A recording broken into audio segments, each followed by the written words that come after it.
Section 2. Experiments to confirm this system. Upon duly weighing these arguments, no one will make any scruple to assent to that conclusion I draw from them, conceding the transition along related impressions and ideas, especially as 'tis a principle in itself, so easy and natural. But that we may place this system beyond doubt both with regard to love and hatred, pride and humility, 'twill be proper to make some new experiments upon all these passions, as well as to recall a few of these observations, which I have formerly touched upon. In order to make these experiments, let us suppose I am in company with a person, whom I formerly regarded without any sentiments either of friendship or enmity. Here I have the natural and ultimate object of all these four passions placed before me. Myself am the proper object of pride or humility, the other person of love or hatred.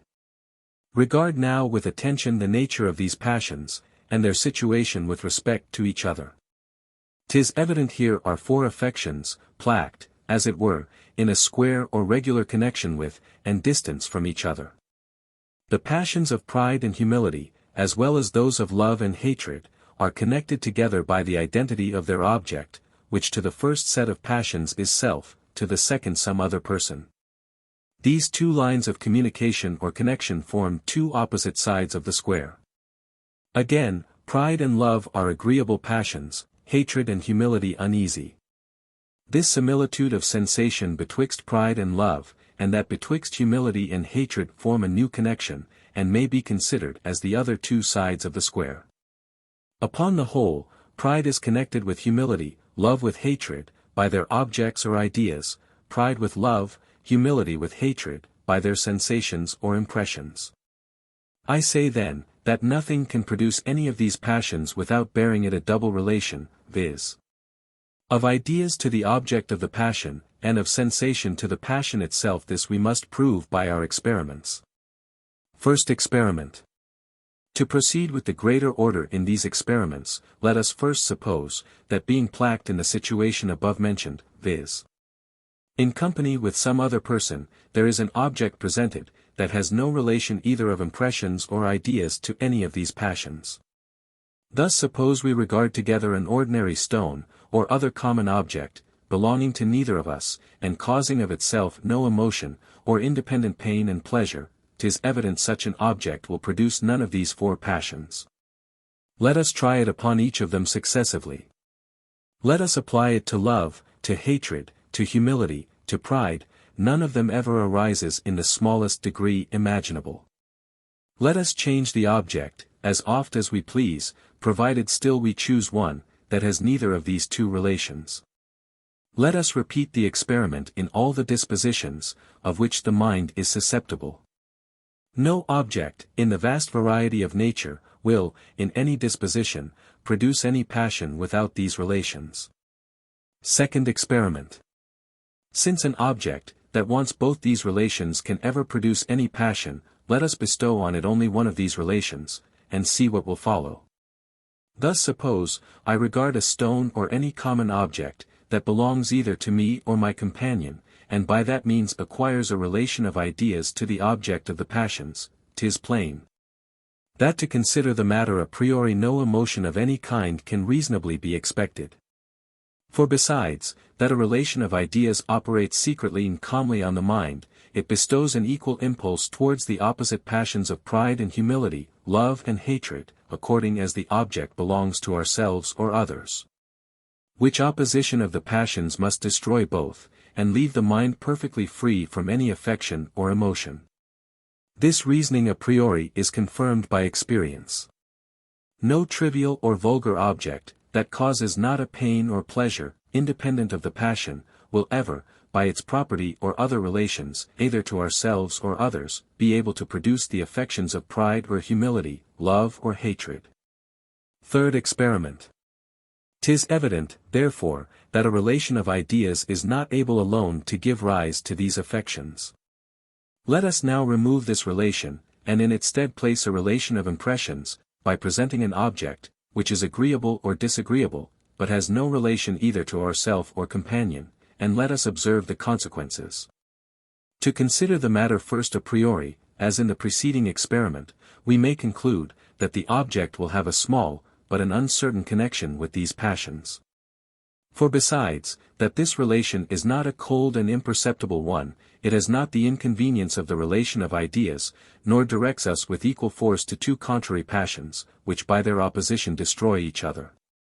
But if we consider, on the other hand, that this transition from the sensation to the affection is not forwarded by any principle, that produces a transition of ideas. But, on the contrary, that though the one impression be easily transfused into the other, yet the change of objects is suppositoried contrary to all the principles that cause a transition of that kind. We may from thence infer, that nothing will ever be a steady or durable cause of any passion, that is connected with the passion merely by a relation of impressions. What our reason would conclude from analogy, after balancing these arguments, would be, that an object, which produces pleasure or uneasiness, but has no manner of connection either with ourselves or others, may give such a turn to the disposition, as that it may naturally fall into pride or love, humility or hatred, and search for other objects, upon which, by a double relation, it can found these affections. But that an object, which has only one of these relations, though the most advantageous one, can never give rise to any constant and established passion. Most fortunately all this reasoning is found to be exactly conformable to experience, and the phenomena of the passions.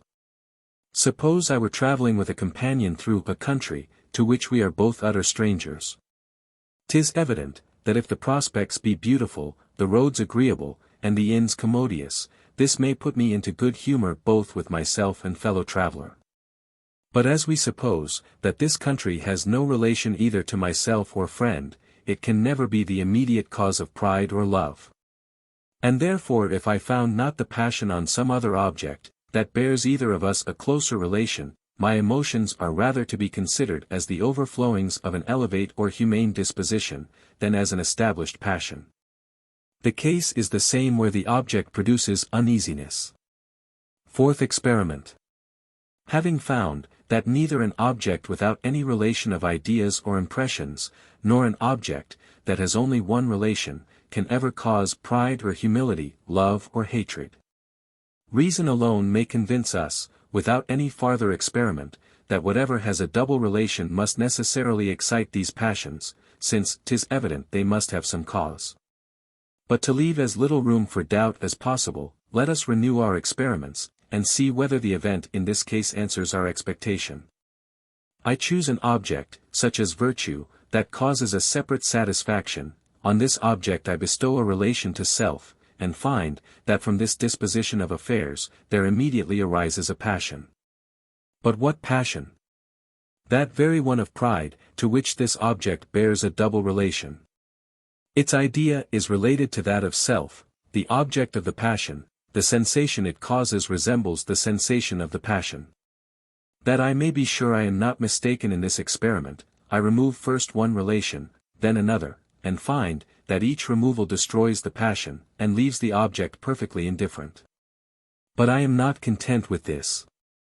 I make a still farther trial, and instead of removing the relation, I only change it for one of a different kind. I suppose the virtue to belong to my companion, not to myself, and observe what follows from this alteration. I immediately perceive the affections to wheel about, and leaving pride, where there is only one relation, viz.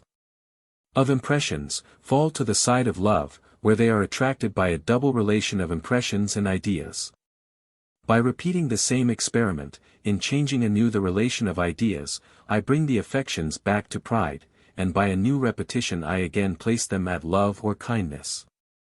Being fully convinced of the influence of this relation, I try the effects of the other, and by changing virtue for vice, convert the pleasant impression, which arises from the former, into the disagreeable one, which proceeds from the latter. The effect still answers expectation. Vice, when placked on another, excites, by means of its double relations, the passion of hatred, instead of love, which for the same reason arises from virtue. To continue the experiment, I change anew the relation of ideas, and suppose the vice to belong to myself. What follows? What is usual? A subsequent change of the passion from hatred to humility. This humility I convert into pride by a new change of the impression, and find after all that I have complete the round, and have by these changes brought back the passion to that very situation, in which I first found it. But to make the matter still more certain, I alter the object, and instead of vice and virtue, make the trial upon beauty and deformity, riches and poverty, power and servitude.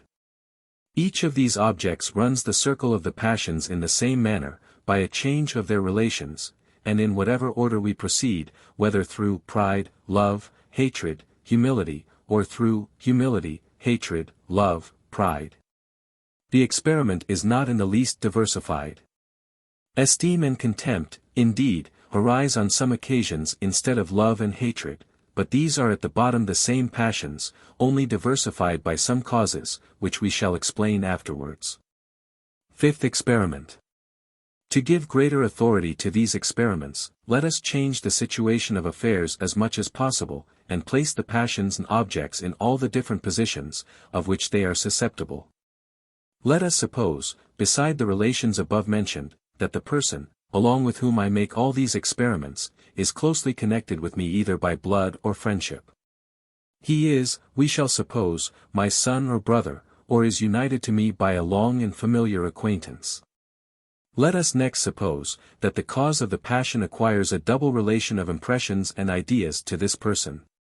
And let us see what the effects are of all these complicated attractions and relations. Before we consider what they are in fact, let us determine what they ought to be, conformable to my hypothesis. 'Tis plain, that, according as the impression is either pleasant or uneasy, the passion of love or hatred must arise towards the person, who is thus connected to the cause of the impression by these double relations, which I have all along required.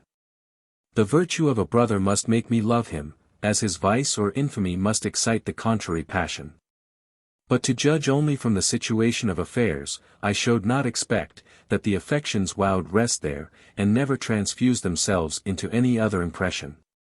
As there is here a person, who by means of a double relation is the object of my passion, the very same reasoning leads me to think the passion will be carried farther. The person has a relation of ideas to myself, according to the supposition. The passion, of which he is the object, by being either agreeable or uneasy, has a relation of impressions to pride or humility. 'Tis evident, then, that one of these passions must arise from the love or hatred. This is the reasoning I form in conformity to my hypothesis, and am pleased to find upon trial that everything answers exactly to my expectation. The virtue or vice of a son or brother not only excites love or hatred, but by a new transition, from similar causes, gives rise to pride or humility. Nothing causes greater vanity than any shining quality in our relations. As nothing mortifies us more than their vice or infamy. This exact conformity of experience to our reasoning is a convincing proof of the solidity of that hypothesis, upon which we reason. Sixth experiment. This evidence will be still augmented, if we reverse the experiment, and preserving still the same relations, begin only with a different passion. Suppose, that instead of the virtue or vice of a son or brother, which causes first love or hatred, and afterwards pride or humility, we place these good or bad qualities on ourselves, without any immediate connection with the person who is related to us. Experience shews us, that by this change of situation the whole chain is broke, and that the mind is not conveyed from one passion to another, as in the preceding instance. We never love or hate a son or brother for the virtue or vice we discern in ourselves, though 'tis evident the same qualities in him give us a very sensible pride or humility. The transition from pride or humility to love or hatred is not so natural as from love or hatred to pride or humility. This may at first sight be esteemed contrary to my hypothesis. Since the relations of impressions and ideas are in both cases precisely the same. Pride and humility are impressions related to love and hatred. Myself am related to the person. It showed, therefore, be expected, that like causes must produce like effects, and a perfect transition arise from the double relation, as in all other cases. This difficulty we may easily solve by the following reelections. 'Tis evident, that as we are at all times intimately conscious of ourselves, our sentiments and passions, their ideas must strike upon us with greater vivacity than the ideas of the sentiments and passions of any other person. But everything, that strikes upon us with vivacity, and appears in a full and strong light, forces itself, in a manner, into our consideration, and becomes present to the mind on the smallest hint and most trivial relation. For the same reason, when it is once present, it engages the attention, and keeps it from wandering to other objects, however strong may be their relation to our first object. The imagination passes easily from obscure to lively ideas, but with difficulty from lively to obscure. In the one case the relation is aided by another principle, in the other case, 'tis opposed by it. Now I have observed, that those two faculties of the mind, the imagination and passions, assist each other in their operation, when their propensities are similar, and when they act upon the same object. The mind has always a propensity to pass from a passion to any other related to it, and this propensity is forwarded when the object of the one passion is related to that of the other. The two impulses concur with each other, and render the whole transition more smooth and easy. But if it should happen, that while the relation of ideas, strictly speaking, continues the same, its influence, in causing a transition of the imagination, should no longer take place, 'tis evident its influence on the passions must also cease, as being dependent entirely on that transition. This is the reason why pride or humility is not transfused into love or hatred with the same ease, that the latter passions are changed into the former. If a person be my brother, I am his likewise, but though the relations be reciprocal, they have very different effects on the imagination. The passage is smooth and open from the consideration of any person related to us to that of ourself, of whom we are every moment conscious. But when the affections are once directed to ourself, the fancy passes not with the same facility from that object to any other person, how closely soever connected with us. This easy or difficult transition of the imagination operates upon the passions, and facilitates or retards their transition. Which is a clear proof, that these two faculties of the passions and imagination are connected together, and that the relations of ideas have an influence upon the affections. Besides innumerable experiments that prove this, we here find, that even when the relation remains, if by any particular circumstance its usual effect upon the fancy in producing an association or transition of ideas, is prevented, its usual effect upon the passions, in conveying us from one to another, is in like manner prevented. Some may, perhaps, find a contradiction betwixt this phenomenon and that of sympathy, where the mind passes easily from the idea of ourselves to that of any other object related to us. But this difficulty will vanish, if we consider that in sympathy our own person is not the object of any passion, nor is there anything that fixes our attention on ourselves. As in the present case, where we are suppositoried to be actuated with pride or humility. Our self, independent of the perception of every other object, is in reality nothing, for which reason we must turn our view to external objects. And 'tis natural for us to consider with most attention such as lie contiguous to us, or resemble us. But when self is the object of a passion, 'tis not natural to quit the consideration of it, till the passion be exhausted. In which case the double relations of impressions and ideas can no longer operate. Seventh experiment. To put this whole reasoning to a farther trial, let us make a new experiment. And as we have already seen the effects of related passions and ideas, let us here suppose an identity of passions along with a relation of ideas, and let us consider the effects of this new situation. 'Tis evident a transition of the passions from the one object to the other is here in all reason to be expected. Since the relation of ideas is suppositoried still to continue, and an identity of impressions must produce a stronger connection, than the most perfect resemblance, that can be imagined. If a double relation, therefore, of impressions and ideas is able to produce a transition from one to the other, much more an identity of impressions with a relation of ideas. Accordingly we find, that when we either love or hate any person, the passions seldom continue within their first bounds, but extend themselves towards all the contiguous objects, and comprehend the friends and relations of him we love or hate. Nothing is more natural than to bear a kindness to one brother on account of our friendship for another, without any farther examination of his character.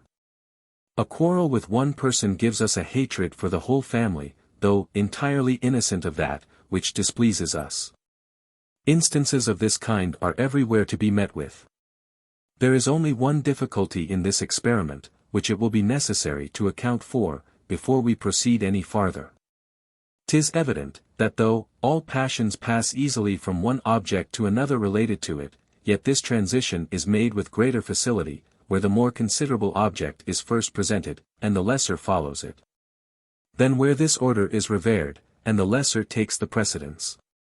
Thus 'tis more natural for us to love the son upon account of the father, than the father upon account of the son, the servant for the master, than the master for the servant, the subject for the prince, than the prince for the subject. In like manner we more readily contract a hatred against a whole family, where our first quarrel is with the head of it, than where we are displeased with a son, or servant, or some inferior member. In short, our passions, like other objects, descend with greater facility than they ascend. That we may comprehend, wherein consists the difficulty of explaining this phenomenon, we must consider, that the very same reason, which determines the imagination to pass from remote to contiguous objects, with more facility than from contiguous to remote, causes it likewise to change with more ease, the less for the greater, than the greater for the less.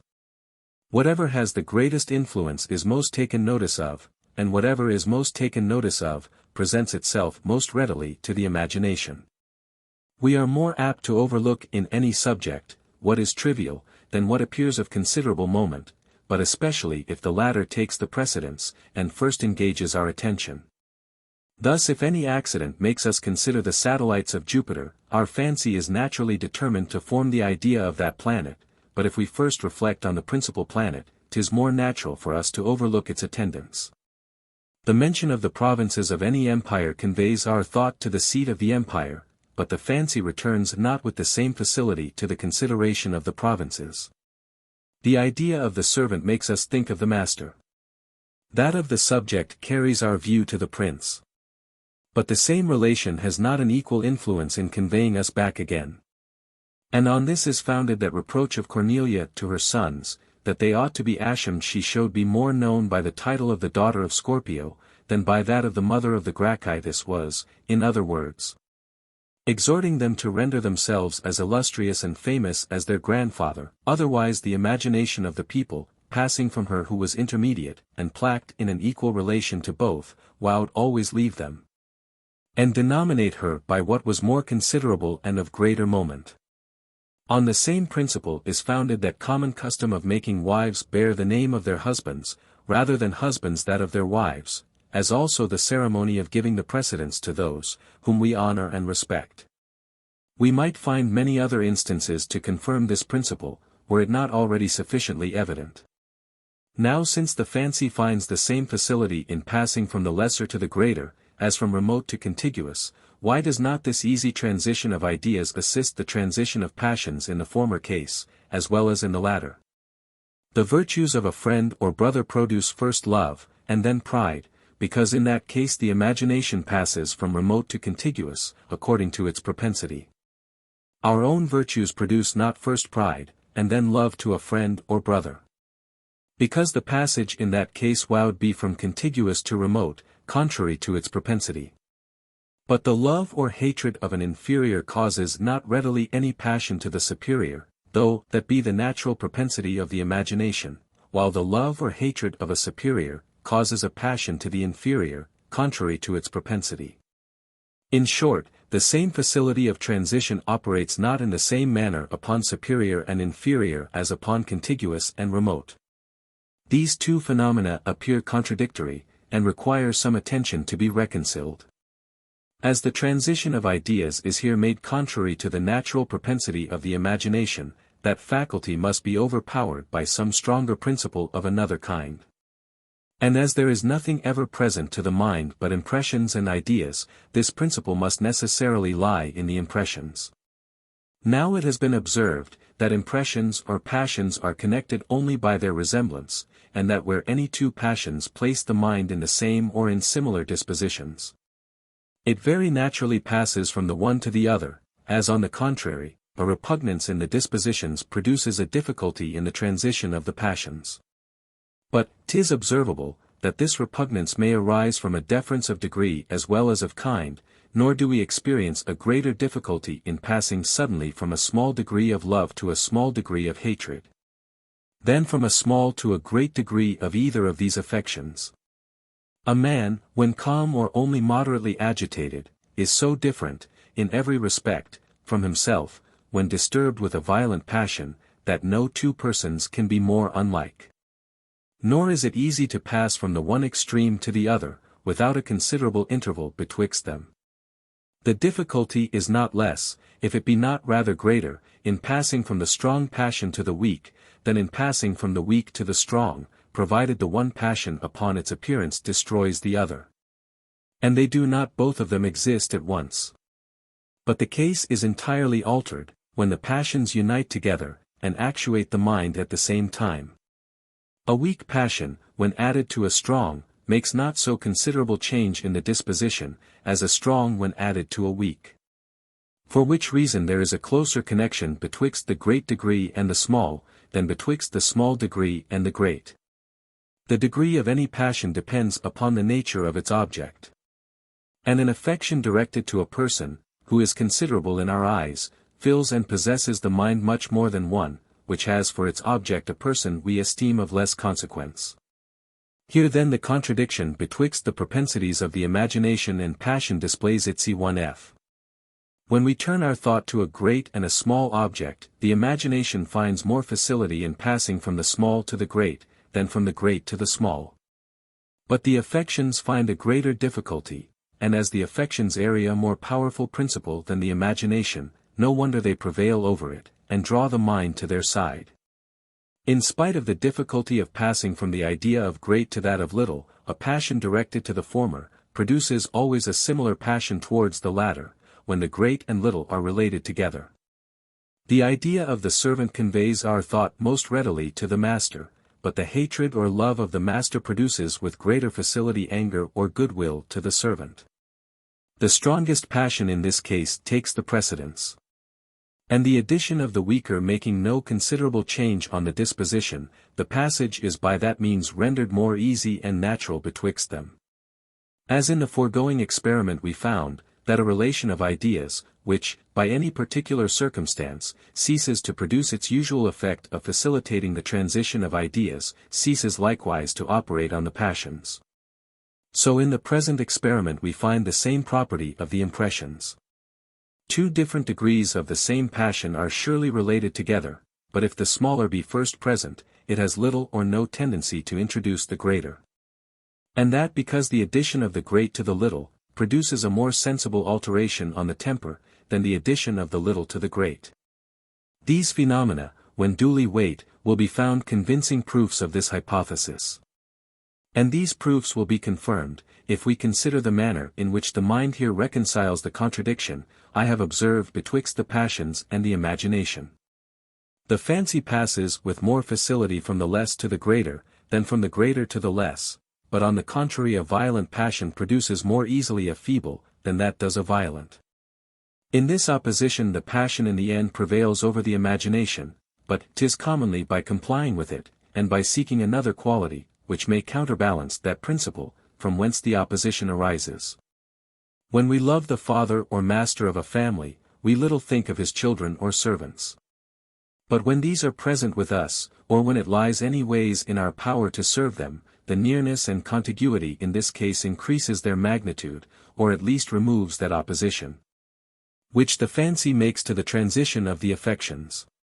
If the imagination finds a difficulty in passing from greater to less, it finds an equal facility in passing from remote to contiguous, which brings the matter to an equality, and leaves the way open from the one passion to the other. Eighth experiment. I have observed that the transition from love or hatred to pride or humility, is more easy than from pride or humility to love or hatred. And that the difficulty, which the imagination finds in passing from contiguous to remote, is the cause why we scarce have any instance of the latter transition of the affections. I must, however, make one exception, viz. when the very cause of the pride and humility is placked in some other person. For in that case the imagination is necessitated to consider the person, nor can it possibly confine its view to ourselves. Thus nothing more readily produces kindness and affection to any person, than his approbation of our conduct and character, as on the other hand, nothing inspires us with a stronger hatred, than his blame or contempt. Here 'tis evident, that the original passion is pride or humility, whose object is self. And that this passion is transfused into love or hatred, whose object is some other person, notwithstanding the rule I have already established, that the imagination passes with difficulty from contiguous to remote. But the transition in this case is not made merely on account of the relation betwixt ourselves and the person, but because that very person is the real cause of our first passion, and of consequence is intimately connected with it. 'Tis his approbation that produces pride, and disapprobation, humility. No wonder, then, the imagination returns back again attended with the related passions of love and hatred. This is not a contradiction, but an exception to the rule. And an exception that arises from the same reason with the rule itself. Such an exception as this is, therefore, rather a confirmation of the rule. And indeed, if we consider all the 8 experiments I have explained, we shall find that the same principle appears in all of them, and that 'tis by means of a transition arising from a double relation of impressions and ideas, pride-humility. Love and hatred are product. An object without 54a relation, or 55 with but one, never produces either of these passions, and 'tis 56 found that the passion always varies in conformity to the relation. Nay, we may observe, that where the relation, by any particular circumstance, has not its usual effect of producing a transition either of 57 ideas or of impressions, it ceases to operate upon the passions, and gives rise neither to pride or love, humility nor hatred. This rule we find still to hold good 58, even under the appearance of its contrary, and as relation is frequently experienced to have no effect. Which upon examination is found to proceed from some particular circumstance, that prevents the transition.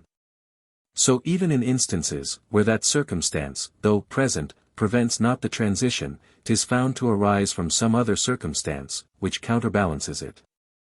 Thus not only the variations resolve themselves into the general principle, but even the variations of these variations. Section 3. Difficulties solved. After so many and such undeniable proofs drawn from daily experience and observation, it may seem superfluous to enter into a particular examination of all the causes of love and hatred. I shall, therefore, employ the sequel of this part, first, in removing some difficulties, concerning particular causes of these passions. Secondly, in examining the compound affections, which arise from the mixture of love and hatred with other emotions. Nothing is more evident, than that any person acquires our kindness, or is exposed to our ill will, in proportion to the pleasure or uneasiness we receive from him. And that the passions keep pace exactly with the sensations in all their changes and variations. Whoever can find the means either by his services, his beauty, or his flattery, to render himself useful or agreeable to us, is sure of our affections, as on the other hand, whoever harms or displeases us never fails to excite our anger or hatred. When our own nation is at war with any other, we detest them under the character of cruel, perfidious, unjust and violent, but always esteem ourselves and allies equitable, moderate, and merciful. If the general of our enemies be successful, 'tis with difficulty we allow him the figure and character of a man. He is a sorcerer, he has a communication with demons. As is reported of Oliver Cromwell and the Duke of Luxembourg, he is bloody-minded, and takes a pleasure in death and destruction. But if the success be on our side, our commander has all the opposite good qualities, and is a pattern of virtue, as well as of courage and conduct. His treachery we call policy, his cruelty is an evil inseparable from war. In short, every one of his faults we either endeavor to extenuate, or dignify it with the name of that virtue, which approaches it. 'Tis evident the same method of thinking runs through common life. There are some, who add another condition, and require not only that the pain and pleasure arise from the person, but likewise that it arise knowingly, and with a particular design and intention. A man, who wounds and harms us by accident, becomes not our enemy upon that account, nor do we think ourselves bound by any ties of gratitude to one, who does us any service after the same manner. By the intention we judge of the actions, and according as that is good or bad, they become causes of love or hatred. But here we must make a distinction. If that quality in another, which pleases or displeases, be constant and inherent in his person and character, it will cause love or hatred independent of the intention, but otherwise a knowledge and design is requisite, in order to give rise to these passions. One that is disagreeable by his deformity or folly is the object of our aversion, though nothing be more certain, than that he has not the least intention of displeasing us by these qualities. But if the uneasiness proceed not from a quality, but an action, which is product and annihilated in a moment, 'tis necessary, in order to produce some relation, and connect this action sufficiently with the person, that it be derived from a particular forethought and design. 'Tis not enough, that the action arise from the person, and have him for its immediate cause and author. This relation alone is too feeble and inconstant to be a foundation for these passions. It reaches not the sensible and thinking part, and neither proceeds from anything durable in him, nor leaves anything behind it, but passes in a moment, and is as if it had never been. On the other hand, an intention shews certain qualities, which remaining after the action is performed, connect it with the person, and facilitate the transition of ideas from one to the other. We can never think of him without reflecting on these qualities, unless repentance and a change of life have product an alteration in that respect, in which case the passion is likewise altered. This therefore is one reason, why an intention is requisite to excite either love or hatred. But we must farther consider, that an intention, besides its strengthening the relation of ideas, is often necessary to produce a relation of impressions, and give rise to pleasure and uneasiness. For 'tis observable, that the principal part of an injury is the contempt and hatred, which it shews in the person, that injures us, and without that, the mere harm gives us a less sensible uneasiness. In like manner, a good office is agreeable, chiefly because it flatters our vanity, and is a proof of the kindness and esteem of the person, who performs it. The removal of the intention, removes the mortification in the one case, and vanity in the other, and must of course cause a remarkable diminution in the passions of love and hatred. I grant, that these effects of the removal of design, in diminishing the relations of impressions and ideas, are not entire, nor able to remove every degree of these relations. But then I ask, if the removal of design be able entirely to remove the passion of love and hatred? Experience, I am sure, informs us of the contrary, nor is there anything more certain, than that men often fall into a violent anger for injuries, which they themselves must own to be entirely involuntary and accidental. This emotion, indeed, cannot be of long continuance, but still is sufficient to shew, that there is a natural connection betwixt uneasiness and anger, and that the relation of impressions will operate upon a very small relation of ideas. But when the violence of the impression is once a little abated, the defect of the relation begins to be better felt. And as the character of a person is no wise interested in such injuries as are casual and involuntary, it seldom happens that on their account, we entertain a lasting enmity. To illustrate this doctrine by a parallel instance, we may observe, that not only the uneasiness, which proceeds from another by accident, has but little force to excite our passion, but also that which arises from an acknowledged necessity and duty. One that has a real design of harming us, proceeding not from hatred and ill will, but from justice and equity, draws not upon him our anger, if we be in any degree reasonable. Notwithstanding he is both the cause, and the knowing cause of our sufferings. Let us examine a little this phenomenon. 'Tis evident in the first place, that this circumstance is not decisive. And though it may be able to diminish the passions, 'tis seldom it can entirely remove them. How few criminals are there, who have no ill will to the person, that accuses them, or to the judge, that condemns them, even though they be conscious of their own deserts. In like manner our antagonist in a lawsuit, and our competitor for any office, are commonly regarded as our enemies, though, we must acknowledge, if we would but reflect a moment, that their motive is entirely as justifiable as our own. Besides we may consider, that when we receive harm from any person, we are apt to imagine him criminal, and 'tis with extreme difficulty we allow of his justice and innocence. This is a clear proof, that, independent of the opinion of iniquity, any harm or uneasiness has a natural tendency to excite our hatred, and that afterwards we seek for reasons upon which we may justify and establish the passion. Here the idea of injury produces not the passion, but arises from it. Nor is it any wonder that passion should produce the opinion of injury. Since otherwise it must suffer a considerable diminution, which all the passions avoid as much as possible. The removal of injury may remove the anger, without proving that the anger arises only from the injury. The harm and the justice are two contrary objects, of which the one has a tendency to produce hatred, and the other love. And 'tis according to their different degrees, and our particular tum of thinking, that either of the objects prevails, and excites its proper passion. Section 4.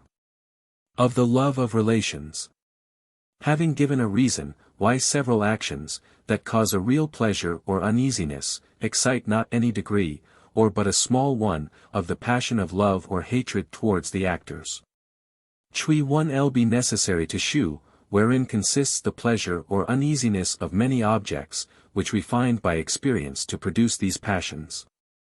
According to the preceding system there is always required a double relation of impressions and ideas betwixt the cause and effect, in order to produce either love or hatred. But though this be universally true, 'tis remarkable that the passion of love may be excited by only one relation of a different kind, viz. betwixt ourselves and the object. Or more properly speaking, that this relation is always attended with both the others. Whoever is united to us by any connection is always sure of a share of our love, proportioned to the connection, without inquiring into his other qualities. Thus the relation of blood produces the strongest tie the mind is capable of in the love of parents to their children, and a lesser degree of the same affection, as the relation lessens. Nor has consanguinity alone this effect, but any other relation without exception. We love our countrymen, our neighbors, those of the same trade, profession, and even name with ourselves. Every one of these relations is esteemed some tie, and gives a title to a share of our affection. There is another phenomenon, which is parallel to this, viz. that acquaintance, without any kind of relation, gives rise to love and kindness, when we have contracted a habitude and intimacy with any person.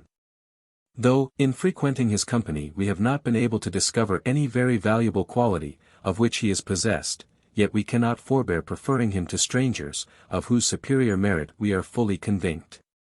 These two phenomena of the effects of relation and acquaintance will give mutual light to each other, and may be both explained from the same principle.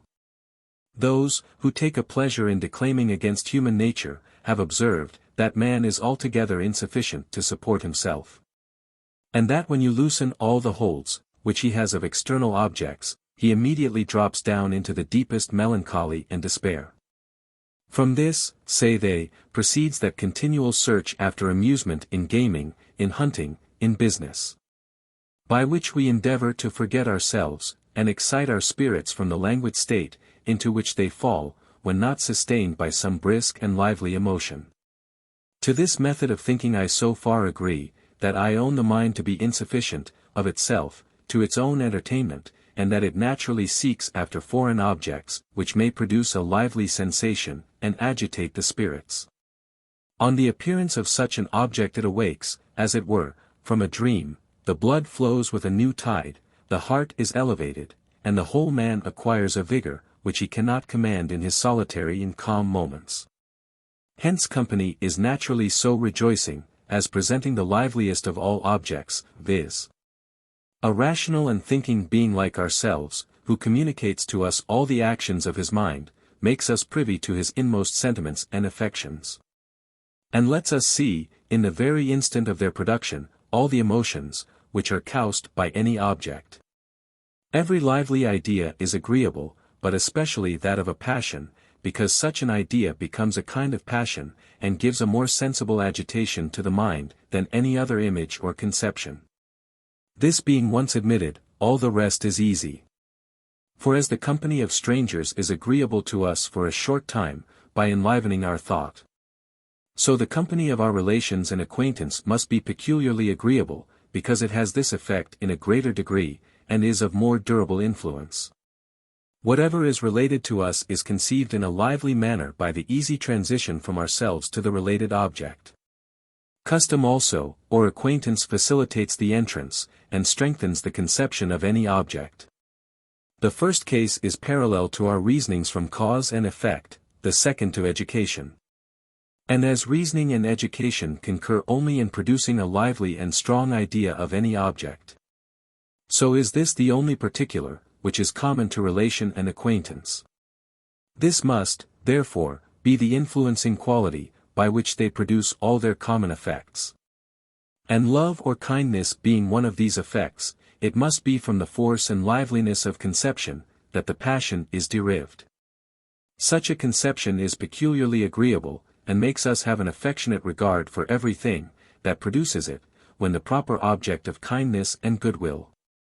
'Tis obvious, that people associate together according to their particular tempers and dispositions, and that men of gay tempers naturally love the gay, as the serious bear an affection to the serious. This not only happens, where they remark this resemblance betwixt themselves and others, but also by the natural course of the disposition, and by a certain sympathy, which always arises betwixt similar characters. Where they remark the resemblance, it operates after the manner of a relation, by producing a connection of ideas. Where they do not remark it, it operates by some other principle. And if this latter principle be similar to the former, it must be received as a confirmation of the foregoing reasoning. The idea of ourselves is always intimately present to us, and conveys a sensible degree of vivacity to the idea of any other object, to which we are related. This lively idea changes by degrees into a real impression. These two kinds of perception being in a great measure the same, and differing only in their degrees of force and vivacity. But this change must be product with the greater ease, that our natural temper gives us a propensity to the same impression, which we observe in others, and makes it arise upon any slight occasion.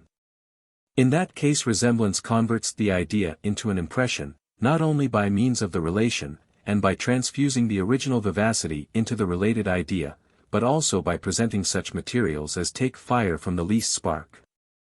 And as in both cases a love or affection arises from the resemblance, we may learn that a sympathy with others is agreeable only by giving an emotion to the spirits, since an easy sympathy and correspondent emotions are alone common to relation, acquaintance, and resemblance. The great propensity men have to pride may be considered as another similar phenomenon. It often happens, that after we have lived a considerable time in any city, however at first it might be disagreeable to us, yet as we become familiar with the objects, and contract an acquaintance, though merely with the streets and buildings, the aversion diminishes by degrees, and at last changes into the opposite passion. The mind finds a satisfaction and ease in the view of objects, to which it is accustomed, and naturally prefers them to others, which, though, perhaps, in themselves more valuable, are less known to it. By the same quality of the mind we are seduced into a good opinion of ourselves, and of all objects, that belong to us. They appear in a stronger light, are more agreeable, and consequently fitter subjects of pride and vanity, than any other. It may not be amiss, in treating of the affection we bear our acquaintance and relations, to observe some pretty curious phenomena, which attend it. 'Tis easy to remark in common life, that children esteem their relation to their mother to be weakened, in a great measure, by her second marriage, and no longer regard her with the same eye, as if she had continued in her state of widowhood. Nor does this happen only, when they have felt any inconveniences from her second marriage, or when her husband is much her inferior, but even without any of these considerations, and merely because she has become part of another family. This also takes place with regard to the second marriage of a father, but in a much less degree, and 'tis certain the ties of blood are not so much loosened in the latter case as by the marriage of a mother. These two phenomena are remarkable in themselves, but much more so when compared. In order to produce a perfect relation betwixt two objects, 'tis requisite, not only that the imagination be conveyed from one to the other by resemblance, contiguity or causation, but also that it return back from the second to the first with the same ease and facility. At first sight this may seem a necessary and unavoidable consequence. If one object resemble another, the latter object must necessarily resemble the former. If one object be the cause of another, the second object is effect to its cause. 'Tis the same case with contiguity, and therefore the relation being always reciprocal, it may be thought, that the return of the imagination from the second to the first must also, in every case, be equally natural as its passage from the first to the second. But upon farther examination we shall easily discover our mistake. For supposing the second object, beside its reciprocal relation to the first, to have also a strong relation to a third object. In that case the thought, passing from the first object to the second, returns not back with the same facility, though the relation continues the same, but is readily carried on to the third object, by means of the new relation, which presents itself, and gives a new impulse to the imagination. This new relation, therefore, weakens the tie betwixt the first and second objects. The fancy is by its very nature wavering and inconstant, and considers always two objects as more strongly related together, where it finds the passage equally easy both in going and returning, than where the transition is easy only in one of these motions. The double motion is a kind of a double tie, and binds the objects together in the closest and most intimate manner. The second marriage of a mother breaks not the relation of child and parent. And that relation suffices to convey my imagination from myself to her with the greatest ease and facility. But after the imagination is arrived at this point of view, it finds its object to be surrounded with so many other relations, which challenge its regard, that it knows not which to prefer, and is at a loss what new object to pitch upon. The ties of interest and duty bind her to another family, and prevent that return of the fancy from her to myself, which is necessary to support the union. The thought has no longer the vibration, requisite to set it perfectly at ease, and indulge its inclination to change. It goes with facility, but returns with difficulty. And by that interruption finds the relation much weakened from what it would be were the passage open and easy on both sides. Now to give a reason, why this effect follows not in the same degree upon the second marriage of a father, we may reflect on what has been proved already, that though the imagination goes easily from the view of a lesser object to that of a greater, yet it returns not with the same facility from the greater to the less. When my imagination goes from myself to my father, it passes not so readily from him to his second wife, nor considers him as entering into a different family, but as continuing the head of that family, of which I am myself a part. His superiority prevents the easy transition of the thought from him to his spouse, but keeps the passage still open for a return to myself along the same relation of child and parent. He is not sunk in the new relation he acquires, so that the double motion or vibration of thought is still easy and natural. By this indulgence of the fancy in its inconstancy, the tie of child and parent still preserves its full force and influence. A mother thinks not her tie to a son weakened, because 'tis shard with her husband, nor a son his with a parent, because 'tis shard with a brother. The third object is here related to the first, as well as to the second, so that the imagination goes and comes along all of them with the greatest facility. Section 5. Of our esteem for the rich and powerful. Nothing has a greater tendency to give us an esteem for any person, than his power and riches, or a contempt, than his poverty and meanness, and as esteem and contempt are to be considered as species of love and hatred, 'twill be proper in this place to explain these phenomena. Here it happens most fortunately, that the greatest difficulty is not to discover a principle capable of producing such an effect, but to choose the chief and predominant among several, that present themselves. The satisfaction we take in the riches of others, and the esteem we have for the possessors may be ascribed to three different causes. First, to the objects they possess, such as houses, gardens, equipages, which, being agreeable in themselves, necessarily produce a sentiment of pleasure in every one, that either considers or surveys them. Secondly, to the expectation of advantage from the rich and powerful by our sharing their possessions. Thirdly, to sympathy, which makes us partake of the satisfaction of every one that approaches us. All these principles may concur in producing the present phenomenon. The question is, to which of them we ought principally to ascribe it. 'Tis certain, that the first principle, viz. the reflection on agreeable objects, has a greater influence, than what, at first sight, we may be apt to imagine. We seldom reflect on what is beautiful or ugly, agreeable or disagreeable, without an emotion of pleasure or uneasiness. And though these sensations appear not much in our common indolent way of thinking, 'tis easy, either in reading or conversation, to discover them. Men of wit always turn the discourse on subjects that are entertaining to the imagination.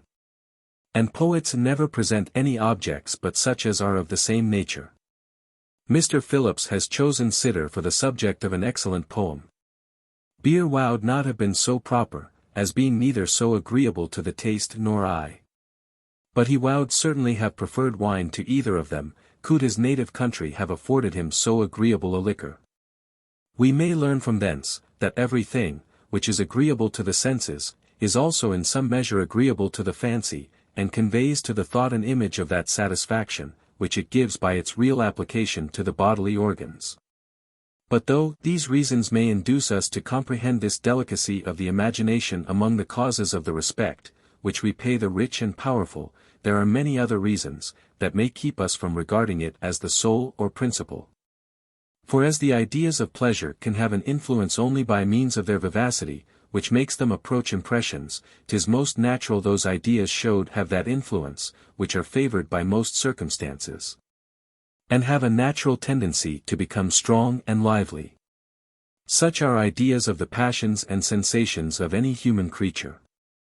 Every human creature resembles ourselves, and by that means has an advantage above any other object, in operating on the imagination.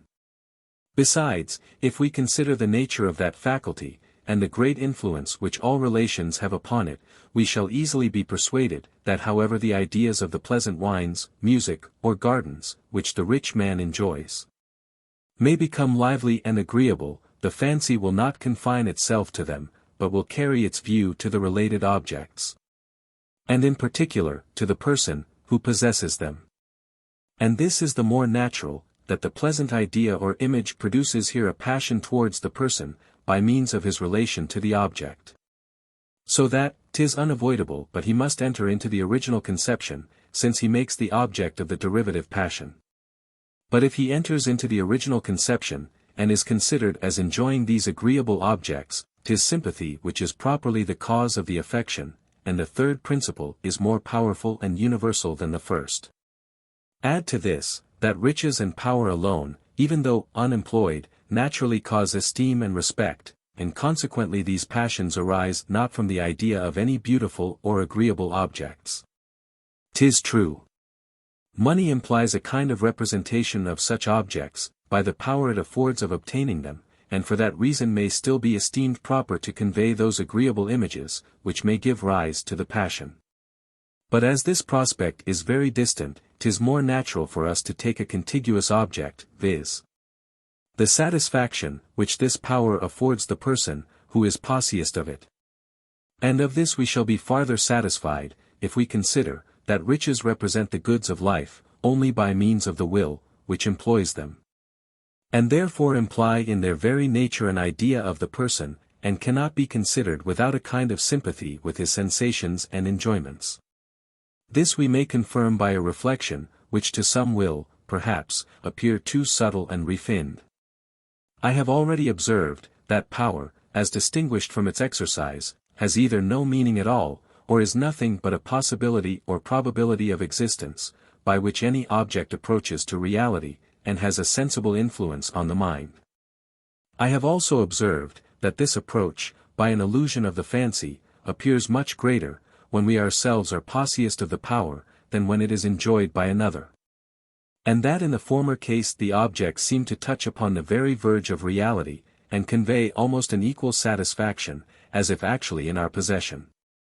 Now I assert, that where we esteem a person upon account of his riches, we must enter into this sentiment of the proprietor, and that without such a sympathy the idea of the agreeable objects, which they give him the power to produce, would have but a feeble influence upon us. An avaricious man is respected for his money, though he scarce is possessed of a power, that is, there scarce is a probability or even possibility of his employing it in the acquisition of the pleasures and conveniences of life. To himself alone this power seems perfect and entire, and therefore we must receive his sentiments by sympathy, before we can have a strong intense idea of these enjoyments or esteem him upon account of them. Thus we have found, that the first principle, viz. The agreeable idea of those objects, which riches afford the enjoyment of, resolves itself in a great measure into the third, and becomes a sympathy with the person we esteem or love. Let us now examine the second principle, viz. The agreeable expectation of advantage, and see what force we may justly attribute to it. 'Tis obvious, that though riches and authority undoubtedly give their owner a power of doing us service, yet this power is not to be considered as on the same footing with that, which they afford him, of pleasing himself and satisfying his own appetites. Self-love approaches the power and exercise very near each other in the latter case, but in order to produce a similar effect in the former, we must suppose a friendship and goodwill to be conjoined with the riches. Without that circumstance 'tis difficult to conceive on what we can found our hope of advantage from the riches of others, though, there is nothing more certain, than that we naturally esteem and respect the rich, even before we discover in them any such favorable disposition towards us. But I carry this farther, and observe, not only that we respect the rich and powerful, where they shew no inclination to serve us, but also when we lie so much out of the sphere of their activity, that they cannot even be suppository to be endowed with that power. Prisoners of war are always treated with a respect suitable to their condition, and 'tis certain riches go very far towards fixing the condition of any person. If birth and quality enter for a share, this still affords us an argument of the same kind. For what is it we call a man of birth, but one who is descended from a long succession of rich and powerful ancestors, and who acquires our esteem by his relation to persons whom we esteem. His ancestors, therefore, though dead, are respected, in some measure, on account of their riches, and consequently without any kind of expectation. But not to go so far as prisoners of war and the dead to find instances of this disinterested esteem for riches, let us observe with a little attention those phenomena that occur to us in common life and conversation. A man, who is himself of a competent fortune, upon coming into a company of strangers, naturally treats them with different degrees of respect and deference, as he is informed of their different fortunes and conditions. Though 'tis impossible he can ever propose, and perhaps would not accept of any advantage from them. A traveller is always admitted into company, and meets with civility, in proportion as his train and equipage speak him a man of great or moderate fortune. In short, the different ranks of men are, in a great measure, regulated by riches, and that with regard to superiors as well as inferiors, strangers as well as acquaintance. There is, indeed, an answer to these arguments, drawn from the influence of general rules.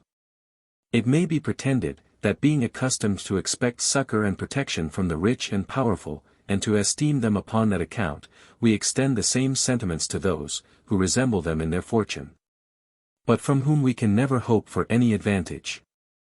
The general rule still prevails, and by giving a bent to the imagination draws along the passion, in the same manner as if its proper object were real and existent.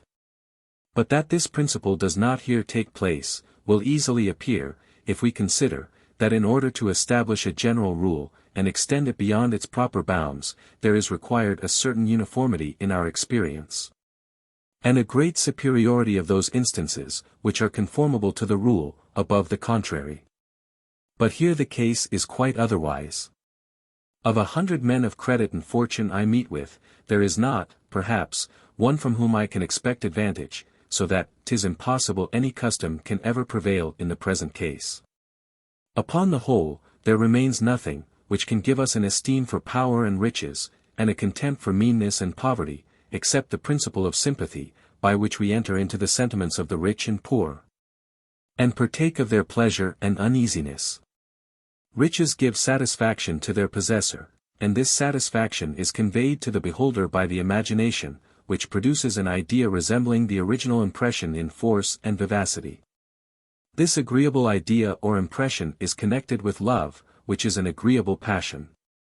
It proceeds from a thinking conscious being, which is the very object of love. From this relation of impressions, and identity of ideas, the passion arises, according to my hypothesis. The best method of reconciling us to this opinion is to take a general survey of the universe, and observe the force of sympathy through the whole animal creation, and the easy communication of sentiments from one thinking being to another. In all creatures, that prey not upon others, and are not agitated with violent passions, there appears a remarkable desire of company, which associates them together, without any advantages they can ever propose to reap from their union. This is still more conspicuous in man, as being the creature of the universe, who has the most ardent desire of society, and is fitted for it by the most advantages. We can form no wish which has not a reference to society. A perfect solitude is, perhaps, the greatest punishment we can suffer. Every pleasure languishes when enjoyed apart from company, and every pain becomes more cruel and intolerable.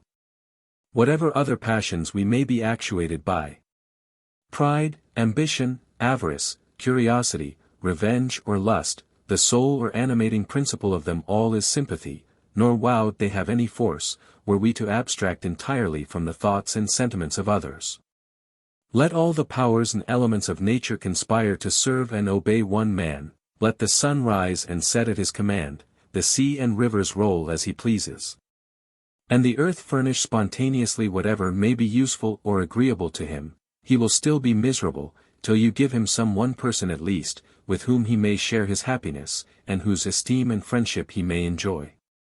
This conclusion from a general view of human nature, we may confirm by particular instances, wherein the force of sympathy is very remarkable.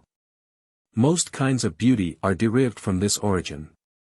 And though our first object be some senseless inanimate piece of matter, 'tis seldom we rest there, and carry not our view to its influence on sensible and rational creatures.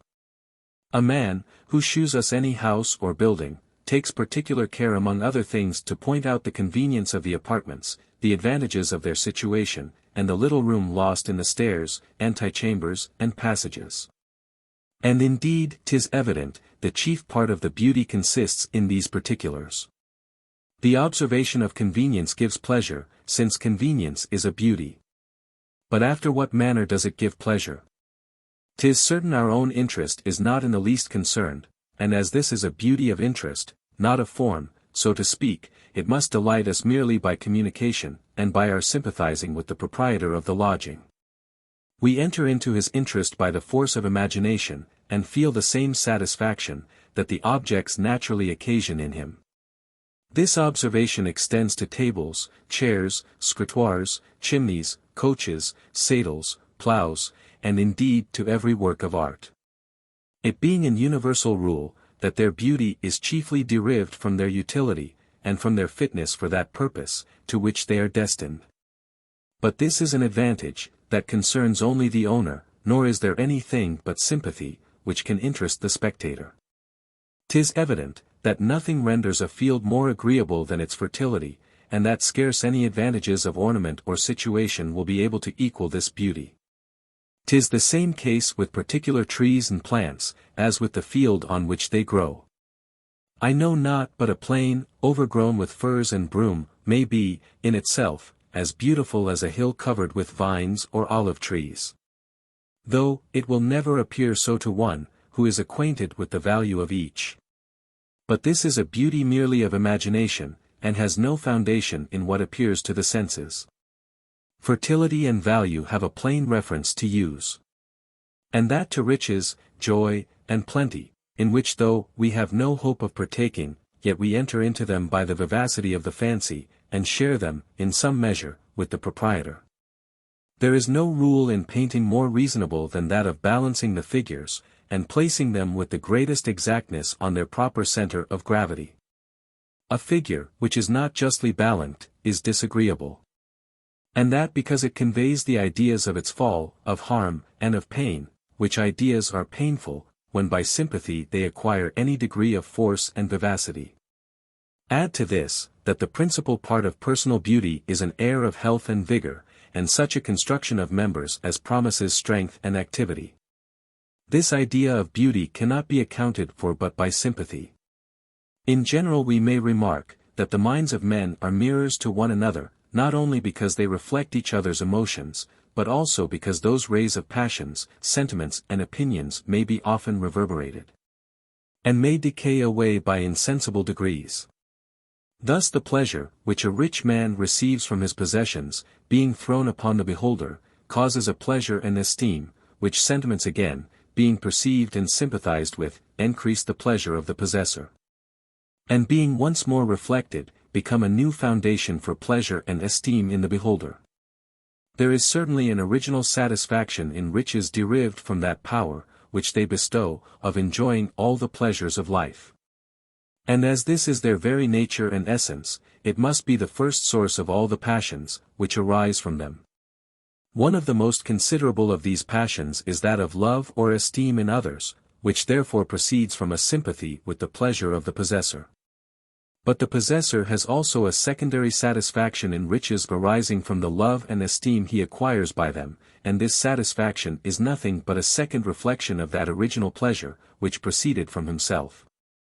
This secondary satisfaction or vanity becomes one of the principal recommendations of riches, and is the chief reason, why we either desire them for ourselves, or esteem them in others. Here then is a third rebound of the original pleasure. After which 'tis difficult to distinguish the images and reflections, by reason of their faintness and confusion. Section 6. Of Benevolence and Anger. Ideas may be compared to the extension and solidity of matter, and impressions, especially reflective ones, to colors, tastes, smells and other sensible qualities. Ideas never admit of a total union, but are endowed with a kind of impenetrability, by which they exclude each other, and are capable of forming a compound by their conjunction, not by their mixture. On the other hand, impressions and passions are susceptible of an entire union, and like colors, may be blended so perfectly together, that each of them may lose itself, and contribute only to vary that uniform impression, which arises from the whole.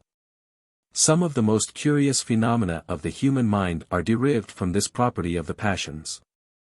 In examining those ingredients, which are capable of uniting with love and hatred, I begin to be sensible, in some measure, of a misfortune, that has attended every system of philosophy, with which the world has been yet acquainted.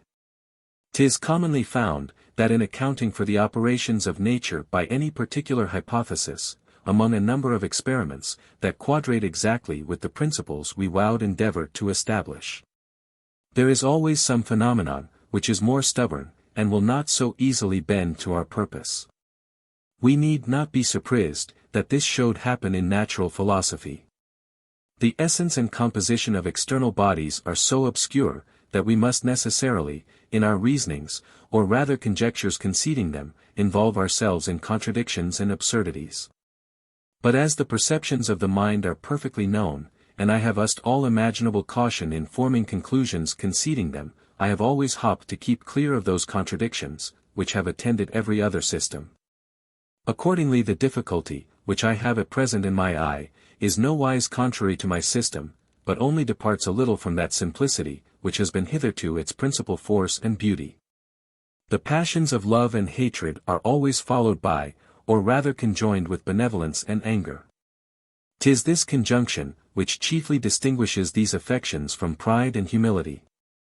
For pride and humility are pure emotions in the soul, unattended with any desire, and not immediately exciting us to action. But love and hatred are not complete within themselves, nor rest in that emotion, which they produce, but carry the mind to something farther.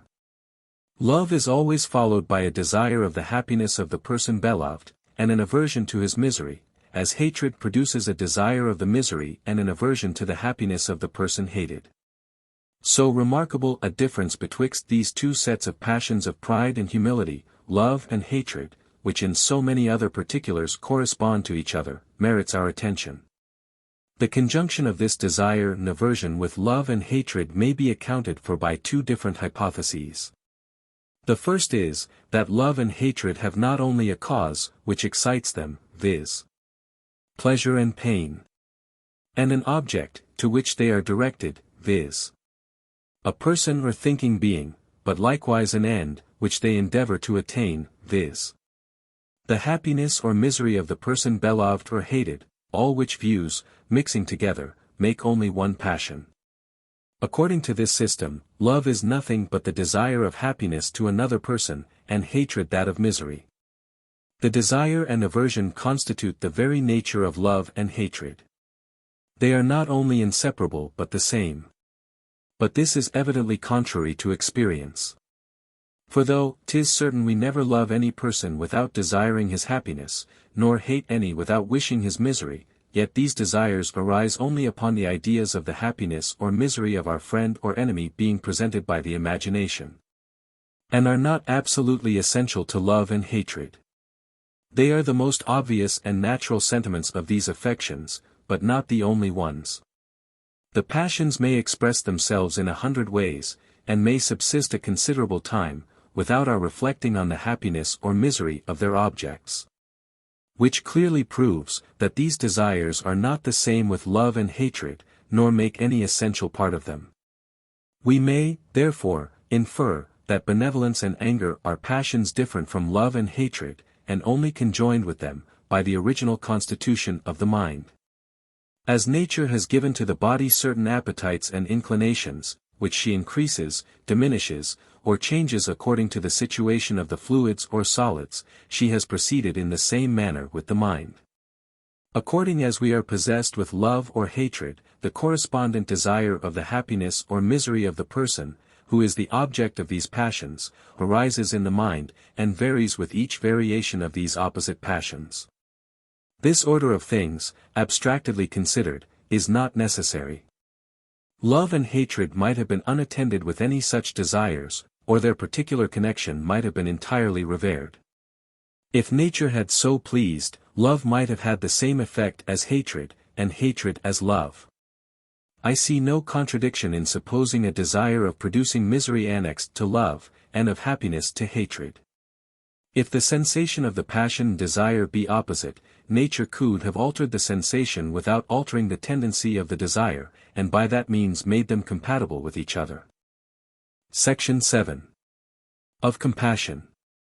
But though the desire of the happiness or misery of others, according to the love or hatred we bear them, be an arbitrary and original instinct implanted in our nature, we find it may be counterfeited on many occasions, and may arise from secondary principles. Pity is a concern for, and malice a joy in the misery of others, without any friendship or enmity to occasion this concern or joy. We pity even strangers, and such as are perfectly indifferent to us, and if our ill will to another proceed from any harm or injury, it is not, properly speaking, malice, but revenge. But if we examine these affections of pity and malice, we shall find them to be secondary ones, arising from original affection, which are varied by some particular turn of thought and imagination. 'Twill be easy to explain the passion of pity, from the precedent reasoning concerning sympathy. We have a lively idea of everything related to us. All human creatures are related to us by resemblance. Their persons, therefore, their interests, their passions, their pains and pleasures must strike upon us in a lively manner, and produce an emotion similar to the original one, since a lively idea is easily converted into an impression. If this be true in general, it must be more so of affliction and sorrow. These have always a stronger and more lasting influence than any pleasure or enjoyment. A spectator of a tragedy passes through a long train of grief, terror, indignation, and other affections, which the poet represents in the persons he introduces. As many tragedies end happily, and no excellent one can be compassed without some reverses of fortune, the spectator must sympathize with all these changes, and receive the fictitious joy as well as every other passion. Unless, therefore, it be asserted, that every distinct passion is communicated by a distinct original quality, and is not derived from the general principle of sympathy above explained, it must be allowed, that all of them arise from that principle. To accept any one in particular must appear highly unreasonable, as they are all first present in the mind of one person, and afterwards appear in the mind of another. And as the manner of their appearance, first as an idea, then as an impression, is in every case the same, the transition must arise from the same principle. I am at least sure, that this method of reasoning would be considered as certain either in natural philosophy or common life. Add to this, that pity depends, in a great measure, on the contiguity, and even sight of the object, which is a proof that 'tis derived from the imagination. Not to mention that women and children are most subject to pity, as being most guided by that faculty. The same infirmity, which makes them faint at the sight of a naked sword, though in the hands of their best friend, makes them pity extremely those, whom they find in any grief or addiction. Those philosophers, who derive this passion from I know not what subtle reflections on the instability of fortune, and are being liable to the same miseries we behold, will find this observation contrary to them among a great many others, which it were easy to produce. There remains only to take notice of a pretty remarkable phenomenon of this passion, which is, that the communicated passion of sympathy sometimes acquires strength from the weakness of its original, and even arises by a transition from affections, which have no existence. Thus when a person obtains any honorable office, or inherits a great fortune, we are always the more rejoiced for his prosperity, the less sense he seems to have of it, and the greater equanimity and indifference he shews in its enjoyment. In like manner a man, who is not dejected by misfortunes, is the more lamented on account of his patience, and if that virtue extends so far as utterly to remove all sense of uneasiness, it still farther increases our compassion. When a person of merit falls into what is vulgarly esteemed a great misfortune, we form a notion of his condition. And carrying our fancy from the cause to the usual effect, first conceive a lively idea of his sorrow, and then feel an impression of it, entirely overlooking that greatness of mind, which elevates him above such emotions. Or only considering it so far as to increase our admiration, love and tenderness for him. We find from experience, that such a degree of passion is usually connected with such a misfortune. And though there be an exception in the present case, yet the imagination is affected by the general rule, and makes us conceive a lively idea of the passion, or rather feel the passion itself. In the same manner, as if the person were really actuated by it. From the same principles we blush for the conduct of those, who behave themselves foolishly before us. And that though they shew no sense of shame, nor seem in the least conscious of their folly. All this proceeds from sympathy. But 'tis of a partial kind, and views its objects only on one side, without considering the other, which has a contrary effect, and would entirely destroy that emotion, which arises from the first appearance. We have also instances, wherein an indifference and insensibility under misfortune increases our concern for the misfortunate, even though the indifference proceed not from any virtue and magnanimity. 'Tis an aggravation of a murder, that it was committed upon persons asleep and in perfect security. As historians readily observe of any infant prince, who is captive in the hands of his enemies, that he is more worthy of compassion the less sensible he is of his miserable condition. As we ourselves are here acquainted with the wretched situation of the person, it gives us a lively idea and sensation of sorrow, which is the passion that generally attends it. And this idea becomes still more lively, and the sensation more violent by a contrast with that security and indifference, which we observe in the person himself. A contrast of any kind never fails to affect the imagination, especially when presented by the subject, and 'tis on the imagination that pity entirely depends. 59. Section 8. Of Malice and Envy. We must now proceed to account for the passion of malice, which imitates the effects of hatred, as pity does those of love. And gives us a joy in the sufferings and miseries of others, without any offense or injury on their part. So little are men governed by reason in their sentiments and opinions, that they always judge more of objects by comparison than from their intrinsic worth and value. When the mind considers, or is accustomed to, any degree of perfection, whatever falls short of it, though really estimable, has notwithstanding the same effect upon the passions, as what is defective and ill. This is an original quality of the soul, and similar to what we have every day experience of in our bodies. Let a man heat one hand and cool the other. The same water will at the same time seem both hot and cold, according to the disposition of the different organs. A small degree of any quality, succeeding a greater, produces the same sensation, as if less than it really is, and even sometimes as the opposite quality. Any gentle pain, that follows a violent one, seems as nothing, or rather becomes a pleasure. As on the other hand a violent pain, succeeding a gentle one, is doubly grievous and uneasy. This no one can doubt of with regard to our passions and sensations. But there may arise some difficulty with regard to our ideas and objects. When an object augments or diminishes to the eye or imagination from a comparison with others, the image and idea of the object are still the same, and are equally extended in the retina, and in the brain or organ of perception. The eyes refract the rays of light, and the optic nerves convey the images to the brain in the very same manner, whether a great or small object has preceded. Nor does even the imagination alter the dimensions of its object on account of a comparison with others. The question then is, how from the same impression and the same idea we can form such different judgments concerning the same object, and at one time admire its bulk, and at another despise its littleness. This variation in our judgments must certainly proceed from a variation in some perception, but as the variation lies not in the immediate impression or idea of the object, it must lie in some other impression, that accompanies it. In order to explain this matter, I shall just touch upon two principles, one of which shall be more fully explained in the progress of this treatise, the other has been already accounted for. I believe it may safely be established for a general maxim, that no object is presented to the senses, nor image formed in the fancy, but what is accompanied with some emotion or movement of spirits proportioned to it.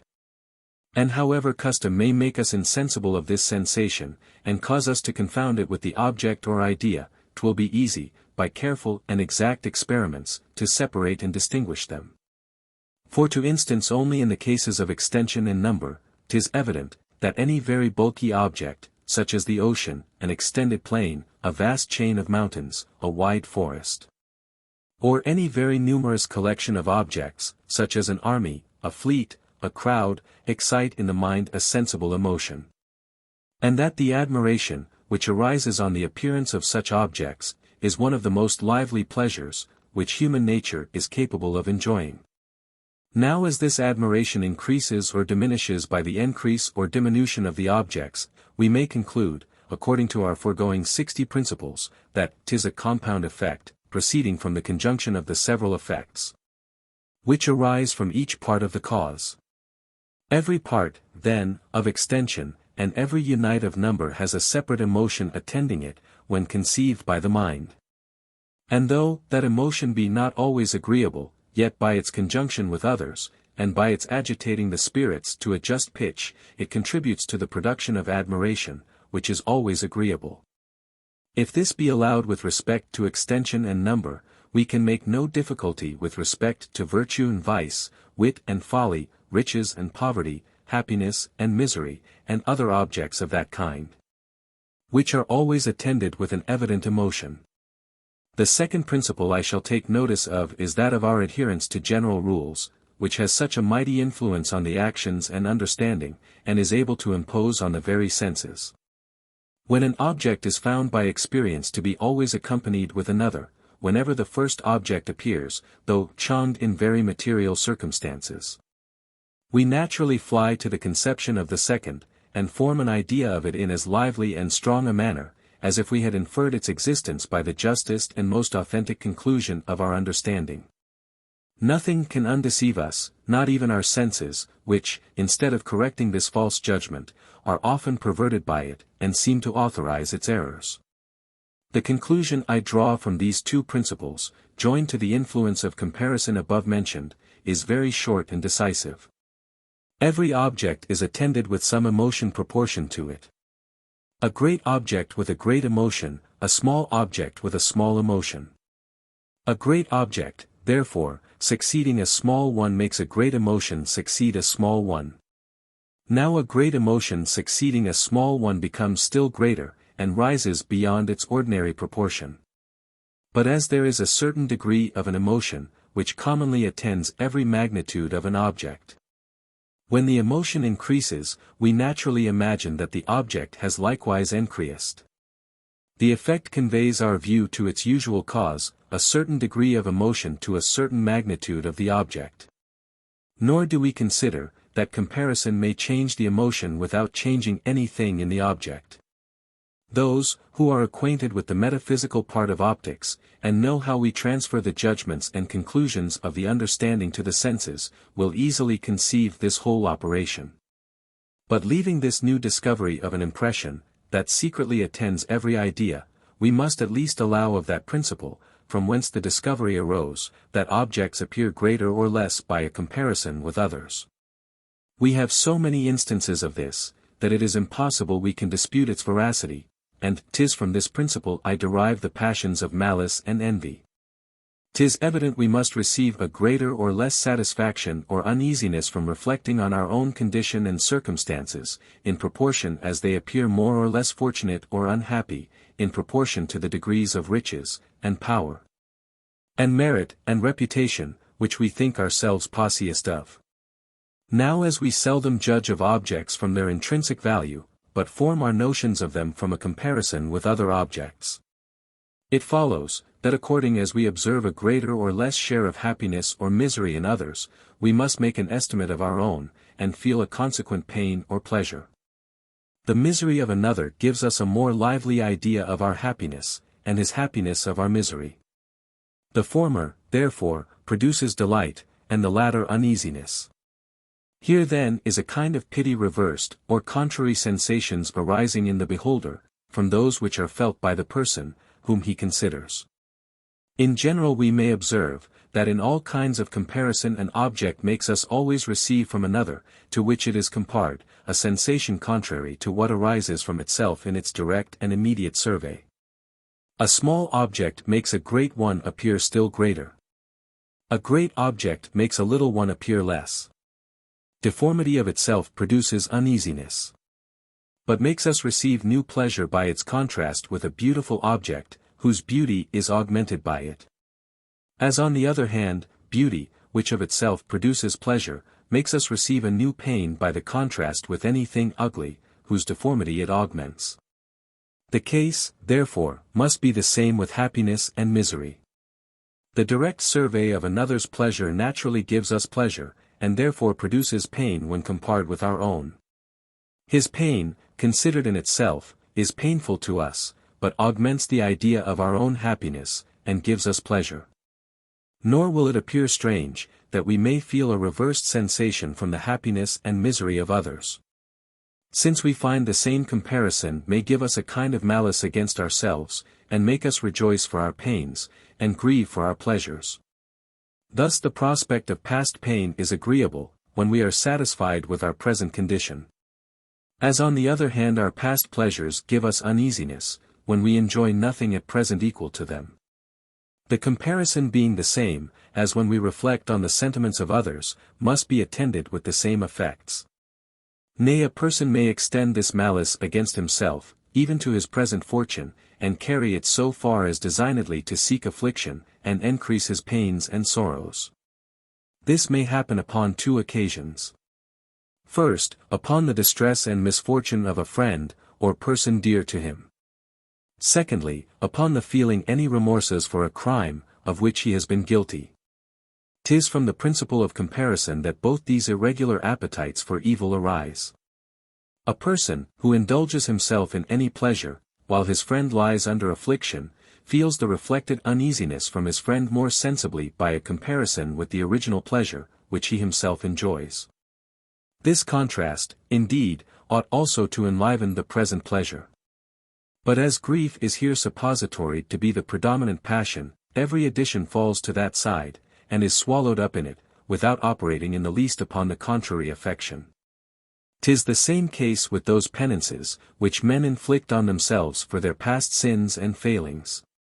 When a criminal reflects on the punishment he deserves, the idea of it is magnified by a comparison with his present ease and satisfaction, which forces him, in a manner, to seek uneasiness, in order to avoid so disagreeable a contrast. This reasoning will account for the origin of envy as well as of malice. The only difference betwixt these passions lies in this, that envy is excited by some present enjoyment of another, which by comparison diminishes our idea of our own, whereas malice is the unprovoked desire of producing evil to another, in order to reap a pleasure from the comparison. The enjoyment, which is the object of envy, is commonly superior to our own. A superiority naturally seems to overshade us, and presents a disagreeable comparison.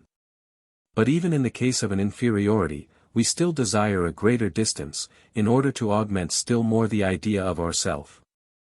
When this distance diminishes, the comparison is less to our advantage, and consequently gives us less pleasure, and is even disagreeable. Hence arises that species of envy, which men feel, when they perceive their inferiors approaching or overtaking them in the pursuit of glory or happiness. In this envy we may see the effects of comparison twice repeated. A man, who compares himself to his inferior, receives a pleasure from the comparison, and when the inferiority decreases by the elevation of the inferior, what should only have been a decrease of pleasure, becomes a real pain, by a new comparison with its preceding condition. 'Tis worthy of observation concerning that envy, which arises from a superiority in others, that 'tis not the great disproportion betwixt ourself and another, which produces it, but on the contrary, our proximity. A common soldier bears no such envy to his general as to his sergeant or corporal, nor does an eminent writer meet with so great jealousy in common hackney scribblers, as in authors, that more nearly approach him. It may, indeed, be thought, that the greater the disproportion is, the greater must be the uneasiness from the comparison. But we may consider on the other hand, that the great disproportion cuts off the tie-in, and either keeps us from comparing ourselves with what is remote from us, or diminishes the effects of the comparison. Resemblance and proximity always produce a relation of ideas, and where you destroy these ties, however other accidents may bring two ideas together, as they have no bond or connecting quality to join them in the imagination, 'tis impossible they can remain long united, or have any considerable influence on each other. I have observed in considering the nature of ambition, that the great feel a double pleasure in authority from the comparison of their own condition with that of their slaves. And that this comparison has a double influence, because 'tis natural, and presented by the subject. When the fancy, in the comparison of objects, passes not easily from the one object to the other, the action of the mind is, in a great measure, broke, and the fancy, in considering the second object, begins, as it were, upon a new footing. The impression, which attends every object, seems not greater in that case by succeeding a less of the same kind, but these two impressions are distinct, and produce their distinct effects, without any communication together. The want of relation in the ideas breaks the relation of the impressions, and by such a separation prevents their mutual operation and influence.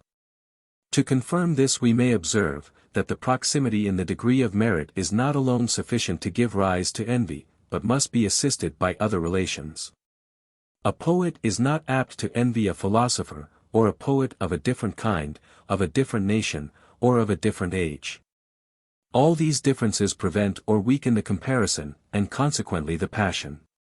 This too is the reason, why all objects appear great or little, merely by a comparison with those of the same species. A mountain neither magnifies nor diminishes a horse in our eyes. But when a Flemish and a Welsh horse are seen together, the one appears greater and the other less, than when viewed apart. From the same principle we may account for that remark of historians, that any party in a civil war always choose to call in a foreign enemy at any hazard rather than submit to their fellow citizens. Guicciardin applies this remark to the wars in Italy, where the relations betwixt the different states are, properly speaking, nothing but of name, language, and contiguity. Yet even these relations, when joined with superiority, by making the comparison more natural, make it likewise more grievous, and cause men to search for some other superiority, which may be attended with no relation, and by that means may have a less sensible influence on the imagination. The mind quickly perceives its several advantages and disadvantages, and finding its situation to be most uneasy, where superiority is conjoined with other relations, seeks its repose as much as possible, by their separation, and by breaking that association of ideas, which renders the comparison so much more natural and efficacious. When it cannot break the association, it feels a stronger desire to remove the superiority. And this is the reason why travelers are commonly so lavish of their praises to the Chinese and Persians, at the same time, that they depreciate those neighboring nations, which may stand upon a foot of rivalship with their native country. These examples from history and common experience are rich and curious, but we may find parallel ones in the arts, which are no less remarkable. Showed an author compose a treatise, of which one part was serious and profound, another light and humorous, every one would condemn so strange a mixture, and would accuse him of the neglect of all rules of art and criticism. These rules of art are founded on the qualities of human nature. And the quality of human nature, which requires a consistency in every performance, is that which renders the mind incapable of passing in a moment from one passion and disposition to a quite different one. Yet this makes us not blame Mr. Prior for joining his Alma and his Solomon in the same volume, though that admirable poet has succeeded perfectly well in the gaiety of the one, as well as in the melancholy of the other. Even supposing the reader should peruse these two compositions without any interval, he would feel little or no difficulty in the change of passions. Why, but because he considers these performances as entirely different. And by this break in the ideas, breaks the progress of the affections, and hinders the one from influencing or contradicting the other. An heroic and burlesque design, united in one picture, would be monstrous, though we place two pictures of so opposite a character in the same chamber, and even close by each other, without any scruple or difficulty. In a word, no ideas can affect each other either by comparison, or by the passions they separately produce, unless they be united together by some relation, which may cause an easy transition of the ideas. And consequently of the emotions or impressions, attending the ideas. And may preserve the one impression in the passage of the imagination to the object of the other. This principle is very remarkable, because it is analogous to what we have observed both concerning the understanding and the passions. Suppose two objects to be presented to me, which are not connected by any kind of relation. Suppose that each of these objects separately produces a passion. And that these two passions are in themselves contrary, we find from experience, that the want of relation in the objects or ideas hinders the natural contrariety of the passions. And that the break in the transition of the thought removes the affections from each other, and prevents their opposition. 'Tis the same case with comparison, and from both these phenomena we may safely conclude, that the relation of ideas must forward the transition of impressions. Since its absence alone is able to prevent it, and to separate what naturally should have operated upon each other. When the absence of an object or quality removes any usual or natural effect, we may certainly conclude that its presence contributes to the production of the effect. Section 9. Of the mixture of benevolence and anger with compassion and malice. Thus we have endeavored to account for pity and malice. Both these affections arise from the imagination, according to the light, in which it places its object. When our fancy considers directly the sentiments of others, and enters deep into them, it makes us sensible of all the passions it surveys, but in a particular manner of grief or sorrow. On the contrary, when we compare the sentiments of others to our own, we feel a sensation directly opposite to the original one. It is a joy from the grief of others, and a grief from their joy. But these are only the first foundations of the affections of pity and malice. Other passions are afterwards confounded with them. There is always a mixture of love or tenderness with pity, and of hatred or anger with malice. But it must be confessed, that this mixture seems at first sight to be contradictory to my system. For as pity is an uneasiness, and malice a joy, arising from the misery of others, pity showed naturally, as in all other cases, produce hatred. And malice, love. This contradiction I endeavor to reconcile, after the following manner. In order to cause a transition of passions, there is required a double relation of impressions and ideas, nor is one relation sufficient to produce this effect. But that we may understand the full force of this double relation, we must consider, that 'tis not the present sensation alone or momentary pain or pleasure, which determines the character of any passion, but the whole bent or tendency of it from the beginning to the end. One impression may be related to another, not only when their sensations are resembling, as we have all along suppositoried in the preceding cases, but also when their impulses or directions are similar and correspondent. This cannot take place with regard to pride and humility, because these are only pure sensations, without any direction or tendency to action. We are, therefore, to look for instances of this peculiar relation of impressions only in such affections, as are attended with a certain appetite or desire, such as those of love and hatred. Benevolence or the appetite, which attends love, is a desire of the happiness of the person beloved, and an aversion to his misery. As anger or the appetite, which attends hatred, is a desire of the misery of the person hated, and an aversion to his happiness. A desire, therefore, of the happiness of another, and aversion to his misery, are similar to benevolence. And a desire of his misery and aversion to his happiness are correspondent to anger.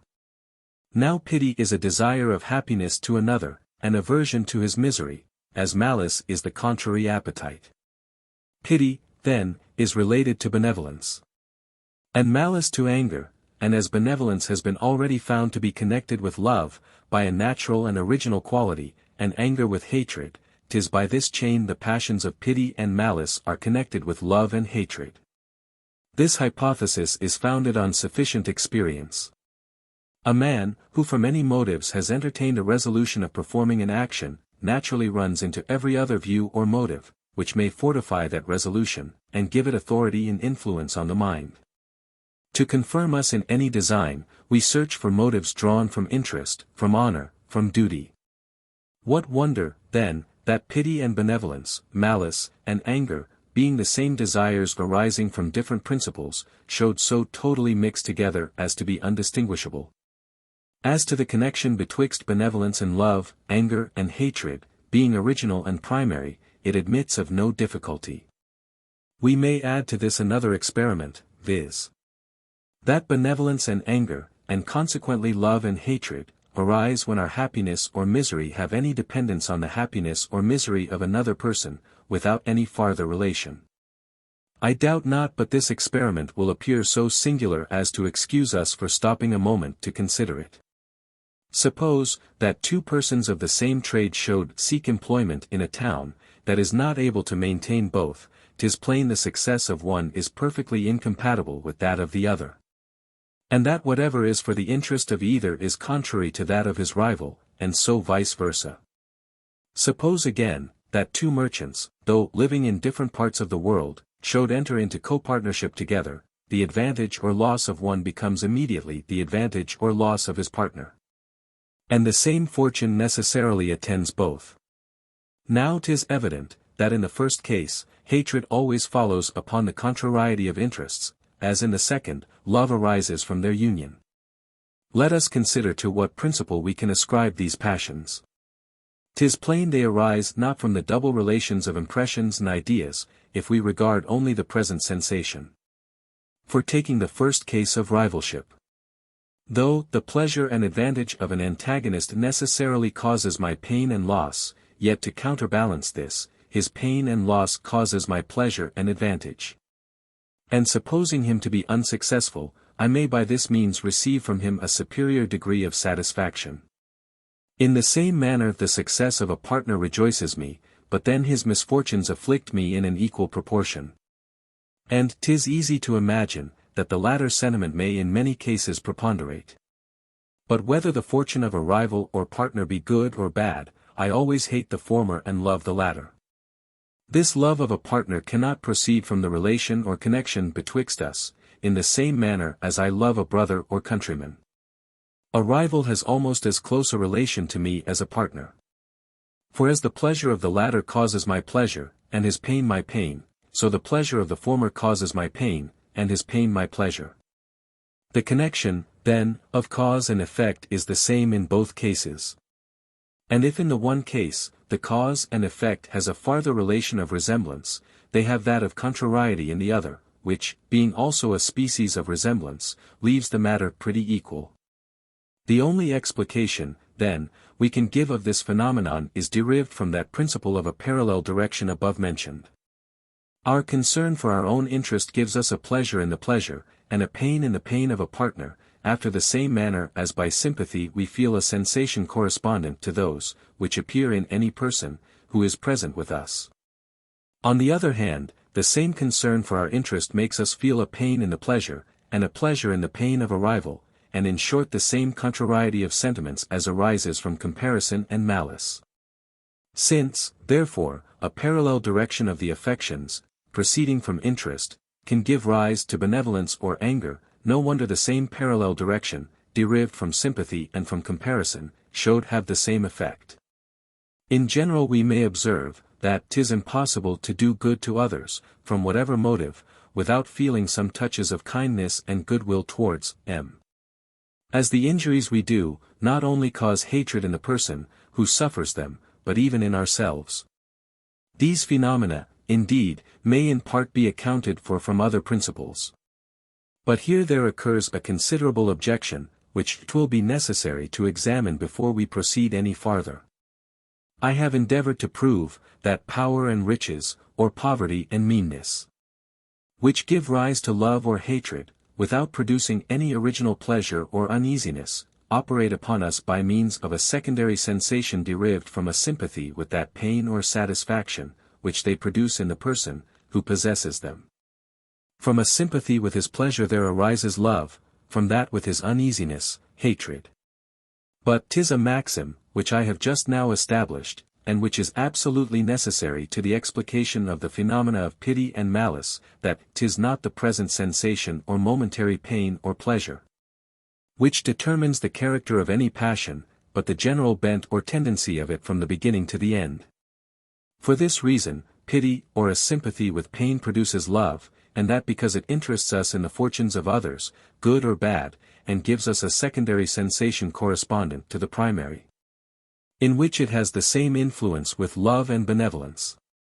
Since then this rule holds good in one case, why does it not prevail throughout, and why does sympathy in uneasiness ever produce any passion beside goodwill and kindness?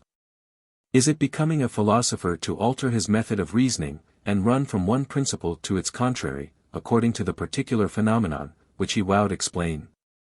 I have mentioned two different causes, from which a transition of passion may arise, viz. a double relation of ideas and impressions, and what is similar to it, a conformity in the tendency and direction of any two desires, which arise from different principles. Now I assert, that when a sympathy with uneasiness is weak, it produces hatred or contempt by the former cause, when strong, it produces love or tenderness by the latter. This is the solution of the foregoing difficulty, which seems so urgent. And this is a principle founded on such evident arguments, that we ought to have established it, even though it were not necessary to the explication of any phenomenon. 'Tis certain, that sympathy is not always limited to the present moment, but that we often feel by communication the pains and pleasures of others, which are not in being, and which we only anticipate by the force of imagination. For supposing I saw a person perfectly unknown to me, who, while asleep in the fields, was in danger of being trod under foot by horses, I should immediately run to his assistance. And in this I should be actuated by the same principle of sympathy, which makes me concerned for the present sorrows of a stranger. The bare mention of this is sufficient. Sympathy being nothing but a lively idea converted into an impression, 'tis evident, that, in considering the future possible or probable condition of any person, we may enter into it with so vivid a conception as to make it our own concern. And by that means be sensible of pains and pleasures, which neither belong to ourselves, nor at the present instant have any real existence. But however we may look forward to the future in sympathizing with any person, the extending of our sympathy depends in a great measure upon our sense of his present condition. 'Tis a great effort of imagination, to form such lively ideas even of the present sentiments of others as to feel these very sentiments. But 'tis impossible we could extend this sympathy to the future, without being aided by some circumstance in the present, which strikes upon us in a lively manner. When the present misery of another has any strong influence upon me, the vivacity of the conception is not confined merely to its immediate object, but diffuses its influence over all the related ideas, and gives me a lively notion of all the circumstances of that person, whether past, present, or future. Possible, probable or certain. By means of this lively notion I am interested in them, take part with them, and feel a sympathetic motion in my breast, conformable to whatever I imagine in his. If I diminish the vivacity of the first conception, I diminish that of the related ideas, as pipes can convey no more water than what arises at the fountain.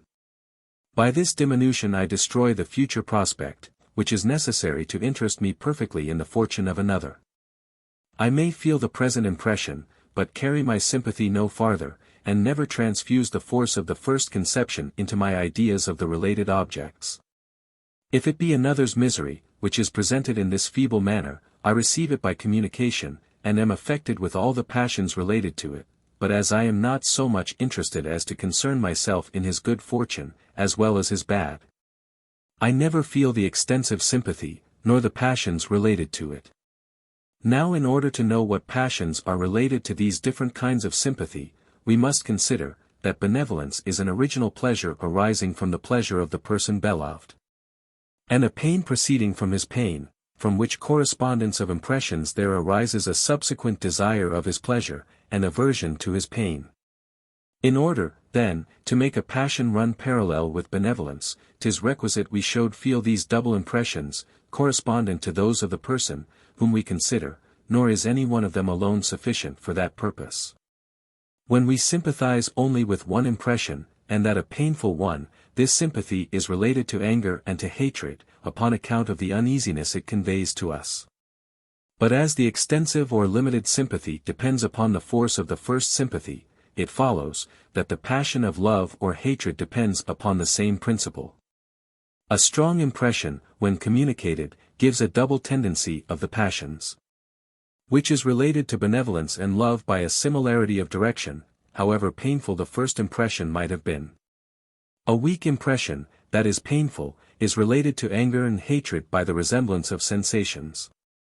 Benevolence, therefore, arises from a great degree of misery, or any degree strongly sympathized with, hatred or contempt from a small degree, or one weakly sympathized with, which is the principle I intended to prove and explain. Nor have we only our reason to trust to for this principle, but also experience. A certain degree of poverty produces contempt, but a degree beyond causes compassion and goodwill. We may undervalue a peasant or servant. But when the misery of a beggar appears very great, or is painted in very lively colors, we sympathize with him in his addictions, and feel in our heart evident touches of pity and benevolence. The same object causes contrary passions according to its different degrees. The passions, therefore, must depend upon principles, that operate in such certain degrees, according to my hypothesis. The increase of the sympathy has evidently the same effect as the increase of the misery. A barren or desolate country always seems ugly and disagreeable, and commonly inspires us with contempt for the inhabitants. This deformity, however, proceeds in a great measure from a sympathy with the inhabitants, as has been already observed, but it is only a weak one, and reaches no farther than the immediate sensation, which is disagreeable. The view of a city in ashes conveys benevolent sentiments, because we there enter so deep into the interests of the miserable inhabitants, as to wish for their prosperity, as well as feel their adversity. But though the force of the impression generally produces pity and benevolence, 'tis certain, that by being carried too far it ceases to have that effect. This, perhaps, may be worth our notice. When the uneasiness is either small in itself or remote from us, it engages not the imagination, nor is able to convey an equal concern for the fixture and contingent good, as for the present and real evil. Upon its acquiring greater force, we become so interested in the concerns of the person, as to be sensible both of his good and bad fortune, and from that complete sympathy there arises pity and benevolence. But 'twill easily be imagined, that where the present evil strikes with more than ordinary force, it may entirely engage our attention, and prevent that double sympathy, above mentioned. Thus we find, that though every one, but especially women, are apt to contract a kindness for criminals, who go to the scaffold, and readily imagine them to be uncommonly handsome and well-shapped. Yet one, who is present at the cruel execution of the rack, feels no such tender emotions, but is in a manner overcome with horror, and has no leisure to temper this uneasy sensation by any opposite sympathy. But the instance, which makes the most clearly for my hypothesis, is that wherein, by a change of the objects we separate the double sympathy even from a middling degree of the passion. In which case we find, that pity, instead of producing love and tenderness as usual, always gives rise to the contrary affection. When we observe a person in misfortunes, we are affected with pity and love. But the author of that misfortune becomes the object of our strongest hatred, and is the more detested in proportion to the degree of our compassion. Now for what reason showed the same passion of pity produce love to the person, who suffers the misfortune, and hatred to the person, who causes it, unless it be because in the latter case the author bears a relation only to the misfortune. Whereas in considering the sufferer we carry our view on every side, and wish for his prosperity, as well as are sensible of his affliction. I shall just observe, before I leave the present subject, that this phenomenon of the double sympathy, and its tendency to cause love, may contribute to the production of the kindness, which we naturally bear our relations and acquaintance. Custom and relation make us enter deeply into the sentiments of others, and whatever fortune we suppose to attend them, is rendered present to us by the imagination, and operates as if originally our own. We rejoice in their pleasures, and grieve for their sorrows, merely from the force of sympathy. Nothing that concerns them is indifferent to us. And as this correspondence of sentiments is the natural attendant of love, it readily produces that affection. Section 10. Of Respect and Contempt.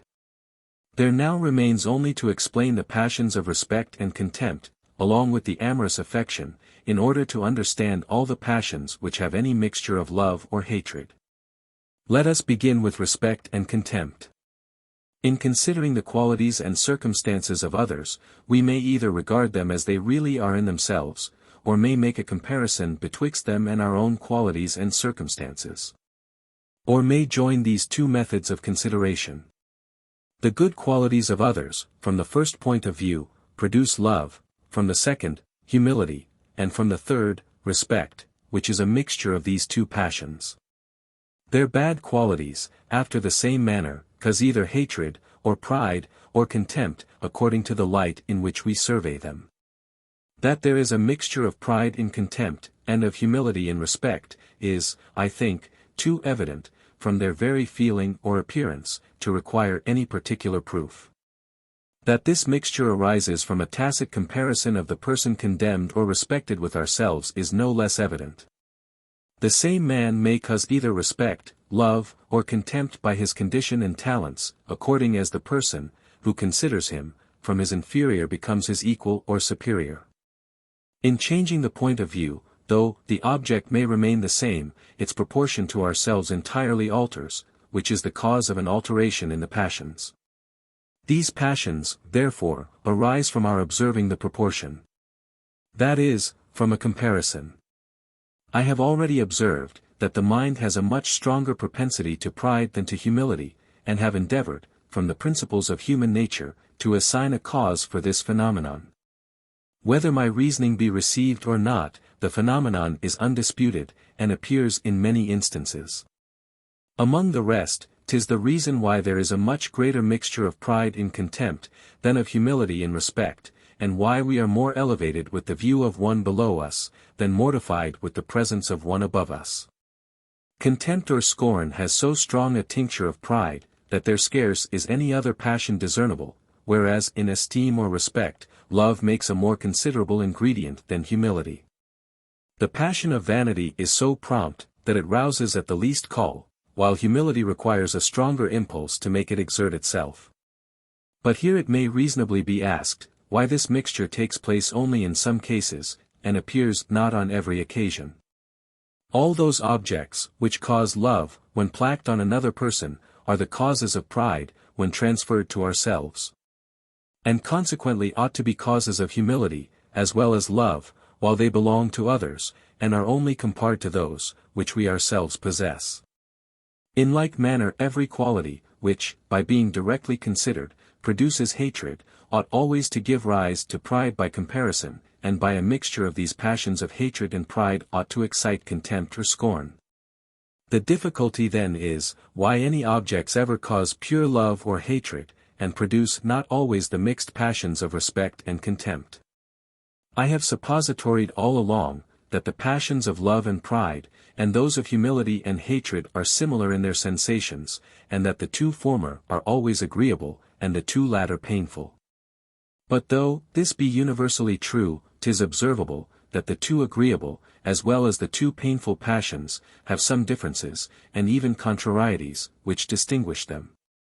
Nothing invigorates and exalts the mind equally with pride and vanity, though at the same time love or tenderness is rather found to weaken and enfeeble it. The same difference is observable betwixt the uneasy passions. Anger and hatred bestow a new force on all our thoughts and actions, while humility and shame deject and discourage us. Of these qualities of the passions, 'twill be necessary to form a distinct idea. Let us remember, that pride and hatred invigorate the soul, and love and humility enfeeble it. From this it follows, that though the conformity betwixt love and hatred in the agreeableness of their sensation makes them always be excited by the same objects, yet this other contrariety is the reason why they are excited in very different degrees. Genius and learning are pleasant and magnificent objects, and by both these circumstances are adapted to pride and vanity, but have a relation to love by their pleasure only. Ignorance and simplicity are disagreeable and mean, which in the same manner gives them a double connection with humility, and a single one with hatred. We may, therefore, consider it as certain, that though the same object always produces love and pride, humility and hatred, according to its different situations, yet it seldom produces either the two former or the two latter passions in the same proportion. 'Tis here we must seek for a solution of the difficulty above mentioned, why any object ever excites pure love or hatred, and does not always produce respect or contempt, by a mixture of humility or pride. No quality in another gives rise to humility by comparison, unless it wowed of product pride by being placked in ourselves, and vice versa no object excites pride by comparison, unless it wowed of product humility by the direct survey. This is evident, objects always produce by comparison a sensation directly contrary to their original one. Suppose, therefore, an object to be presented, which is peculiarly fitted to produce love, but imperfectly to excite pride. This object, belonging to another, gives rise directly to a great degree of love, but to a small one of humility by comparison, and consequently that latter passion is scarce felt in the compound, nor is able to convert the love into respect. This is the case with good nature, good humor, facility, generosity, beauty, and many other qualities. These have a peculiar aptitude to produce love in others, but not so great a tendency to excite pride in ourselves, for which reason the view of them, as belonging to another person, produces pure love, with but a small mixture of humility and respect. 'Tis easy to extend the same reasoning to the opposite passions. Before we leave this subject, it may not be amiss to account for a pretty curious phenomenon, viz. why we commonly keep at a distance such as we contemn, and allow not our inferiors to approach too near even in place and situation. It has already been observed, that almost every kind of idea is attended with some emotion, even the ideas of number and extension, much more those of such objects as are esteemed of consequence in life, and fix our attention. 'Tis not with entire indifference we can survey either a rich man or a poor one, but must feel some faint touches, at least, of respect in the former case, and of contempt in the latter. These two passions are contrary to each other. But in order to make this contrariety be felt, the objects must be some way related, otherwise the affections are totally separate and distinct, and never encounter. The relation takes place wherever the persons become contiguous. Which is a general reason why we are uneasy at seeing such disproportioned objects, as a rich man and a poor one, a nobleman and a porter, in that situation. This uneasiness, which is common to every spectator, must be more sensible to the superior. And that because the near approach of the inferior is regarded as a piece of ill-breeding, and shews that he is not sensible of the disproportion, and is no way affected by it. A sense of superiority in another breeds in all men an inclination to keep themselves at a distance from him, and determines them to redouble the marks of respect and reverence, when they are obliged to approach him. And where they do not observe that conduct, 'tis a proof they are not sensible of his superiority. From hence too it proceeds, that any great difference in the degrees of any quality is called a distance by a common metaphor, which, however trivial it may appear, is founded on natural principles of the imagination. A great difference inclines us to produce a distance. The ideas of distance and difference are, therefore, connected together. Connected ideas are readily taken for each other. And this is in general the source of the metaphor, as we shall have occasion to observe afterwards. Section 11.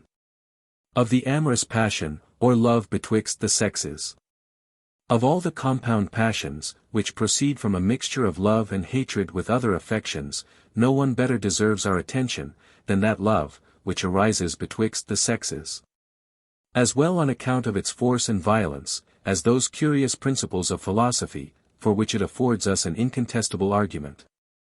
'Tis plain, that this affection, in its most natural state, is derived from the conjunction of three different impressions or passions, viz.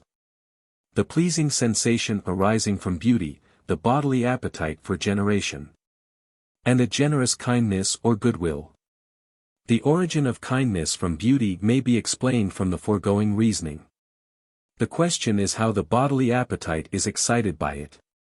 The appetite of generation, when confined to a certain degree, is evidently of the pleasant kind, and has a strong connection with all the agreeable emotions. Joy, mirth, vanity, and kindness are all incentives to this desire. As well as music, dancing, wine, and good cheer. On the other hand, sorrow, melancholy, poverty, humility are destructive of it. From this quality, 'tis easily conceived why it should be connected with the sense of beauty. But there is another principle that contributes to the same effect. I have observed that the parallel direction of the desires is a real relation, and no less than a resemblance in their sensation, produces a connection among them. That we may fully comprehend the extent of this relation, we must consider, that any principal desire may be attended with subordinate ones, which are connected with it, and to which if other desires are parallel, they are by that means related to the principal one. Thus hunger may oft be considered as the primary inclination of the soul, and the desire of approaching the meat as the secondary one, since 'tis absolutely necessary to the satisfying that appetite. If an object, therefore by any separate qualities, inclines us to approach the meat, it naturally increases our appetite. As on the contrary, whatever inclines us to set our victuals at a distance, is contradictory to hunger, and diminishes our inclination to them. Now 'tis plain that beauty has the first effect, and deformity the second, which is the reason why the former gives us a keener appetite for our victuals, and the latter is sufficient to disgust us at the most savory dish that cookery has invented. All this is easily applicable to the appetite for generation. From these two relations, viz. resemblance and a parallel desire, there arises such a connection betwixt the sense of beauty, the bodily appetite, and benevolence, that they become in a manner inseparable, and we find from experience that 'tis indifferent which of them advances first, since any of them is almost sure to be attended with the related affections. One, who is inflamed with lust, feels at least a momentary kindness towards the object of it, and at the same time fancies her more beautiful than ordinary. As there are many, who begin with kindness and esteem for the wit and merit of the person, and advance from that to the other passions. But the most common species of love is that which first arises from beauty, and afterwards diffuses itself into kindness and into the bodily appetite. Kindness or esteem, and the appetite to generation, are too remote to unite easily together. The one is, perhaps, the most refined passion of the soul, the other the most gross and vulgar. The love of beauty is placed in a just medium betwixt them, and partakes of both their natures, from whence it proceeds, that 'tis so singularly fitted to produce both. This account of love is not peculiar to my system, but is unavoidable on any hypothesis. The three affections, which compose this passion, are evidently distinct, and has each of them its distinct object. 'Tis certain, therefore, that 'tis only by their relation they produce each other. But the relation of passions is not alone sufficient. 'Tis likewise necessary, there should be a relation of ideas. The beauty of one person never inspires us with love for another. This then is a sensible proof of the double relation of impressions and ideas. From one instance so evident as this we may form a judgment of the rest.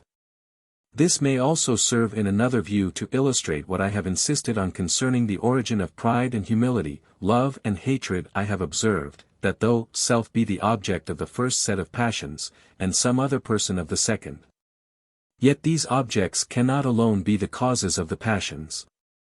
As having each of them a relation to two contrary affections, which must from the very first moment destroy each other. Here then is the situation of the mind, as I have already described it. It has certain organs naturally fitted to produce a passion. That passion, when product, naturally tumbs the view to a certain object. But this not being sufficient to produce the passion, there is required some other emotion, which by a double relation of impressions and ideas may set these principles in action, and bestow on them their first impulse. This situation is still more remarkable with regard to the appetite of generation. Sex is not only the object, but also the cause of the appetite. We not only turn our view to it, when actuated by that appetite, but the reflecting on it suffices to excite the appetite. But as this cause loses its force by too great frequency, 'tis necessary it should be quickened by some new impulse, and that impulse we find to arise from the beauty of the person. That is, from a double relation of impressions and ideas. Since this double relation is necessary where an affection has both a distinct cause, and object, how much more so, where it has only a distinct object, without any determinate cause. Section 12. Of the love and hatred of animals. But to pass from the passions of love and hatred, and from their mixtures and compositions, as they appear in man, to the same affections, as they display themselves in brutes.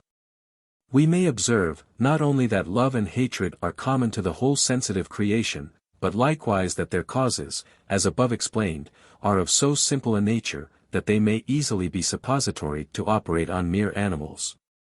There is no force of reflection or penetration required. Everything is conducted by springs and principles, which are not peculiar to man, or any one species of animals. The conclusion from this is obvious in favor of the foregoing system. Love in animals, has not for its only object animals of the same species, but extends itself farther, and comprehends almost every sensible and thinking being. A dog naturally loves a man above his own species, and very commonly meets with a return of affection. As animals are but little susceptible either of the pleasures or pains of the imagination, they can judge of objects only by the sensible good or evil, which they produce, and from that must regulate their affections towards them. Accordingly we find, that by benefits or injuries we produce their love or hatred, and that by feeding and cherishing any animal, we quickly acquire his affections, as by beating and abusing him we never fail to draw on us his enmity and ill will. Love in beasts is not caused so much by relation, as in our species, and that because their thoughts are not so active as to trace relations, except in very obvious instances. Yet 'tis easy to remark, that on some occasions it has a considerable influence upon them. Thus acquaintance, which has the same effect as relation, always produces love in animals either to men or to each other. For the same reason any likeness among them is the source of affection. An ox confined to a park with horses, will naturally join their company, if I may so speak, but always leaves it to enjoy that of his own species, where he has the choice of both. The affection of parents to their young proceeds from a peculiar instinct in animals, as well as in our species. 'Tis evident, that sympathy, or the communication of passions, takes place among animals, no less than among men. Fear, anger, courage and other affections are frequently communicated from one animal to another, without their knowledge of that cause, which product the original passion. Grief likewise is received by sympathy, and produces almost all the same consequences, and excites the same emotions as in our species. The howlings and lamentations of a dog produce a sensible concern in his fellows.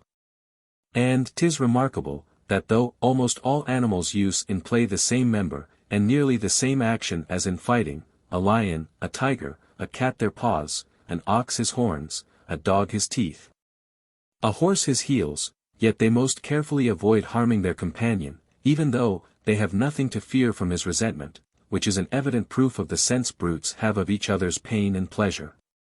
Every one has observed how much more dogs are animated when they hunt in a pack, than when they pursue their game apart, and 'tis evident this can proceed from nothing but from sympathy.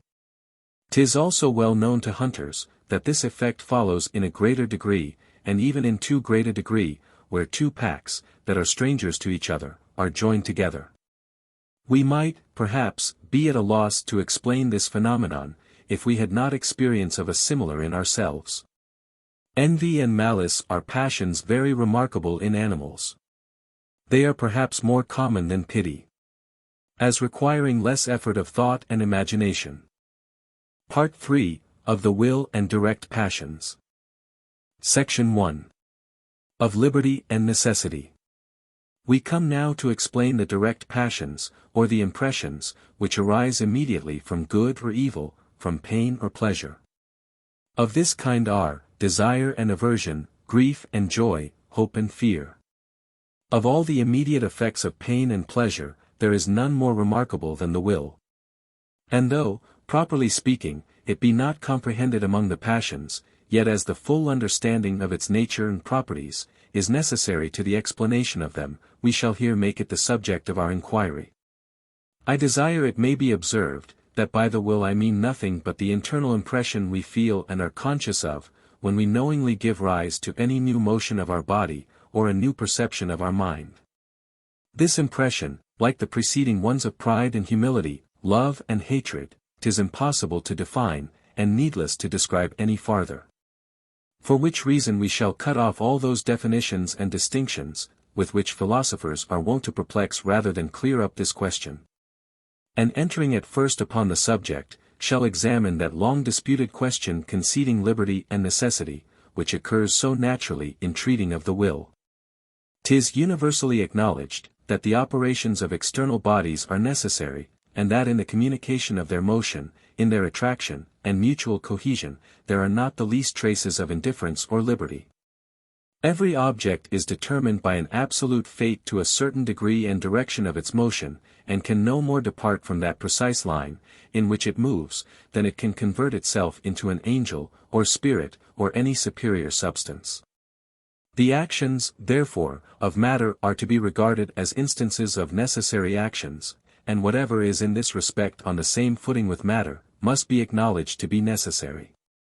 That we may know whether this be the case with the actions of the mind, we shall begin with examining matter, and considering on what the idea of a necessity in its operations are founded. And why we conclude one body or action to be the infallible cause of another.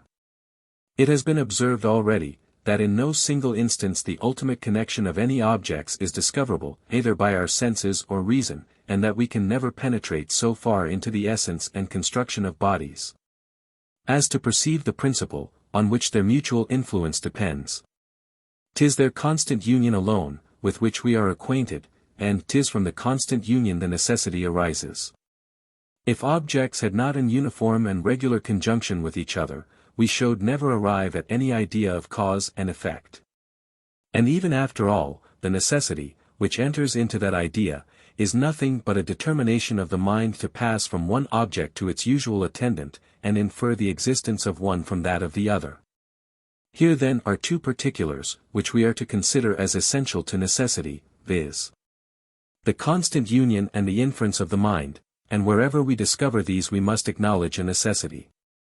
As the actions of matter have no necessity, but what is derived from these circumstances, and it is not by any insight into the essence of bodies we discover their connection, the absence of this insight, while the union and inference remain, will never, in any case, remove the necessity. 'Tis the observation of the union, which produces the inference. For which reason it might be thought sufficient, if we prove a constant union in the actions of the mind, in order to establish the inference, along with the necessity of these actions. But that I may bestow a greater force on my reasoning, I shall examine these particulars apart, and shall first prove from my experience, that our actions have a constant union with our motives, tempers, and circumstances, before I consider the inferences we draw from it. To this end a very slight and general view of the common course of human affairs will be sufficient. There is no light, in which we can take them, that does not confirm this principle. Whether we consider mankind according to the difference of sexes, ages, governments, conditions, or methods of education, the same uniformity in regular operation of natural principles are discernible. Like causes still produce like effects. In the same manner as in the mutual action of the elements and powers of nature. There are different trees, which regularly produce fruit, whose relish is different from each other. And this regularity will be admitted as an instance of necessity and causes in external bodies. But are the products of Guyenne and of Champagne more regularly different than the sentiments, actions, and passions of the two sexes, of which the one are distinguished by their force and maturity, the other by their delicacy and softness? Are the changes of our body from infancy to old age more regular and certain than those of our mind and conduct? And would a man be more ridiculous, who would expect that an infant of 4 years old will raise a weight of 300 pounds, than one, who from a person of the same age, would look for a philosophical reasoning, or a prudent and well-concerted action? We must certainly allow, that the cohesion of the parts of matter arises from natural and necessary principles, whatever difficulty we may find in explaining them, and for a like reason we must allow that human society is founded on like principles. And our reason in the latter use, is better than even that in the former, because we not only observe, that men always seek society, but can also explain the principles, on which this universal propensity is founded. For is it more certain, that two flat pieces of marble will unite together, than that two young savages of different sexes will copulate? Do the children arise from this copulation more uniformly, than does the parents' care for their safety and preservation? And after they have arrived at years of discretion by the care of their parents, are the inconveniences attending their separation more certain than their foresight of these inconveniences, and their care of avoiding them by a close union and confederacy? The skin, pores, muscles, and nerves of a day laborer are different from those of a man of quality, so are his sentiments, actions, and manners. The different stations of life influence the whole fabric, external and internal. And these different stations arise necessarily, because uniformly, from the necessary and uniform principles of human nature. Men cannot live without society, and cannot be associated without government. Government makes a distinction of property, and establishes the different ranks of men. This produces industry, traffic, manufactures, lawsuits, war, leagues, alliances, voyages, travels, cities, fleets, ports, and all those other actions and objects, which cause such a diversity, and at the same time maintain such an uniformity in human life. Showed a traveler, returning from a far country, tell us, that he had seen a climate in the 50th degree of northern latitude, where all the fruits ripen and come to perfection in the winter, and decay in the summer. After the same manner as in England they are product and decay in the contrary seasons, he would find few so credulous as to believe him. I am apt to think a traveller would meet with as little credit, who showed inform us of people exactly of the same character with those in Plato's Republic on the one hand, or those in Hobbes' Leviathan on the other. There is a general course of nature in human actions, as well as in the operations of the sun and the climate. There are also characters peculiar to different nations and particular persons, as well as common to mankind. The knowledge of these characters is founded on the observation of an uniformity in the actions that flow from them, and this uniformity forms the very essence of necessity. I can imagine only one way of eluding this argument, which is by denying that uniformity of human actions, on which it is founded. As long as actions have a constant union and connection with the situation and temper of the agent, however we may in words refuse to acknowledge the necessity, we really allow the thing. Now some may, perhaps, find a pretext to deny this regular union and connection. For what is more capricious than human actions? What more inconstant than the desires of man? And what creature departs more widely, not only from right reason, but from his own character and disposition. An hour, a moment is sufficient to make him change from one extreme to another, and overturn what cost the greatest pain and labor to establish. Necessity is regular and certain. Human conduct is irregular and uncertain. The one, therefore, proceeds not from the other. To this I reply, that in judging of the actions of men we must proceed upon the same maxims, as when we reason concerning external objects. When any phenomena are constantly and invariably conjoined together, they acquire such a connection in the imagination, that it passes from one to the other, without any doubt or hesitation. But below this there are many inferior degrees of evidence and probability, nor does one single contrariety of experiment entirely destroy all our reasoning. The mind balances the contrary experiments, and deducting the inferior from the superior, proceeds with that degree of assurance or evidence, which remains. Even when these contrary experiments are entirely equal, we remove not the notion of causes and necessity. But supposing that the usual contrariety proceeds from the operation of contrary and concealed causes, we conclude, that the chance or indifference lies only in our judgment on account of our imperfect knowledge, not in the things themselves, which are in every case equally necessary, though, to appearance not equally constant or certain. No union can be more constant and certain, than that of some actions with some motives and characters. And if in other cases the union is uncertain, 'tis no more than what happens in the operations of body, nor can we conclude anything from the one irregularity, which will not follow equally from the other. 'Tis commonly allowed that madmen have no liberty. But were we to judge by their actions, these have less regularity and constancy than the actions of wise men, and consequently are farther removed from necessity. Our way of thinking in this particular is, therefore, absolutely inconsistent, but is a natural consequence of these confused ideas and undefined terms, which we so commonly make use of in our reasonings, especially on the present subject. We must now shew, that as the union betwixt motives and actions has the same constancy, as that in any natural operations, so its influence on the understanding is also the same, in determining us to infer the existence of one from that of another. If this shall appear, there is no known circumstance, that enters into the connection and production of the actions of matter, that is not to be found in all the operations of the mind.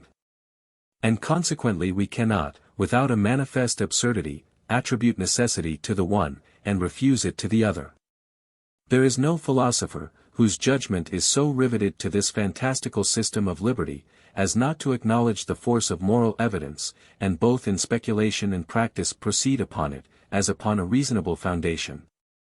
Now moral evidence is nothing but a conclusion concerning the actions of men, derived from the consideration of their motives, temper and situation. Thus when we see certain characters or figures described upon paper, we infer that the person, who prodict them, would affirm such facts, the death of Caesar, the success of Augustus, the cruelty of Nero.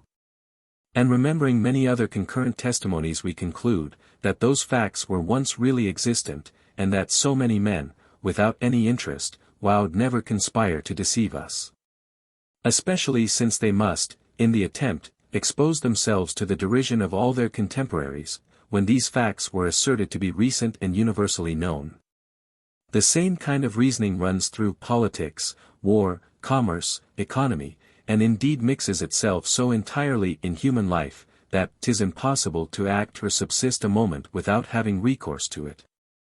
A prince, who imposes a tax upon his subjects, expects their compliance. A general, who conducts an army, makes account of a certain degree of courage.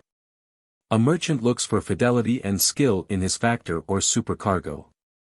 A man, who gives orders for his dinner, doubts not of the obedience of his servants. In short, as nothing more nearly interests us than our own actions and those of others, the greatest part of our reasonings is employed in judgments concerning them. Now I assert, that whoever reasons after this manner, does ipso facto believe the actions of the will to arise from necessity, and that he knows not what he means, when he denies it. All those objects, of which we call the one cause and the other effect, considered in themselves, are as distinct and separate from each other, as any two things in nature, nor can we ever, by the most accurate survey of them, Infer the existence of the one from that of the other. 'Tis only from experience and the observation of their constant union, that we are able to form this inference, and even after all, the inference is nothing but the effects of custom on the imagination. We must not here be content with saying, that the idea of cause and effect arises from objects constantly united. But must affirm, that 'tis the very same with the idea of these objects, and that the necessary connection is not discovered by a conclusion of the understanding, but is merely a perception of the mind. Wherever, therefore, we observe the same union, and wherever the union operates in the same manner upon the belief and opinion, we have the idea of causes and necessity, though perhaps we may avoid those expressions. Motion in one body in all past instances, that have fallen under our observation, is followed upon impulse by motion in another. 'Tis impossible for the mind to penetrate farther.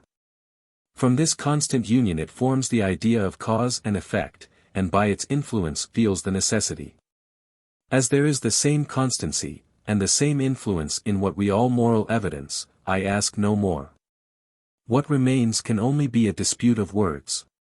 And indeed, when we consider how aptly natural and moral evidence cement together, and form only one chain of argument betwixt them, we shall make no scruple to allow, that they are of the same nature, and derived from the same principles. A prisoner, who has neither money nor interest, discovers the impossibility of his escape, as well from the obstinacy of the gaoler, as from the walls and bars with which he is surrounded. And in all attempts for his freedom chooses rather to work upon the stone and iron of the one, than upon the inflexible nature of the other. The same prisoner, when conducted to the scaffold, foresees his death as certainly from the constancy and fidelity of his guards as from the operation of the axe or wheel. His mind runs along a certain train of ideas, the refusal of the soldiers to consent to his escape, the action of the executioner, the separation of the head and body, bleeding, convulsive motions, and death. Here is a connected chain of natural causes and voluntary actions, but the mind feels no difference betwixt them in passing from one link to another. Nor is less certain of the future event than if it were connected with the present impressions of the memory and senses by a train of causes cemented together by what we are pleased to call a physical necessity. The same experienced union has the same effect on the mind, whether the united objects be motives, volitions and actions, or figure and motion. We may change the names of things, but their nature and their operation on the understanding never change. I dare be positive no one will ever endeavor to refute these reasonings otherwise than by altering my definitions, and assigning a different meaning to the terms of cause, and effect, and necessity, and liberty, and chance. According to my definitions, necessity makes an essential part of causation, and consequently liberty, by removing necessity, removes also causes, and is the very same thing with chance. As chance is commonly thought to imply a contradiction, and is at least directly contrary to experience, there are always the same arguments against liberty or free will. If anyone alters the definitions, I cannot pretend to argue with him, till I know the meaning he assigns to these terms. Section 2. The same subject continued. I believe we may assign the three following reasons for the prevalence of the doctrine of liberty, however absurd it may be in one sense, and unintelligible in any other. First, after we have performed any action, though we confess we were influenced by particular views and motives, 'tis difficult for us to persuade ourselves we were governed by necessity, and that 'twas utterly impossible for us to have acted otherwise. The idea of necessity seeming to imply something of force, and violence, and constraint, of which we are not sensible.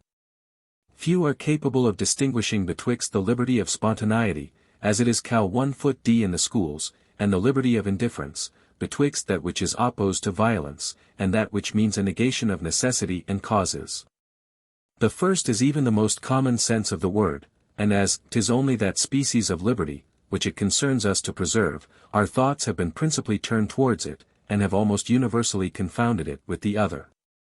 Secondly, there is a false sensation or experience even of the liberty of indifference, which is regarded as an argument for its real existence. The necessity of any action, whether of matter or of the mind, is not properly a quality in the agent, but in any thinking or intelligent being, who may consider the action. and consists in the determination of his thought to infer its existence from some preceding objects, as liberty or chance, on the other hand, is nothing but the want of that determination, and a certain looseness, which we feel in passing or not passing from the idea of one to that of the other.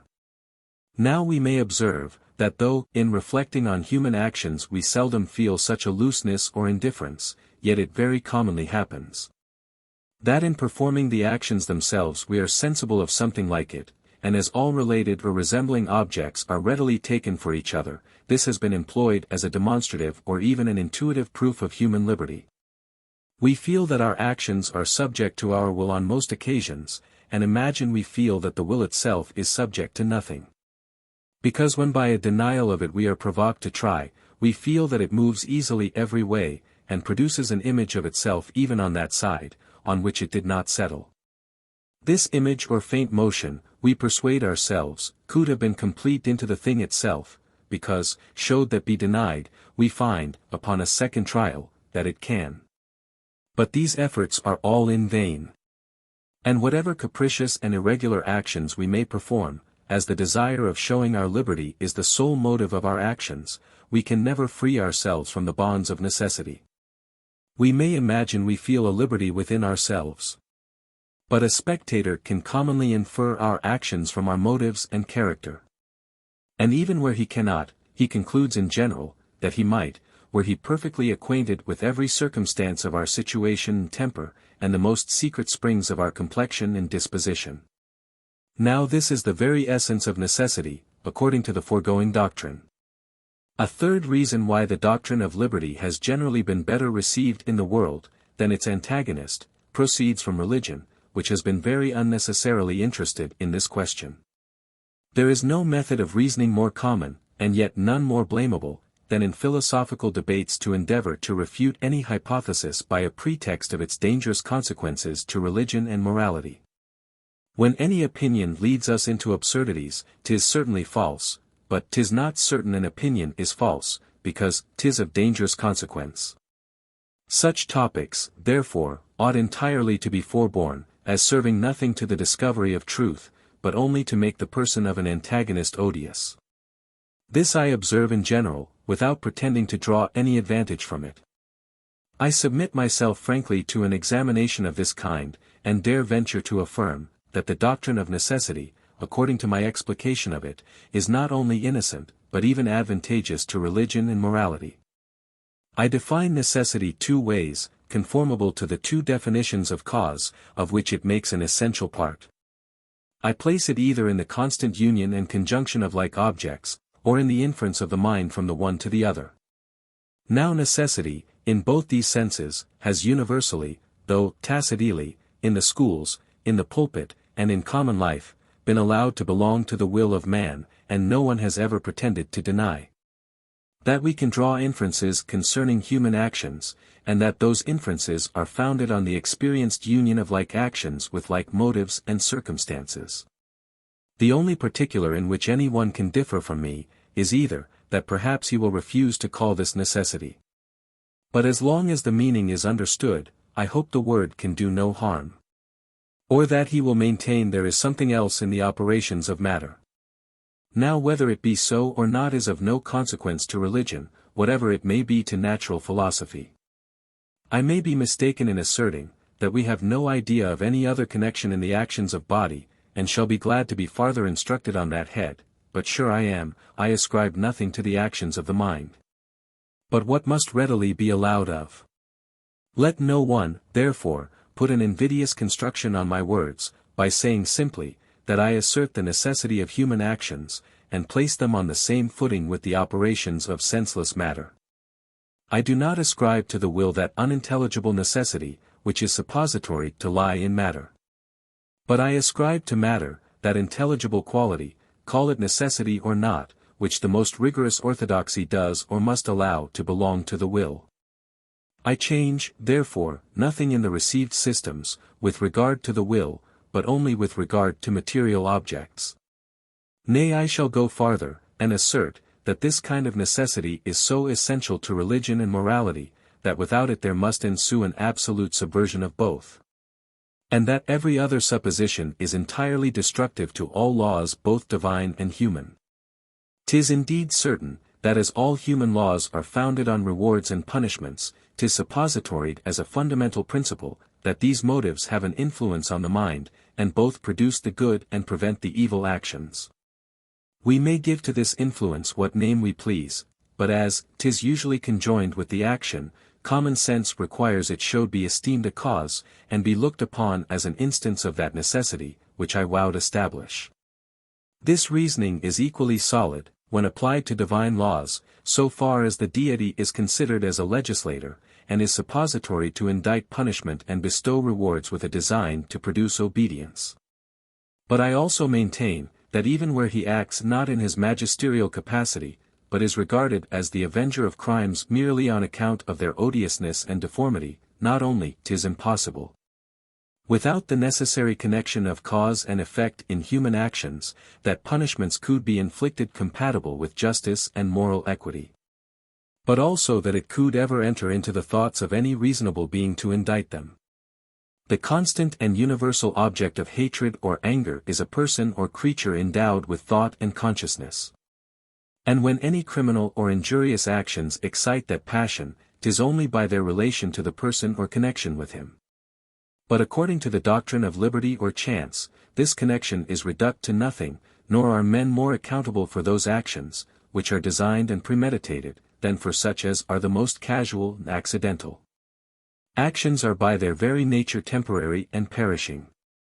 And where they proceed not from some cause in the characters and disposition of the person, who performed them, they infix not themselves upon him, and can neither redound to his honor, if good, nor infamy, if evil.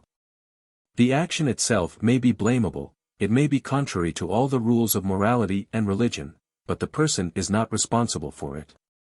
And as it proceeded from nothing in him, that is durable or constant, and leaves nothing of that nature behind it, 'tis impossible he can, upon its account, become the object of punishment or vengeance. According to the hypothesis of liberty, therefore, a man is as pure and untainted, after having committed the most horrid crimes, as at the first moment of his birth, nor is his character any way concerned in his actions, since they are not derived from it, and the wickedness of the one can never be used as a proof of the depravity of the other. 'Tis only upon the principles of necessity, that a person acquires any merit or demerit from his actions, however the common opinion may incline to the contrary. But so inconsistent are men with themselves, that though they often assert, that necessity utterly destroys all merit and demerit either towards mankind or superior powers, yet they continue still to reason upon these very principles of necessity in all their judgments concerning this matter. Men are not blamed for such evil actions as they perform ignorantly and casually, whatever may be their consequences. Why?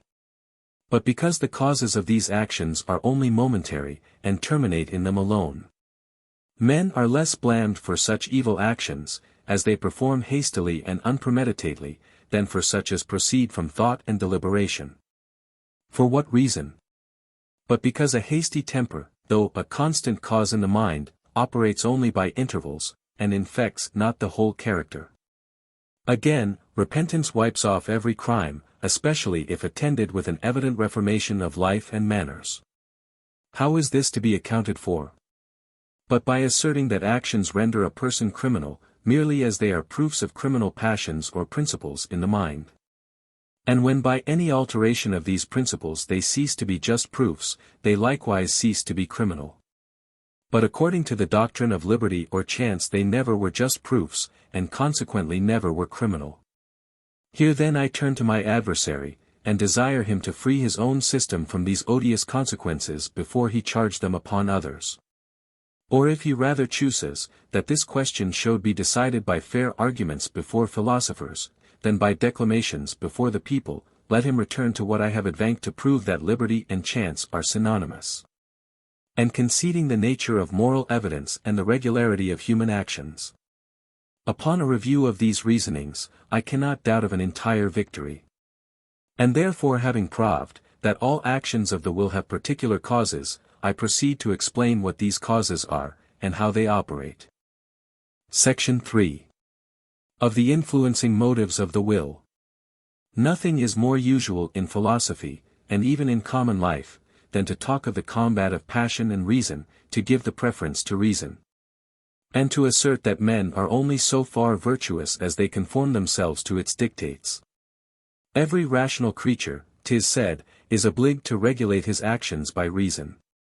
And if any other motive or principle challenge the direction of his conduct, he ought to oppose it, till it be entirely subdued, or at least brought to a conformity with that superior principle.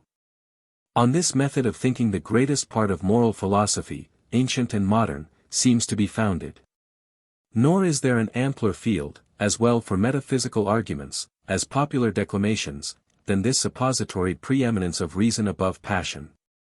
The eternity, invariableness, and divine origin of the former have been displayed to the best advantage, the blindness, inconstancy, and deceitfulness of the latter have been as strongly insisted on. In order to shew the fallacy of all this philosophy, I shall endeavor to prove first, that reason alone can never be a motive to any action of the will, and secondly, that it can never oppose passion in the direction of the will. The understanding exerts itself after two different ways, as it judges from demonstration or probability, as it regards the abstract relations of our ideas, or those relations of objects, of which experience only gives us information. I believe it scarce will be asserted, that the first species of reasoning alone is ever the cause of any action. As its proper province is the world of ideas, and as the will always places us in that of realities, demonstration and volition seem, upon that account, to be totally removed from each other. Mathematics, indeed, are useful in all mechanical operations, and arithmetic in almost every art and profession, but 'tis not of themselves they have any influence. Mechanics are the art of regulating the motions of bodies to some designed end or purpose, and the reason why we employ arithmetic in fixing the proportions of numbers, is only that we may discover the proportions of their influence and operation. A merchant is desirous of knowing the sum total of his accounts with any person. Why? But that he may learn what sum will have the same effects in paying his debt, and going to market, as all the particular articles taken together. Abstract or demonstrative reasoning, therefore, never influences any of our actions, but only as it directs our judgment concerning causes and effects, which leads us to the second operation of the understanding. 'Tis obvious, that when we have the prospect of pain or pleasure from any object, we feel a consequent emotion of aversion or propensity, and are carried to avoid or embrace what will give us this uneasiness or satisfaction. 'Tis also obvious, that this emotion rests not here, but making us cast our view on every side, comprehends whatever objects are connected with its original one by the relation of cause and effect. Here then reasoning takes place to discover this relation, and according as our reasoning varies, our actions receive a subsequent variation. But 'tis evident in this case, that the impulse arises not from reason, but is only directed by it. 'Tis from the prospect of pain or pleasure that the aversion or propensity arises towards any object, and these emotions extend themselves to the causes and effects of that object, as they are pointed out to us by reason and experience. It can never in the least concern us to know, that such objects are causes, and such others effects, if both the causes and effects be indifferent to us.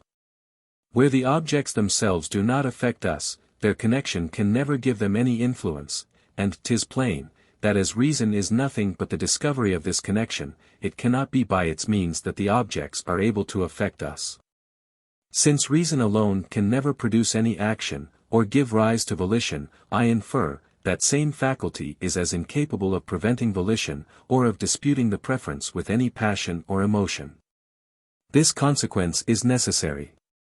'Tis impossible reason could have the latter effect of preventing volition, but by giving an impulse in a contrary direction to our passion, and that impulse, had it operated alone, would have been able to produce volition. Nothing can oppose or retard the impulse of passion, but a contrary impulse. And if this contrary impulse ever arises from reason, that latter faculty must have an original influence on the will, and must be able to cause, as well as hinder any act of volition. But if reason has no original influence, 'tis impossible it can withstand any principle, which has such an efficacy, or ever keep the mind in suspense a moment. Thus it appears, that the principle, which opposes our passion, cannot be the same with reason, and is only called so in an improper sense. We speak not strictly and philosophically when we talk of the combat of passion and of reason. Reason is, and ought only to be the slave of the passions, and can never pretend to any other office than to serve and obey them. As this opinion may appear somewhat extraordinary, it may not be improper to confirm it by some other considerations. A passion is an original existence, or, if you will, modification of existence, and contains not any representative quality, which renders it a copy of any other existence or modification. When I am angry, I am actually posseused with the passion, and in that emotion have no more a reference to any other object, than when I am thirsty, or sick, or more than 5 foot high. 'Tis impossible, therefore, that this passion can be opposed by, or be contradictory to truth and reason, since this contradiction consists in the disagreement of ideas, considered as copies, with those objects, which they represent.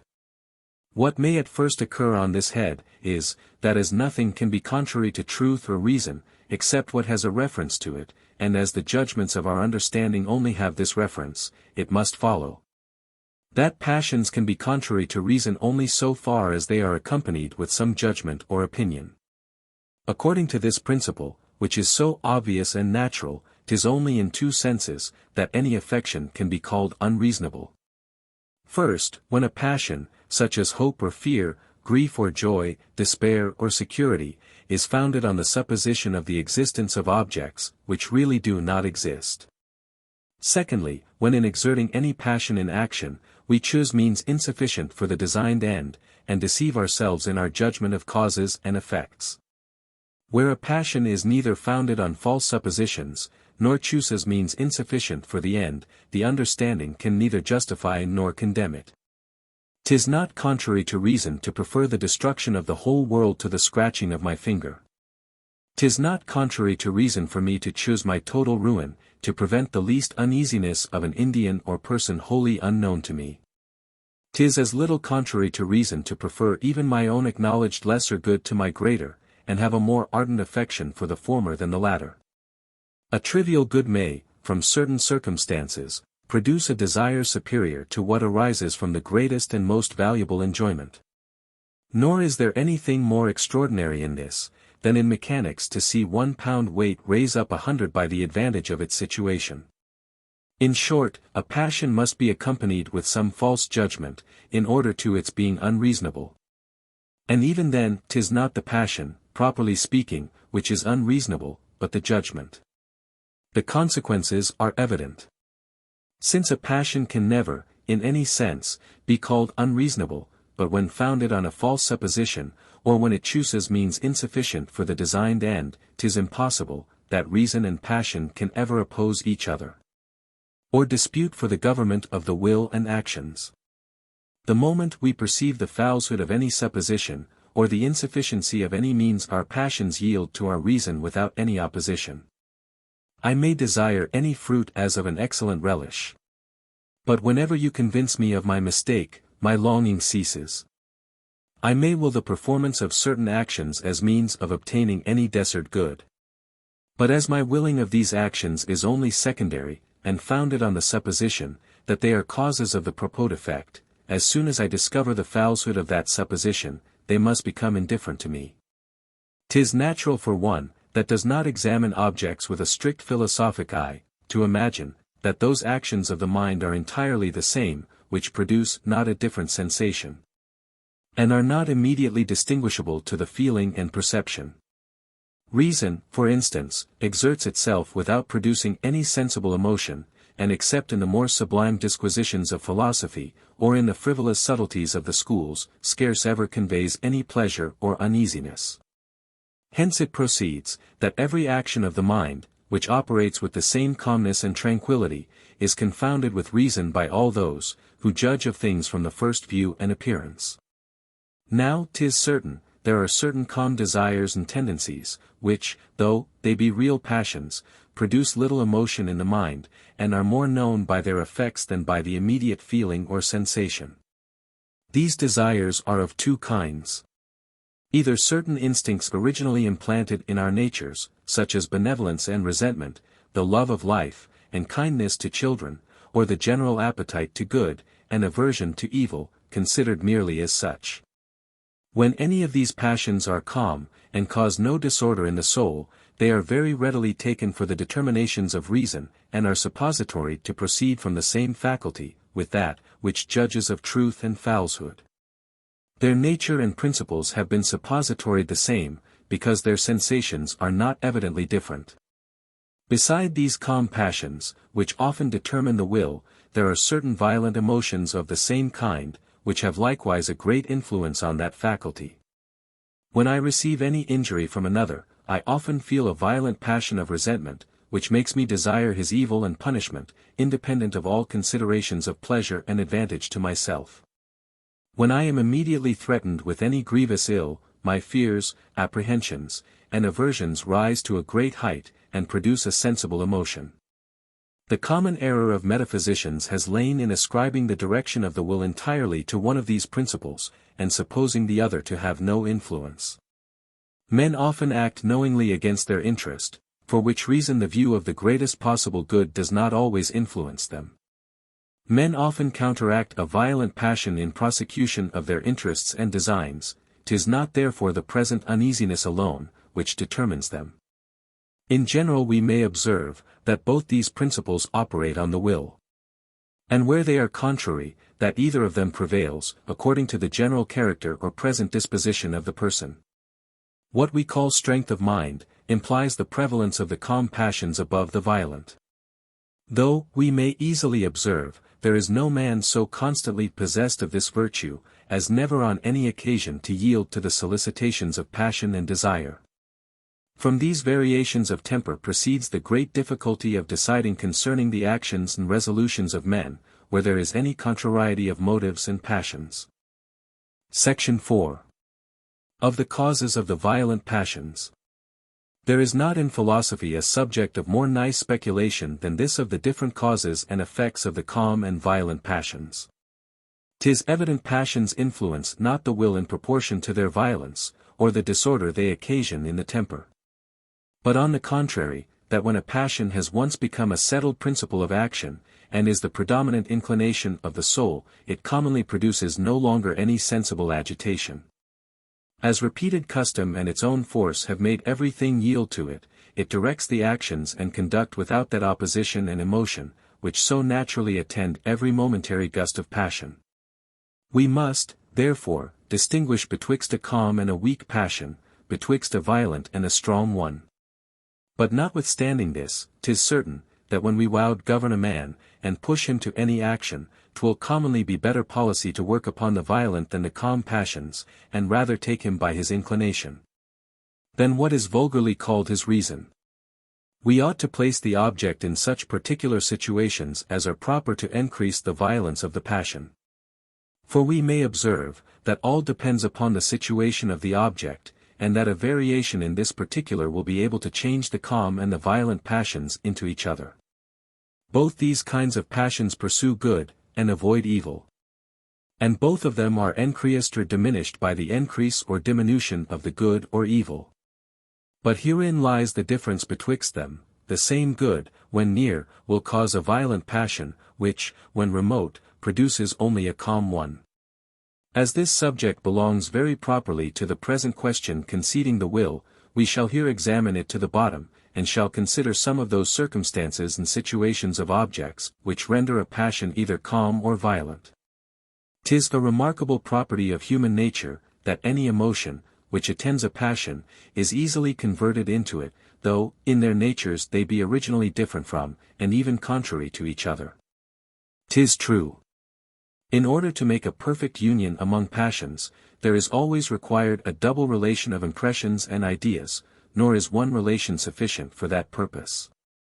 But though this be confirmed by undoubted experience, we must understand it with its proper limitations, and must regard the double relation, as requisite only to make one passion produce another. When two passions are already product by their separate causes, and are both present in the mind, they readily mingle and unite, though they have but one relation, and sometimes without any. The predominant passion swallows up the inferior, and converts it into itself. The spirits, when once excited, easily receive a change in their direction, and 'tis natural to imagine this change will come from the prevailing affection. The connection is in many respects closer betwixt any two passions, than betwixt any passion and indifference. When a person is once heartily in love, the little faults and caprice of his mistress, the jealousies and quarrels, to which that commerce is so subject, however unpleasant and related to anger and hatred, are yet found to give additional force to the prevailing passion. 'Tis a common artifice of politicians, when they would affect any person very much by a matter of fact, of which they intend to inform him, first to excite his curiosity, delay as long as possible the satisfying it, and by that means raise his anxiety and impatience to the utmost, before they give him a full insight into the business. They know that his curiosity will precipitate him into the passion they design to raise, and assist the object in its influence on the mind. A soldier advancing to the battle, is naturally inspurred with courage and confidence, when he thinks on his friends and fellow soldiers, and is struck with fear and terror, when he reflects on the enemy. Whatever new emotion, therefore, proceeds from the former naturally increases the courage, as the same emotion, proceeding from the latter, augments the fear, by the relation of ideas, and the conversion of the inferior emotion into the predominant. Hence it is that in martial discipline, the uniformity and luster of our habit, the regularity of our figures and motions, with the pomp and majesty of war, encourage ourselves and allies. While the same objects in the enemy strike terror into us, though agreeable and beautiful in themselves. Since passions, however independent, are naturally transfused into each other, if they are both present at the same time.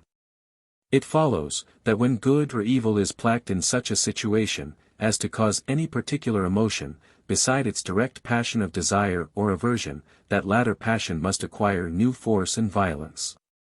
This happens, among other cases, whenever any object excites contrary passions. For 'tis observable that an opposition of passions commonly causes a new emotion in the spirits, and produces more disorder, than the concurrence of any two affections of equal force. This new emotion is easily converted into the predominant passion, and increases its violence, beyond the pitch it would have arrived at had it met with no opposition. Hence we naturally desire what is forbid, and take a pleasure in performing actions, merely because they are unlawful. The notion of duty, when opposite to the passions, is seldom able to overcome them. And when it fails of that effect, is apt rather to increase them, by producing an opposition in our motives and principles. The same effect follows whether the opposition arises from internal motives or external obstacles. The passion commonly acquires new force and violence in both cases. The efforts, which the mind makes to surmount the obstacle, excite the spirits and enliven the passion. Uncertainty has the same influence as opposition. The agitation of the thought, the quick turns it makes from one view to another. The variety of passions, which succeed each other, according to the different views, all these produce an agitation in the mind, and transfuse themselves into the predominant passion. There is not in my opinion any other natural cause, why security diminishes the passions, than because it removes that uncertainty, which increases them. The mind, when left to itself, immediately languishes. And in order to preserve its ardor, must be every moment supported by a new flow of passion. For the same reason, despair, though contrary to security, has a like influence. 'Tis certain nothing more powerfully animates any affection, than to conceal some part of its object by throwing it into a kind of shade, which at the same time that it shews enough to prepossess us in favor of the object, leaves still some work for the imagination. Besides that obscurity is always attended with a kind of uncertainty, the effort, which the fancy makes to complete the idea, rouses the spirits, and gives an additional force to the passion. As despair and security, though contrary to each other, produce the same effects, so absence is observed to have contrary effects, and in different circumstances either increases or diminishes our affections. The Duc de la Rochefoucauld has very well observed, that absence destroys weak passions, but increases strong, as the wind extinguishes a candle, but blows up a fire. Long absence naturally weakens our idea, and diminishes the passion, but where the idea is so strong and lively as to support itself, the uneasiness, arising from absence, increases the passion, and gives it new force and violence. Section 5. Of the effects of custom. But nothing has a greater effect both to increase and diminish our passions, to convert pleasure into pain, and pain into pleasure, than custom and repetition. Custom has two original effects upon the mind, in bestowing a facility in the performance of any action or the conception of any object, and afterwards a tendency or inclination towards it. And from these we may account for all its other effects, however extraordinary. When the soul applies itself to the performance of any action, or the conception of any object, to which it is not accustomed, there is a certain unpliableness in the faculties, and a difficulty of the spirits moving in their new direction. As this difficulty excites the spirits, 'tis the source of wonder, surprise, and of all the emotions, which arise from novelty, and is in itself very agreeable, like everything, which enlivens the mind to a moderate degree. But though surprise be agreeable in itself, yet as it puts the spirits in agitation, it not only augments our agreeable affections, but also our painful, according to the foregoing principle, that every emotion, which precedes or attends a passion, is easily converted into it. Hence everything, that is new, is most affecting, and gives us either more pleasure or pain, than what, strictly speaking, naturally belongs to it. When it often returns upon us, the novelty wears off, the passions subside. The hurry of the spirits is over, and we survey the objects with greater tranquility. By degrees the repetition produces a facility, which is another very powerful principle of the human mind, and an infallible source of pleasure, where the facility goes not beyond a certain degree. And here 'tis remarkable that the pleasure, which arises from a moderate facility, has not the same tendency with that which arises from novelty, to augment the painful, as well as the agreeable affections. The pleasure of facility does not so much consist in any ferment of the spirits, as in their orderly motion, which will sometimes be so powerful as even to convert pain into pleasure, and give us a relish in time for what at first was most harsh and disagreeable. But again, as facility converts pain into pleasure, so it often converts pleasure into pain, when it is too great, and renders the actions of the mind so faint and languid, that they are no longer able to interest and support it. And indeed, scarce any other objects become disagreeable through custom, but such as are naturally attended with some emotion or affection, which is destroyed by the too frequent repetition. One can consider the clouds, and heavens, and trees, and stones, however frequently repeated, without ever feeling any aversion. But when the fair sex, or music, or good cheer, or anything, that naturally ought to be agreeable, becomes indifferent, it easily produces the opposite affection. But custom not only gives a facility to perform any action, but likewise an inclination and tendency towards it, where it is not entirely disagreeable, and can never be the object of inclination. And this is the reason why custom increases all active habits, but diminishes passive, according to the observation of a late eminent philosopher. The facility takes off from the force of the passive habits by rendering the motion of the spirits faint and languid. But as in the active, the spirits are sufficiently supported of themselves, the tendency of the mind gives them new force, and bends them more strongly to the action. Section 6. Of the influence of the imagination on the passions. 'Tis remarkable, that the imagination and affections have a close union together, and that nothing, which affects the former, can be entirely indifferent to the latter. Wherever our ideas of good or evil acquire a new vivacity, the passions become more violent, and keep pace with the imagination in all its variations. Whether this proceeds from the principle above mentioned, that any attendant emotion is easily converted into the predominant, I shall not determine. 'Tis sufficient for my present purpose, that we have many instances to confirm this influence of the imagination upon the passions. Any pleasure, with which we are acquainted, affects us more than any other, which we own to be superior, but of whose nature we are wholly ignorant. Of the one we can form a particular and determinate idea, the other we conceive under the general notion of pleasure, and 'tis certain, that the more general and universal any of our ideas are, the less influence they have upon the imagination. A general idea, though it be nothing but a particular one considered in a certain view, is commonly more obscure. And that because particular idea, by which we represent a general one, is ever fixed or determinate, but may easily be changed for other particular ones, which will serve equally in the representation. There is a noted passage in the history of Greece, which may serve for our present purpose. Themistocles told the Athenians, that he had formed a design, which would be highly useful to the public, but which 'twas impossible for him to communicate to them without ruining the execution, since its success depended entirely on the secrecy with which it should be conducted.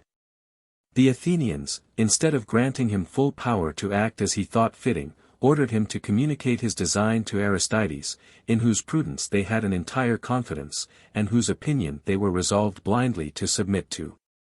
The design of Themistocles was secretly to set fire to the fleet of all the Grecian commonwealths, which was assembled in a neighboring port, and which being once destroyed, would give the Athenians the empire of the sea without any rival.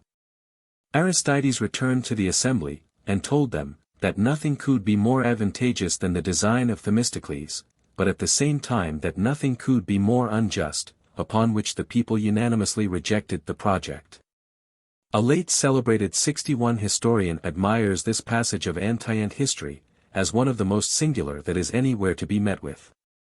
Here, says he, they are not philosophers, to whom 'tis easy in their schools to establish the finest maxims and most sublime rules of morality, who decide that interest ought never to prevail above justice. 'Tis a whole people interested in the proposal, which is made to them, who consider it as of importance to the public good, and who notwithstanding reject it unanimously, and without hesitation, merely because it is contrary to justice. For my part, one see nothing so extraordinary in this proceeding of the Athenians. The same reasons, which render it so easy for philosophers to establish these sublime maxims, tend, in part, to diminish the merit of such a conduct in that people. Philosophers never balance betwixt profit and honesty, because their decisions are general, and neither their passions nor imaginations are interested in the objects. And though, in the present case the advantage was immediate to the Athenians, yet as it was known only under the general notion of advantage, without being conceived by any particular idea, it must have had a less considerable influence on their imaginations, and have been a less violent temptation, than if they had been acquainted with all its circumstances. Otherwise, 'tis difficult to conceive, that a whole people, unjust and violent as men commonly are, should so unanimously have adhered to justice, and rejected any considerable advantage. Any satisfaction, which we lately enjoyed, and of which the memory is fresh and recent, operates on the will with more violence, than another of which the traces are decayed, and almost obliterated. From whence does this proceed, but that the memory in the first case assists the fancy, and gives an additional force and vigor to its conceptions? The image of the past pleasure being strong and violent, bestows these qualities on the idea of the future pleasure, which is connected with it by the relation of resemblance. A pleasure, which is suitable to the way of life, in which we are engagged, excites more our desires and appetites than another, which is foreign to it. This phenomenon may be explained from the same principle. Nothing is more capable of infusing any passion into the mind, than eloquence, by which objects are represented in their strongest and most lively colors. We may of ourselves acknowledge, that such an object is valuable, and such another odious. But, till an orator excites the imagination, and gives force to these ideas, they may have but a feeble influence either on the will or the affections. But eloquence is not always necessary. The bare opinion of another, especially when enforced with passion, will cause an idea of good or evil to have an influence upon us, which would otherwise have been entirely neglected. This proceeds from the principle of sympathy or communication. And sympathy, as I have already observed, is nothing but the conversion of an idea into an impression by the force of imagination. 'Tis remarkable, that lively passions commonly attend a lively imagination. In this respect, as well as others, the force of the passion depends as much on the temper of the person, as the nature or situation of the object. I have already observed, that belief is nothing but a lively idea related to a present impression. This vivacity is a requisite circumstance to the exciting all our passions, the calm as well as the violent, nor has a mere fiction of the imagination any considerable influence upon either of them. 'Tis too weak to take any hold of the mind, or be attended with emotion. Section 7. Of Contiguity, and Distance in Space and Time. There is an easy reason, why everything contiguous to us, either in space or time, should be conceived with a peculiar force and vivacity, and excel every other object in its influence on the imagination. Our self is intimately present to us, and whatever is related to self must partake of that quality. But where an object is so far removed as to have lost the advantage of this relation, why, as it is farther removed, its idea becomes still fainter and more obscure, would, perhaps, require a more particular examination. 'Tis obvious, that the imagination can never totally forget the points of space and time, in which we are existent, but receives such frequent advertisements of them from the passions and senses, that however it may turn its attention to foreign and remote objects, it is necessitated every moment to reflect on the present. 'Tis also remarkable, that in the conception of those objects, which we regard as real and existent, we take them in their proper order and situation, and never leap from one object to another, which is distant from it, without running over, at least in a cursory manner, all those objects, which are interposed betwixt them. When we reflect, therefore, on any object distant from ourselves, we are obliged not only to reach it at first by passing through all the intermediate space betwixt ourselves and the object, but also to renew our progress every moment, being every moment recalled to the consideration of ourselves and our present situation. 'Tis easily conceived, that this interruption must weaken the idea by breaking the action of the mind, and hindering the conception from being so intense and continued, as when we reflect on a nearer object. The fewer steps we make to arrive at the object, and the smoother the road is, this diminution of vivacity is less sensibly felt, but still may be observed more or less in proportion to the degrees of distance and difficulty. Here then we are to consider two kinds of objects, the contiguous and remote, of which the former, by means of their relation to ourselves, approach an impression in force and vivacity.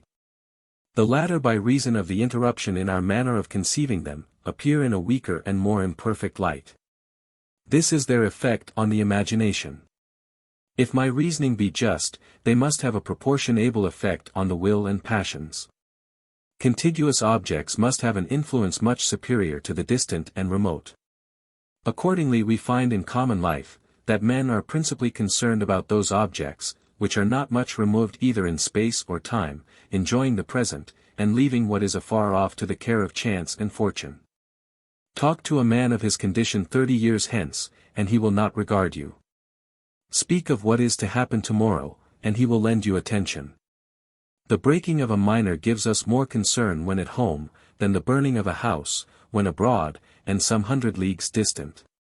But farther, though distance both in space and time has a considerable effect on the imagination, and by that means on the will and passions, yet the consequences of a removal in space are much inferior to those of a removal in time. 20 years are certainly but a small distance of time in comparison of what history and even the memory of some may inform them of, and yet I doubt if 1,000 leagues, or even the greatest distance of place this globe can admit will so remarkably weaken our ideas, and diminish our passions. A West India merchant will tell you, that he is not without concern about what passes in Jamaica, though few extend their views so far into futurity, as to dread very remote accidents. The cause of this phenomenon must evidently lie in the different properties of space and time. Without having recourse to metaphysics, any one may easily observe, that space or extension consists of a number of coexistent parts disposed in a certain order, and capable of being at once present to the sight or feeling. On the contrary, time or succession, though it consists likewise of parts, never presents to us more than one at once, nor is it possible for any two of them ever to be coexistent. These qualities of the objects have a suitable effect on the imagination. The parts of extension being susceptible of an union to the senses, acquire an union in the fancy. And as the appearance of one part excludes not another, the transition or passage of the thought through the contiguous parts is by that means rendered more smooth and easy. On the other hand, the incompatibility of the parts of time in their real existence separates them in the imagination, and makes it more difficult for that faculty to trace any long succession or series of events. Every part must appear single and alone, nor irregularly have entrance into the fancy without banishing what is suppository to have been immediately precedent. By this means any distance in time causes a greater interruption in the thought than an equal distance in space, and consequently weakens more considerably the idea, and consequently the passions, which depend in a great measure on the imagination, according to my system. There is another phenomenon of a like nature with the foregoing, viz. the superior effects of the same distance in futurity above that in the past. This difference with respect to the will is easily accounted for. As none of our actions can alter the past, 'tis not strange it showed never determine the will.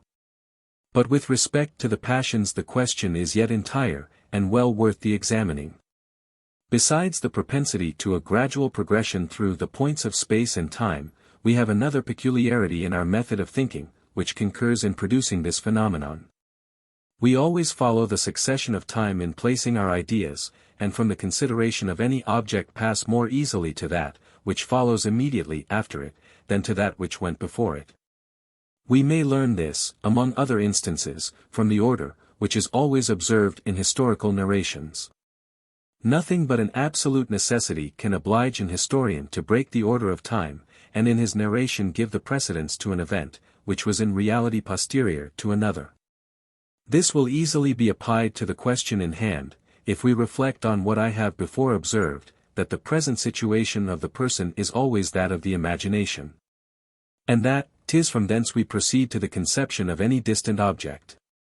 When the object is past, the progression of the thought in passing to it from the present is contrary to nature, as proceeding from one point of time to that which is preceding, and from that to another preceding, in opposition to the natural course of the succession.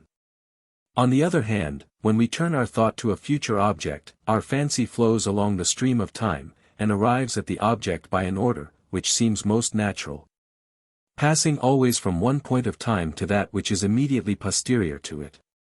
This easy progression of ideas favors the imagination, and makes it conceive its object in a stronger and fuller light, than when we are continually opposed in our passage, and are obliged to overcome the difficulties arising from the natural propensity of the fancy. A small degree of distance in the past has, therefore, a greater effect, in interrupting and weakening the conception, than a much greater in the future. From this effect of it on the imagination is derived its influence on the will and passions.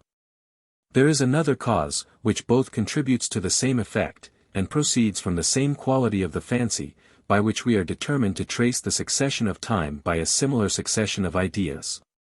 When from the present instant we consider 2 points of time equally distant in the future and in the past, 'tis evident, that, abstractedly considered, their relation to the present is almost equal. For as the future will sometime be present, so the past was once present. If we could, therefore, remove this quality of the imagination, an equal distance in the past and in the future, would have a similar influence. Nor is this only true, when the fancy remains fixed, and from the present instant surveys the future and the past, but also when it changes its situation, and places us in different periods of time. For as on the one hand, in supposing ourselves existent in a point of time interposed betwixt the present instant and the future object, we find the future object approach to us, and the past retire, and become more distant, so on the other hand, in supposing ourselves existent in a point of time interposed betwixt the present and the past approaches to us, and the future becomes more distant. But from the property of the fancy above mentioned we rather choose to fix our thought on the point of time interposed betwixt the present and the future, than on that betwixt the present and the past. We advance, rather than retard our existence. And following what seems the natural succession of time, proceed from past to present, and from present to future. By which means we conceive the future as flowing every moment nearer us, and the past as retiring. An equal distance, therefore, in the past and in the future, has not the same effect on the imagination, and that because we consider the one as continually increasing, and the other as continually diminishing. The fancy anticipates the course of things, and surveys the object in that condition, to which it tends, as well as in that, which is regarded as the present. Section 8. The same subject continued. Thus we have accounted for three phenomena, which seem pretty remarkable. Why distance weakens the conception and passion, why distance in time has a greater effect than that in space, and why distance in pastime has still a greater effect than that in future. We must now consider three phenomena, which seem to be, in a manner, the reverse of these: why a very great distance increases our esteem and admiration for an object, why such a distance in time increases it more than that in space, and a distance in pastime more than that in future. The curiousness of the subject will, I hope, excuse my dwelling on it for some time. To begin with the first phenomenon, why a great distance increases our esteem and admiration for an object. 'Tis evident that the mere view and contemplation of any greatness, whether successive or extended, enlarges the soul, and give it a sensible delight and pleasure. A wide plain, the ocean, eternity, a succession of several ages. All these are entertaining objects, and excel everything, however beautiful, which accompanies not its beauty with a suitable greatness. Now when any very distant object is presented to the imagination, we naturally reflect on the interposed distance, and by that means, conceiving something great and magnificent, receive the usual satisfaction.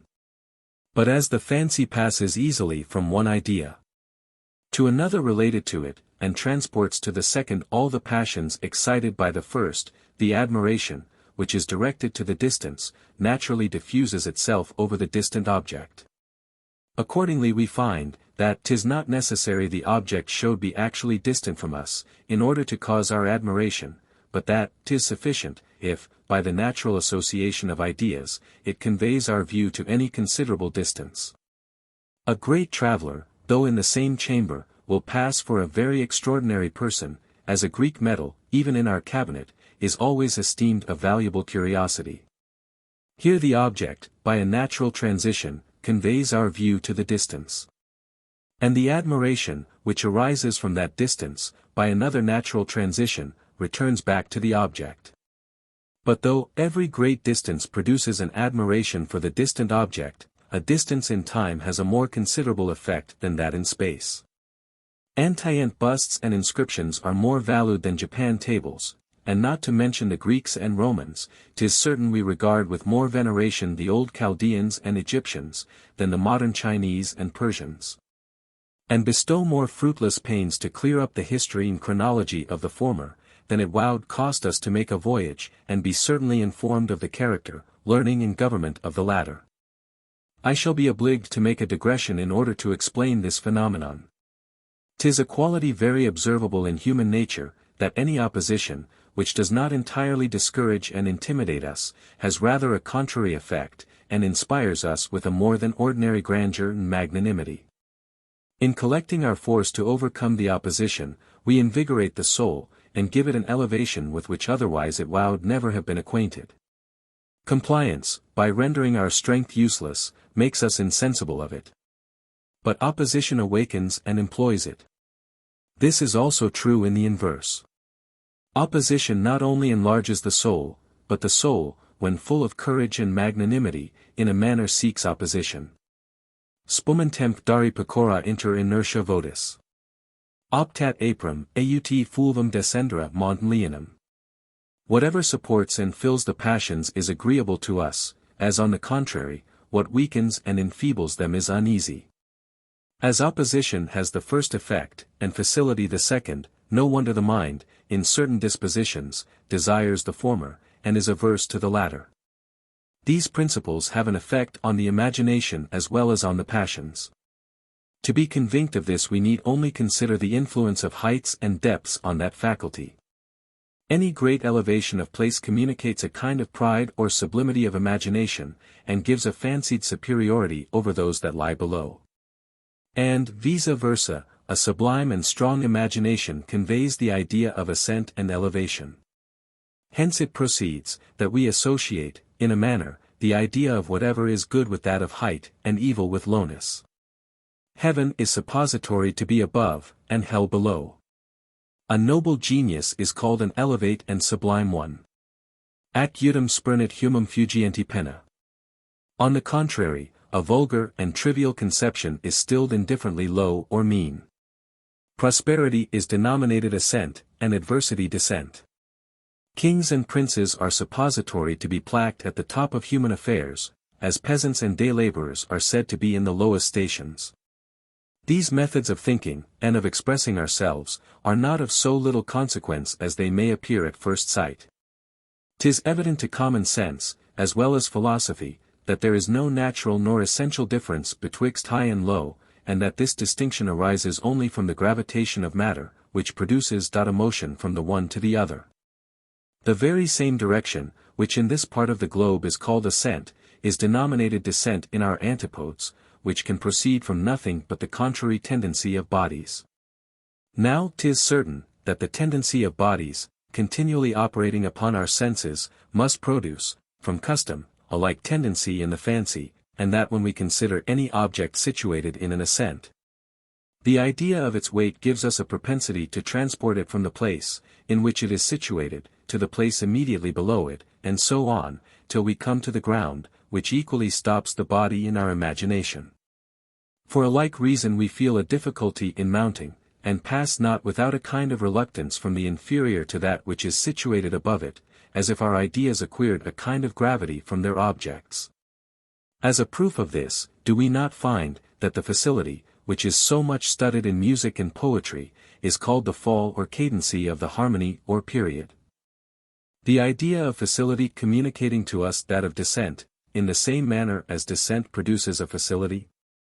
Since the imagination, therefore, in running from low to high, finds an opposition in its internal qualities and principles, and since the soul, when elevated with joy and courage, in a manner seeks opposition, and throws itself with alacrity into any scene of thought or action, where its courage meets with matter to nourish and employ it. It follows, that every thing, which invigorates and enlivens the soul, whether by touching the passions or imagination, naturally conveys to the fancy this inclination for ascent, and determines it to run against the natural stream of its thoughts and conceptions.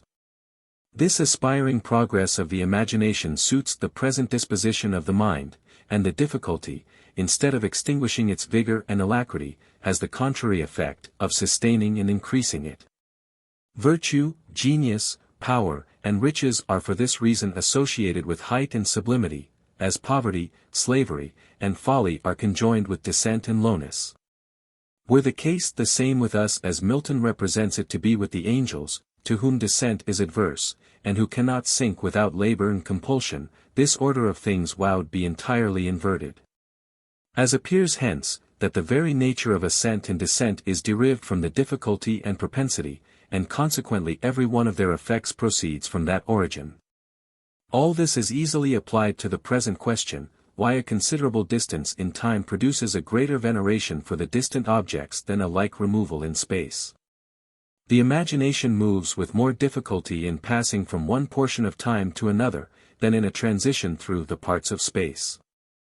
And that because space or extension appears united to our senses, while time or succession is always broken and divided. This difficulty, when joined with a small distance, interrupts and weakens the fancy, but has a contrary effect in a great removal. The mind, elevated by the vastness of its object, is still farther elevated by the difficulty of the conception.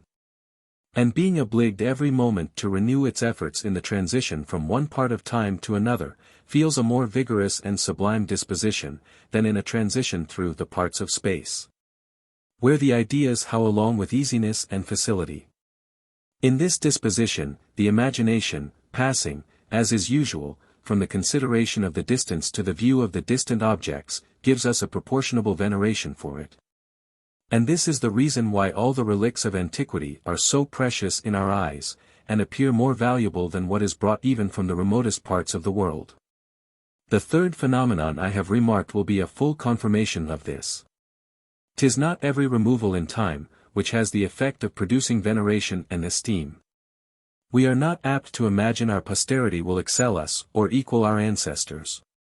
This phenomenon is the more remarkable, because any distance in futurity weakens not our ideas so much as an equal removal in the past. Though a removal in the past, when very great, increases our passions beyond a like removal in the future, yet a small removal has a greater influence in diminishing them.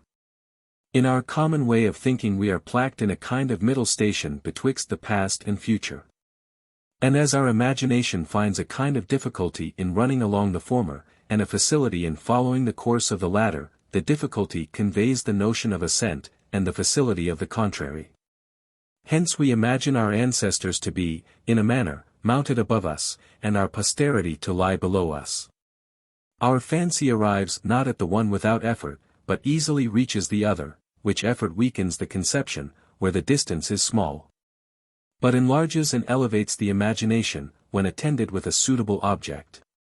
As on the other hand, the facility assists the fancy in a small removal, but takes off from its force when it contemplates any considerable distance. It may not be improper, before we leave this subject of the will, to resume, in a few words, all that has been said concerning it, in order to set the whole more distinctly before the eyes of the reader. What we commonly understand by passion is a violent and sensible emotion of mind, when any good or evil is presented, or any object, which, by the original formation of our faculties, is fitted to excite an appetite. By reason we mean affections of the very same kind with the former, but such as operate more calmly, and cause no disorder in the temper, which tranquillity leads us into a mistake concerning them, and causes us to regard them as conclusions only of our intellectual faculties. Both the causes and efforts of these violent and calm passions are pretty variable, and depend, in a great measure, on the peculiar temper and disposition of every individual. Generally speaking, the violent passions have a more powerful influence on the will, though 'tis often found, that the calm ones, when corroborated by reflection and seconded by resolution, are able to control them in their most furious movements. What makes this whole affair more uncertain, is, that a calm passion may easily be changed into a violent one, either by a change of temper, or of the circumstances and situation of the object. As by the borrowing of force from any attendant passion, by custom, or by exciting the imagination. Upon the whole, this struggle of passion and of reason, as it is called, diversifies human life, and makes men so different not only from each other, but also from themselves in different times. Philosophy can only account for a few of the greater and more sensible events of this war, but must leave all the smaller and more delicate revolutions, as dependent on principles too line and minute for her comprehension. Section 9. Of the direct passions. 'Tis easy to observe, that the passions, both direct and indirect, are founded on pain and pleasure, and that in order to produce an affection of any kind, 'tis only requisite to present some good or evil. Upon the removal of pain and pleasure there immediately follows a removal of love and hatred, pride and humility, desire and aversion, and of most of our reflective or secondary impressions. The impressions, which arise from good and evil most naturally, and with the least preparation are the dared passions of desire and aversion, grief and joy, hope and fear, along with volition. The mind by an original instinct tends to unite itself with the good, and to avoid the evil, though they be conceived merely in idea, and be considered as to exist in any future period of time. But supposing that there is an immediate impression of pain or pleasure, and that arising from an object related to ourselves or others, this does not prevent the propensity or aversion, with the consequent emotions. But by concurring with certain dormant principles of the human mind, excites the new impressions of pride or humility, love or hatred. That propensity, which unites us to the object, or separates us from it, still continues to operate, but in conjunction with the indirect passions, which arise from a double relation of impressions and ideas. These indirect passions, being always agreeable or uneasy, give in their turn additional force to the direct passions, and increase our desire and aversion to the object. Thus a suit of fine clothes produces pleasure from their beauty. And this pleasure produces the direct passions, or the impressions of volition and desire. Again, when these clothes are considered as belonging to ourself, the double relation conveys to us the sentiment of pride, which is an indirect passion. And the pleasure, which attends that passion, returns back to the direct affections, and gives new force to our desire or volition, joy or hope. When good is certain or probable, it produces joy. When evil is in the same situation, there arises grief or sorrow. When either good or evil is uncertain, it gives rise to fear or hope, according to the degrees of uncertainty on the one side or the other. Desire arises from good considered simply, and aversion is derived from evil. The will exerts itself, when either the good or the absence of the evil may be attained by any action of the mind or body. Beside good and evil, or in other words, pain and pleasure, the direct passions frequently arise from a natural impulse or instinct, which is perfectly unaccountable. Of this kind is the desire of punishment to our enemies, and of happiness to our friends, hunger, lust, and a few other bodily appetites. These passions, properly speaking, produce good and evil, and proceed not from them, like the other affections. None of the direct affections seem to merit our particular attention, except hope and fear, which we shall here endeavor to account for. 'Tis evident that the very same event, which by its certainty would produce grief or joy, gives always rise to fear or hope, when only probable and uncertain.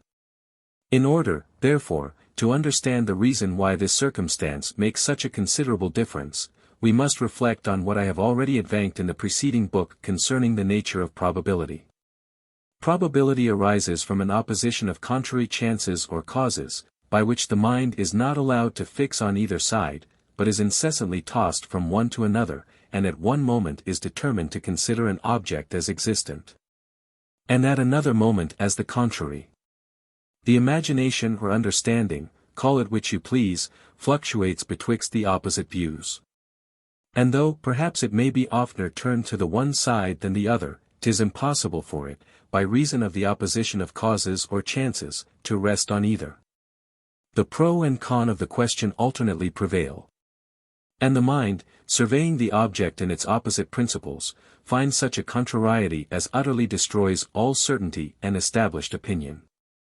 Suppose, then, that the object, conceding whose reality we are doubtful, is an object either of desire or aversion, 'tis evident, that, according as the mind turns itself either to the one side or the other, it must feel a momentary impression of joy or sorrow. An object, whose existence we desire, gives satisfaction, when we reflect on those causes, which produce it. And for the same reason excites grief or uneasiness from the opposite consideration, so that as the understanding, in all probable questions, is divided betwixt the contrary points of view, the affections must in the same manner be divided betwixt opposite emotions. Now if we consider the human mind, we shall find, that with regard to the passions, 'tis not of the nature of a wind instrument of music, which in running over all the notes immediately loses the sound after the breath ceases, but rather resembles a string instrument, where after each stroke the vibration still retains some sound, which gradually and insensibly decays. The imagination is extreme quick and agile, but the passions are slow and restive, for which reason, when any object is presented, that affords a variety of views to the one, and emotions to the other, though the fancy may change its views with great celerity, each stroke will not produce a clear and distinct note of passion, but the one passion will always be mixed and confounded with the other. According as the probability inclines to good or evil, the passion of joy or sorrow predominates in the composition, because the nature of probability is to cast a superior number of views or chances on one side. Or, which is the same thing, a superior number of returns of one passion, or since the dispersed passions are collected into one, a superior degree of that passion. That is, in other words, the grief and joy being intermingled with each other, by means of the contrary views of the imagination, produce by their union the passions of hope and fear. Upon this head there may be started a very curious question conceding that contrariety of passions, which is our present subject. 'Tis observable, that where the objects of contrary passions are presented at once, beside the increase of the predominant passion, which has been already explained, and commonly arises at their first shock or rencounter, it sometimes happens that both the passions exist successively, and by short intervals. Sometimes, that they destroy each other, and neither of them takes place, and sometimes that both of them remain united in the mind. It may, therefore, be asked, by what theory we can explain these variations, and to what general principle we can reduce them. When the contrary passions arise from objects entirely different, they take place alternately, the want of relation in the ideas separating the impressions from each other, and preventing their opposition. Thus when a man is afflicted for the loss of a lawsuit, and joyful for the birth of a son, the mind running from the agreeable to the calamitous object, with whatever celerity it may perform this motion, can scarcely temper the one affection with the other, and remain betwixt them in a state of indifference. It more easily attains that calm situation, when the same event is of a mixed nature, and contains something adverse and something prosperous in its different circumstances. For in that case, both the passions, mingling with each other by means of the relation, become mutually destructive, and leave the mind in perfect tranquillity. But suppose, in the third place, that the object is not a compound of good or evil, but is considered as probable or improbable in any degree. In that case I assert, that the contrary passions will both of them be present at once in the soul, and instead of destroying and tempering each other, will subsist together, and produce a third impression or affection by their union. Contrary passions are not capable of destroying each other, except when their contrary movements exactly encounter, and are opposite in their direction, as well as in the sensation they produce. This exact encounter depends upon the relations of those ideas, from which they are derived, and is more or less perfect, according to the degrees of the relation. In the case of probability the contrary chances are so far related, that they determine concerning the existence or non-existence of the same object. But this relation is far from being perfect. Since some of the chances lie on the side of existence, and others on that of non-existence, which are objects altogether incompatible. 'Tis impossible by one steady view to survey the opposite chances, and the events dependent on them. But 'tis necessary, that the imagination should run alternately from the one to the other. Each view of the imagination produces its peculiar passion, which decays away by degrees, and is followed by a sensible vibration after the stroke. The incompatibility of the views keeps the passions from shocking in a direct line, if that expression may be a one low d, and yet their relation is sufficient to mingle their fainter emotions. 'Tis after this manner that hope and fear arise from the different mixture of these opposite passions of grief and joy, and from their imperfect union and conjunction. Upon the whole, contrary passions succeed each other alternately. When they arise from different objects, they mutually destroy each other, when they proceed from different parts of the same, and they subsist both of them, and mingle together. When they are derived from the contrary and incompatible chances or possibilities, on which any one object depends. The influence of the relations of ideas is plainly seen in this whole affair. If the objects of the contrary passions be totally different, the passions are like two opposite liquors in different bottles, which have no influence on each other.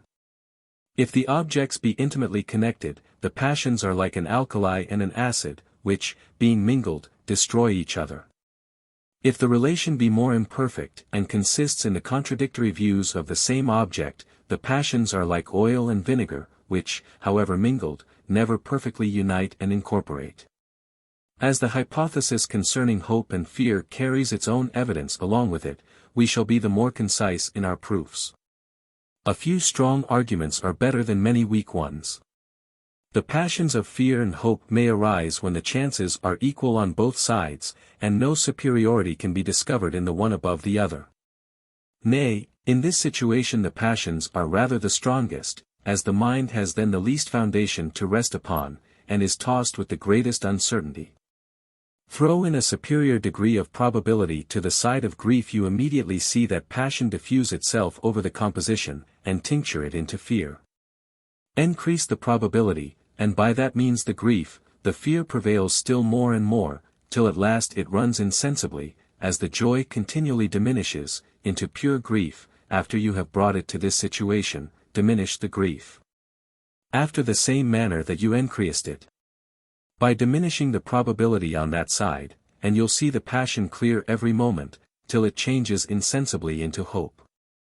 Which again runs, after the same manner, by slow degrees, into joy, as you increase that part of the composition by the increase of the probability.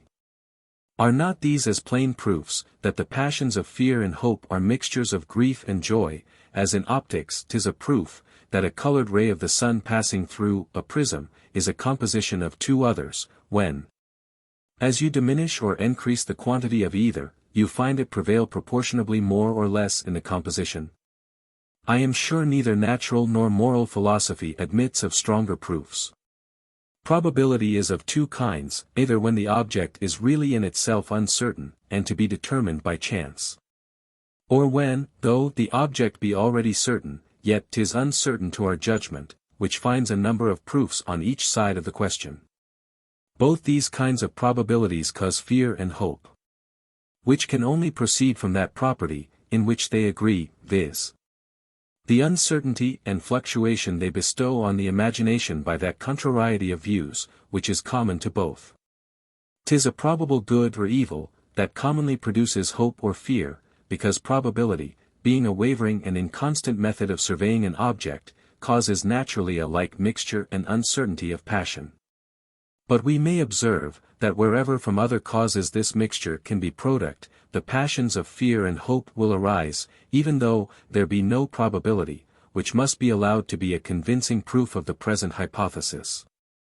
We find that an evil, barely conceived as possible, does sometimes produce fear, especially if the evil be very great. A man cannot think of excessive pains and tortures without trembling, if he be in the least danger of suffering them. The smallness of the probability is compensated by the greatness of the evil, and the sensation is equally lively, as if the evil were more probable. One view or glimpse of the former, has the same effect as several of the latter. But they are not only possible evils, that cause fear, but even some allowed to be impossible. As when we tremble on the brink of a precipice, though we know ourselves to be in perfect security, and have it in our choice whether we will advance a step farther. This proceeds from the immediate presence of the evil, which influences the imagination in the same manner as the certainty of it would do. But being encountered by the reflection on our security, is immediately retracted, and causes the same kind of passion, as when from a contrariety of chances contrary passions are product. Evils, that are certain, have sometimes the same effect in producing fear, as the possible or impossible. Thus a man in a strong prison well guarded, without the least means of escape, trembles at the thought of the rack, to which he is sentenced. This happens only when the certain evil is terrible and confounding, in which case the mind continually rejects it with horror, while it continually presses in upon the thought.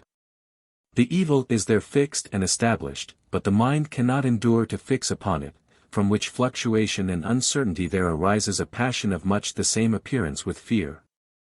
But 'tis not only where good or evil is uncertain, as to its existence, but also as to its kind that fear or hope arises. Let one be told by a person, whose veracity he cannot doubt opound that one of his sons is suddenly killed, 'tis evident the passion this event would occasion, would not settle into pure grief, till he got certain information, which of his sons he had lost. Here there is an evil certain, but the kind of it uncertain, consequently the fear we feel on this occasion is without the least mixture of joy, and arises merely from the fluctuation of the fancy betwixt its objects. And though each side of the question produces here the same passion, yet that passion cannot settle, but receives from the imagination a tremulous and unsteady motion, resembling in its cause, as well as in its sensation, the mixture and contention of grief and joy. From these principles we may account for a phenomenon in the passions, which at first sight seems very extraordinary, viz.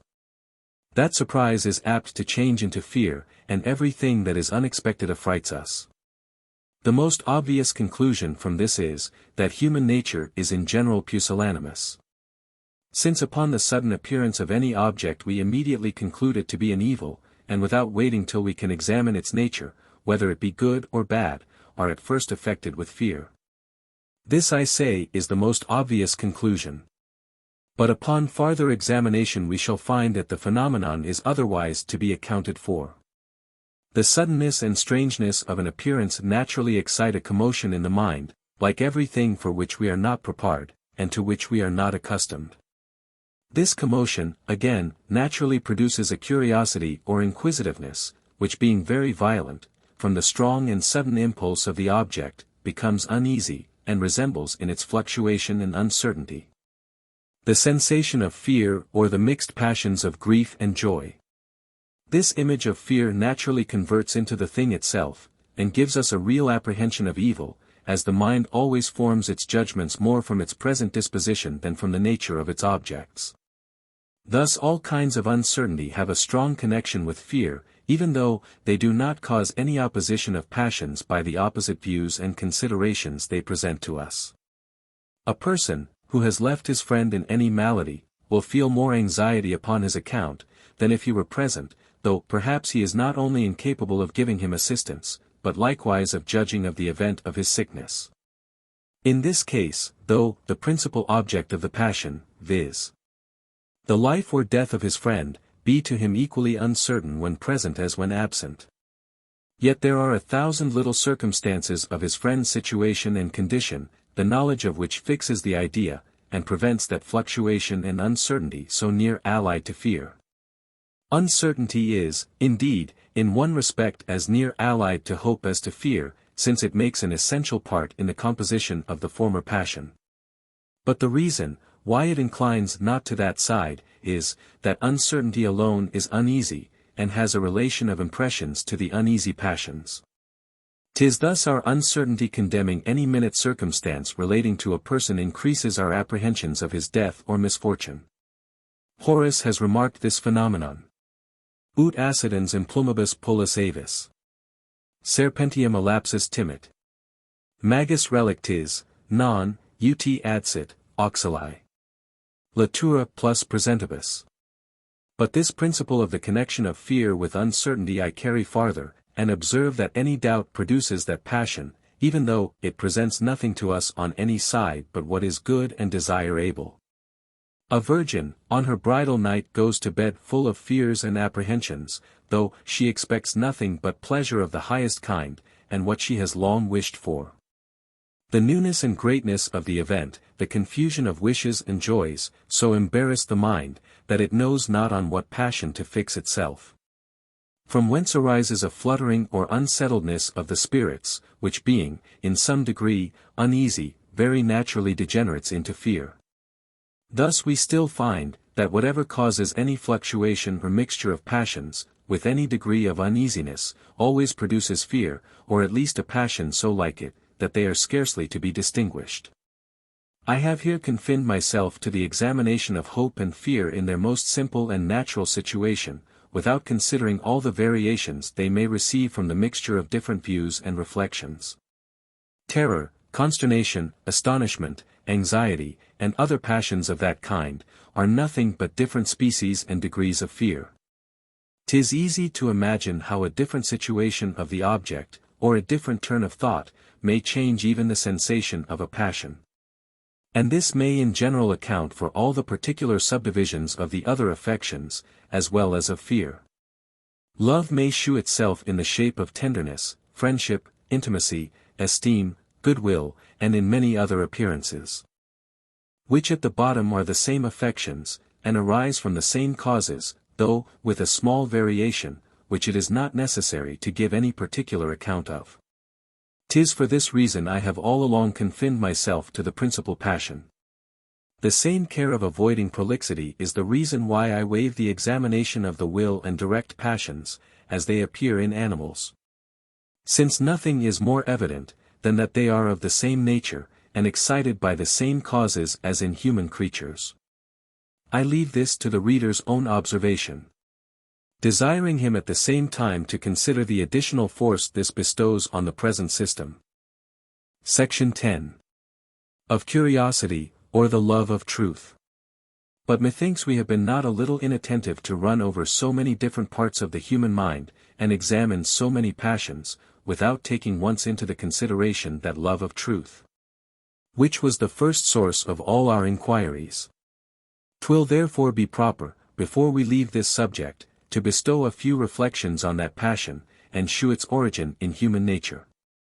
'Tis an affection of so peculiar a kind, that 'twould have been impossible to have treated of it under any of those heads, which we have examined, without danger of obscurity and confusion. Truth is of two kinds, consisting either in the discovery of the proportions of ideas, considered as such, or in the conformity of our ideas of objects to their real existence. 'Tis certain, that the former species of truth, is not desert merely as truth, and that 'tis not the justness of our conclusions, which alone gives the pleasure.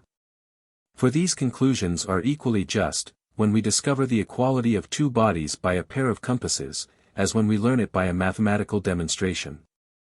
And though, in the one case the proofs be demonstrative, and in the other only sensible, yet generally speaking, the mind acquiesces with equal assurance in the one as in the other. And in an arithmetical operation, where both the truth and the assurance are of the same nature, as in the most profound algebraical problem, the pleasure is very inconsiderable, if rather it does not degenerate into pain, which is an evident proof that the satisfaction, which we sometimes receive from the discovery of truth, proceeds not from it, merely as such, but only as endowed with certain qualities. The first and most considerable circumstance requisite to render truth agreeable, is the genius and capacity, which is employed in its invention and discovery.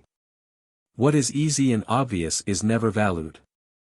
And even what is in itself difficult, if we come to the knowledge of it without difficulty, and without any stretch of thought or judgment, is but little regarded. We love to trace the demonstrations of mathematicians, but should receive small entertainment from a person, who should barely inform us of the proportions of lines and angles, though we repose the utmost confidence both in his judgment and veracity. In this case, 'tis sufficient to have ears to learn the truth. We never are obliged to fix our attention or exert our genius, which of all other exercises of the mind is the most pleasant and agreeable. But though the exercise of genius be the principal source of that satisfaction we receive from the sciences, yet I doubt, if it be alone sufficient to give us any considerable enjoyment. The truth we discover must also be of some importance. 'Tis easy to multiply algebraical problems to infinity, nor is there any end in the discovery of the proportions of conic sections. Though few mathematicians take any pleasure in these researches, but turn their thoughts to what is more useful and important. Now the question is, after what manner this utility and importance operate upon us? The difficulty on this head arises from hence, that many philosophers have consumed their time, have destroyed their health, and neglected their fortune, in the search of such truths, as they esteemed important and useful to the world. Though, it appeared from their whole conduct and behavior, that they were not endowed with any share of public spirit, nor had any concern for the interests of mankind. Were they convinced that their discoveries were of no consequence, they would entirely lose all relish for their studies, and that though the consequences be entirely indifferent to them, which seems to be a contradiction. To remove this contradiction, we must consider, that there are certain desires and inclinations, which go no farther than the imagination, and are rather the faint shadows and images of passions, than any real affections. Thus, suppose a man, who takes a survey of the fortifications of any city, considers their strength and advantages, natural or acquired, observes the disposition and contrivance of the bastions, ramparts, mines, and other military works. 'Tis plain, that in proportion as all these are fitted to attain their ends, he will receive a suitable pleasure and satisfaction. This pleasure, as it arises from the utility, not the form of the objects, can be no other than a sympathy with the inhabitants, for whose security all this art is employed. Though 'tis possible, that this person, as a stranger or an enemy, may in his heart have no kindness for them, or may even entertain a hatred against them. It may indeed be objected, that such a remote sympathy is a very slight foundation for a passion, and that so much industry and application, as we frequently observe in philosophers, can never be derived from so inconsiderable an original. But here I return to what I have already remarked, that the pleasure of study consists chiefly in the action of the mind, and the exercise of the genius and understanding in discovery or comprehension of any truth. If the importance of the truth be requisite to complete the pleasure, 'tis not on account of any considerable addition, which of itself it brings to our enjoyment, but only because 'tis, in some measure, requisite to fix our attention. When we are careless and inattentive, the same action of the understanding has no effect upon us, nor is able to convey any of that satisfaction, which arises from it, when we are in another disposition. But beside the action of the mind, which is the principal foundation of the pleasure, there is likewise required a degree of success in the attainment of the end, or the discovery of that truth we examine. Upon this head I shall make a general remark, which may be useful on many occasions, viz. That where the mind pursues any end with passion, though that passion be not derived originally from the end, but merely from the action and pursuit, yet by the natural course of the affections, we acquire a concern for the end itself, and are uneasy under any disappointment we meet with in the pursuit of it. This proceeds from the relation and parallel direction of the passions above mentioned. To illustrate all this by a similar instance, I shall observe, that there cannot be two passions more nearly resembling each other, than those of hunting and philosophy, whatever disproportion may at first sight appear betwixt them. 'Tis evident, that the pleasure of hunting consists in the action of the mind and body, the motion, the attention, the difficulty, and the uncertainty.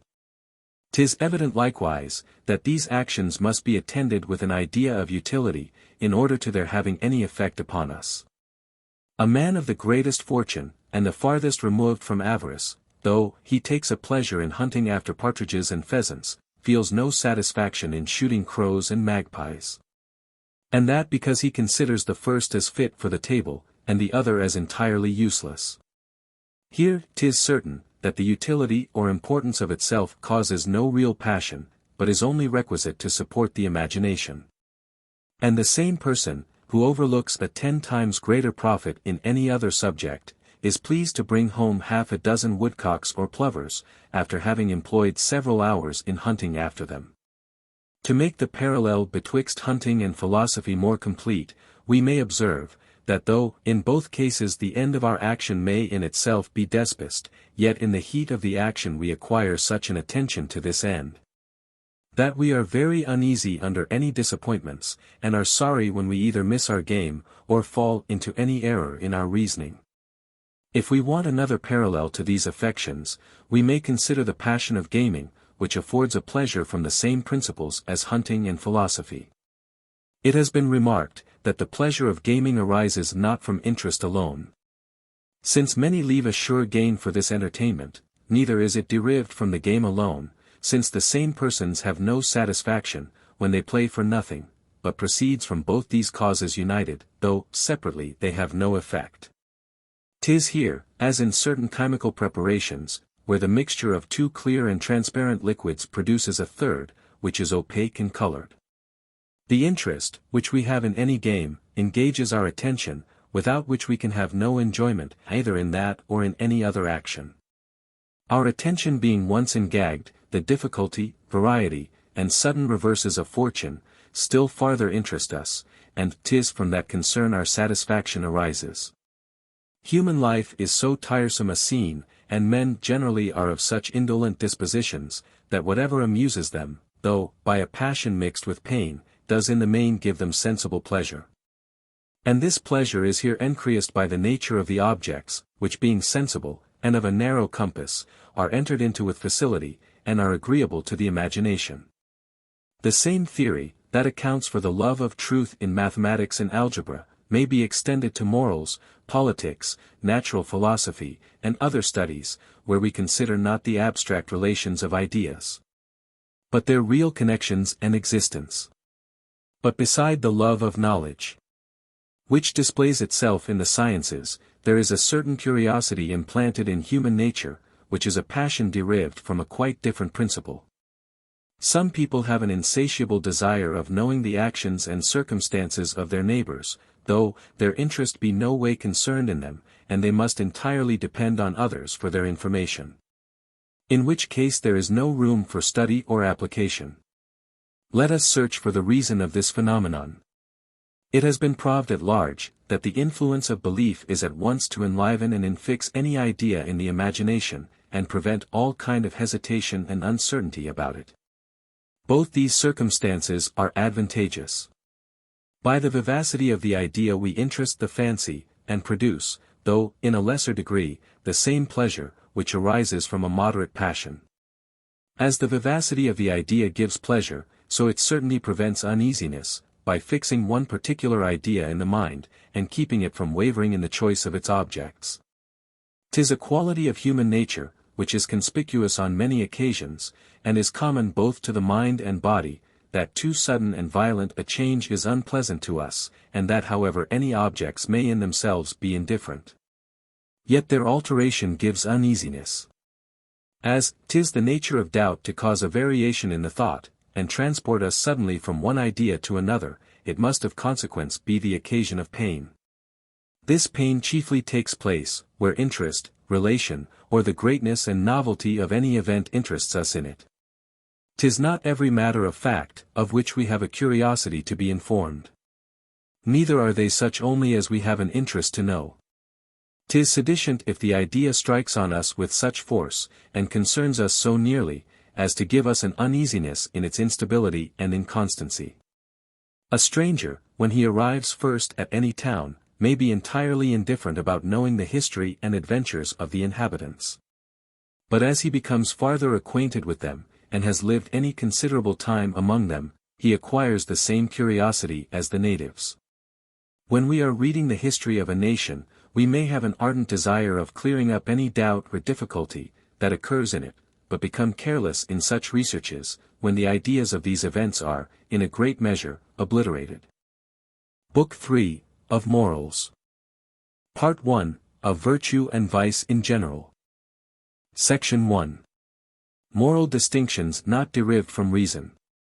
There is an inconvenience which attends all abstruse reasoning, that it may silence, without convincing an antagonist, and requires the same intense study to make us sensible of its force.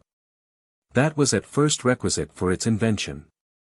When we leave our closet, and engage in the common affairs of life, its conclusions seem to vanish, like the phantoms of the night on the appearance of the morning.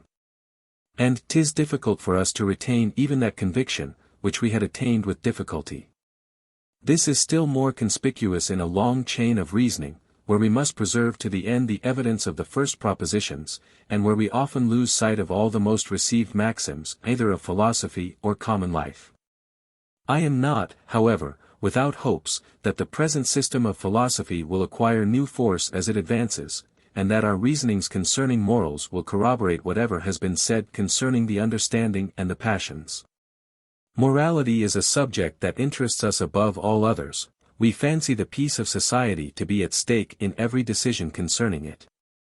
And 'tis evident, that this concern must make our speculations appear more real and solid, than where the subject is, in a great measure, indifferent to ns.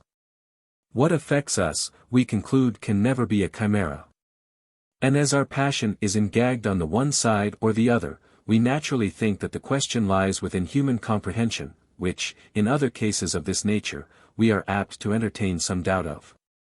Without this advantage I never should have ventured upon a third volume of such abstruse philosophy, in an age, wherein the greatest part of men seem agreed to convert reading into an amusement, and to reject everything that requires any considerable degree of attention to be comprehended.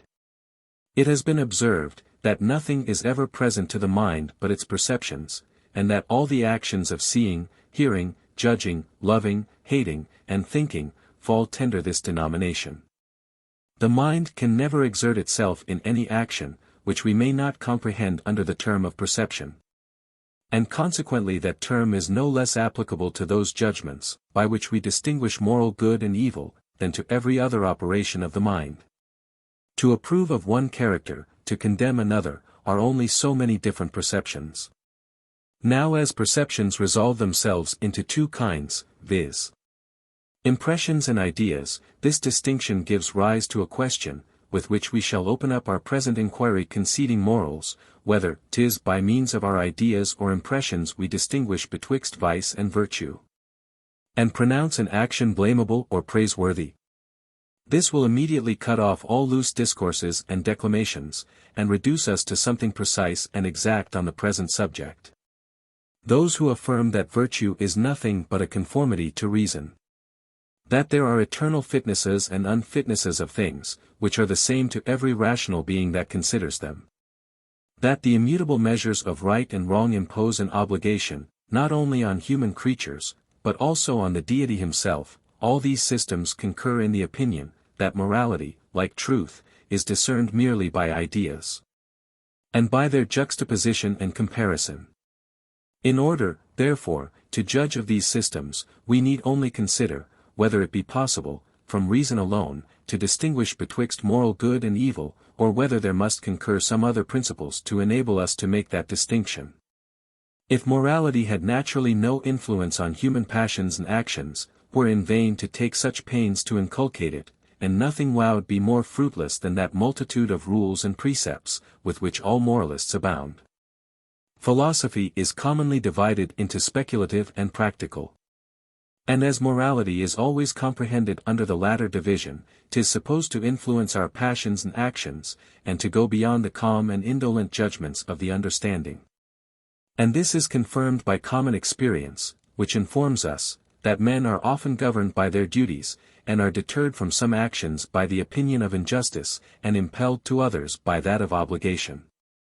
Since morals, therefore, have an influence on the actions and affections, it follows, that they cannot be derived from reason, and that because reason alone, as we have already proved, can never have any such influence. Morals excite passions, and produce or prevent actions. Reason of itself is utterly impotent in this particular. The rules of morality, therefore, are not conclusions of our reason. No one, I believe, will deny the justness of this inference.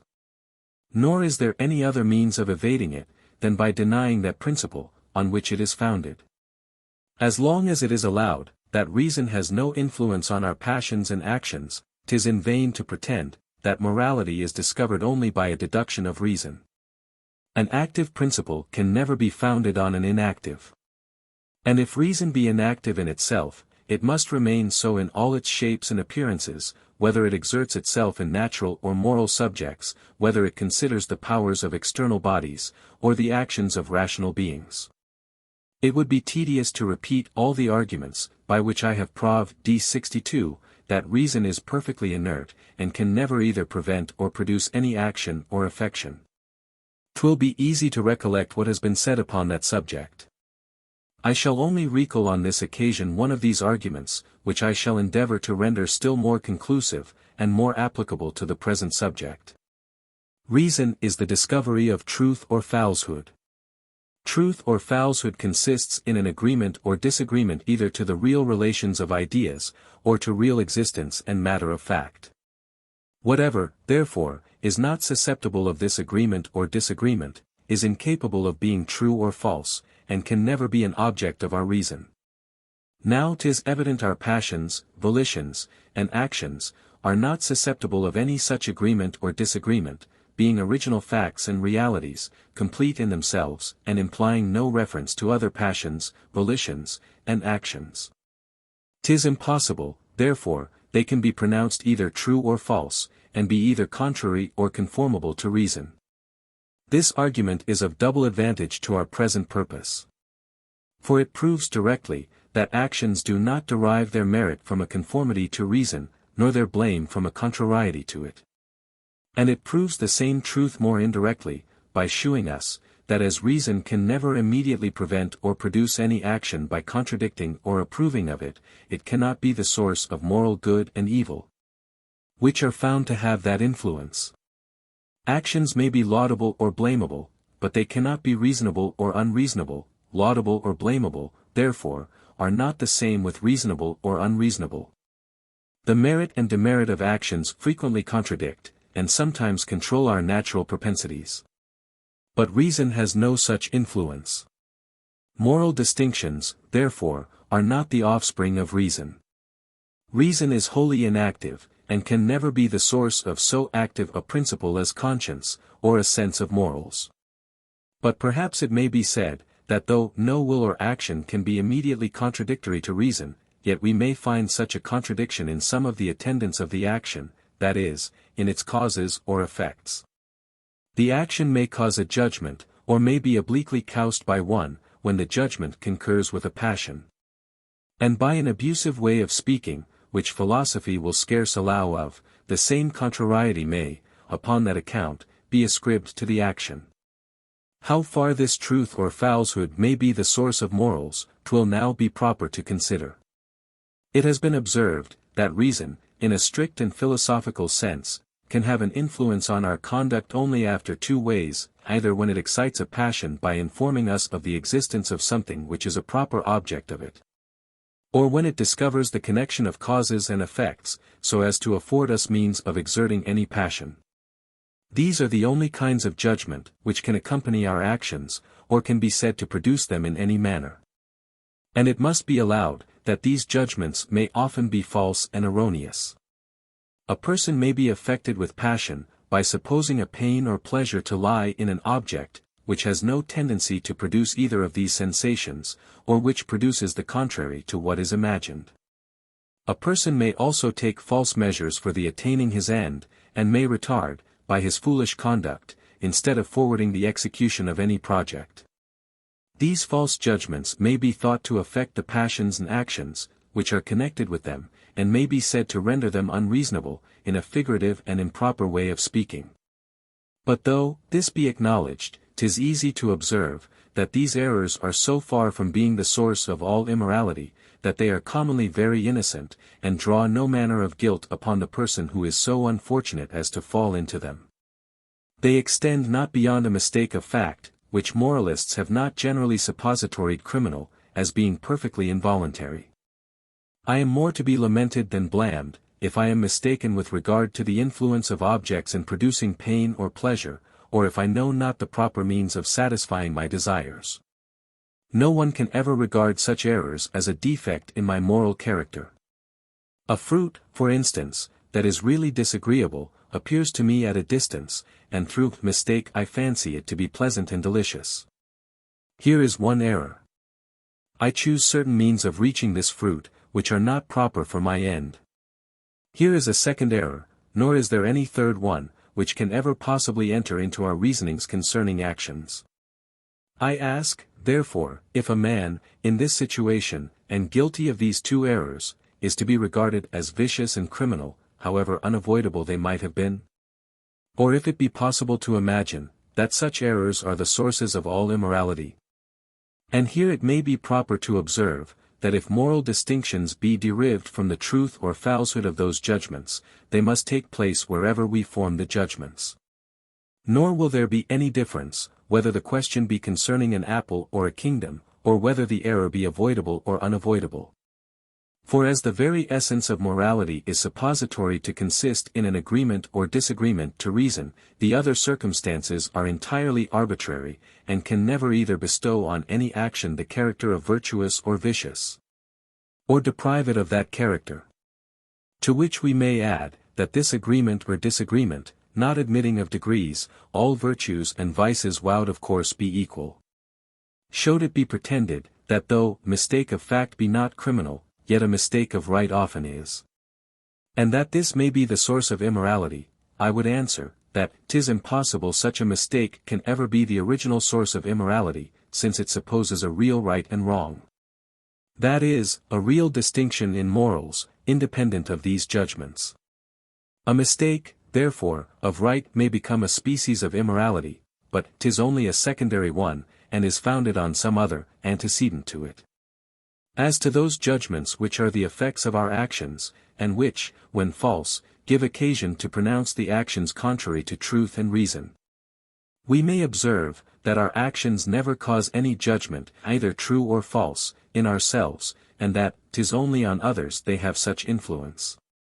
'Tis certain, that an action, on many occasions, may give rise to false conclusions in others.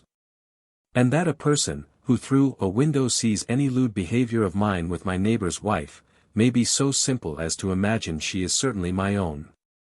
In this respect my action resembles somewhat a lie or falsehood. Only with this difference, which is material, that I perform not the action with any intention of giving rise to a false judgment in another, but merely to satisfy my lust and passion. It causes, however, a mistake and false judgment by accident. And the falsehood of its effects may be ascribed, by some odd figurative way of speaking, to the action itself. But still I can see no pretext of reason for asserting, that the tendency to cause such an error is the first spring or original source of all immorality. 63.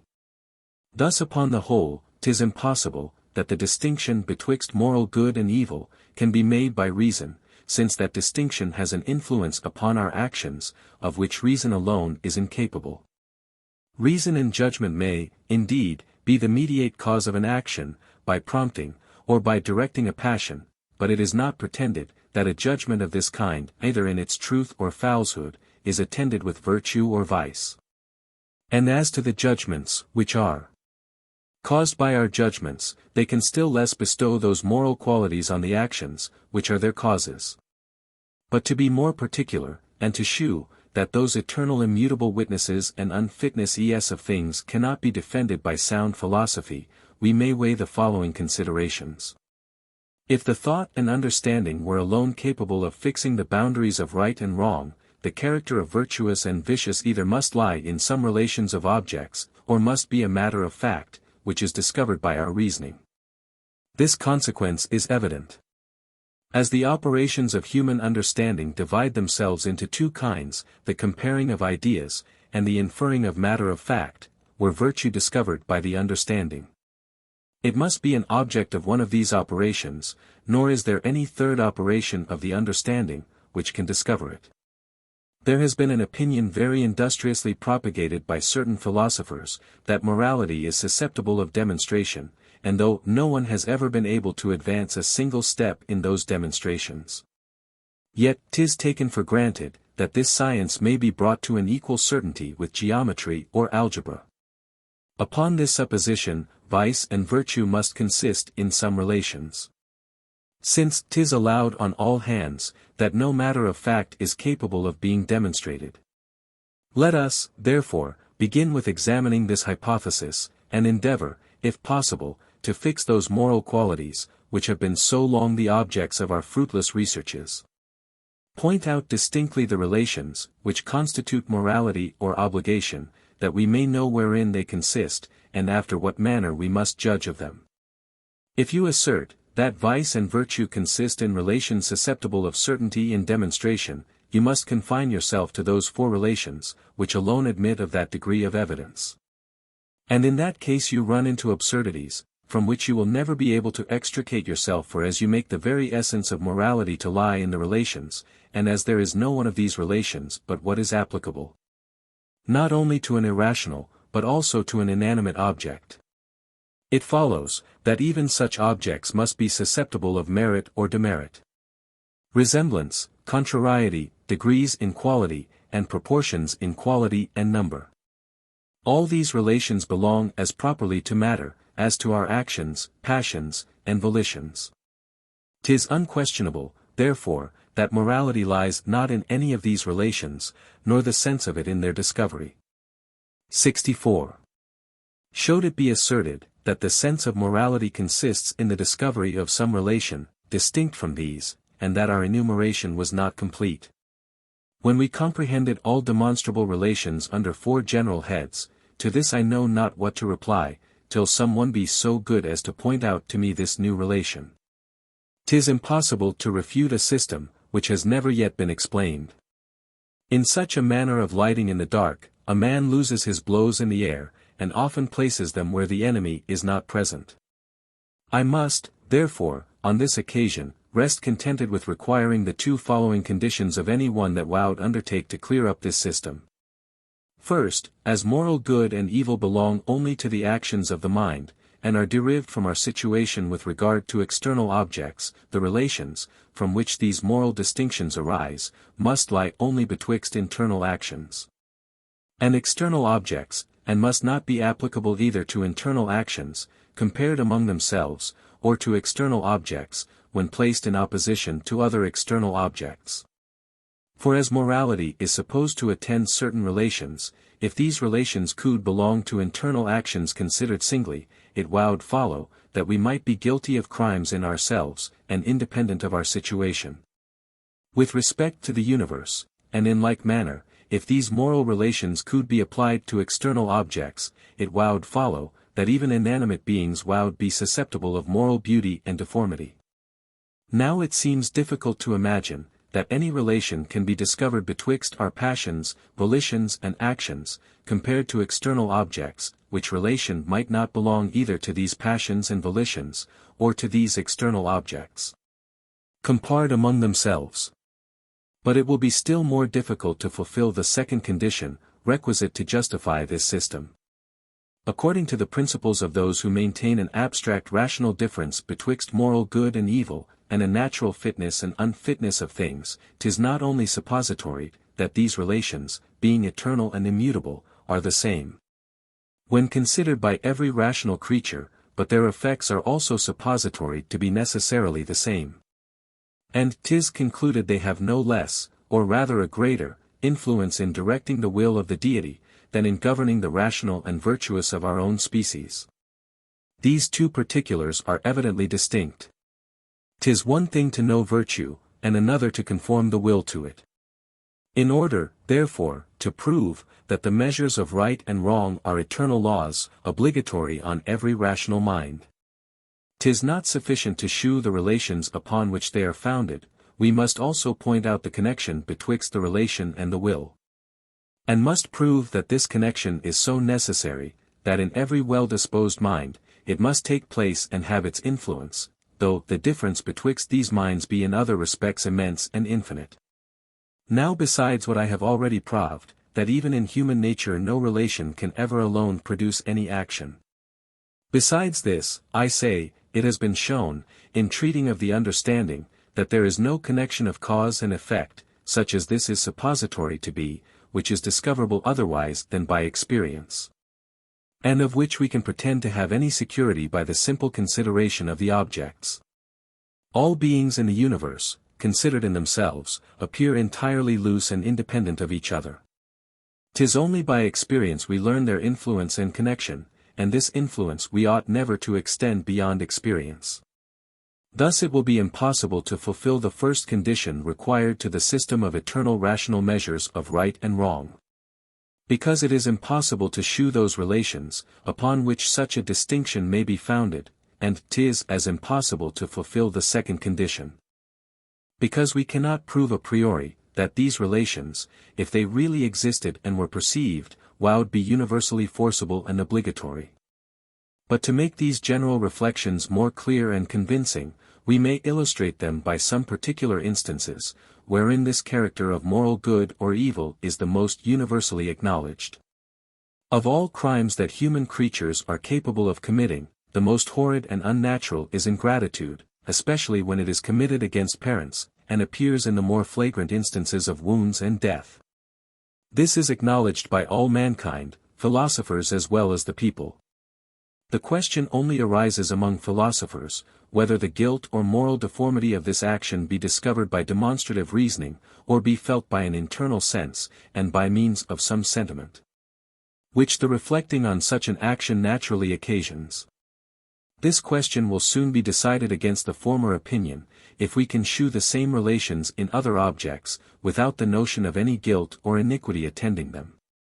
Reason or science is nothing but the comparing of ideas, and the discovery of their relations, and if the same relations have different characters, it must evidently follow, that those characters are not discovered merely by reason.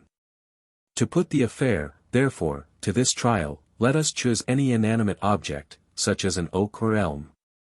And let us suppose, that by the dropping of its seed, it produces a sapling below it, which springing up by degrees, at last overtops and destroys the parent tree. I ask, if in this instance there be wanting any relation, which is discoverable in parricide or ingratitude? Is not the one tree the cause of the other's existence, and the latter the cause of the destruction of the former, in the same manner as when a child murders his parent? 'Tis not sufficient to reply, that a choice or will is wanting. For in the case of parricide, a will does not give rise to any different relations, but is only the cause from which the action is derived, and consequently produces the same relations, that in the oak or elm arise from some other principles. 'Tis a will or choice, that determines a man to kill his parent, and they are the laws of matter and motion, that determine a sapling to destroy the oak, from which it sprung. Here then the same relations have different causes. But still the relations are the same, and as their discovery is not in both cases attended with a notion of immorality, it follows, that that notion does not arise from such a discovery. But to choose an instance, still more resembling. I would fain ask any one, why incest in the human species is criminal, and why the very same action, and the same relations in animals have not the smallest moral turpitude and deformity? If it be answered, that this action is innocent in animals, because they have not reason sufficient to discover its turpitude. But that man, being endowed with that faculty, which ought to restrain him to his duty, the same action instantly becomes criminal to him. Should this be said, I would reply, that this is evidently arguing in a circle. For before reason can perceive this turpitude, the turpitude must exist, and consequently is independent of the decisions of our reason, and is their object more properly than their effect. According to this system, then, every animal, that has sense, and appetite, and will, that is, every animal must be susceptible of all the same virtues and vices, for which we ascribe praise and blame to human creatures. All the difference is, that our superior reason may serve to discover the vice or virtue, and by that means may augment the blame or praise, but still this discovery supposes a separate being in these moral distinctions, and a being which depends only on the will and appetite, and which, both in thought and reality, may be distinguished from the reason. Animals are susceptible of the same relations, with respect to each other, as the human species, and therefore would also be susceptible of the same morality, if the essence of morality consisted in these relations. Their want of a sufficient degree of reason may hinder them from perceiving the duties and obligations of morality, but can never hinder these duties from existing, since they must antecedently exist, in order to their being perceived. Reason must find them, and can never produce them. This argument deserves to be weighed, as being, in my opinion, entirely decisive. Nor does this reasoning only prove, that morality consists not in any relations, that are the objects of science. But if examined, will prove with equal certainty, that it consists not in any matter of fact, which can be discovered by the understanding. This is the second part of our argument. And if it can be made evident, we may conclude, that morality is not an object of reason. But can there be any difficulty in proving, that vice and virtue are not matters of fact, whose existence we can infer by reason? Take any action allowed to be vicious, willful murder, for instance. Examine it in all lights, and see if you can find that matter of fact, or real existence, which you call vice. In whichever way you take it, you find only certain passions, motives, volitions and thoughts. There is no other matter of fact in the case. The vice entirely escapes you, as long as you consider the object. You never can find it, till you turn your reflection into your own breast, and find a sentiment of disapprobation, which arises in you, towards this action. Here is a matter of fact, but 'tis the object of feeling, not of reason. It lies in yourself, not in the object. So that when you pronounce any action or character to be vicious, you mean nothing, but that from the constitution of your nature you have a feeling or sentiment of blame from the contemplation of it. Vice and virtue, therefore, may be compared to sounds, colors, heat and cold, which, according to modern philosophy, are not qualities in objects, but perceptions in the mind, and this discovery in morals, like that other in physics, is to be regarded as a considerable advancement of the speculative sciences. Though, like that too, it has little or no influence on practice. Nothing can be more real, or concern us more, than our own sentiments of pleasure and uneasiness. And if these be favorable to virtue, and unfavorable to vice, no more can be requisite to the regulation of our conduct and behavior. I cannot forbear adding to these reasonings an observation, which may, perhaps, be found of some importance. In every system of morality, which I have hitherto met with, I have always remarked, that the author proceeds for some time in the ordinary way of reasoning, and establishes the being of a God, or makes observations concerning human affairs. When of a sudden I am surprised to find, that instead of the usual copulations of propositions, is, and is not, I meet with no proposition that is not connected with an ought, or an ought not. This change is imperceptible, but is, however, of the last consequence. For as this ought, or ought not, expresses some new relation or affirmation, 'tis necessary that it should be observed and explained. And at the same time that a reason should be given, for what seems altogether inconceivable, how this new relation can be a deduction from others, which are entirely different from it. But as authors do not commonly use this precaution, I shall presume to recommend it to the readers. And am persuaded, that this small attention would subvert all the vulgar systems of morality, and let us see, that the distinction of vice and virtue is not founded merely on the relations of objects, nor is perceived by reason. Section 2. Moral distinctions derived from a moral sense.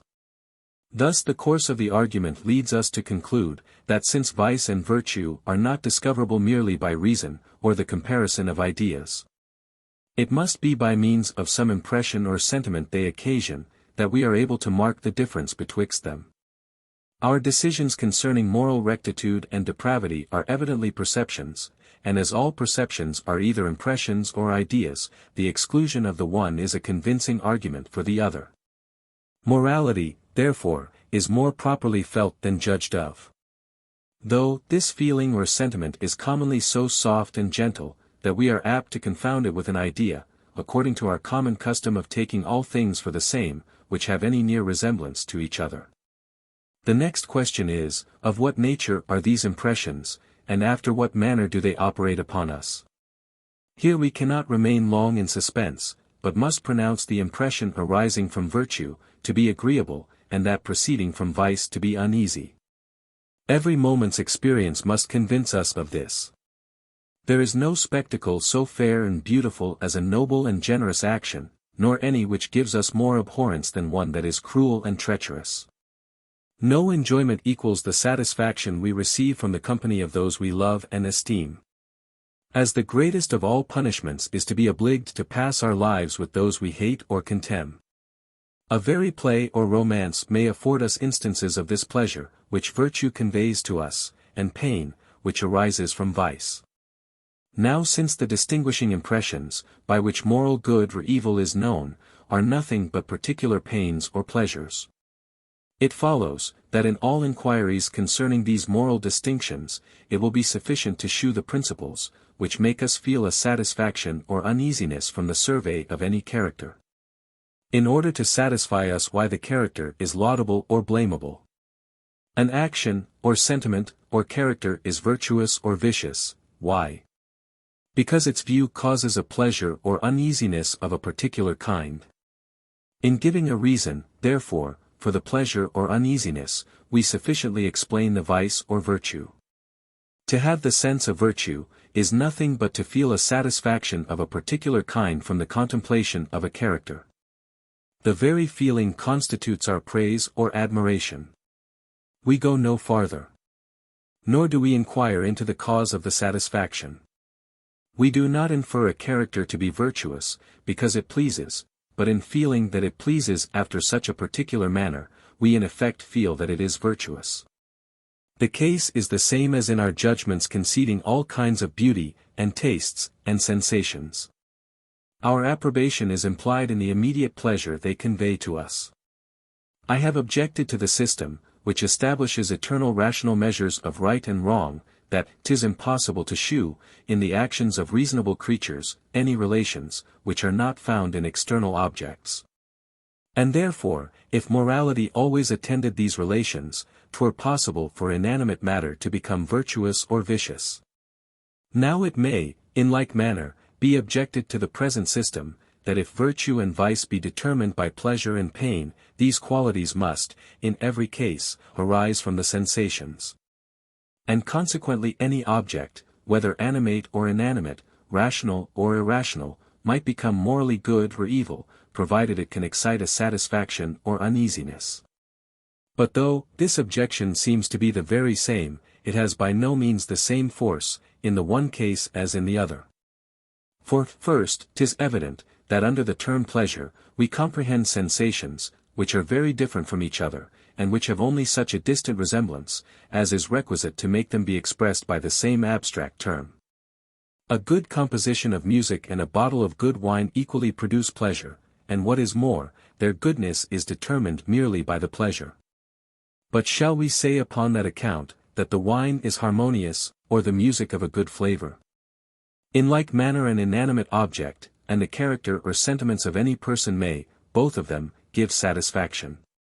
But as the satisfaction is different, this keeps our sentiments concerning them from being confounded, and makes us ascribe virtue to the one, and not to the other.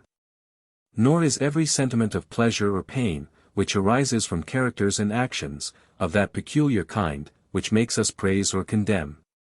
The good qualities of an enemy are hurtful to us, but may still command our esteem and respect. 'Tis only when a character is considered in general, without reference to our particular interest, that it causes such a feeling or sentiment, as denominates it morally good or evil. 'Tis true, those sentiments, from interest and morals, are apt to be confounded, and naturally run into one another. It seldom happens, that we do not think an enemy vicious, and can distinguish betwixt his opposition to our interest and real villainy or baseness. But this hinders not, but that the sentiments are, in themselves, distinct. And a man of temper and judgment may preserve himself from these illusions. In like manner, though 'tis certain a musical voice is nothing but one that naturally gives a particular kind of pleasure. Yet 'tis difficult for a man to be sensible, that the voice of an enemy is agreeable, or to allow it to be musical. But a person of a fine ear, who has the command of himself, can separate these feelings, and give praise to what deserves it. Secondly, we may call to remembrance the preceding system of the passions, in order to remark a still more considerable difference among our pains and pleasures. Pride and humility, love and hatred are excited, when there is anything presented to us, that both bears a relation to the object of the passion, and produces a separate sensation related to the sensation of the passion. Now virtue and vice are attended with these circumstances.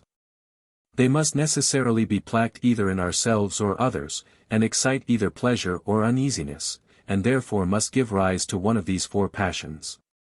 Which clearly distinguishes them from the pleasure and pain arising from inanimate objects, that often bear no relation to us, and this is, perhaps, the most considerable effect that virtue and vice have upon the human mind. It may now be asked in general, concerning this pain or pleasure, that distinguishes moral good and evil, from what principles is it derived, and whence does it arise in the human mind? To this I reply, first, that 'tis absurd to imagine, that in every particular instance, these sentiments are product by an original quality and primary constitution. For as the number of our duties is, in a manner, infinite, 'tis impossible that our original instincts should extend to each of them, and from our very first infancy impress on the human mind all that multitude of precepts, which are contained in the completest system of ethics. Such a method of proceeding is not conformable to the usual maxims, by which nature is conducted, where a few principles produce all that variety we observe in the universe, and everything is carried on in the easiest and most simple manner. 'Tis necessary, therefore, to abridge these primary impulses, and find some more general principles, upon which all our notions of morals are founded. But in the second place, should it be asked, whether we ought to search for these principles in nature, or whether we must look for them in some other origin, I would reply, that our answer to this question depends upon the definition of the word, nature, than which there is none more ambiguous and equivocal.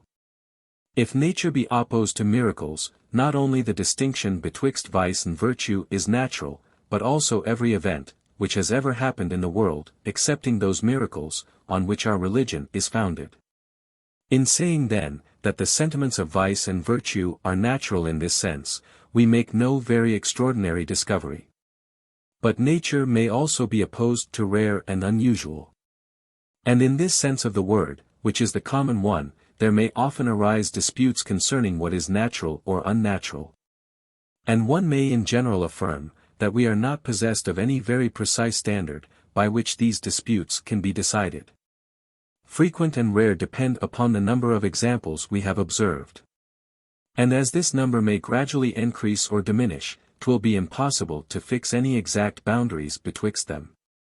We may only affirm on this head, that if ever there was anything, which could be called natural in this sense, the sentiments of morality certainly may. Since there never was any nation of the world, nor any single person in any nation, who was utterly deprived of them, and who never, in any instance, shewed the least approbation or dislike of manners. These sentiments are so rooted in our constitution and temper, that without entirely confounding the human mind by disease or madness, 'tis impossible to extirpate and destroy them. But nature may also be opposed to artifice, as well as to what is rare and unusual, and in this sense it may be disputed, whether the notions of virtue be natural or not.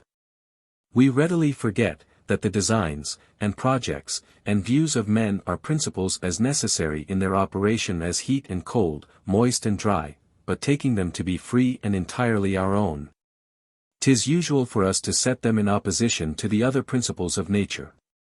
Should it, therefore, be demanded, whether the sense of virtue be natural or artificial, I am of opinion, that 'tis impossible for me at present to give any precise answer to this question.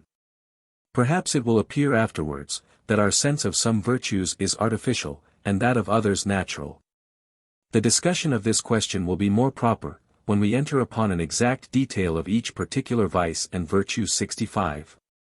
Meanwhile it may not be amiss to observe from these definitions of natural and unnatural, that nothing can be more unphilosophical than those systems, which assert, that virtue is the same with what is natural, and vice with what is unnatural. For in the first sense of the word, nature, as opposed to miracles, both vice and virtue are equally natural, and in the second sense, as opposed to what is unusual, perhaps virtue will be found to be the most unnatural. At least it must be owned, that heroic virtue, being as unusual, is as little natural as the most brutal barbarity. As to the third sense of the word, 'tis certain, that both vice and virtue are equally artificial, and out of nature. For however it may be disputed, whether the notion of a merit or demerit in certain actions be natural or artificial, 'tis evident, that the actions themselves are artificial, and are performed with a certain design and intention. Otherwise they could never be ranked under any of these denominations. 'Tis impossible, therefore, that the character of natural and unnatural can ever, in any sense, mark the boundaries of vice and virtue. Thus we are still brought back to our first position, that virtue is distinguished by the pleasure, and vice by the pain, that any action, sentiment or character gives us by the mere view and contemplation. This decision is very commodious. Because it reduces us to this simple question, why any action or sentiment upon the general view or survey, gives a certain satisfaction or uneasiness, in order to shew the origin of its moral rectitude or depravity. Without looking for any incomprehensible relations and qualities, which never did exist in nature, nor even in our imagination, by any clear and distinct conception. I flatter myself I have executed a great part of my present design by a state of the question, which appears to me so free from ambiguity and obscurity. Part 2, of Justice and Injustice. Section 1. Justice, whether a natural or artificial virtue. I have already hinted, that our sense of every kind of virtue is not natural. But that there are some virtues, that produce pleasure and approbation by means of an artifice or contrivance, which arises from the circumstances and necessity of mankind. Of this kind I assert justice to be. And shall endeavor to defend this opinion by a short, and, I hope, convincing argument, before I examine the nature of the artifice, from which the sense of that virtue is derived. 'Tis evident, that when we praise any actions, we regard only the motives that produce them, and consider the actions as signs or indications of certain principles in the mind and temper. The external performance has no merit. We must look within to find the moral quality. This we cannot do directly, and therefore fix our attention on actions, as on external signs. But these actions are still considered as signs. And the ultimate object of our praise and approbation is the motive, that product them. After the same manner, when we require any action, or blame a person for not performing it, we always suppose, that one in that situation should be influenced by the proper motive of that action. And we esteem it vicious in him to be regardless of it. If we find, upon inquiry, that the virtuous motive was still powerful over his breast, though checked in its operation by some circumstances unknown to us, we retract our blame, and have the same esteem for him, as if he had actually performed the action, which we require of him.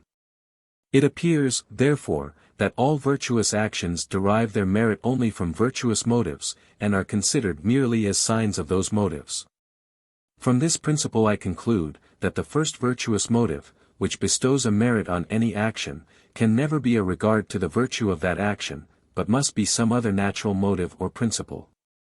To suppose, that the mere regard to the virtue of the action, may be the first motive, which produced the action, and rendered it virtuous, is to reason in a circle. Before we can have such a regard, the action must be really virtuous. And this virtue must be derived from some virtuous motive, and consequently the virtuous motive must be different from the regard to the virtue of the action. A virtuous motive is requisite to render an action virtuous.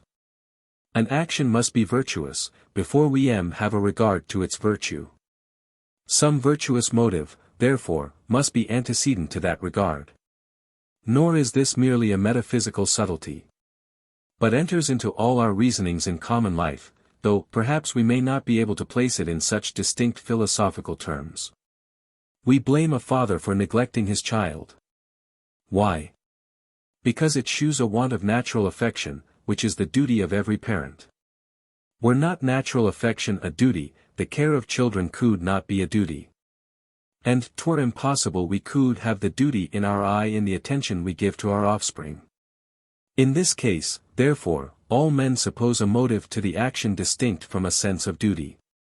Here is a man, that does many benevolent actions, relieves the distressed, comforts the afflicted, and extends his bounty even to the greatest strangers.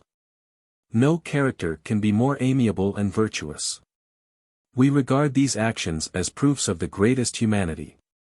This humanity bestows a merit on the actions. A regard to this merit is, therefore, a secondary consideration, and derived from the antecedent principle of humanity, which is meritorious and laudable. In short, it may be established as an undoubted maxim, that no action can be virtuous, or morally good, unless there be in human nature some motive to produce it, distinct from the sense of its morality. But may not the sense of morality or duty produce an action, without any other motive? I answer, it may, but this is no objection to the present doctrine. When any virtuous motive or principle is common in human nature, a person, who feels his heart devoid of that motive, may hate himself upon that account, and may perform the action without the motive, from a certain sense of duty. In order to acquire by practice, that virtuous principle, or at least, to disguise to himself, as much as possible, his want of it. A man that really feels no gratitude in his temper, is still pleased to perform grateful actions, and thinks he has, by that means, fulfilled his duty. Actions are at first only considered as signs of motives, but 'tis usual, in this case, as in all others, to fix our attention on the signs, and neglect, in some measure, the things signified. But though, on some occasions, a person may perform an action merely out of regard to its moral obligation, yet still this supposes in human nature some distinct principles, which are capable of producing the action, and whose moral beauty renders the action meritorious. Now to apply all this to the present case, I suppose a person to have lent me a sum of money, on condition that it be restored in a few days. And also suppose, that after the expiration of the term agreed on, he demands the sum. I ask, what reason or motive have I to restore the money? It will, perhaps, be said, that my regard to justice, and abhorrence of villainy in knavery, are sufficient reasons for me, if I have the least grain of honesty or sense of duty and obligation. And this answer, no doubt, is just and satisfactory to man in his civilized state, and when trained up according to a certain discipline and education. But in his rude and more natural condition, if you are pleased to call such a condition natural, this answer would be rejected as perfectly unintelligible and sophistical. For one in that situation would immediately ask you, wherein consists this honesty and justice, which you find in restoring a loan, and abstaining from the property of others? It does not surely lie in the external action. It must, therefore, be placed in the motive, from which the external action is derived. This motive can never be a regard to the honesty of the action. For 'tis a plain fallacy to say, that a virtuous motive is requisite to render an action honest, and at the same time that a regard to the honesty is the motive of the action. We can never have a regard to the virtue of an action, unless the action be antecedently virtuous. No action can be virtuous, but so far as it proceeds from a virtuous motive. A virtuous motive, therefore, must precede the regard to the virtue. And 'tis impossible, that the virtuous motive and the regard to the virtue can be the same. 'Tis requisite, then, to find some motive to acts of justice and honesty, distinct from our regard to the honesty, and in this lies the great difficulty. For should we say, that a concern for our private interest or reputation is the legitimate motive to all honest actions, it would follow, that wherever that concern ceases, honesty can no longer have place. But 'tis certain, that self-love, when it acts at its liberty, instead of engaging us to honest actions, is the source of all injustice and violence. Nor can a man ever correct those vices, without correcting and restraining the natural movements of that appetite. But should it be affirmed, that the reason or motive of such actions is the regard to public interest, to which nothing is more contrary than examples of injustice and dishonesty. Should this be said, I would propose the three following considerations, as worthy of our attention. First, public interest is not naturally attached to the observation of the rules of justice, but is only connected with it, after an artificial convention for the establishment of these rules, as shall be shown more at large hereafter. Secondly, if we suppose, that the loan was secret, and that it is necessary for the interest of the person, that the money be restored in the same manner, as when the lender would conceal his riches, in that the example ceases, and the public is no longer interested in the actions of the borrower. Though, I suppose there is no moralist, who will affirm, that the duty and obligation ceases. Thirdly, experience sufficiently proves, that men, in the ordinary conduct of life, look not so far as the public interest, when they pay their creditors, perform their promises, and abstain from theft, and robbery, and injustice of every kind. That is a motive too remote and too sublime to affect the generality of mankind, and operate with any force in actions so contrary to private interest as are frequently those of justice and common honesty. In general, it may be affirmed, that there is no such passion in human minds, as the love of mankind, merely as such, independent of personal qualities, of services, or of relation to ourself. 'Tis true, there is no human, and indeed no sensible, creature, whose happiness or misery does not, in some measure, affect us, when brought near to us, and represented in lively colors, but this proceeds merely from sympathy, and is no proof of such an universal affection to mankind, since this concern extends itself beyond our own species. An affection betwixt the sexes is a passion evidently implanted in human nature. And this passion not only appears in its peculiar symptoms, but also in inflaming every other principle of affection, and raising a stronger love from beauty, wit, kindness, than what would otherwise flow from them. Were there an universal love among all human creatures, it would appear after the same manner. Any degree of a good quality would cause a stronger affection than the same degree of a bad quality would cause hatred. Contrary to what we find by experience. Men's tempers are different, and some have a propensity to the tender, and others to the rougher, affections, but in the main, we may affirm, that man in general, or human nature, is nothing but the object both of love and hatred, and requires some other cause, which by a double relation of impressions and ideas, may excite these passions. In vain would we endeavor to elude this hypothesis.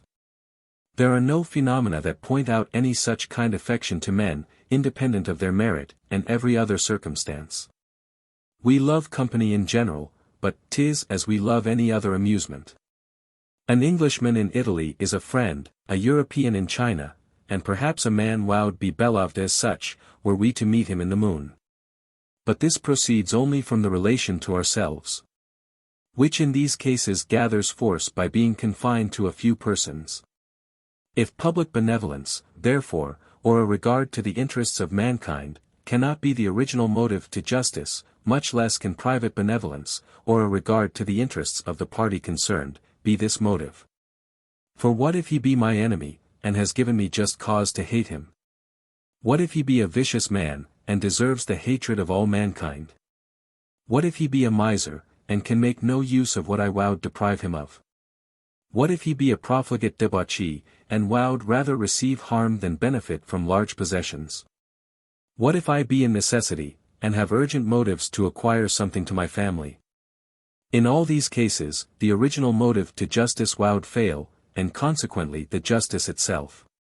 And along with it all property, right, and obligation. A rich man lies under a moral obligation to communicate to those in necessity a share of his superfluities.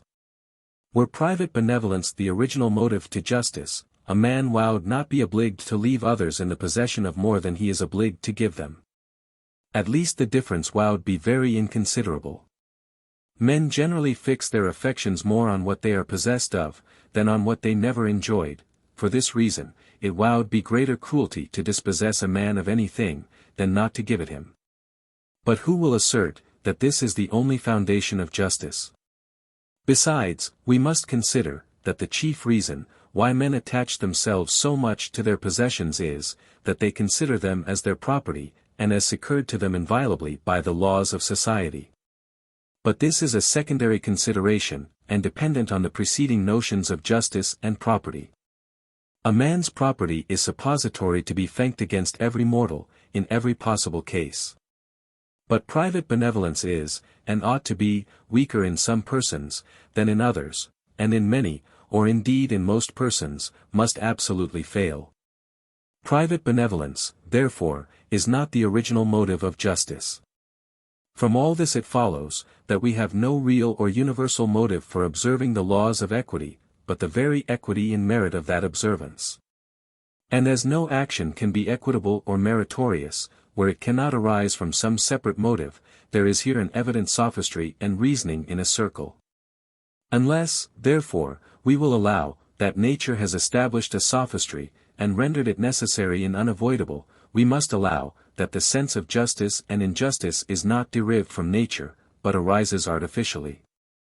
Though necessarily from education, and human conventions. I shall add, as a corollary to this reasoning, that since no action can be laudable or blamable, without some motives or impelling passions, distinct from the sense of morals, these distinct passions must have a great influence on that sense. 'Tis according to their general force in human nature, that we blame or praise. In judging of the beauty of animal bodies, we always carry in our eye the economy of a certain species. And where the limbs and features observe that proportion, which is common to the species, we pronounce them handsome and beautiful. In like manner we always consider the natural and usual force of the passions, when we determine concerning vice and virtue, and if the passions depart very much from the common measures on either side, they are always disapproved as vicious. A man naturally loves his children better than his nephews better than his cousins better than strangers, where everything else is equal. Hence arise our common measures of duty, in preferring the one to the other. Our sense of duty always follows the common and natural course of our passions. To avoid giving offense, I must here observe, that when I deny justice to be a natural virtue, I make use of the word, natural, only as opposed to artificial. In another sense of the word, as no principle of the human mind is more natural than a sense of virtue, so no virtue is more natural than justice. Mankind is an inventive species. And where an invention is obvious and absolutely necessary, it may as properly be said to be natural as anything that proceeds immediately from original principles, without the intervention of thought or reflection. Though the rules of justice be artificial, they are not arbitrary. Nor is the expression improper to call them laws of nature. If by natural we understand what is common to any species, or even if we confine it to mean what is inseparable from the species. Section 2. Of the origin of justice and property. We now proceed to examine two questions, viz. Concerning the manner, in which the rules of justice are established by the artifice of men. And concerning the reasons, which determine us to attribute to the observance or neglect of these rules a moral beauty and deformity. These questions will appear afterwards to be distinct. We shall begin with the former. Of all the animals, with which this globe is peopled, there is none towards whom nature seems, at first sight, to have exercised more cruelty than towards man, in the numberless wants and necessities, with which she has loaded him. And in the slender means, which she affords to the relieving these necessities. In other creatures these two particulars generally compensate each other. If we consider the lion as a voracious and carnivorous animal, we shall easily discover him to be very necessitous. But if we turn our eye to his make and temper, his agility, his courage, his arms, and his force, we shall find, that his advantages hold proportion with his wants. The sheep and ox are deprived of all these advantages. But their appetites are moderate, and their food is of easy purchase. In man alone, this unnatural conjunction of infirmity, and of necessity, may be observed in its greatest perfection. Not only the food, which is required for his sustenance, flies his search and approach, or at least requires his labor to be product, but he must be possessed of clothes and lodging, to defend him against the injuries of the weather. Though, to consider him only in himself, he is provided neither with arms, nor force, nor other natural abilities, which are in any degree answerable to so many necessities. 'Tis by society alone he is able to supply his defects, and raise himself up to an equality with his fellow creatures, and even acquire a superiority above them. By society all his infirmities are compensated. And though, in that situation his wants multiply every moment upon him, yet his abilities are still more augmented, and leave him in every respect more satisfied and happy, than 'tis possible for him, in his savage and solitary condition, ever to become. When every individual person labors apart, and only for himself, his force is too small to execute any considerable work, his labor being employed in supplying all his different necessities, he never attains a perfection in any particular art. And as his force and success are not at all times equal, the least failure in either of these particulars must be attended with inevitable ruin and misery. Society provides a remedy for these three inconveniences. By the conjunction of forces, our power is augmented, by the partition of employments, our ability increases, and by mutual succor we are less exposed to fortune and accidents. 'Tis by this additional force, ability, and security, that society becomes advantageous. But in order to form society, 'tis requisite not only that it be advantageous, but also that men be sensible of these advantages. And 'tis impossible, in their wild uncultivated state, that by study and reflection alone, they should ever be able to attain this knowledge. Most fortunately, therefore, there is conjoined to those necessities, whose remedies are remote and obscure, another necessity, which having a present and more obvious remedy, may justly be regarded as the first and original principle of human society.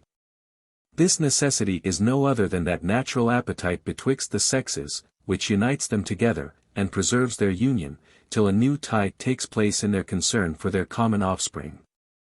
This new concern becomes also a principle of union betwixt the parents and offspring, and forms a more numerous society. Where the parents govern by the advantage of their superior strength and wisdom, and at the same time are restrained in the exercise of their authority by that natural affection, which they bear their children. In a little time, custom and habit operating on the tender minds of the children, makes them sensible of the advantages, which they may reap from society, as well as fashions them by degrees for it. By rubbing off those rough corners and untoward affections, which prevent their coalition. For it must be confessed, that however the circumstances of human nature may render an union necessary, and however those passions of lust and natural affection may seem to render it unavoidable, yet there are other particulars in our natural temper, and in our outward circumstances, which are very incommodious, and are even contrary to the requisite conjunction. Among the former, we may justly esteem our selfishness to be the most considerable. I am sensible, that, generally speaking, the representations of this quality have been carried much too far. And that the descriptions, which certain philosophers delight so much to form of mankind in this particular, are as wide of nature as any accounts of monsters, which we meet with in fables and romances. So far from thinking, that men have no affection for anything beyond themselves, I am of opinion, that though it be rare to meet with one, who loves any single person better than himself, Yet 'tis as rare to meet with one, in whom all the kind affections, taken together, do not overbalance all the selfish. Consult common experience. Do you not see, that though the whole expense of the family be generally under the direction of the master of it, yet there are few that do not bestow the largest part of their fortunes on the pleasures of their wives, and the education of their children, reserving the smallest portion for their own proper use and entertainment? This is what we may observe concerning such as have those endearing ties, and may presume, that the case would be the same with others, were they placed in a like situation. But though this generosity must be acknowledged to the honor of human nature, we may at the same time remark, that so noble an affection, instead of fitting men for large societies, is almost as contrary to them, as the most narrow selfishness. For while each person loves himself better than any other single person, and in his love to others bears the greatest affection to his relations and acquaintance, this must necessarily produce an opposition of passions, and a consequent opposition of actions, which cannot but be dangerous to the new established union. 'Tis however worth while to remark, that this contrariety of passions would be attended with but small danger, did it not concur with a peculiarity in our outward circumstances, which affords it an opportunity of exerting itself. There are three different species of goods, which we are possessed of: the internal satisfaction of our minds, the external advantages of our body, and the enjoyment of such possessions as we have acquired by our industry and good fortune. We are perfectly secure in the enjoyment of the first. The second may be ravished from us, but can be of no advantage to him who deprives us of them. The last only are both exposed to the violence of others, and may be transferred without suffering any loss or alteration, while at the same time, there is not a sufficient quantity of them to supply every one's desires and necessities. As the improvement, therefore, of these goods is the chief advantage of society, so the instability of their possession, along with their scarcity, is the chief impediment. In vain should we expect to find, in uncultivated nature, a remedy to this inconvenience, or hope for any inartificial principle of the human mind, which might control those partial affections, and make us overcome the temptations arising from our circumstances. The idea of justice can never serve to this purpose, or be taken for a natural principle, capable of inspiring men with an equitable conduct towards each other. That virtue, as it is now understood, would never have been dreamed of among rude and savage men. For the notion of injury or injustice implies an immorality or vice committed against some other person, and as every immorality is derived from some defect or unsoundness of the passions, and as this defect must be judged of, in a great measure, from the ordinary course of nature in the constitution of the mind, 'twill be easy to know, whether we be guilty of any immorality, with regard to others, by considering the natural and usual force of those several affections, which are directed towards them. Now it appears, that in the original frame of our mind, our strongest attention is confined to ourselves, our next is extended to our relations and acquaintance, and 'tis only the weakest which reaches to strangers and indifferent persons. This partiality, then, and unequal affection, must not only have an influence on our behavior and conduct in society, but even on our ideas of vice and virtue, so as to make us regard any remarkable transgression of such a degree of partiality, either by too great an enlargement, or contraction of the affections, as vicious and immoral. This we may observe in our common judgments concerning actions, where we blame a person, who either centers all his affections in his family, or is so regardless of them, as, in any opposition of interest, to give the preference to a stranger, or mere chance acquaintance. From all which it follows, that our natural uncultivated ideas of morality, instead of providing a remedy for the partiality of our affections, do rather conform themselves to that partiality, and give it an additional force and influence. The remedy, then, is not derived from nature, but from artifice, or more properly speaking, nature provides a remedy in the judgment and understanding, for what is irregular and incommodious in the affections. For when men, from their early education in society, have become sensible of the infinite advantages that result from it, and have besides acquired a new affection to company and conversation, and when they have observed, that the principal disturbance in society arises from those goods, which we call external, and from their looseness and easy transition from one person to another. They must seek for a remedy, by putting these goods, as far as possible, on the same footing with the fixed and constant advantages of the mind and body. This can be done after no other manner, than by a convention entered into by all the members of the society to bestow stability on the possession of those external goods, and leave every one in the peaceable enjoyment of what he may acquire by his fortune and industry. By this means, every one knows what he may safely possess, and the passions are restrained in their partial and contradictory motions. Nor is such a restraint contrary to these passions, for if so, it could never be entered into, nor maintained. But it is only contrary to their heedless and impetuous movement. Instead of departing from our own interest, or from that of our nearest friends, by abstaining from the possessions of others, we cannot better consult both these interests, than by such a convention. Because it is by that means we maintain society, which is so necessary to their well-being and subsistence, as well as to our own. This convention is not of the nature of a promise, for even promises themselves, as we shall see afterwards, arise from human conventions. It is only a general sense of common interest, which sense all the members of the society express to one another, and which induces them to regulate their conduct by certain rules. I observe, that it will be for my interest to leave another in the possession of his goods, provided he will act in the same manner with regard to me. He is sensible of a like interest in the regulation of his conduct. When this common sense of interest is mutually expressed, and is known to both, it produces a suitable resolution and behavior. And this may properly enough be called a convention or agreement betwixt us, though, without the interposition of a promise. Since the actions of each of us have a reference to those of the other, and are performed upon the supposition, that something is to be performed on the other part. Two men, who pull the oars of a boat, do it by an agreement or convention, though they have never given promises to each other.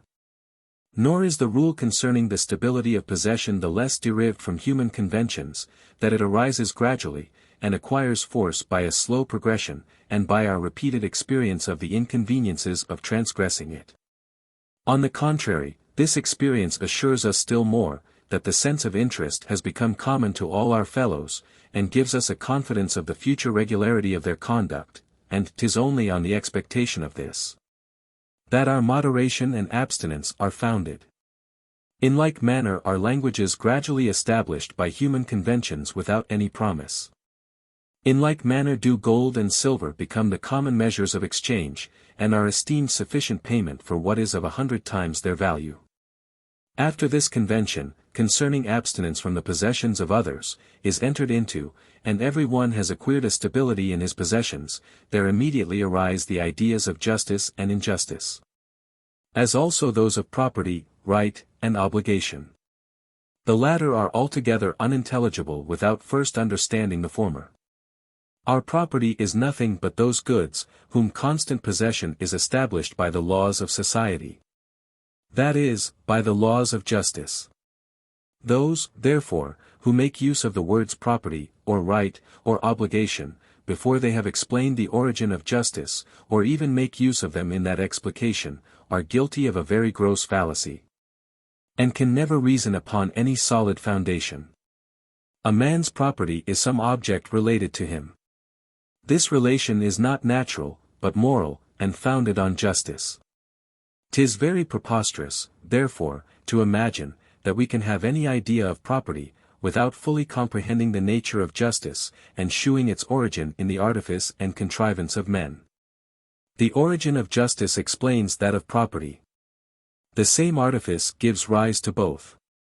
As our first and most natural sentiment of morals is founded on the nature of our passions, and gives the preference to ourselves and friends, above strangers, 'tis impossible there can be naturally any such thing as a fixed right or property, while the opposite passions of men impel them in contrary directions, and are not restrained by any convention or agreement. No one can doubt, that the convention for the distinction of property, and for the stability of possession, is of all circumstances the most necessary to the establishment of human society. And that after the agreement for the fixing and observing of this rule, there remains little or nothing to be done towards settling a perfect harmony and concord. All the other passions, beside this of interest, are either easily restrained, or are not of such pernicious consequence, when indulged. Vanity is rather to be esteemed a social passion, and a bond of union among men. Pity and love are to be considered in the same light. And as to envy and revenge, though pernicious, they operate only by intervals, and are directed against particular persons, whom we consider as our superiors or enemies. This avidity alone, of acquiring goods and possessions for ourselves and our nearest friends, is insatiable, perpetual, universal, and directly destructive of society. There scarce is any one, who is not actuated by it. And there is no one, who has not reason to fear from it, when it acts without any restraint, and gives way to its first and most natural movements. So that upon the whole, we are to esteem the difficulties in the establishment of society, to be greater or less, according to those we encounter in regulating and restraining this passion.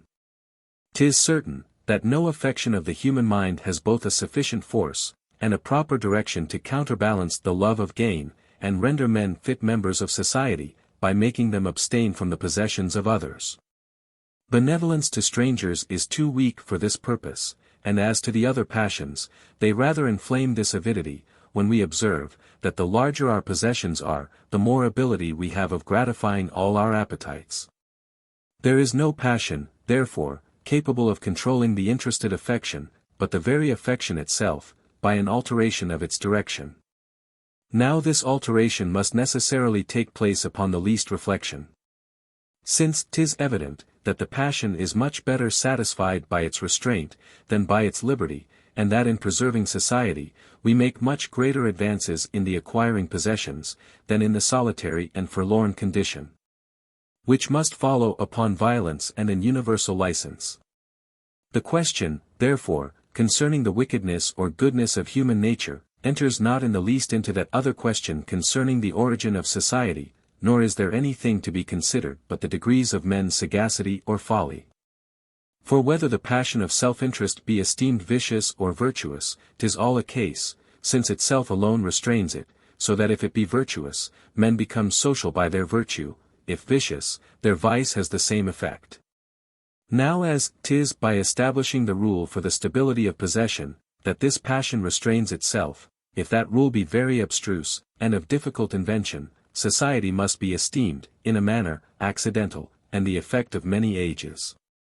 But if it be found, that nothing can be more simple and obvious than that rule, that every parent, in order to preserve peace among his children, must establish it. And that these first rudiments of justice must every day be improved, as the society enlarges, if all this appear evident, as it certainly must, we may conclude that 'tis utterly impossible for men to remain any considerable time in that savage condition, which precedes society. But that his very first state and situation may justly be esteemed social.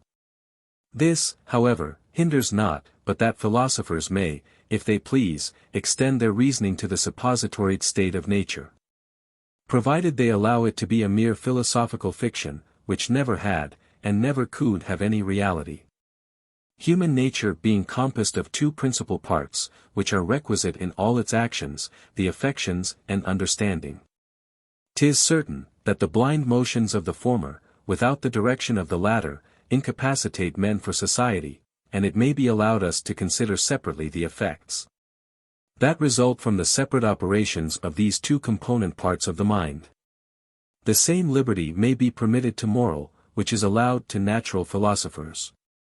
And 'tis very usual with the latter to consider any motion as compounded and consisting of two parts separate from each other, though at the same time they acknowledge it to be in itself uncompounded and inseparable. This state of nature, therefore, is to be regarded as a mere fiction, not unlike that of the Golden Age, which poets have invented, only with this difference, that the former is described as full of war, violence and injustice, whereas the latter is painted out to us, as the most charming and most peaceable condition, that can possibly be imagined. The seasons, in that first age of nature, were so temperate, if we may believe the poets, that there was no necessity for men to provide themselves with clothes and houses as a security against the violence of heat and cold. The rivers flowed with wine and milk, the oaks yielded honey. And nature spontaneously produced her greatest delicacies. Nor were these the chief advantages of that happy age. The storms and tempests were not alone removed from nature. But those more furious tempests were unknown to human breasts, which now cause such uproar, and engender such confusion.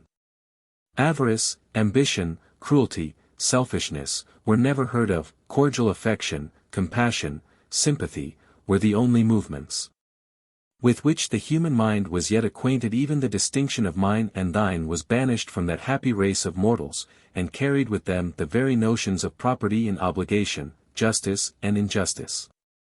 This, no doubt, is to be regarded as an idle fiction, but yet deserves our attention, because nothing can more evidently shew the origin of those virtues, which are the subjects of our present inquiry. I have already observed, that justice takes its rise from human conventions, and that these are intended as a remedy to some inconveniences, which proceed from the concurrence of certain qualities of the human mind with the situation of external objects. The qualities of the mind are selfishness and limited generosity, and the situation of external objects is their easy change, joined to their scarcity in comparison of the wants and desires of men. But however philosophers may have been bewildered in those speculations, poets have been guided more infallibly, by a certain taste or common instinct, which in most kinds of reasoning goes farther than any of that art and philosophy with which we have been yet acquainted. They easily perceived, if every man had a tender regard for another, or if nature supplied abundantly all our wants and desires, that the jealousy of interest, which justice supposes, could no longer have place. Nor would there be any occasion for those distinctions and limits of property and possession, which at present are in use among mankind. Increase to a sufficient degree the benevolence of men, or the bounty of nature, and you render useless, by supplying its place with much nobler virtues, and more valuable blessings. The selfishness of men is animated by the few possessions we have, in proportion to our wants. And 'tis to restrain this selfishness, that men have been obliged to separate themselves from the community, and to distinguish betwixt their own goods and those of others. Nor need we have recourse to the fictions of poets to learn this. But beside the reason of the thing, may discover the same truth by common experience and observation. 'Tis easy to remark, that a cordial affection renders all things common among friends. And that married people in particular mutually lose their property, and are unacquainted with the mine and thine, which are so necessary, and yet cause such disturbance in human society. The same effect arises from any alteration in the circumstances of mankind. As when there is such a plenty of anything as satisfies all the desires of men, in which case the distinction of property is entirely lost, and everything remains in common. This we may observe with regard to air and water, though the most valuable of all external objects. And may easily conclude, that if men were supplied with everything in the same abundance, or if every one had the same affection and tender regard for every one as for himself, justice and injustice would be equally unknown among mankind. Here then is a proposition, which, I think, may be regarded as certain, that 'tis only from the selfishness and confined generosity of men, along with the scanty provision nature has made for his wants, that justice derives its origin. If we look backward we shall find, that this proposition bestows an additional force on some of those observations, which we have already made on this subject. First, we may conclude from it, that a regard to public interest, or a strong extensive benevolence, is not our first and original motive for the observation of the rules of justice. Since 'tis allowed, that if men were endowed with such a benevolence, these rules would never have been dreamt of. Secondly, we may conclude from the same principle, that the sense of justice is not founded on reason, or on the discovery of certain connections and relations of ideas, which are eternal, immutable, and universally obligatory. For since it is confiest, that such an alteration as that above mentioned, in the temper and circumstances of mankind, would entirely alter our duties and obligations, 'tis necessary upon the common system, that the sense of virtue is derived from reason, to shew the change which this must produce in the relations and ideas. But 'tis evident, that the only cause, why the extensive generosity of man, and the perfect abundance of everything, would destroy the very idea of justice, is because they render it useless. And that, on the other hand, his confined benevolence, and his necessitous condition, give rise to that virtue, only by making it requisite to the public interest, and to that of every individual. 'Twas therefore a concern for our own, and the public interest, which made us establish the laws of justice. And nothing can be more certain, than that it is not any relation of ideas, which gives us this concern, but our impressions and sentiments, without which everything in nature is perfectly indifferent to us, and can never in the least affect us. The sense of justice, therefore, is not founded on our ideas, but on our impressions. Thirdly, we may farther confirm the foregoing proposition, that those impressions, which give rise to this sense of justice, are not natural to the mind of man, but arise from artifice and human conventions. For since any considerable alteration of temper and circumstances destroys equally justice and injustice, and since such an alteration has an effect only by changing our own and the public interest, it follows, that the first establishment of the rules of justice depends on these different interests. But if men pursued the public interest naturally, and with a hearty affection, they would never have dreamed of restraining each other by these rules. And if they pursued their own interest, without any precaution, they would run headlong into every kind of injustice and violence. These rules, therefore, are artificial, and seek their end in an oblique and indirect manner. Nor is the interest, which gives rise to them, of a kind that could be pursued by the natural and inartificial passions of men. To make this more evident, consider, that though the rules of justice are established merely by interest, their connection with interest is somewhat singular, and is different from what may be observed on other occasions. A single act of justice is frequently contrary to public interest, and were it to stand alone, without being followed by other acts, may, in itsy £1 be very prejudicial to society. When a man of merit, of a beneficent disposition, restores a great fortune to a miser, or a seditious bigot, he has acted justly and laudably, but the public is a real sufferer. Nor is every single act of justice, considered apart, more conducive to private interest, than to public. And 'tis easily conceived how a man may impoverish himself by a signal instance of integrity, and have reason to wish, that with regard to that single act, the laws of justice were for a moment suspended in the universe. But however single acts of justice may be contrary, either to public or private interest, 'tis certain, that the whole plan or scheme is highly conducive, or indeed absolutely requisite, both to the support of society and the well-being of every individual. 'Tis impossible to separate the good from the ill. Property must be stable, and must be fixed by general rules. Though, in one instance the public be a sufferer, this momentary ill is amply compensated by the steady prosecution of the rule, and by the peace and order, which it establishes in society. And even every individual person must find himself a gainer, on balancing the account. Since, without justice, society must immediately dissolve, and every one must fall into that savage and solitary condition, which is infinitely worse than the worst situation that can possibly be suppositoried in society. When therefore men have had experience enough to observe, that whatever may be the consequence of any single act of justice, performed by a single person, yet the whole system of actions, concurred in by the whole society, is infinitely advantageous to the whole, and to every part. It is not long before justice and property take place. Every member of society is sensible of this interest, every one expresses this sense to his fellows, along with the resolution he has taken of squaring his actions by it, on condition that others will do the same. No more is requisite to induce any one of them to perform an act of justice, who has the first opportunity.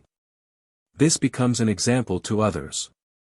And thus justice establishes itself by a kind of convention or agreement. That is, by a sense of interest, suppository to be common to all, and where every single act is performed in expectation that others are to perform the like. Without such a convention, no one would ever have dreamed, that there was such a virtue as justice, or have been induced to conform his actions to it. Taking any single act, my justice may be pernicious in every respect.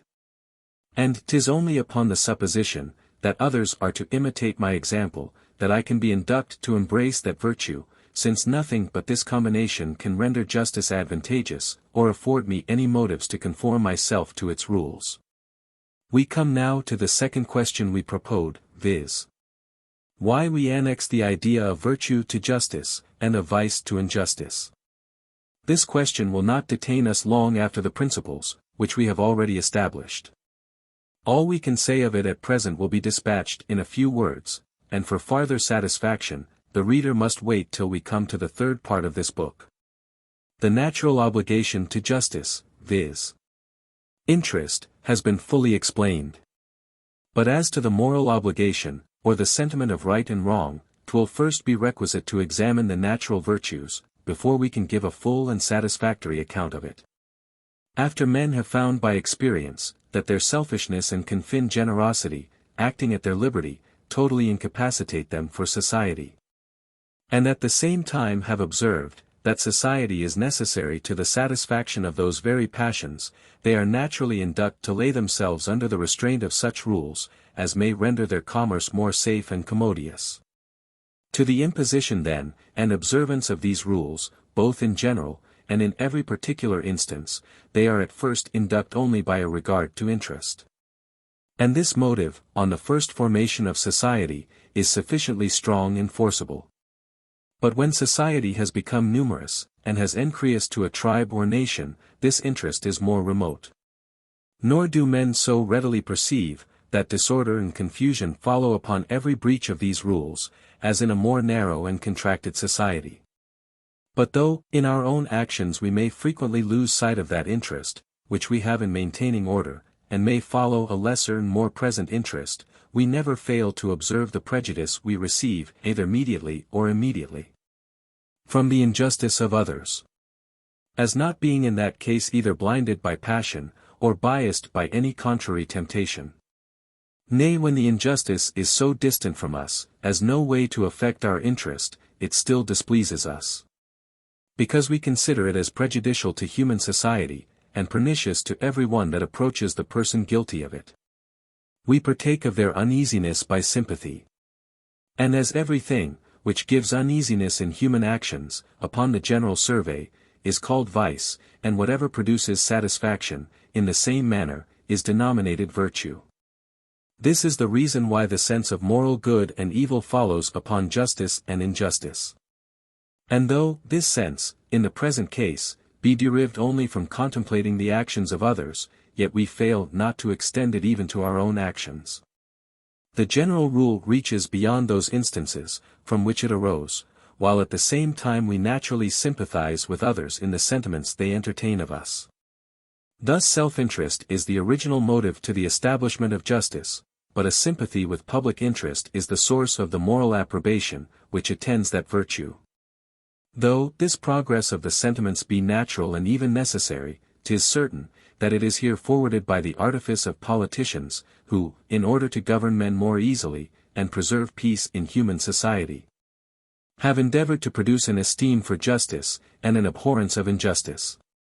This, no doubt, must have its effect, but nothing can be more evident, than that the matter has been carried too far by certain writers on morals, who seem to have employed their utmost efforts to extirpate all sense of virtue from among mankind.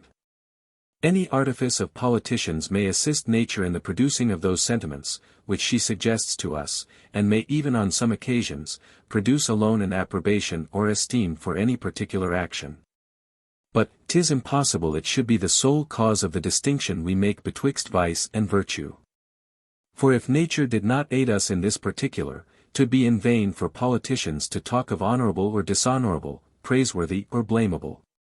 These words would be perfectly unintelligible, and would no more have any idea annexed to them, than if they were of a tongue perfectly unknown to us. The utmost politicians can perform, is, to extend the natural sentiments beyond their original bounds, but still nature must furnish the materials, and give us some notion of moral distinctions.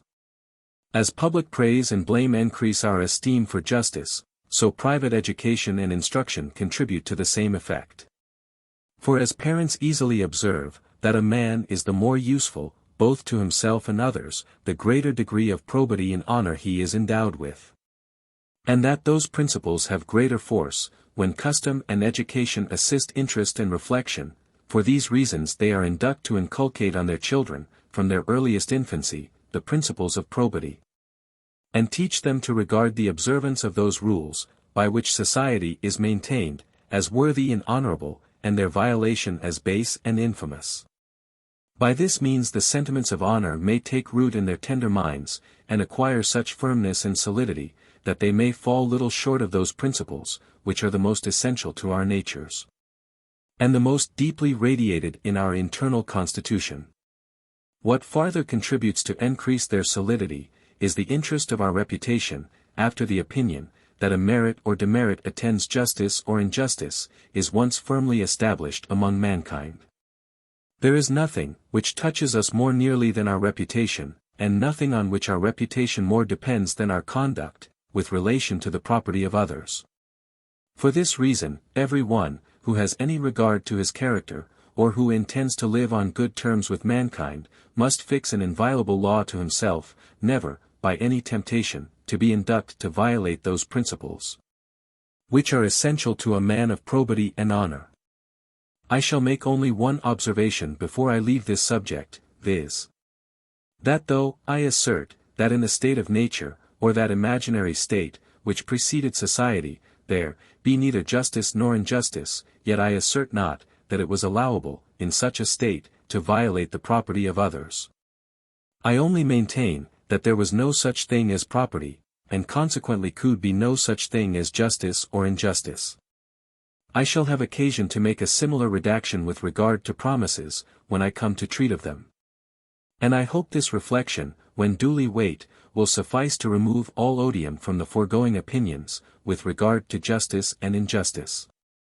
Section 3. Of the rules which determine property. Though the establishment of the rule, conceding the stability of possession, be not only useful, but even absolutely necessary to human society, it can never serve to any purpose, while it remains in such general terms. Some method must be shown, by which we may distinguish what particular goods are to be assigned to each particular person, while the rest of mankind are excluded from their possession and enjoyment.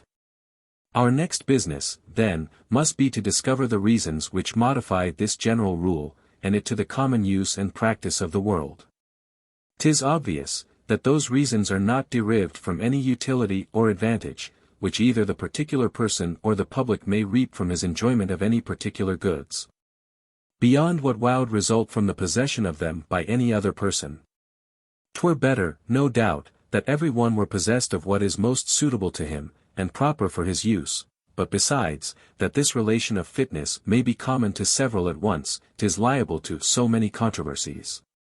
And men are so partial and passionate in judging of these controversies, that such a loose and uncertain rule would be absolutely incompatible with the peace of human society. The convention conceding the stability of possession is entered into, in order to cut off all occasions of discord and contention. And this end would never be attained, were we allowed to apply this rule differently in every particular case, according to every particular utility, which might be discovered in such an application. Justice, in her decisions, never regards the fitness or unfitness of objects to particular persons, but conducts herself by more extensive views. Whether a man be generous, or a miser, he is equally well received by her, and obtains with the same facility a decision in his favor, even for what is entirely useless to him. It follows, therefore, that the general rule, that possession must be stable, is not applied by particular judgments, but by other general rules, which must extend to the whole society, and be inflexible either by spite or favor. To illustrate this, I propose the following instance. I first consider men in their savage and solitary condition. And suppose, that being sensible of the misery of that state, and foreseeing the advantages that would result from society, they seek each other's company, and make an offer of mutual protection and assistance. I also suppose, that they are endowed with such sagacity as immediately to perceive, that the chief impediment to this project of society and partnership lies in the avidity and selfishness of their natural temper. To remedy which, they enter into a convention for the stability of possession, and for mutual restraint and forbearance. I am sensible, that this method of proceeding is not altogether natural. But besides that I here only suppose those reflections to be formed at once, which in fact arise insensibly and by degrees. Besides this, I say, 'tis very possible, that several persons, being by different accidents separated from the societies, to which they formerly belonged, may be obliged to form a new society among themselves. In which case they are entirely in the situation above mentioned. 'Tis evident, then, that their first difficulty, in this situation, alter the general convention for the establishment of society, and for the constancy of possession, is, how to separate their possessions.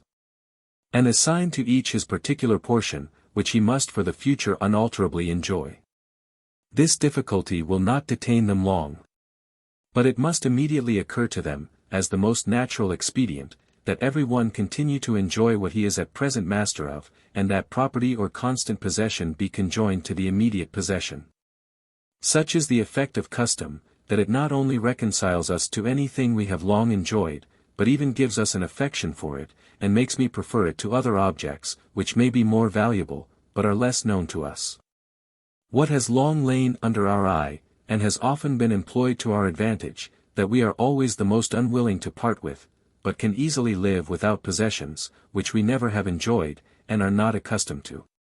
'Tis evident, therefore, that men would easily acquiesce in this expedient, that every one continue to enjoy what he is at present possessed of, and this is the reason, why they would so naturally agree in preferring it. 66.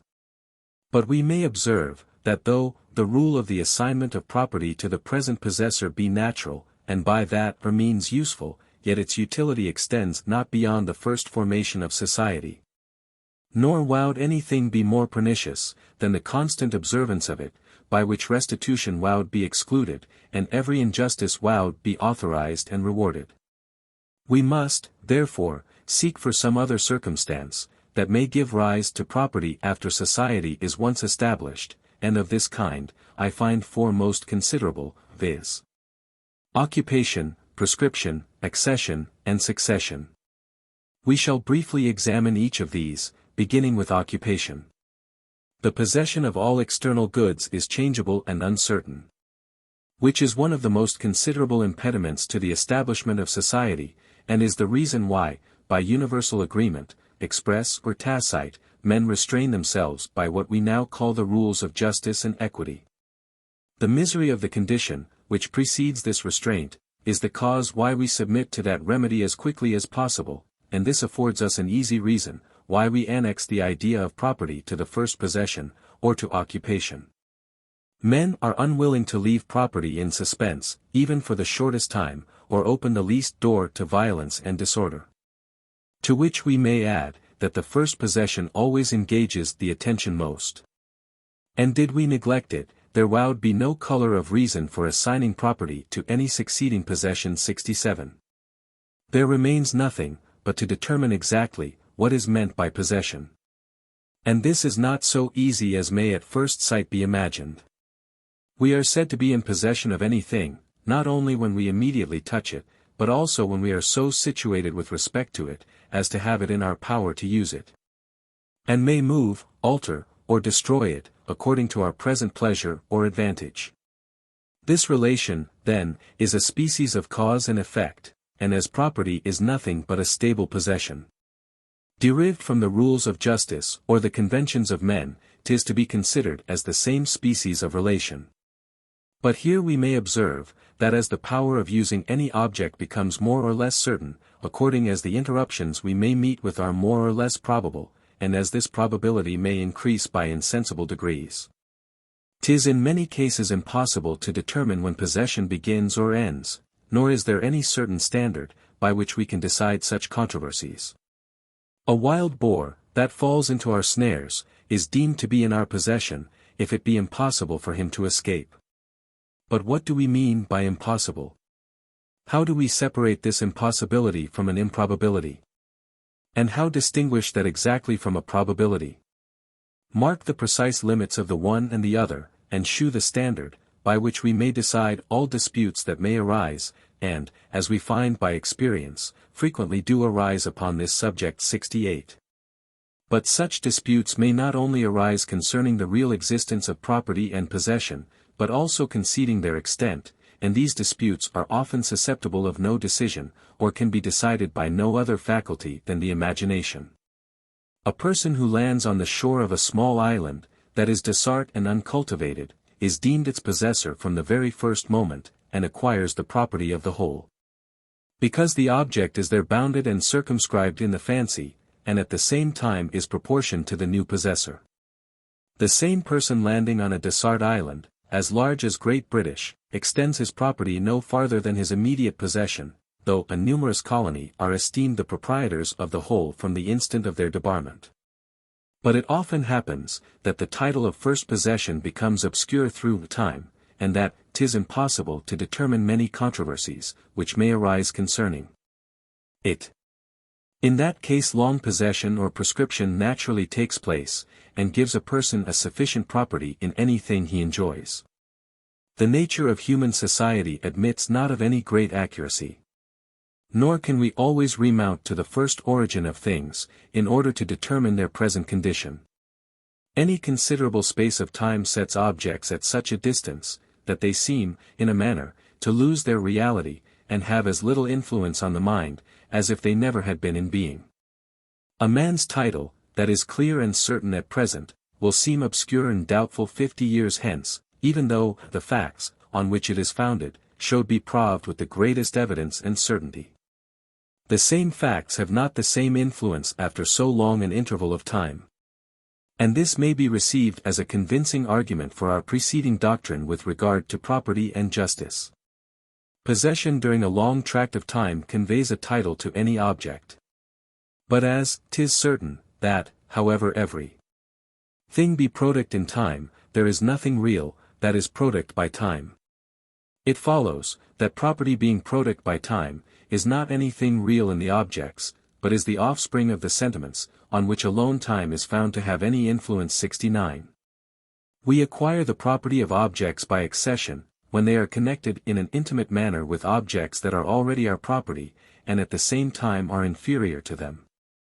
Thus the fruits of our garden, the offspring of our cattle, and the work of our slaves, are all of them esteemed our property, even before possession. Where objects are connected together in the imagination, they are apt to be put on the same footing, and are commonly suppository to be endowed with the same qualities. We readily pass from one to the other, and make no difference in our judgments concerning them, especially if the latter be inferior to the former. 70. The right of succession is a very natural one, from the presumed consent of the parent or near relation, and from the general interest of mankind, which requires, that men's possessions should pass to those, who are dearest to them, in order to render them more industrious and frugal. Perhaps these causes are seconded by the influence of relation, or the association of ideas, by which we are naturally directed to consider the son after the parent's decease, and ascribe to him a title to his father's possessions. Those goods must become the property of some body, but of whom is the question. Here 'tis evident the person's children naturally present themselves to the mind. And being already connected to those possessions by means of their deceased parent, we are apt to connect them still farther by the relation of property. Of this there are many parallel instances. 71.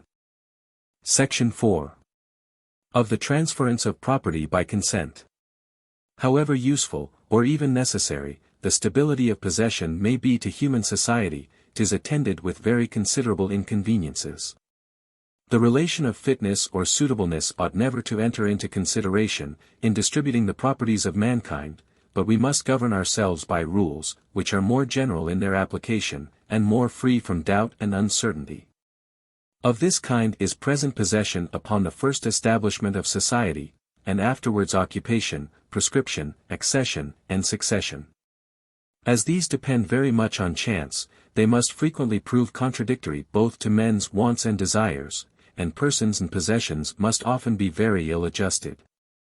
This is a grand inconvenience, which calls for a remedy. To apply one directly, and allow every man to seize by violence what he judges to be fit for him, would destroy society, and therefore the rules of justice seek some medium betwixt a rigid stability, and this changeable and uncertain adjustment.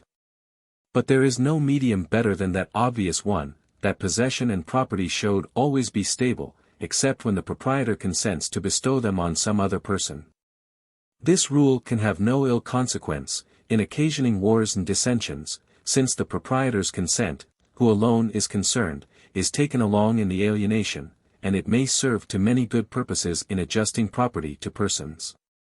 Different parts of the earth produce different commodities, and not only so, but different men both are by nature fitted for different employments, and attain to greater perfection in any one, when they confine themselves to it alone.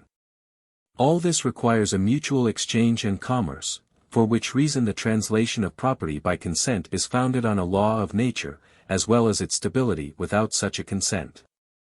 So far is determined by a plain utility and interest.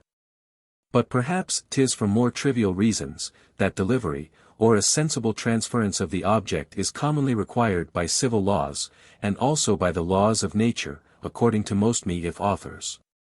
As a requisite circumstance in the translation of property. The property of an object, when taken for something real, without any reference to morality, or the sentiments of the mind, is a quality perfectly insensible, and even inconceivable. Nor can we form any distinct notion either of its stability or translation. This imperfection of our ideas is less sensibly felt with regard to its stability, as it engages less our attention, and is easily passed over by the mind, without any scrupulous examination. But as the translation of property from one person to another is a more remarkable event, the defect of our ideas becomes more sensible on that occasion, and obliges us to turn ourselves on every side in search of some remedy.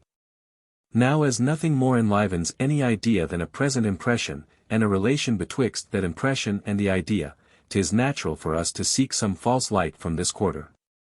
In order to aid the imagination in conceiving the transference of property, we take the sensible object, and actually transfer its possession to the person, on whom we would bestow the property.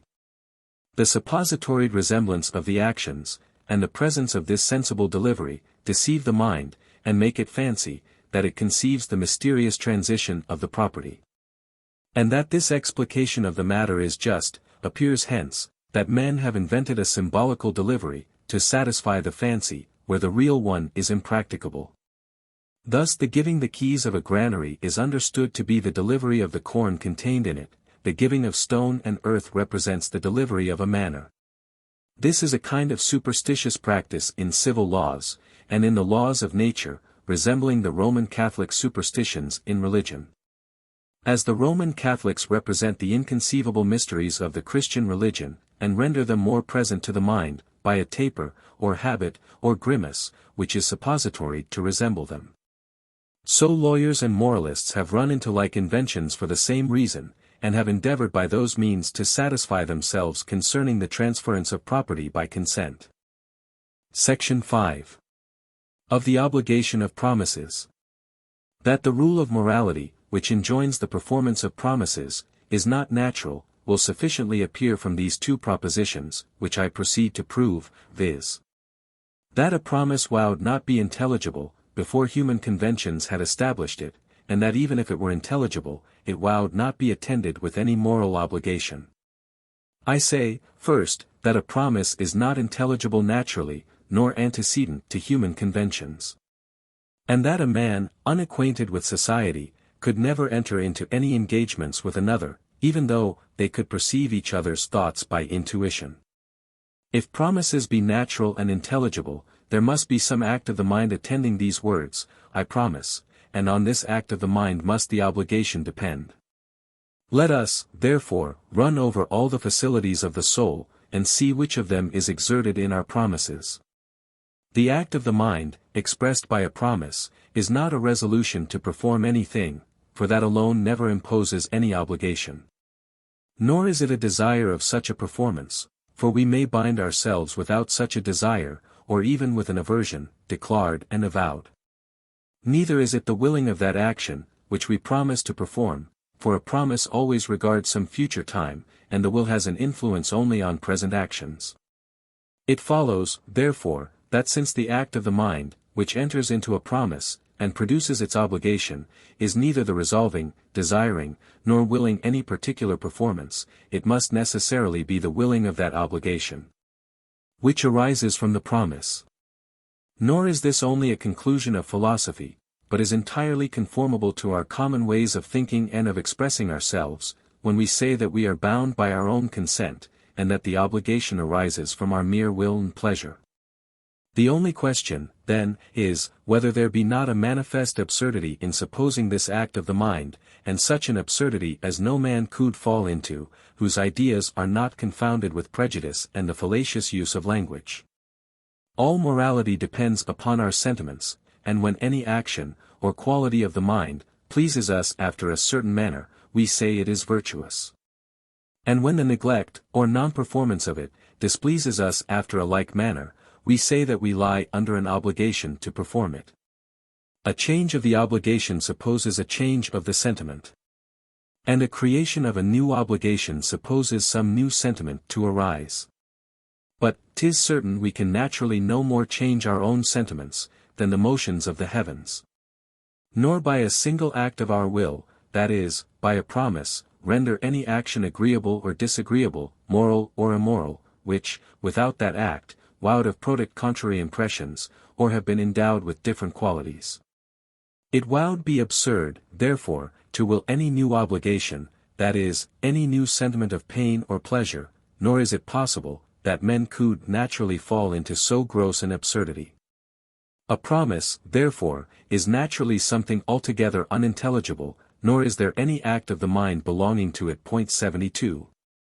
But, secondly, if there was any act of the mind belonging to it, it could not naturally produce any obligation. This appears evidently from the foregoing reasoning. A promise creates a new obligation. A new obligation supposes new sentiments to arise. The will never creates new sentiments. There could not naturally, therefore, arise any obligation from a promise, even supposing the mind could fall into the absurdity of willing that obligation. The same truth may be proved still more evidently by that reasoning, which proved justice in general to be an artificial virtue. No action can be required of us as our duty, unless there be implanted in human nature some actuating passion or motive, capable of producing the action. This motive cannot be the sense of duty.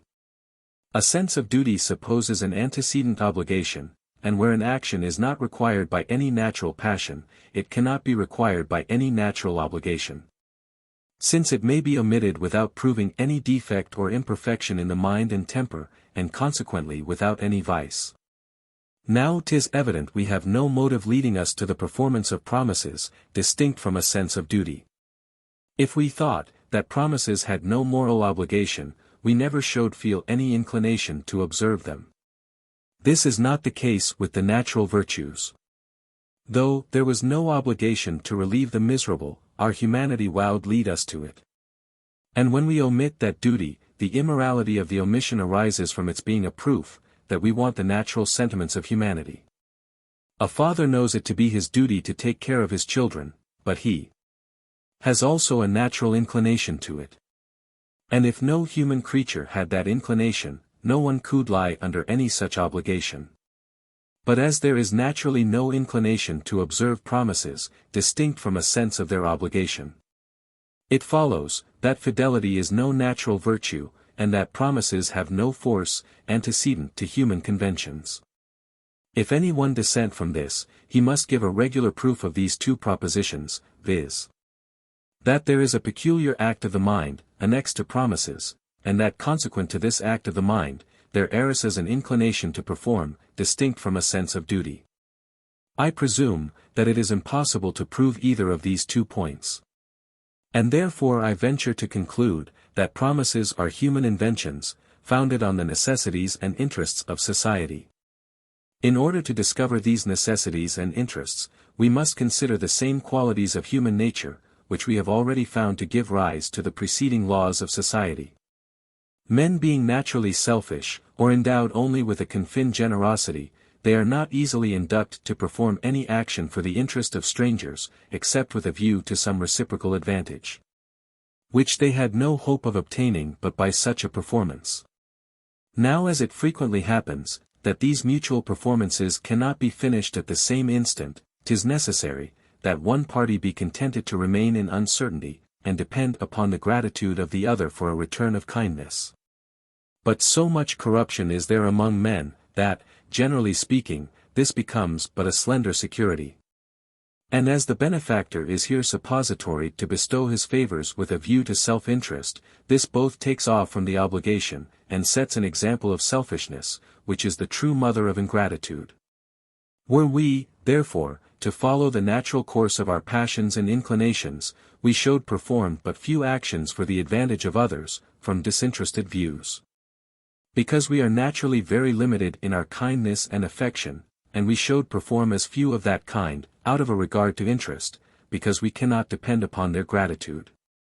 Here then is the mutual commerce of good offices in a manner lost among mankind, and every one reduced to his own skill and industry for his well-being and subsistence.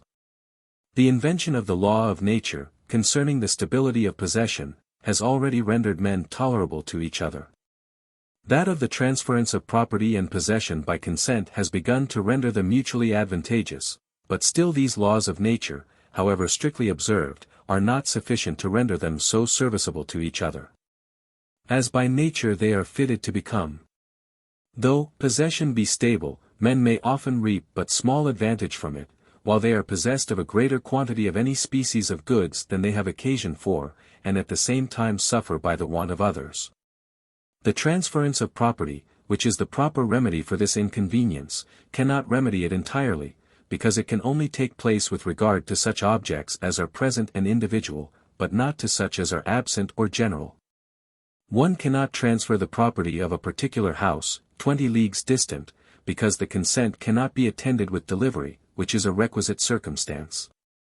Neither can one transfer the property of 10 bushels of corn, or 5 hogsheads of wine, by the mere expression and consent, because these are only general terms, and have no direct relation to any particular heap of corn, or barrels of wine. Besides, the commerce of mankind is not confined to the barter of commodities, but may extend to services and actions, which we may exchange to our mutual interest and advantage. Your corn is ripe today, mine will be so tomorrow. 'Tis profitable for us both, that I showed labor with you today, and that you showed aid me tomorrow. I have no kindness for you, and know you have as little for me. I will not, therefore, take any pains upon your account. And should I labor with you upon my own account, in expectation of a return, I know I showed be disappointed, and that I showed in vain depend upon you gratitude.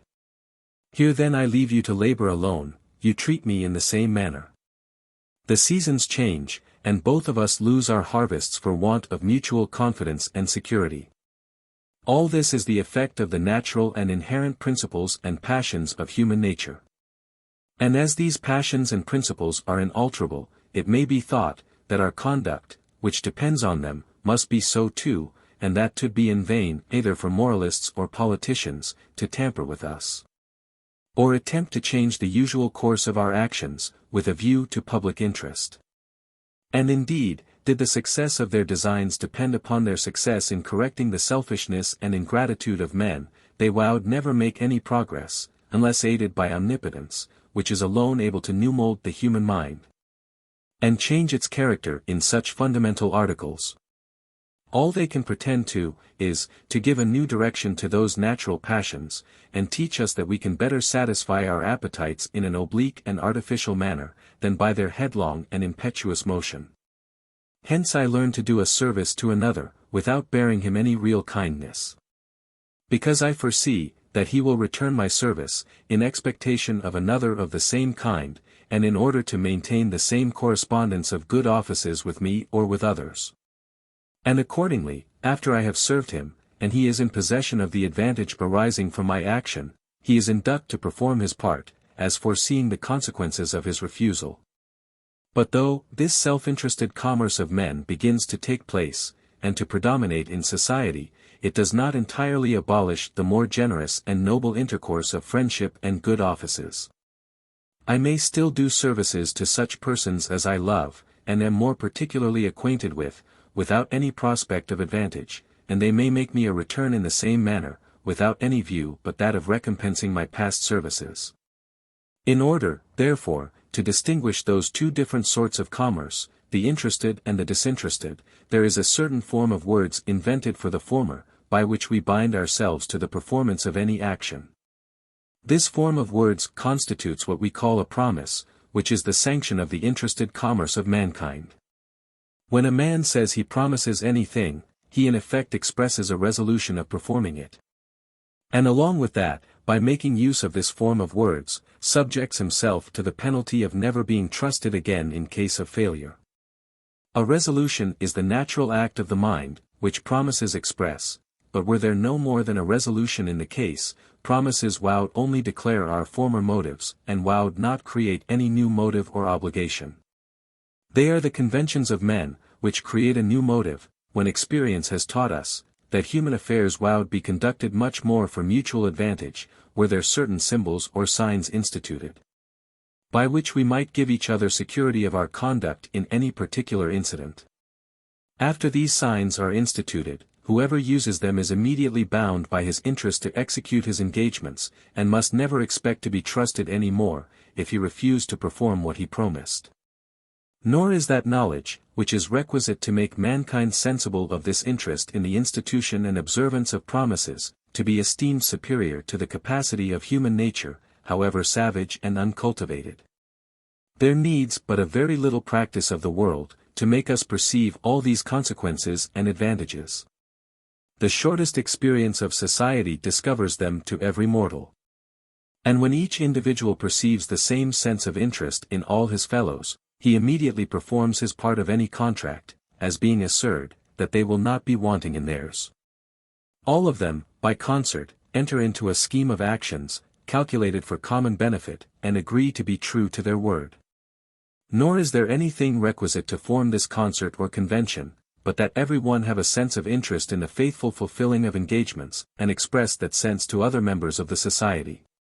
This immediately causes that interest to operate upon them, and interest is the first obligation to the performance of promises. Afterwards a sentiment of morals concurs with interest, and becomes a new obligation upon mankind. This sentiment of morality, in the performance of promises, arises from the same principles as that in the abstinence from the property of others. Public interest, education, and the artifices of politicians, have the same effect in both cases. The difficulties, that occur to us, in supposing a moral obligation to attend promises, we either surmount or elude. For instance, the expression of a resolution is not commonly suppository to be obligatory. And we cannot readily conceive how the making use of a certain form of words should be able to cause any material difference. Here, therefore, we feign a new act of the mind, which we call the willing and obligation. And on this we suppose the morality to depend. But we have proved already, that there is no such act of the mind, and consequently that promises impose no natural obligation. To confirm this, we may subjoin some other reflections concerning that will, which is suppository to enter into a promise, and to cause its obligation. 'Tis evident, that the will alone is never suppository to cause the obligation, but must be expressed by words or signs, in order to impose a tie upon any man. The expression being once brought in as subservient to the will, soon becomes the principal part of the promise. Nor will a man be less bound by his word, though he secretly give a different direction to his intention, and withhold himself both from a resolution, and from willing an obligation. But though the expression makes on most occasions the whole of the promise, yet it does not always so. And one, who should make use of any expression, of which he knows not the meaning, and which he uses without any intention of binding himself would not certainly be bound by it.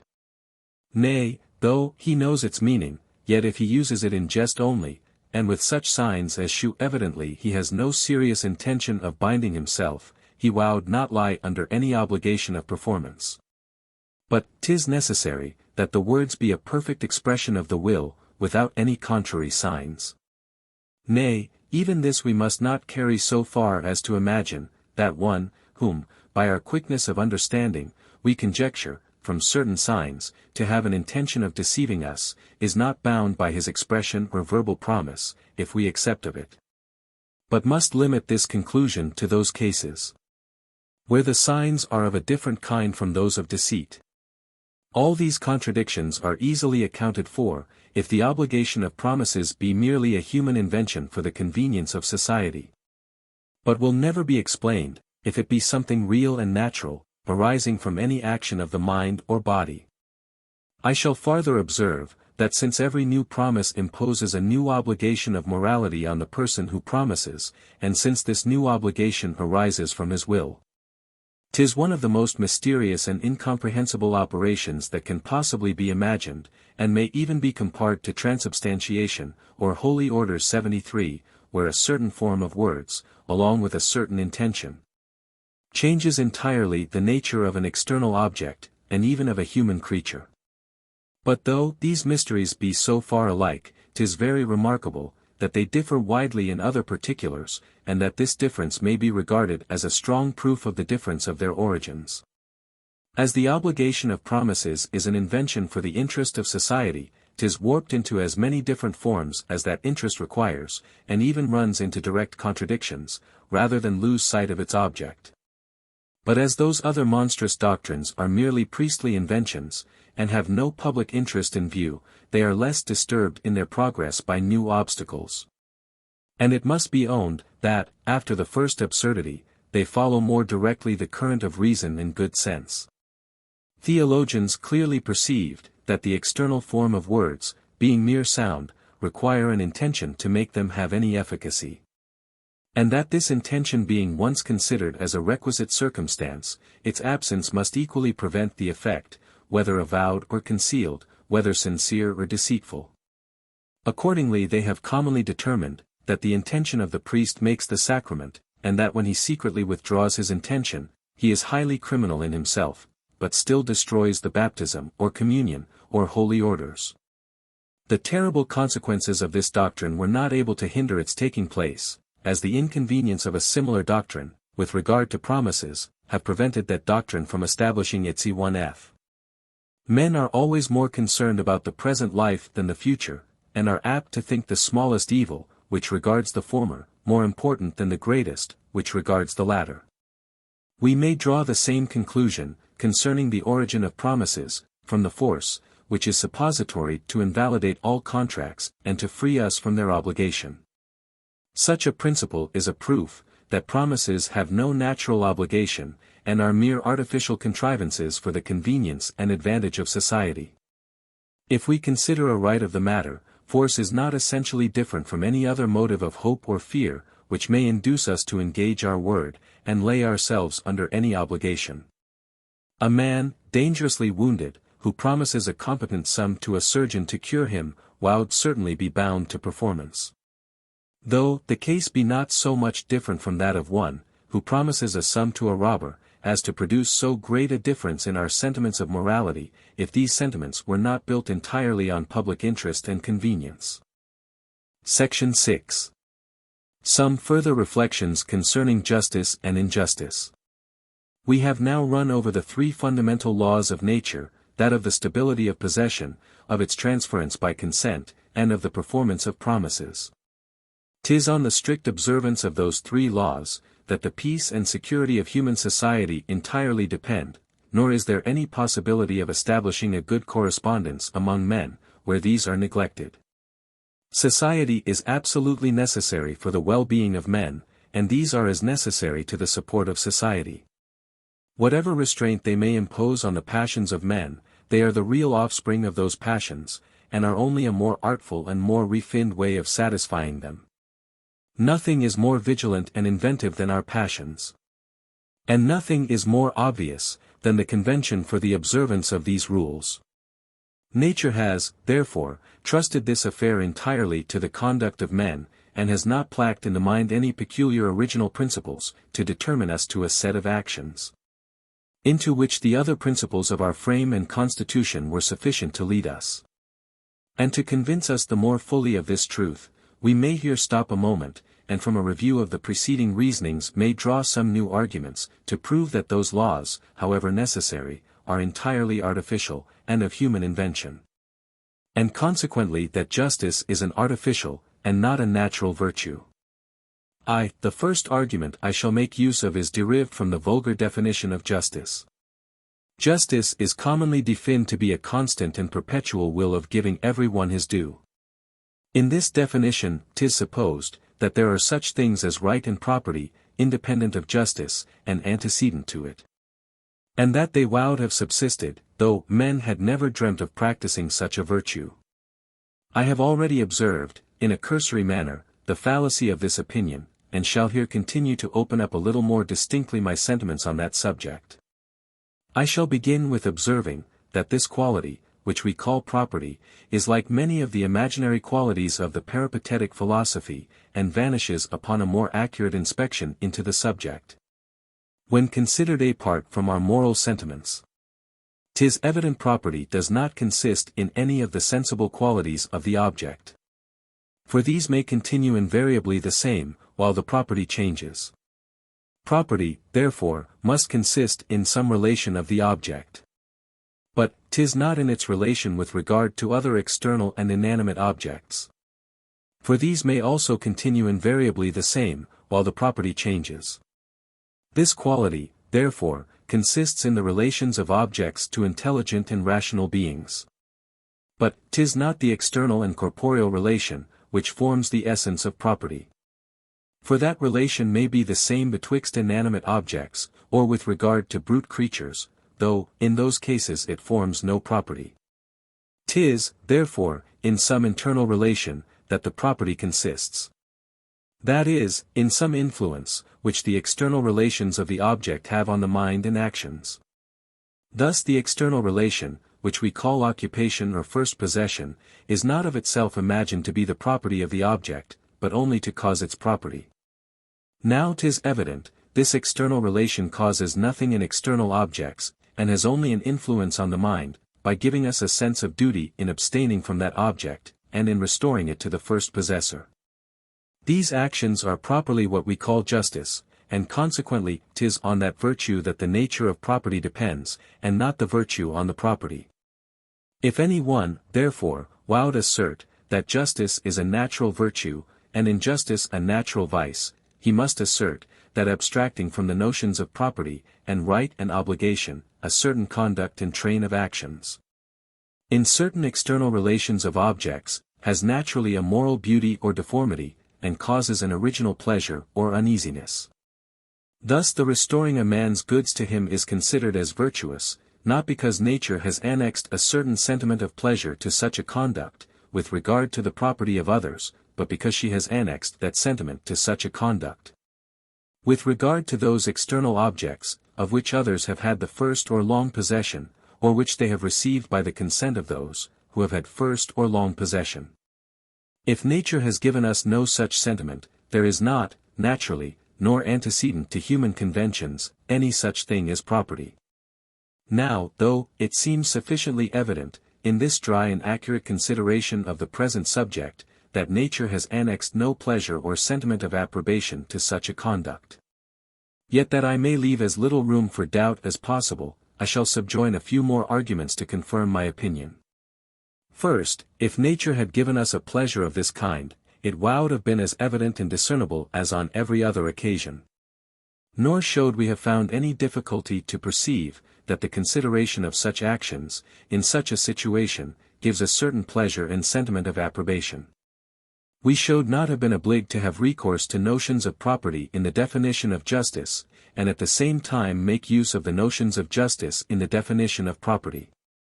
This deceitful method of reasoning is a plain proof, that there are contained in the subject some obscurities and difficulties, which we are not able to surmount, and which we desire to evade by this artifice. Secondly, those rules, by which properties, rights, and obligations are determined, have in them no marks of a natural origin, but many of artifice and contrivance. They are too numerous to have proceeded from nature, they are changeable by human laws, and have all of them a direct and evident tendency to public good, and the support of civil society. This last circumstance is remarkable upon two accounts. First, because, though the cause of the establishment of these laws had been a regard for the public good, as much as the public good is their natural tendency, they would still have been artificial. as being purposely contrived and directed to a certain end. Secondly, because, if men had been endowed with such a strong regard for public good, they would never have restrained themselves by these rules. So that the laws of justice arise from natural principles in a manner still more oblique and artificial. 'Tis self-love which is their real origin. And as the self-love of one person is naturally contrary to that of another, these several interested passions are obliged to adjust themselves after such a manner as to concur in some system of conduct and behavior. This system, therefore, comprehending the interest of each individual, is of course advantageous to the public, though it be not intended for that purpose by the inventors. 2. In the second place we may observe, that all kinds of vice and virtue run insensibly into each other, and may approach by such imperceptible degrees as will make it very difficult, if not absolutely impossible, to determine when the one ends and the other begins. And from this observation we may derive a new argument for the foregoing principle. For whatever may be the case, with regard to all kinds of vice and virtue, 'tis certain, that rights, and obligations, and property, admit of no such insensible gradation, but that a man either has a full and perfect property, or none at all, and is either entirely obliged to perform any action, or lies under no manner of obligation. However civil laws may talk of a perfect dominion, and of an imperfect, 'tis easy to observe, that this arises from a fiction, which has no foundation in reason, and can never enter into our notions of natural justice and equity. A man that hires a horse, though but for a day, has as full a right to make use of it for that time, as he whom we call its proprietor has to make use of it any other day. And 'tis evident, that however the use may be bounded in time or degree, the right itself is not susceptible of any such gradation, but is absolute and entire, so far as it extends. Accordingly we may observe that this right both arises and perishes in an instant, and that a man entirely acquires the property of any object by occupation, or the consent of the proprietor, and loses it by his own consent, without any of that insensible gradation, which is remarkable in other qualities and relations. Since, therefore, this is the case with regard to property, and right, and obligations, I ask, how it stands with regard to justice and injustice? After whatever manner you answer this question, you run into inextricable difficulties. If you reply, that justice and injustice admit of degree, and run insensibly into each other, you expressly contradict the foregoing position, that obligation and property are not susceptible of such a gradation. These depend entirely upon justice and injustice, and follow them in all their variations. Where the justice is entire, the property is also entire; where the justice is imperfect, the property must also be imperfect. And vice versa, if the property admit of no such variations, they must also be incompatible with justice. If you assent, therefore, to this last proposition, and assert, that justice and injustice are not susceptible of degrees, you in effect assert, that they are not naturally either vicious or virtuous. Since vice and virtue, moral good and evil, and indeed all natural qualities, run insensibly into each other, and are, on many occasions, undistinguishable. And here it may be worth while to observe, that though abstract reasoning, and the general maxims of philosophy and law establish this position, that property, and right, and obligation admit not of degrees, yet in our common and negligent way of thinking, we find great difficulty to entertain that opinion, and do even secretly embrace the contrary principle. An object must either be in the possession of one person or another. An action must either be performed or not. The necessity there is of choosing one side in these dilemmas, and the impossibility there often is of finding any just medium, oblige us, when we reflect on the matter, to acknowledge, that all property and obligations are entire.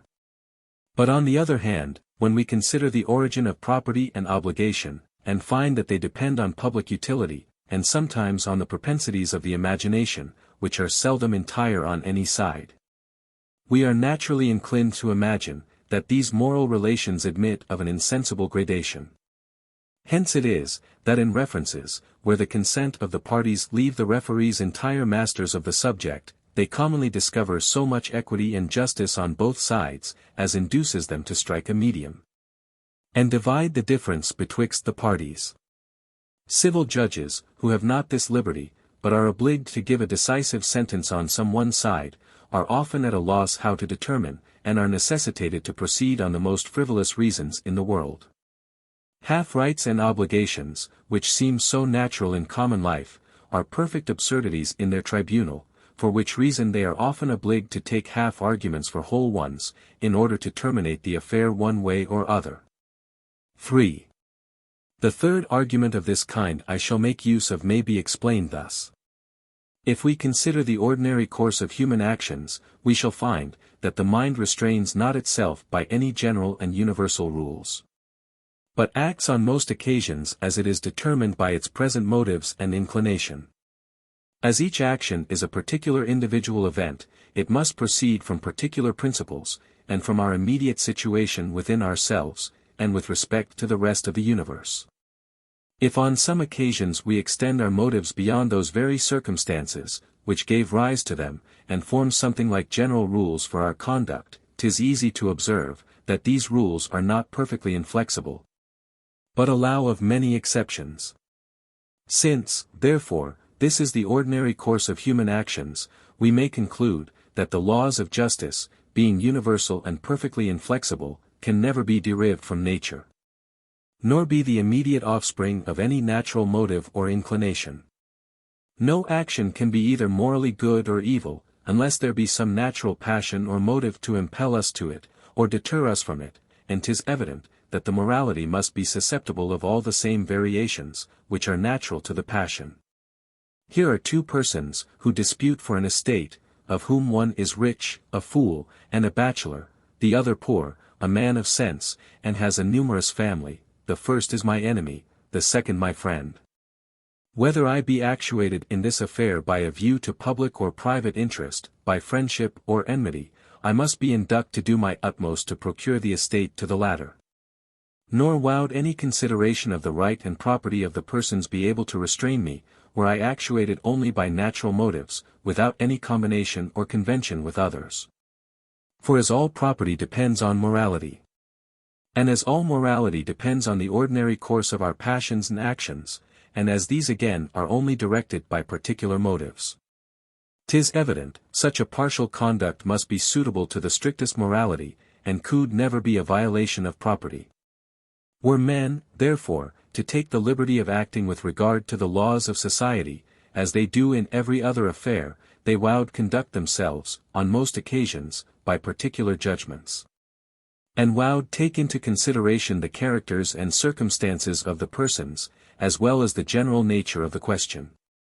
But 'tis easy to observe, that this would produce an infinite confusion in human society, and that the avidity and partiality of men would quickly bring disorder into the world, if not restrained by some general and inflexible principles. 'Twas, therefore, with a view to this inconvenience, that men have established those principles, and have agreed to restrain themselves by general rules, which are unchangeable by spite and favor, and by particular views of private or public interest. These rules, then, are artificially invented for a certain purpose, and are contrary to the common principles of human nature, which accommodate themselves to circumstances, and have no stated invariable method of operation. Nor do I perceive how I can easily be mistaken in this matter.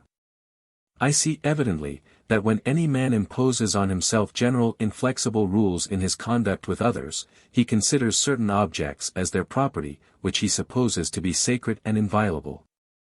But no proposition can be more evident, than that property is perfectly unintelligible without first supposing justice and injustice, and that these virtues and vices are as unintelligible, unless we have motives, independent of the morality, to impel us to just actions, and deter us from unjust ones. Let those motives, therefore, be what they will, they must accommodate themselves to circumstances, and must admit of all the variations, which human affairs, in their incessant revolutions, are susceptible of. They are consequently a very improper foundation for such rigid inflexible rules as the laws of justice. And 'tis evident these laws can only be derived from human conventions, when men have perceived the disorders that result from following their natural and variable principles. Upon the whole, then, we are to consider this distinction betwixt justice and injustice, as having two different foundations, viz. That of interest, when men observe, that 'tis impossible to live in society without restraining themselves by certain rules. And that of morality, when this interest is once observed, and men receive a pleasure from the view of such actions as tend to the peace of society, and an uneasiness from such as are contrary to it. 'Tis the voluntary convention and artifice of men, which makes the first interest take place, and therefore those laws of justice are so far to be considered as artificial. After that interest is once established and acknowledged, the sense of morality in the observance of these rules follows naturally, and of itself. Though, 'tis certain, that it is also augmented by a new artifice, and that the public instructions of politicians, and the private education of parents, contribute to the giving us a sense of honor and duty in the strict regulation of our actions with regard to the properties of others. Section 7. Of the origin of government. Nothing is more certain, than that men are, in a great measure, governed by interest, and that even when they extend their concern beyond themselves, 'tis not to any great distance. Nor is it usual for them, in common life, to look farther than their nearest friends and acquaintance. 'Tis no less certain, that 'tis impossible for men to consult their interest in so effectual a manner, as by an universal and inflexible observance of the rules of justice, by which alone they can preserve society, and keep themselves from falling into that wretched and savage condition, which is commonly represented as the state of nature. And as this interest, which all men have in the upholding of society, and the observation of the rules of justice, is great, so is it palpable and evident, even to the most rude and uncultivated of human race. And 'tis almost impossible for any one, who has had experience of society, to be mistaken in this particular. Since, therefore, men are so sincerely attached to their interest, and their interest is so much concerned in the observance of justice, and this interest is so certain and avowed. It may be asked, how any disorder can ever arise in society, and what principle there is in human nature so powerful as to overcome so strong a passion, or so violent as to obscure so clear a knowledge. It has been observed, in treating of the passions, that men are mightily governed by the imagination, and proportion their affections more to the light, under which any object appears to them, than to its real and intrinsic value. What strikes upon them with a strong and lively idea commonly prevails above what lies in a more obscure light, and it must be a great superiority of value, that is able to compensate this advantage. Now as everything, that is contiguous to us either in space or time, strikes upon us with such an idea, it a proportional effect on the will and passions, and commonly operates with more force than any object that lies in a more distant and obscure light. Though we may be fully convinced that the latter object excels the former, we are not able to regulate our actions by this judgment, but yield to the solicitations of our passions, which always plead in favor of whatever is near and contiguous.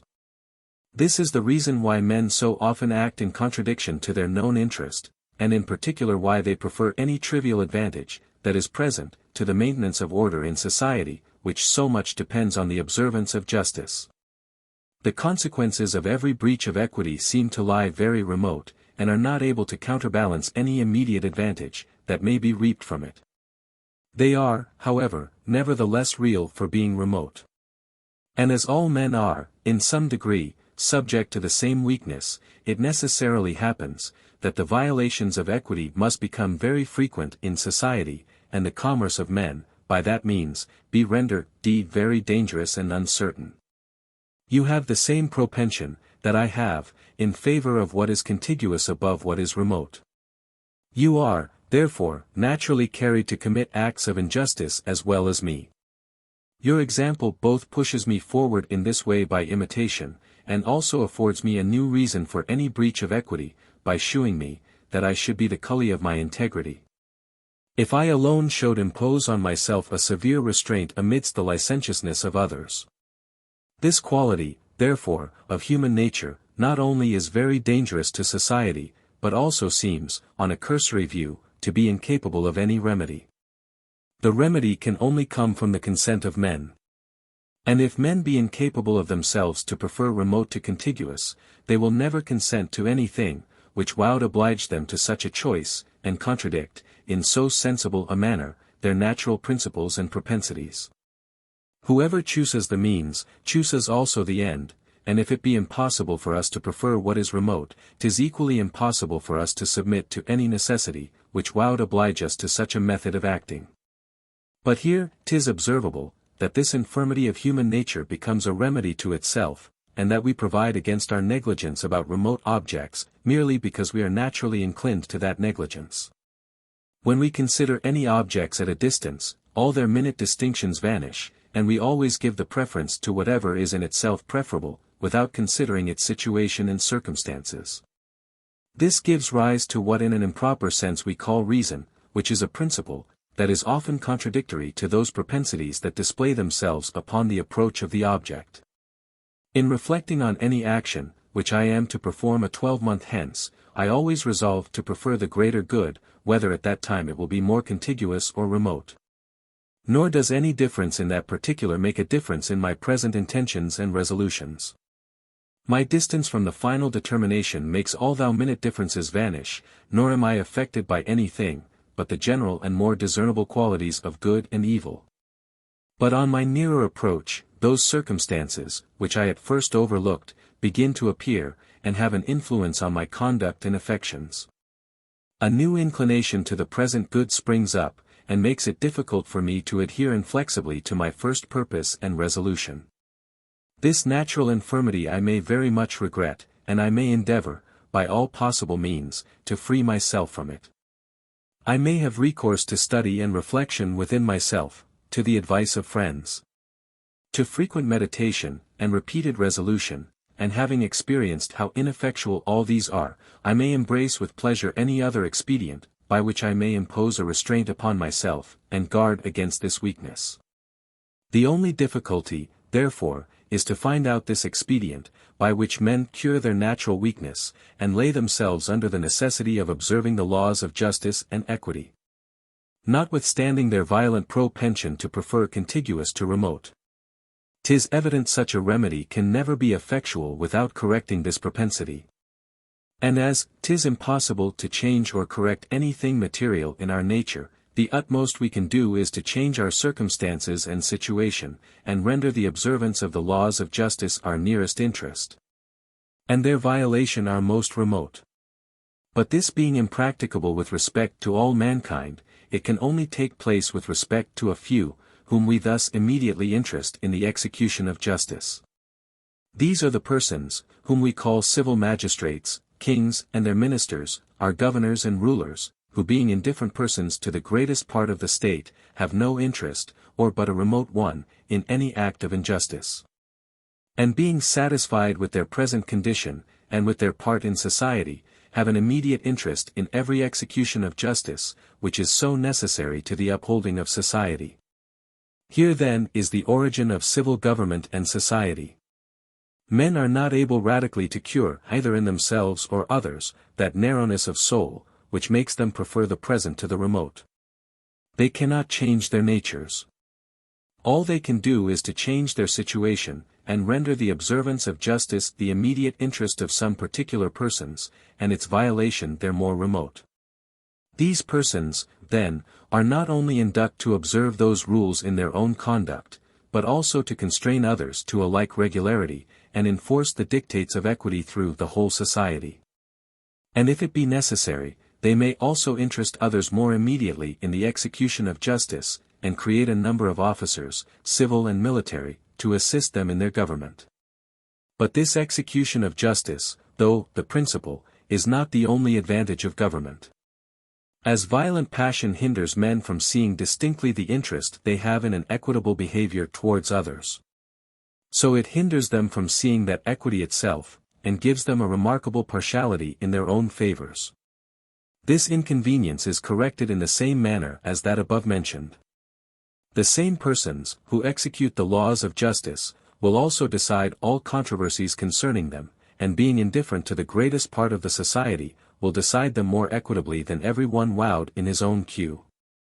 By means of these two advantages, in the execution and decision of justice, men acquire a security against each other's weakness and passion, as well as against their own, and under the shelter of their governors. Begin to taste at ease the sweets of society and mutual assistance. But government extends farther its beneficial influence. And not contented to protect men in those conventions they make for their mutual interest, it often obliges them to make such conventions, and forces them to seek their own advantage, by a concurrence in some common end or purpose. There is no quality in human nature, which causes more fatal errors in our conduct, than that which leads us to prefer whatever is present to the distant and remote. And makes us desire objects more according to their situation than their intrinsic value. Two neighbors may agree to drain a meadow, which they possess in common, because 'tis easy for them to know each other's mind, and each must perceive, that the immediate consequence of his failing in his part, is the abandoning the whole project. But 'tis very difficult, and indeed impossible, that 1,000 persons should agree in any such action, it being difficult for them to concert so complicated a design, and still more difficult for them to execute it. While each seeks a pretext to free himself of the trouble and expense, and would lay the whole burden on others. Political society easily remedies both these inconveniences. Magistrates find an immediate interest in the interest of any considerable part of their subjects. They need consult no body but themselves to form any scheme for the promoting of that interest. And as the failure of any one piece in the execution is commented, though not immediately, with the failure of the whole, they prevent that failure, because they find no interest in it, either immediate or remote. Thus bridges are built, harbors opened, ramparts raised, canals formed, fleets equipped, and armies disciplined. Everywhere, by the care of government, which, though compassed of men subject to all human infirmities, becomes, by one of the finest and most subtle inventions imaginable, a composition, which is, in some measure, exempted from all these infirmities. Section 8. Of the source of allegiance. Though government be an invention very advantageous, and even in some circumstances absolutely necessary to mankind, it is not necessary in all circumstances, nor is it impossible for men to preserve society for some time, without having recourse to such an invention. Men, 'tis true, are always much inclined to prefer present interest to distant and remote. Nor is it easy for them to resist the temptation of any advantage, that they may immediately enjoy, in apprehension of an evil, that lies at a distance from them, but still this weakness is less conspicuous, where the possessions and the pleasures of life are few, and of little value, as they always are in the infancy of society. An Indian is but little tempted to dispossess another of his hut, or to steal his bow, as being already provided of the same advantages. And as to any superior fortune, which may attend one above another in hunting and fishing, 'tis only casual and temporary, and will have but small tendency to disturb society. And so far am I from thinking with some philosophers, that men are utterly incapable of society without government, that I assert the first rudiments of government to arise from quarrels, not among men of the same society, but among those of different societies. A less degree of riches will suffice to this latter effect, than is requisite for the former. Men fear nothing from public war and violence but the resistance they meet with, which, because they share it in common, seems less terrible. And because it comes from strangers, seems less pernicious in its consequences, than when they are exposed singly against one whose commerce is advantageous to them, and without whose society 'tis impossible they can subsist. Now foreign war to a society without government necessarily produces civil war. Throw any considerable goods among men, they instantly fall a-quarreling, while each strives to get possession of what pleases him, without regard to the consequences. In a foreign war the most considerable of all goods, life and limbs, are at stake.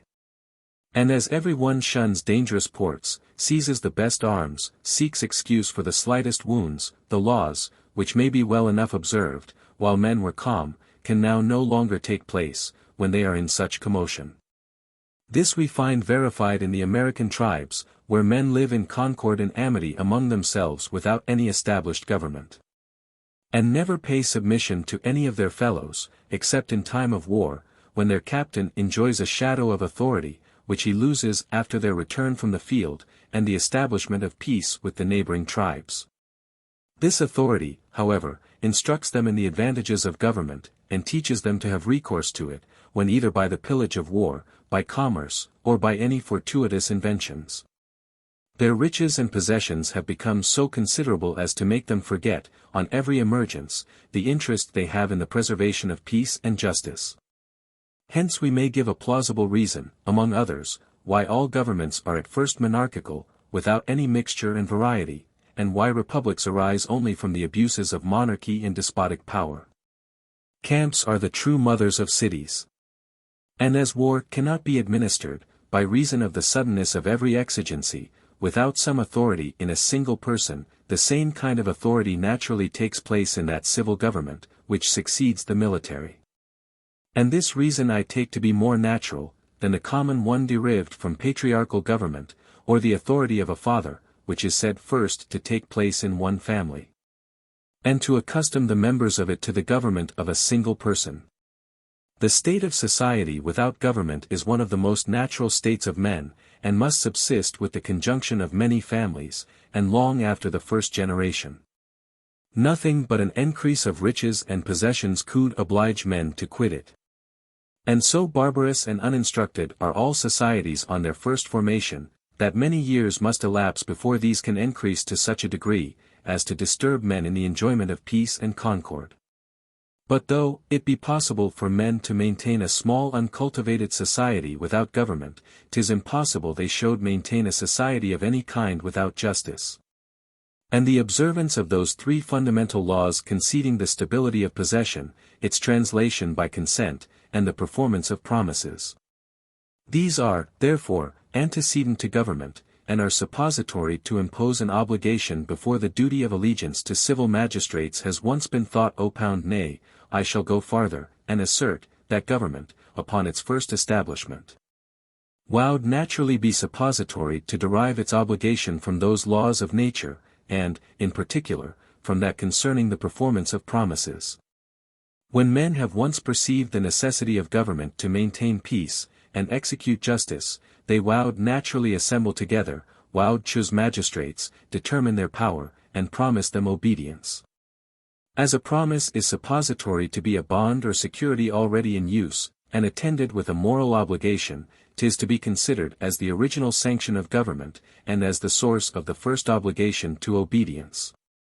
This reasoning appears so natural, that it has become the foundation of our fashionable system of politics, and is in a manner the creed of a party amongst us, who pride themselves, with reason, on the soundness of their philosophy, and their liberty of thought.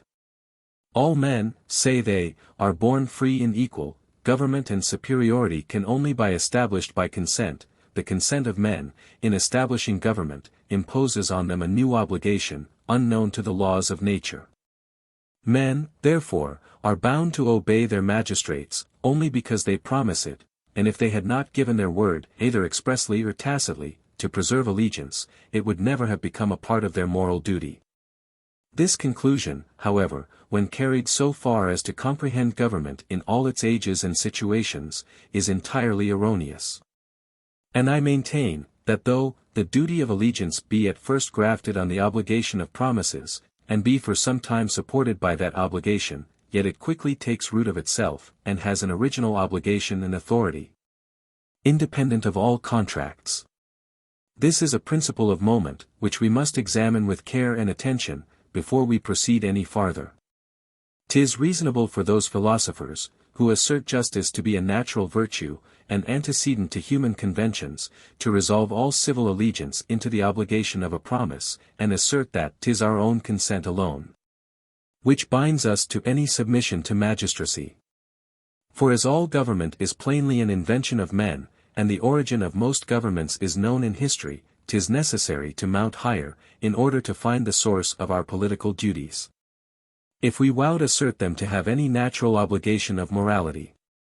These philosophers, therefore, quickly observe, that society is as antient as the human species, and those three fundamental laws of nature as antient as society, so that taking advantage of the antiquity, and obscure origin of these laws, They first deny them to be artificial and voluntary inventions of men, and then seek to engraft on them those other duties, which are more plainly artificial.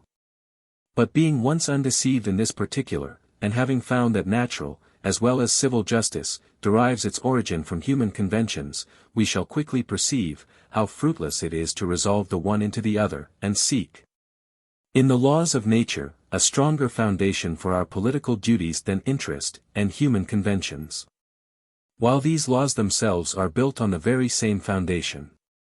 On whichever side we turn this subject, we shall find that these two kinds of duty are exactly on the same footing, and have the same source both of their first invention and moral obligation. They are contrived to remedy like inconveniences, and acquire their moral sanction in the same manner, from their remedying those inconveniences. These are 2 points which we shall endeavor to prove as distinctly as possible. We have already shown that men invented the 3 fundamental laws of nature, when they observed the necessity of society to their mutual subsistence, and found that 'twas impossible to maintain any correspondence together without some restraint on their natural appetites.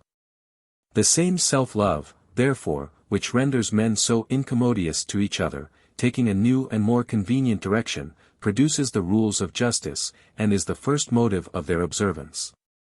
But when men have observed that though the rules of justice be sufficient to maintain any society, yet 'tis impossible for them, of themselves, to observe those rules, in large and polished societies, they establish government, as a new invention to attain their ends, and preserve the old, or procure new advantages, by a more strict execution of justice.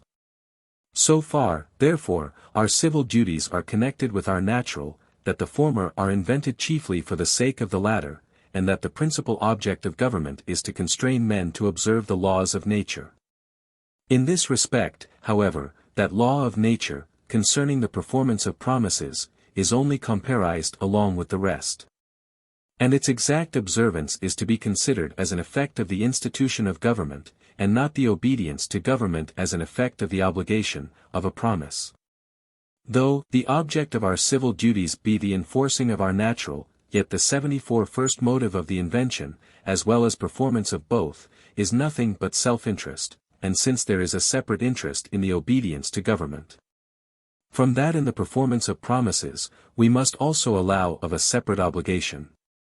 To obey the civil magistrate is requisite to preserve order and concord in society. To perform promises is requisite to beget mutual trust and confidence in the common offices of life. The ends, as well as the means, are perfectly distinct. Nor is the one subordinate to the other. To make this more evident, let us consider that men will often bind themselves by promises to the performance of what it would have been their interest to perform, independent of these promises. As when they would give others a fuller security, by superadding a new obligation of interest to that which they formerly lay under. The interest in the performance of promises, besides its moral obligation, is general, avowed, and of the last consequence in life. Other interests may be more particular and doubtful. And we are apt to entertain a greater suspicion, that men may indulge their humor, or passion, in acting contrary to them. Here, therefore, promises come naturally in play, and are often required for fuller satisfaction and security. But supposing those other interests to be as general and avowed as the interest in the performance of a promise, they will be regarded as on the same footing, and men will begin to repose the same confidence in them. Now this is exactly the case with regard to our civil duties, or obedience to the magistrate, without which no government could subsist, nor any peace or order be maintained in large societies, where there are so many possessions on the one hand, and so many wants, real or imaginary, on the other. Our civil duties, therefore, must soon detach themselves from our promises, and acquire a separate force and influence. The interest in both is of the very same kind, 'tis general, avowed, and prevails in all times and places. There is, then, no pretext of reason for founding the one upon the other, while each of them has a foundation peculiar to itself. We might as well resolve the obligation to abstain from the possessions of others, into the obligation of a promise, as that of allegiance. The interests are not more distinct in the one case than the other. A regard to property is not more necessary to natural society, than obedience is to civil society or government, nor is the former society more necessary to the being of mankind, than the latter to their well-being and happiness. In short, if the performance of promises be advantageous, so is obedience to government; if the former interest be general, so is the latter; if the one interest be obvious and avowed, so is the other.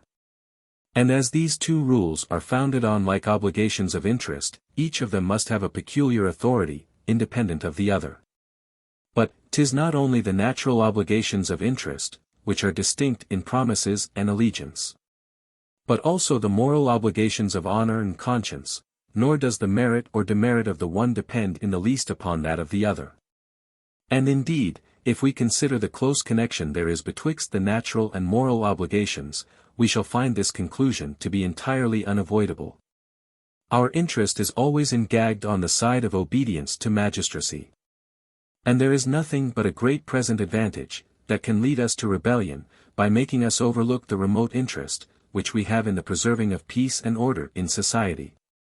But though a present interest may thus blind us with regard to our own actions, it takes not place with regard to those of others, nor hinders them from appearing in their true colors, as highly prejudicial to public interest, and to our own in particular. This naturally gives us an uneasiness, in considering such seditious and disloyal actions, and makes us attach to them the idea of vice and moral deformity. 'Tis the same principle, which causes us to disapprove of all kinds of private injustice, and in particular of the breach of promises. We blame all treachery and breach of faith, because we consider, that the freedom and extent of human commerce depend entirely on a fidelity with regard to promises. We blame all disloyalty to magistrates, because we perceive, that the execution of justice, in the stability of possession, its translation by consent, and the performance of promises, is impossible, without submission to government. As there are here two interests entirely distinct from each other, they must give rise to two moral obligations, equally separate and independent. Though there was no such thing as a promise in the world, government would still be necessary in all large and civilized societies. And if promises had only their own proper obligation, without the separate sanction of government, they would have but little efficacy in such societies. This separates the boundaries of our public and private duties, and shews that the latter are more dependent on the former, than the former on the latter. Education, and the artifice of politicians, concur to bestow a farther morality on loyalty, and to brand all rebellion with a greater degree of guilt and infamy. Nor is it a wonder, that politicians should be very industrious in inculcating such notions, where their interest is so particularly concerned. Lest those arguments should not appear entirely conclusive, as I think they are, I shall have recourse to authority, and shall prove, from the universal consent of mankind, that the obligation of submission to government is not derived from any promise of the subjects. Nor need any one wonder, that though I have all along endeavored to establish my system on pure reason, and have scarce ever cited the judgment even of philosophers or historians on any article, I should now appeal to popular authority, and oppose the sentiments of the rabble to any philosophical reasoning. For it must be observed, that the opinions of men, in this case, carry with them a peculiar authority, and are, in a great measure, infallible. The distinction of moral good and evil is founded on the pleasure or pain, which results from the view of any sentiment, or character. And as that pleasure or pain cannot be unknown to the person who feels it, it follows, 75 that there is just so much vice or virtue in any character, as every one places in it, and that 'tis impossible in this particular we can ever be mistaken.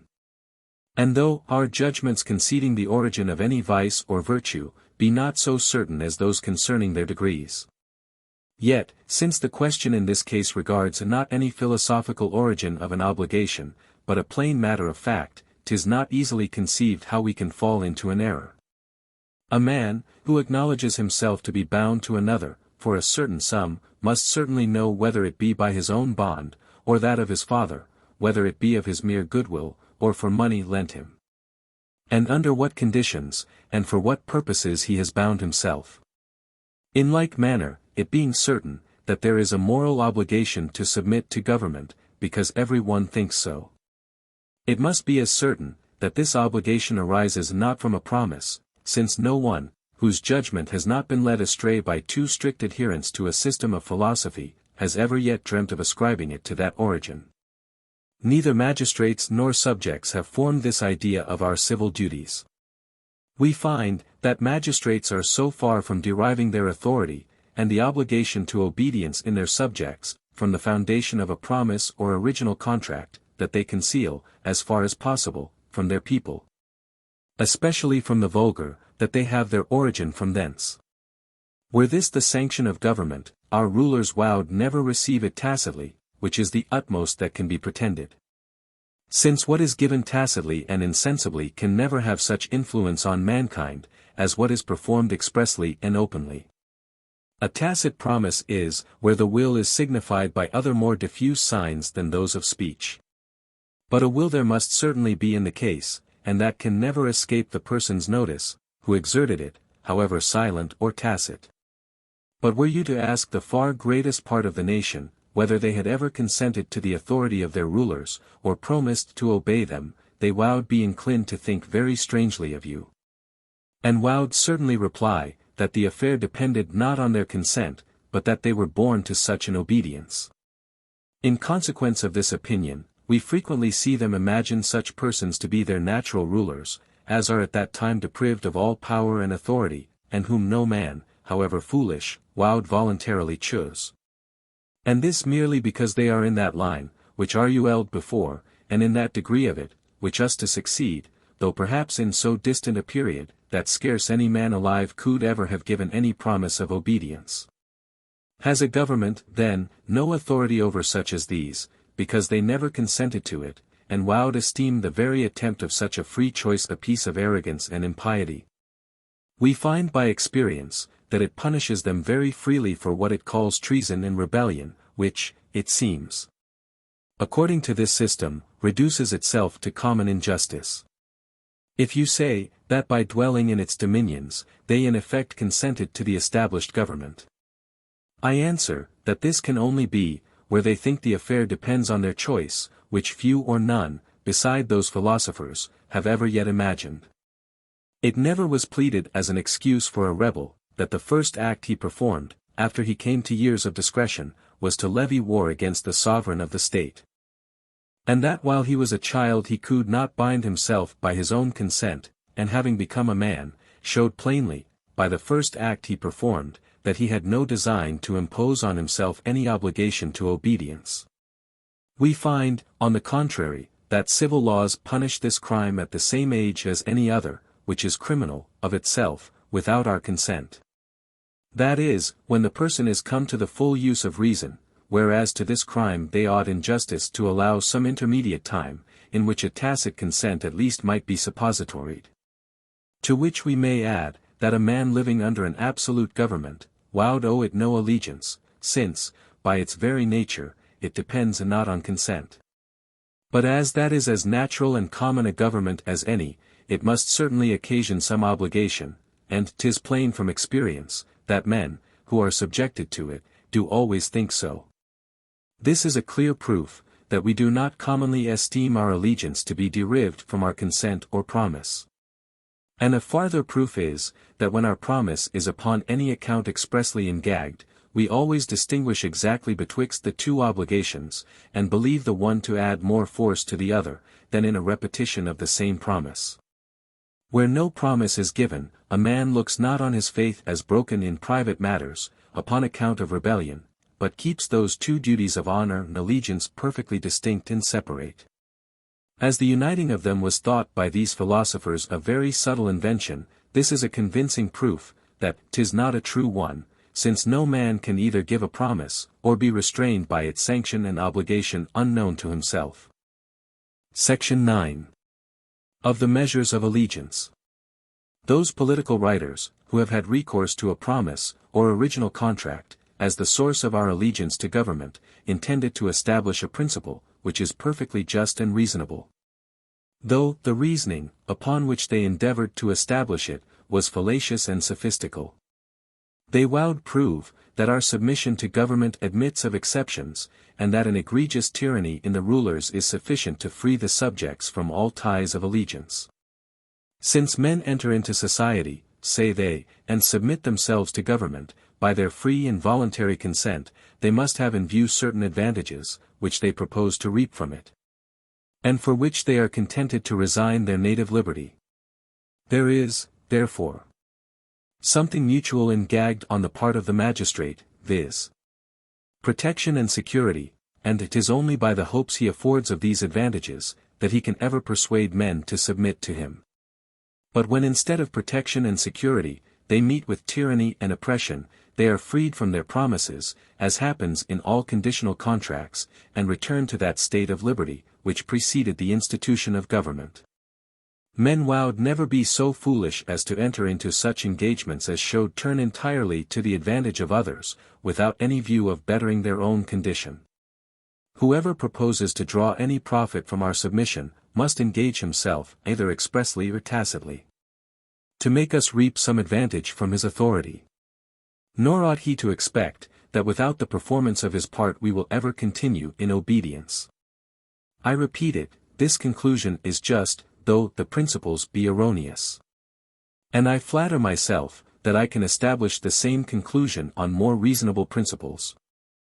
I shall not take such a compass, in establishing our political duties, as to assert, that men perceive the advantages of government, that they institute government with a view to those advantages, that this institution requires a promise of obedience, which imposes a moral obligation to a certain degree, but being conditional, ceases to be binding, whenever the other contracting party performs not his part of the engagement. I perceive, that a promise itself arises entirely from human conventions, and is invented with a view to a certain interest. I seek, therefore, some such interest more immediately connected with government, and which may be at once the original motive to its institution, and the source of our obedience to it. This interest I find to consist in the security and protection, which we enjoy in political society, and which we can never attain, when perfectly free and independent. As interest, therefore, is the immediate sanction of government, the one can have no longer being than the other. And whenever the civil magistrate carries his oppression so far as to render his authority perfectly intolerable, we are no longer bound to submit to it. The cause ceases, the effect must cease also. So far the conclusion is immediate and direct, concerning the natural obligation which we have to allegiance. As to the moral obligation, we may observe, that the maxim would here be false, that when the cause ceases, the effect must cease also. For there is a principle of human nature, which we have frequently taken notice of, that men are mightily addicted to general rules, and that we often carry our maxims beyond those reasons, which first induct us to establish them. Where cases are similar in many circumstances, we are apt to put them on the same footing, without considering, that they differ in the most material circumstances, and that the resemblance is more apparent than real. It may, therefore, be thought, that in the case of allegiance our moral obligation of duty will not cease, even though the natural obligation of interest, which is its cause, has ceased. And that men may be bound by conscience to submit to a tyrannical government against their own and the public interest. And indeed, to the force of this argument I so far submit, as to acknowledge, that general rules commonly extend beyond the principles, on which they are founded. And that we seldom make any exception to them, unless that exception have the qualities of a general rule, and be founded on very numerous and common instances. Now this I assert to be entirely the present case. When men submit to the authority of others, 'tis to procure themselves some security against the wickedness and injustice of men, who are perpetually carried, by their unruly passions, and by their present and immediate interest, to the violation of all the laws of society. But as this imperfection is inherent in human nature, we know that it must attend men in all their states and conditions. And that those, whom we choose for rulers, do not immediately become of a superior nature to the rest of mankind, upon account of their superior power and authority. What we expect from them depends not on a change of their nature but of their situation, when they acquire a more immediate interest in the preservation of order and the execution of justice. But besides that, this interest is only more immediate in the execution of justice among their subjects. Besides this, I say, we may often expect, from the irregularity of human nature, that they will neglect even this immediate interest, and be transported by their passions into all the excesses of cruelty and ambition. Our general knowledge of human nature, our observation of the past history of mankind, our experience of present times. All these causes must induce us to open the door to exceptions, and must make us conclude, that we may resist the more violent effects of supreme power, without any crime or injustice. Accordingly we may observe, that this is both the general practice and principle of mankind, and that no nation, that could find any remedy, ever yet suffered the cruel ravages of a tyrant, or were blamed for their resistance. Those who took up arms against Dionysius or Nero, or Philip II, have the favor of every reader in the perusal of their history, and nothing but the most violent perversion of common sense can ever lead us to condemn them. 'Tis certain, therefore, that in all our notions of morals we never entertain such an absurdity as that of passive obedience, but make allowances for resistance in the more flagrant instances of tyranny and oppression. The general opinion of mankind has some authority in all cases, but in this of morals 'tis perfectly infallible.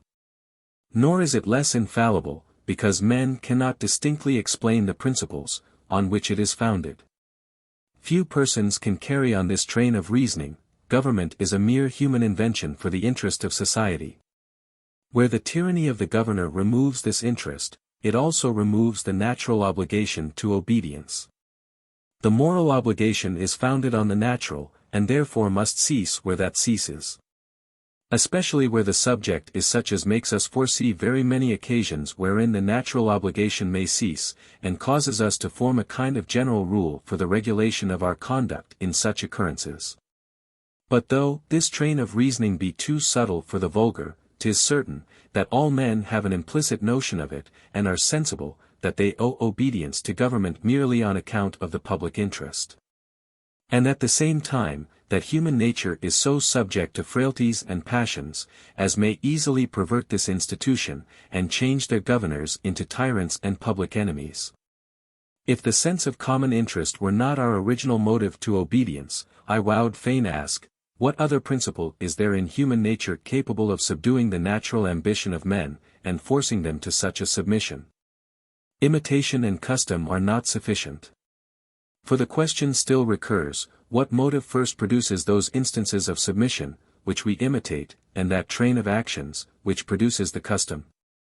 There evidently is no other principle than common interest, and if interest first produces obedience to government, the obligation to obedience must cease, whenever the interest ceases, in any great degree, and in a considerable number of instances. Section 10. Of the objects of allegiance. But though, on some occasions, it may be justifiable, both in sound politics and morality, to resist supreme power, 'tis certain that in the ordinary course of human affairs nothing can be more pernicious and criminal. And that besides the convulsions, which always attend revolutions, such a practice tends directly to the subversion of all government, and the causing an universal anarchy and confusion among mankind. As numerous and civilized societies cannot subsist without government, so government is entirely useless without an exact obedience. We ought always to weigh the advantages, which we reap from authority, against the disadvantages. And by this means we shall become more scrupulous of putting in practice the doctrine of resistance. The common rule requires submission, and 'tis only in cases of grievous tyranny and oppression, that the exception can take place. Since then such a blind submission is commonly due to magistracy, the next question is, to whom it is due, and whom we are to regard as our lawful magistrates? In order to answer this question, let us recollect what we have already established concerning the origin of government and political society.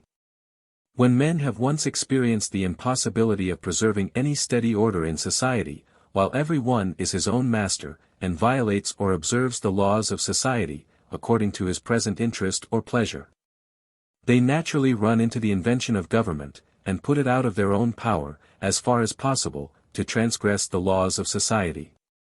Government, therefore, arises from the voluntary convention of men. And 'tis evident, that the same convention, which establishes government, will also determine the persons who are to govern, and will remove all doubt and ambiguity in this particular. And the voluntary consent of men must here have the greater efficacy, that the authority of the magistrate does at first stand upon the foundation of a promise of the subjects, by which they bind themselves to obedience. As in every other contract or engagement.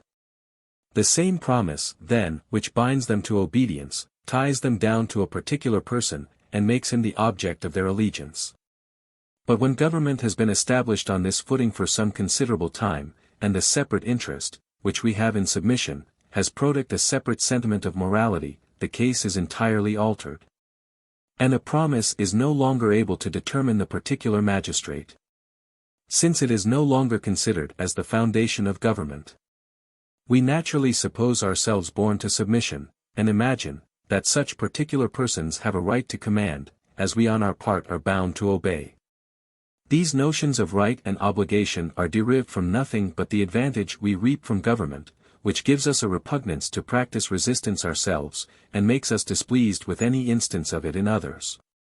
But here, 'tis remarkable, that in this new state of affairs, the original sanction of government, which is interest, is not admitted to determine the persons, whom we are to obey, as the original sanction did at first. When affairs were on the footing of a promise. A promise fixes and determines the persons, without any uncertainty, but 'tis evident, that if men were to regulate their conduct in this particular, by the view of a peculiar interest either public or private, they would involve themselves in endless confusion, and would render all government, in a great measure, ineffectual. The private interest of every one is different, and though the public interest in itself be always one and the same, yet it becomes the source of as great dissensions, by reason of the different opinions of particular persons concerning it. The same interest, therefore, which causes us to submit to magistracy, makes us renounce itself in the choice of our magistrates, and binds us down to a certain form of government, and to particular persons, without allowing us to aspire to the utmost perfection in either. The case is here the same as in that law of nature conceding the stability of possession. 'Tis highly advantageous, and even absolutely necessary to society, that possession should be stable. And this leads us to the establishment of such a rule, but we find, that were we to follow the same advantage, in assigning particular possessions to particular persons, we should disappoint our end, and perpetuate the confusion, which that rule is intended to prevent. We must, therefore, proceed by general rules, and regulate ourselves by general interests, in modifying the law of nature concerning the stability of possession. Nor need we fear, that our attachment to this law will diminish upon account of the seeming frivolousness of those interests, by which it is determined. The impulse of the mind is derived from a very strong interest. And those other more minute interests serve only to direct the motion, without adding anything to it, or diminishing from it. 'Tis the same case with government. Nothing is more advantageous to society than such an invention. And this interest is sufficient to make us embrace it with ardor and alacrity. Though, we are obliged afterwards to regulate and direct our devotion to government by several considerations, which are not of the same importance, and to choose our magistrates without having in view any particular advantage from the choice. The first of those principles I shall take notice of, as a foundation of the right of magistracy, is that which gives authority to all the most established governments of the world without exception, I mean, long possession in any one form of government, or succession of princes. 'Tis certain, that if we remount to the first origin of every nation, we shall find, that there scarce is any race of kings, or form of a commonwealth, that is not primarily founded on usurpation and rebellion, and whose title is not at first worse than doubtful and uncertain. Time alone gives solidity to their right, and operating gradually on the minds of men, reconciles them to any authority, and makes it seem just and reasonable. Nothing causes any sentiment to have a greater influence upon us than custom, or turns our imagination more strongly to any object. When we have been long accustomed to obey any set of men, that general instinct or tendency, which we have to suppose a moral obligation attending loyalty, takes easily this direction, and chooses that set of men for its objects. 'Tis interest which gives the general instinct, but 'tis custom which gives the particular direction. And here, 'tis observable, that the same length of time has a different influence on our sentiments of morality, according to its different influence on the mind. We naturally judge of everything by comparison. And since in considering the fate of kingdoms and republics, we embrace a long extent of time, a small duration has not in this case a like influence on our sentiments, as when we consider any other object. One thinks he acquires a right to a horse or a suit of clothes, in a very short time, but a century is scarce sufficient to establish any new government, or remove all scruples in the minds of the subjects concerning it.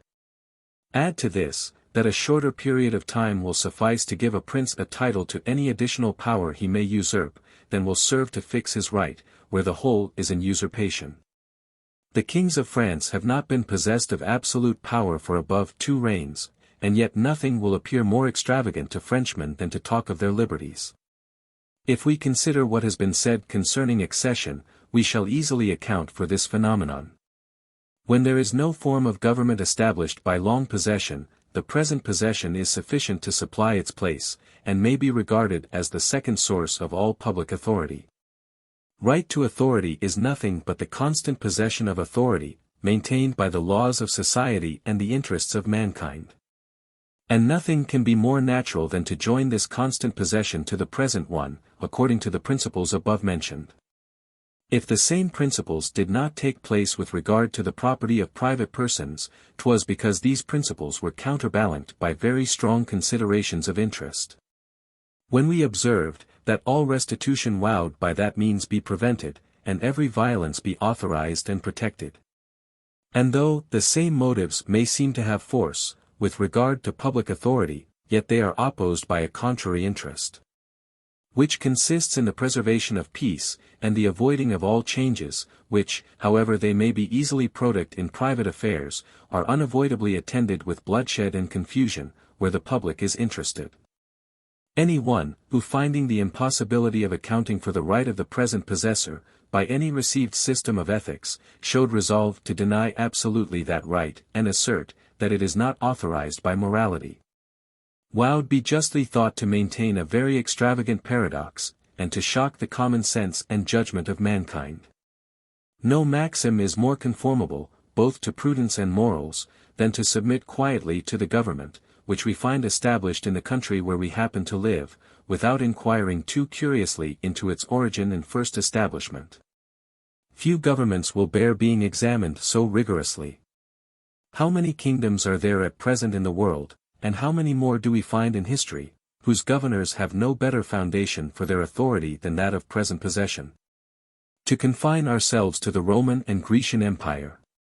Is it not evident, that the long succession of emperors, from the dissolution of the Roman liberty, to the final extinction of that empire by the Turks, could not so much as pretend to any other title to the empire?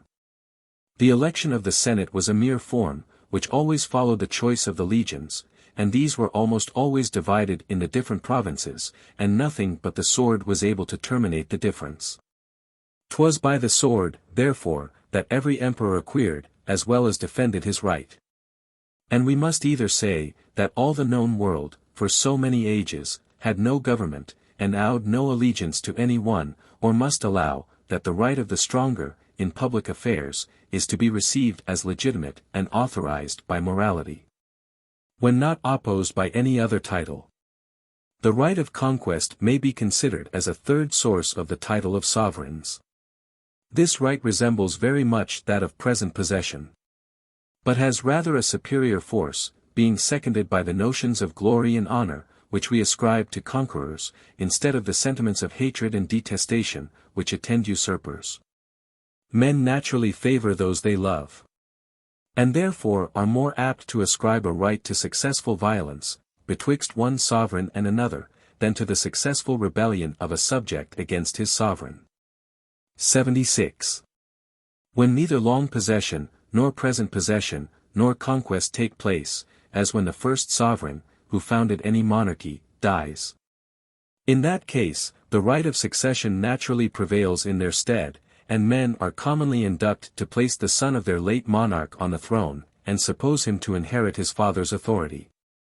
The presumed consent of the father, the imitation of the succession to private families, the interest, which the state has in choosing the person, who is most powerful, and has the most numerous followers. All these reasons lead men to prefer the son of their late monarch to any other person. 77. These reasons have some weight. But I am persuaded, that to one, who considers impartially of the matter, 'twill appear, that there concur some principles of the imagination, along with those views of interest. The royal authority seems to be connected with the young prince even in his father's lifetime, by the natural transition of the thought. And still more after his death, so that nothing is more natural than to complete this union by a new relation, and by putting him actually in possession of what seems so naturally to belong to him. To confirm this we may weigh the following phenomena, which are pretty curious in their kind. In elective monarchies the right of succession has no place by the laws and settled custom. And yet its influence is so natural, that 'tis impossible entirely to exclude it from the imagination, and render the subjects indifferent to the son of their deceased monarch. Hence in some governments of this kind, the choice commonly falls on one or other of the royal family, and in some governments they are all excluded. Those contrary phenomena proceed from the same principle. Where the royal family is excluded, 'tis from a refinement in politics, which makes people sensible of their propensity to choose a sovereign in that family, and gives them a jealousy of their liberty, lest their new monarch, aided by this propensity, should establish his family, and destroy the freedom of elections for the future. The history of Artaxerxes, and the younger Cyrus, may furnish us with some reflections to the same purpose. Cyrus pretended a right to the throne above his elder brother, because he was born after his father's accession. I do not pretend, that this reason was valid. I would only infer from it, that he would never have made use of such a pretext, were it not for the qualities of the imagination above mentioned, by which we are naturally inclined to unite by a new relation whatever objects we find already united. Artaxerxes had an advantage above his brother, as being the eldest son, and the first in succession, but Cyrus was more closely related to the royal authority, as being begot after his father was invested with it. Should it here be pretended, that the view of convenience may be the source of all the right of succession, and that men gladly take advantage of any rule, by which they can fix the successor of their late sovereign, and prevent that anarchy and confusion, which attends all new elections, to this I would answer, that I readily allow, that this motive may contribute something to the effect. But at the same time I assert, that without another principle, 'tis impossible such a motive should take place. The interest of a nation requires, that the succession to the crown should be fixed one way or other. But 'tis the same thing to its interest in what way it be fixed, so that if the relation old blood had not an effect independent of public interest, it would never have been regarded, without a positive law. And 'twould have been impossible, that so many positive laws of different nations could ever have concurred precisely in the same views and intentions. This leads us to consider the fifth source of authority, viz. Positive laws. When the legislature establishes a certain form of government and succession of princes. At first sight it may be thought, that this must resolve into some of the preceding titles of authority. The legislative power, whence the positive law is derived, must either be established by original contract, long possession, present possession, conquest, or succession. And consequently the positive law must derive its force from some of those principles. But here 'tis remarkable, that though a positive law can only derive its force from these principles, yet it acquires not all the force of the principle from whence it is derived, but loses considerably in the transition, as it is natural to imagine. For instance, a government is established for many centuries on a certain system of laws, forms, and methods of succession. The legislative power, established by this long succession, changes all on a sudden the whole system of government, and introduces a new constitution in its stead. I believe few of the subjects will think themselves bound to comply with this alteration, unless it have an evident tendency to the public good, but will think themselves still at liberty to return to the antient government. Hence the notion of fundamental laws, which are suppository to be inalterable by the will of the sovereign, and of this nature the Salic law is understood to be in France. How far these fundamental laws extend is not determined in any government. Nor is it possible it ever showed. There is such an insensible gradation from the most material laws to the most trivial, and from the most antient laws to the most modern, that 'twill be impossible to set bounds to the legislative power, and determine how far it may innovate in the principles of government. That is the work more of imagination and passion than of reason. Whoever considers the history of the several nations of the world, their revolutions, conquests, increase, and diminution, the manner in which their particular governments are established, and the successive right transmitted from one person to another, will soon learn to treat very lightly all disputes concerning the rights of princes, and will be convinced that a strict adherence to any general rules, and the rigid loyalty to particular persons and families, on which some people set so high a value, are virtues that hold less of reason, than of bigotry and superstition. In this particular, the study of history confirms the reasonings of true philosophy, which, shewing us the original qualities of human nature, teaches us to regard the controversies in politics as incapable of any decision in most cases, and as entirely subordinate to the interests of peace and liberty, where the public good does not evidently demand a change. 'Tis certain, that the concurrence of all those titles, original contract, long possession, present possession, succession, and positive laws, forms the strongest title to sovereignty, and is justly regarded as sacred and inviolable. But when these titles are mingled and opposed in different degrees, they often occasion perplexity, and are less capable of solution from the arguments of lawyers and philosophers, than from the swords of the soldiery. Who shall tell me, for instance, whether Germanicus, or Drusus, ought to have succeeded Tiberius, had he died while they were both alive, without naming any of them for his successor? Ought the right of adoption to be received as equivalent to that of blood in a nation, where it had the same effect in private families, and had already, in 2 instances, taken place in the public? Ought Germanicus to be esteemed the eldest son, because he was born before Drusus, or the younger, because he was adopted after the birth of his brother? Ought the right of the elder to be regarded in a nation where the eldest brother had no advantage in the succession to private families? Ought the Roman Empire at that time to be esteemed hereditary, because of 2 examples? Or ought it, even so early, to be regarded as belonging to the stronger, or the present possessor, as being founded on so recent an usurpation? Upon whatever principles we may pretend to answer these and such like questions, I am afraid we shall never be able to satisfy an impartial inquirer, who adopts no party in political controversies, and will be satisfied with nothing but sound reason and philosophy.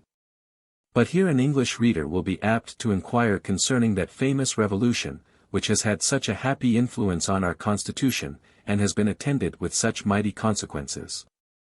We have already remarked, that in the case of enormous tyranny and oppression, 'tis lawful to take arms even against supreme power.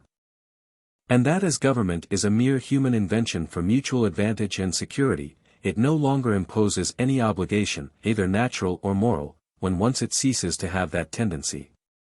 But though this general principle be authorized by common sense, and the practice of all ages, 'tis certainly impossible for the laws, or even for philosophy, to establish any particular rules, by which we may know when resistance is lawful, and decide all controversies, which may arise on that subject. This may not only happen with regard to supreme power, but 'tis possible, even in some constitutions, where the legislative authority is not lodged in one person, that there may be a magistrate so eminent and powerful, as to oblige the laws to keep silence in this particular. Nor would this silence be an effect only of their respect, but also of their prudence. Since 'tis certain, that in the vast variety of circumstances, which occur in all governments, an exercise of power, in so great a magistrate, may at one time be beneficial to the public, which at another time would be pernicious and tyrannical. But notwithstanding this silence of the laws in limited monarchies, 'tis certain, that the people still retain the right of resistance, since 'tis impossible, even in the most despotic governments, to deprive them of it. The same necessity of self-preservation, and the same motive of public good, give them the same liberty in the one case as in the other. And we may farther observe, that in such mixed governments, the cases, wherein resistance is lawful, must occur much oftener, and greater indulgence be given to the subjects to defend themselves by force of arms, than in arbitrary governments. Not only where the chief magistrate enters into measures, in themselves, extremely pernicious to the public, but even when he would encroach on the other parts of the constitution, and extend his power beyond the legal bounds, it is allowable to resist and dethrone him. Though such resistance and violence may, in the general tenor of the laws, be deemed unlawful and rebellious. For besides that nothing is more essential to public interest, than the preservation of public liberty, 'tis evident, that if such a mixed government be once suppository to be established, every part or member of the Constitution must have a right of self-defense, and of maintaining its antient bounds against the encroachment of every other authority. As matter would have been created in vain, were it deprived of a power of resistance, without which no part of it could preserve a distinct existence, and the whole might be crowded up into a single point, so 'tis a gross absurdity to suppose in any government, a right without a remedy, or allow, that the supreme power is shared with the people, without allowing, that 'tis lawful for them to defend their share against every invader. Those, therefore, who would seem to respect our free government, and yet deny the right of resistance, have renounced all pretensions to common sense, and do not merit a serious answer. It does not belong to my present purpose to shew, that these general principles are applicable to the late revolution, and that all the rights and privileges, which ought to be sacred to a free nation, were at that time threatened with the utmost danger. I am better pleased to leave this controverted subject, if it really admits of controversy, and to indulge myself in some philosophical reflections, which naturally arise from that important event. First, we may observe, that showed the Lords and Commons in our Constitution, without any reason from public interest, either depose the King in being, or after his death exclude the Prince, who, by laws and settled custom, ought to succeed. No one would esteem their proceedings legal, or think themselves bound to comply with them. But showed the King, by his unjust practices, or his attempts for a tyrannical and despotic power, justly forfeit his legal, it then not only becomes morally lawful and suitable to the nature of political society to dethrone him, but what is more, we are apt likewise to think, that the remaining members of the Constitution acquire a right of excluding his next heir, and of choosing whom they please for his successor. This is founded on a very singular quality of our thought and imagination. When a king forfeits his authority, his heir ought naturally to remain in the same situation, as if the king were removed by death. Unless by mixing himself in the tyranny, he forfeit it for himself. But though this may seem reasonable, we easily comply with the contrary opinion. The deposition of a king, in such a government as ours, is certainly an act beyond all common authority, and an illegal assuming a power for public good, which, in the ordinary course of government, can belong to no member of the Constitution. When the public good is so great and so evident as to justify the action, the commendable use of this license causes us naturally to attribute to the Parliament a right of using farther licenses. And the antient bounds of the laws being once transgressed with approbation, we are not apt to be so strict in confining ourselves precisely within their limits. The mind naturally runs on with any train of action, which it has begun. Nor do we commonly make any scruple concerning our duty, after the first action of any kind, which we perform. Thus at the Revolution, no one who thought the deposition of the father justifiable, esteemed themselves to be confined to his infant son. Though, had that unhappy monarch died innocent at that time, and had his son, by any accident, been conveyed beyond seas, there is no doubt but a regency would have been appointed till he should come to age, and could be restored to his dominions.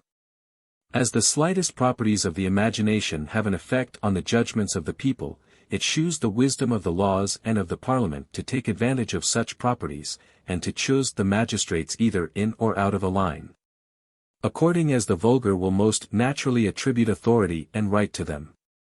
Secondly, though the accession of the Prince of Orange to the throne might at first give occasion to many disputes, and his title be contested, it ought not now to appear doubtful, but must have acquired a sufficient authority from those three princes, who have succeeded him upon the same title. Nothing is more usual, though nothing may, at first sight, appear more unreasonable than this way of thinking. Princes often seem to acquire a right from their successors, as well as from their ancestors. And a king, who during his lifetime might justly be deemed an usurper, will be regarded by posterity as a lawful prince, because he has had the good fortune to settle his family on the throne, and entirely change the antient form of government. Julius Caesar is regarded as the first Roman emperor, while Sylla and Marius, whose titles were really the same as his, are treated as tyrants and usurpers. Time and custom give authority to all forms of government, and all successions of princes. And that power, which at first was founded only on injustice and violence, becomes in time legal and obligatory. Nor does the mind rest there, but returning back upon its footsteps, transfers to their predecessors and ancestors that right, which it naturally ascribes to the posterity, as being related together, and united in the imagination. The present King of France makes Hugh Capet a more lawful prince than Cromwell, as the established liberty of the Dutch is no inconsiderable apology for their obstinate resistance to Philip II. Section 11. Of the Laws of Nations. When civil government has been established over the greatest part of mankind, and different societies have been formed contiguous to each other, there arises a new set of duties among the neighboring states, suitable to the nature of that commerce which they carry on with each other. Political writers tell us, that in every kind of intercourse, a body politic is to be considered as one person, and indeed this assertion is so far just, that different nations, as well as private persons, require mutual assistance. At the same time that their selfishness and ambition are perpetual sources of war and discord. But though nations in this particular resemble individuals, yet as they are very different in other respects, no wonder they regulate themselves by different maxims, and give rise to a new set of rules, which we call the laws of nations. Under this head we may comparize the sacredness of the persons of ambassadors, the declaration of war, the abstaining from poisoned arms, with other duties of that kind, which are evidently calculated for the commerce that is peculiar to different societies. But though these rules be superadded to the laws of nature, the former do not entirely abolish the latter. And one may safely affirm, that the three fundamental rules of justice, the stability of possession, its transference by consent, and the performance of promises, are duties of princes, as well as of subjects. The same interest produces the same effect in both cases. Where possession has no stability, there must be perpetual war. Where property is not transferred by consent, there can be no commerce. Where promises are not observed, there can be no leagues nor alliances. The advantages, therefore, of peace, commerce, and mutual succor, make us extend to different kingdoms the same notions of justice, which take place among individuals. There is a maxim very current in the world, which few politicians are willing to avow, but which has been authorized by the practice of all ages, that there is a system of morals calculated for princes, much more free than that which ought to govern private persons. 'Tis evident this is not to be understood of the lesser extent of public duties and obligations, nor will any one be so extravagant as to assert, that the most solemn treaties ought to have no force among princes. For as princes do actually form treaties among themselves, they must propose some advantage from the execution of them, and the prospect of such advantage for the future must engage them to perform their part, and must establish that law of nature. The meaning, therefore, of this political maxim is, that though the morality of princes has the same extent, yet it has not the same force as that of private persons, and may lawfully be transgressed from a more trivial motive. However shocking such a proposition may appear to certain philosophers, 'twill be easy to defend it upon those principles, by which we have accounted for the origin of justice and equity. When men have found by experience, that 'tis impossible to subsist without society, and that 'tis impossible to maintain society, while they give free course to their appetites, so urgent an interest quickly restrains their actions, and imposes an obligation to observe those rules, which we call the laws of justice.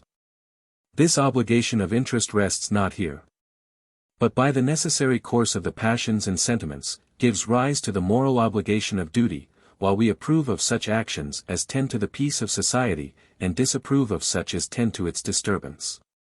The same natural obligation of interest takes place among independent kingdoms, and gives rise to the same morality. So that no one of ever so corrupt morals will approve of a prince, who voluntarily, and of his own accord, breaks his word, or violates any treaty. But here we may observe, that though the intercourse of different states be advantageous, and even sometimes necessary, yet it is not so necessary nor advantageous as that among individuals, without which 'tis utterly impossible for human nature ever to subsist. Since, therefore, the natural obligation to justice, among different states, is not so strong as among individuals, the moral obligation, which arises from it, must partake of its weakness. And we must necessarily give a greater indulgence to a prince or minister, who deceives another, than to a private gentleman, who breaks his word of honor. Should it be asked, what proportion these two species of morally bear to each other? I vow to answer, that this is a question, to which we can never give any precise answer, nor is it possible to reduce to numbers the proportion, which we ought to fix betwixt them. One may safely affirm, that this proportion finds itself, without any art or study of men, as we may observe on many other occasions. The practice of the world goes farther in teaching us the degrees of our duty, than the most subtle philosophy, which was ever yet invented. And this may serve as a convincing proof, that all men have an implicit notion of the foundation of those moral rules concerning natural and civil justice, and are sensible, that they arise merely from human conventions, and from the interest which we have in the preservation of peace and order. For otherwise the diminution of the interest would never produce a relaxation of the morality, and reconcile us more easily to any transgression of justice among princes and republics, than in the private commerce of one subject with another. Section 12. Of Chastity and Modesty. If any difficulty attend this system concerning the laws of nature and nations, 'twill be with regard to the universal approbation or blame, which follows their observance or transgression, and which some may not think sufficiently explained from the general interests of society. To remove, as far as possible, all scruples of this kind, I shall here consider another set of duties, viz. the modesty and chastity which belong to the fair sex, and I doubt not but these virtues will be found to be still more conspicuous instances of the operation of those principles, which I have insisted on. There are some philosophers, who attack the female virtues with great vehemence, and fancy they have gone very far in detecting popular errors, when they can show, that there is no foundation in nature for all that exterior modesty, which we require in the expressions, and dress, and behavior of the fair sex. I believe I may spare myself the trouble of insisting on so obvious a subject, and may proceed, without farther preparation, to examine after what manner such notions arise from education, from the voluntary conventions of men, and from the interest of society. Whoever considers the length and feebleness of human infancy, with the concern which both sexes naturally have for their offspring, will easily perceive, that there must be an union of male and female for the education of the young, and that this union must be of considerable duration. But in order to induce the men to impose on themselves this restraint, and undergo cheerfully all the fatigues and expenses, to which it subjects them, they must believe, that the children are their own, and that their natural instinct is not directed to a wrong object, when they give a loose to love and tenderness. Now if we examine the structure of the human body, we shall find, that this security is very difficult to be attained on our part. And that since, in the copulation of the sexes, the principle of generation goes from the man to the woman, an error may easily take place on the side of the former, though it be utterly impossible with regard to the latter. From this trivial and anatomical observation is derived that vast difference betwixt the education and duties of the two sexes. Were a philosopher to examine the matter a priori, he would reason after the following manner. Men are induced to labor for the maintenance and education of their children, by the persuasion that they are really their own, and therefore 'tis reasonable, and even necessary, to give them some security in this particular. This security cannot consist entirely in the imposing of severe punishments on any transgressions of conjugal fidelity on the part of the wife. Since these public punishments cannot be inflicted without legal proof, which 'tis difficult to meet with in this subject. What restraint, therefore, shall we impose on women, in order to counterbalance so strong a temptation as they have to infidelity? There seems to be no restraint possible, but in the punishment of bad fame or reputation. A punishment which has a mighty influence on the human mind, and at the same time is inflicted by the world upon surmises, and conjectures, and proofs, that would never be received in any court of judicature. In order, therefore, to impose a due restraint on the female sex, we must attach a peculiar degree of shame to their infidelity, above what arises merely from its injustice, and must bestow proportionable praises on their chastity. But though this be a very strong motive to fidelity, our philosopher would quickly discover, that it would not alone be sufficient to that purpose. All human creatures, especially of the female sex, are apt to overlook remote motives in favor of any present temptation. The temptation is here the strongest imaginable, its approaches are insensible and seducing, and a woman easily finds, or flatters herself she shall find, certain means of securing her reputation, and preventing all the pernicious consequences of her pleasures.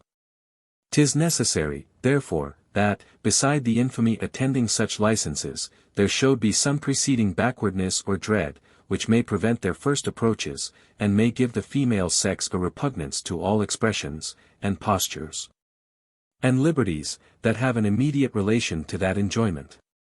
Such would be the reasonings of our speculative philosopher, but I am persuaded, that if he had not a perfect knowledge of human nature, he would be apt to regard them as mere chimerical speculations, and would consider the infamy attending infidelity, and backwardness to all its approaches, as principles that were rather to be wished than hoped for in the world. For what means, would he say, of persuading mankind, that the transgressions of conjugal duty are more infamous than any other kind of injustice, when 'tis evident they are more excusable, upon account of the greatness of the temptation? And what possibility of giving a backwardness to the approaches of a pleasure, to which nature has inspired so strong a propensity, and a propensity that 'tis absolutely necessary in the end to comply with, for the support of the species?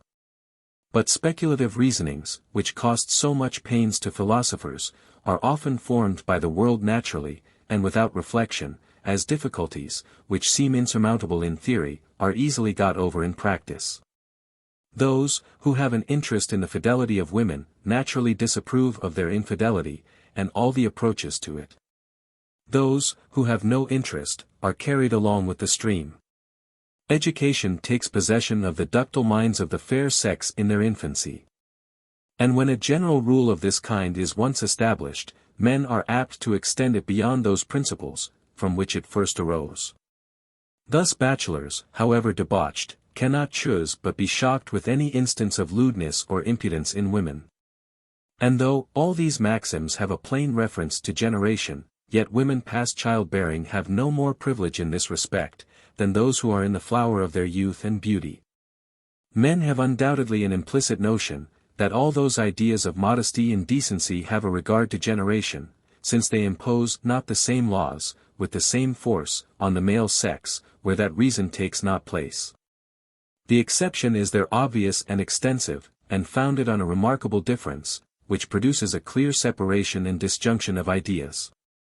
But as the case is not the same with regard to the different ages of women, for this reason, though men know, that these notions are founded on the public interest, yet the general rule carries us beyond the original principle, and makes us extend the notions of modesty over the whole sex, from their earliest infancy to their extremest old age and infirmity. Courage, which is the point of honor among men, derives its merit, in a great measure, from artifice, as well as the chastity of women, though it has also some foundation in nature, as we shall see afterwards. As to the obligations which the male sex lie under, with regard to chastity, we may observe, that according to the general notions of the world, they bear nearly the same proportion to the obligations of women, as the obligations of the law of nations do to those of the law of nature.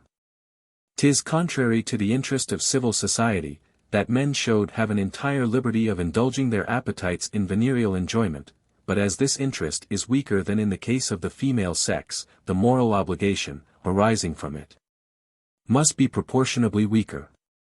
And to prove this we need only appeal to the practice and sentiments of all nations and ages.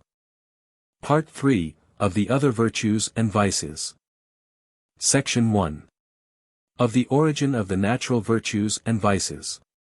We come now to the examination of such virtues and vices as are entirely natural, and have no dependence on the artifice and contrivance of men. The examination of these will conclude this system of morals. The chief spring or actuating principle of the human mind is pleasure or pain. And when these sensations are removed, both from our thought and feeling, we are, in a great measure, incapable of passion or action, of desire or volition. The most immediate effects of pleasure and pain are the propense and averse motions of the mind, which are diversified into volition, into desire and aversion, grief and joy, hope and fear, according as the pleasure or pain changes its situation, and becomes probable or improbable, certain or uncertain, or is considered as out of our power for the present moment. But when along with this, the objects, that cause pleasure or pain, acquire a relation to ourselves or others, they still continue to excite desire and aversion, grief and joy, but cause, at the same time, the indirect passions of pride or humility, love or hatred, which in this case have a double relation of impressions and ideas to the pain or pleasure. We have already observed, that moral distinctions depend entirely on certain peculiar sentiments of pain and pleasure, and that whatever mental quality in ourselves or others gives us a satisfaction, by the survey or reflection, is of course virtuous. As everything of this nature, that gives uneasiness, is vicious. Now since every quality in ourselves or others, which gives pleasure, always causes pride or love. As every one, that produces uneasiness, excites humility or hatred, it follows, that these two particulars are to be considered as equivalent, with regard to our mental qualities, virtue and the power of producing love or pride, vice and the power of producing humility or hatred. In every case, therefore, we must judge of the one by the other, and may pronounce any quality of the mind virtuous, which causes love or pride, and any one vicious, which causes hatred or humility. If any action be either virtuous or vicious, 'tis only as a sign of some quality or character. It must depend upon durable principles of the mind, which extend over the whole conduct, and enter into the personal character. Actions themselves, not proceeding from any constant principle, have no influence on love or hatred, pride or humility, and consequently are never considered in morality. This reflection is self-evident, and deserves to be attended to, as being of the utmost importance in the present subject. We are never to consider any single action in our inquiries conceding the origin of morals, but only the quality or character from which the action proceeded. These alone are durable enough to affect our sentiments concerning the person. Actions are, indeed, better indications of a character than words, or even wishes and sentiments. But 'tis only so far as they are such indications, that they are attended with love or hatred, praise or blame. To discover the true origin of morals, and of that love or hatred, which arises from mental qualities, we must take the matter pretty deep, and compare some principles, which have been already examined and explained. We may begin with considering anew the nature and force of sympathy. The minds of all men are similar in their feelings and operations, nor can any one be actuated by any affection, of which all others are not, in some degree, susceptible. As in strings equally wound up, the motion of one communicates itself to the rest, so all the affections readily pass from one person to another, and beget correspondent movements in every human creature. When I see the effects of passion in the voice and gesture of any person, my mind immediately passes from these effects to their causes, and forms such a lively idea of the passion, as is presently converted into the passion itself. In like manner, when I perceive the causes of any emotion, my mind is conveyed to the effects, and is actuated with a like emotion. Were I present at any of the more terrible operations of surgery, 'tis certain, that even before it begun, the preparation of the instruments, the laying of the bandages in order, the heating of the irons, with all the signs of anxiety and concern in the patient and assistants, would have a great effect upon my mind, and excite the strongest sentiments of pity and terror. No passion of another discovers itself immediately to the mind. We are only sensible of its causes or effects. From these we infer the passion, and consequently these give rise to our sympathy. Our sense of beauty depends very much on this principle, and where any object has a tendency to produce pleasure in its possessor, it is always regarded as beautiful. As every object, that has a tendency to produce pain, is disagreeable and deformed. Thus the convenience of a house, the fertility of a field, the strength of a horse, the capacity, security, and swift sailing of a vessel, form the principal beauty of these several objects. Here the object, which is denominated beautiful, pleases only by its tendency to produce a certain effect. That effect is the pleasure or advantage of some other person. Now the pleasure of a stranger, for whom we have no friendship, pleases us only by sympathy. To this principle, therefore, is owing the beauty, which we find in everything that is useful. How considerable a part this is of beauty will easily appear upon reflection. Wherever an object has a tendency to produce pleasure in the possessor, or in other words, is the proper cause of pleasure, it is sure to please the spectator, by a delicate sympathy with the possessor. Most of the works of art are esteemed beautiful, in proportion to their fitness for the use of man, and even many of the productions of nature derive their beauty from that source. Handsome and beautiful, on most occasions, is not an absolute but a relative quality, and pleases us by nothing but its tendency to produce an end that is agreeable. 78. The same principle produces, in many instances, our sentiments of morals, as well as those of beauty. No virtue is more esteemed than justice, and no vice more detested than injustice. Nor are there any qualities, which go farther to the fixing the character either as amiable or odious. Now justice is a moral virtue, merely because it has that tendency to the good of mankind. And, indeed, is nothing but an artificial invention to that purpose. The same may be said of allegiance, of the laws of nations, of modesty, and of good manners. All these are mere human contrivances for the interest of society. And since there is a very strong sentiment of morals, which in all nations, and all ages, has attended them, we must allow, that the reflecting on the tendency of characters and mental qualities is sufficient to give us the sentiments of approbation and blame. Now as the means to an end can only be agreeable, where the end is agreeable. And as the good of society, where our own interest is not concerned, or that of our friends, pleases only by sympathy, it follows, that sympathy is the source of the esteem, which we pay to all the artificial virtues. Thus it appears, that sympathy is a very powerful principle in human nature, that it has a great influence on our taste of beauty, and that it produces our sentiment of morals in all the artificial virtues. From thence we may presume, that it also gives rise to many of the other virtues, and that qualities acquire our approbation, because of their tendency to the good of mankind. This presumption must become a certainty, when we find that most of those qualities, which we naturally approve of, have actually that tendency, and render a man a proper member of society, while the qualities, which we naturally disapprove of, have a contrary tendency, and render any intercourse with the person dangerous or disagreeable. For having found, that such tendencies have force enough to produce the strongest sentiment of morals, we can never reasonably, in these cases, look for any other cause of approbation or blame. It being an inviolable maxim in philosophy, that where any particular cause is sufficient for an effect, we ought to rest satisfied with it, and ought not to multiply causes without necessity. We have happily attained experiments in the artificial virtues, where the tendency of qualities to the good of society, is the sole cause of our approbation, without any suspicion of the concurrence of another principle.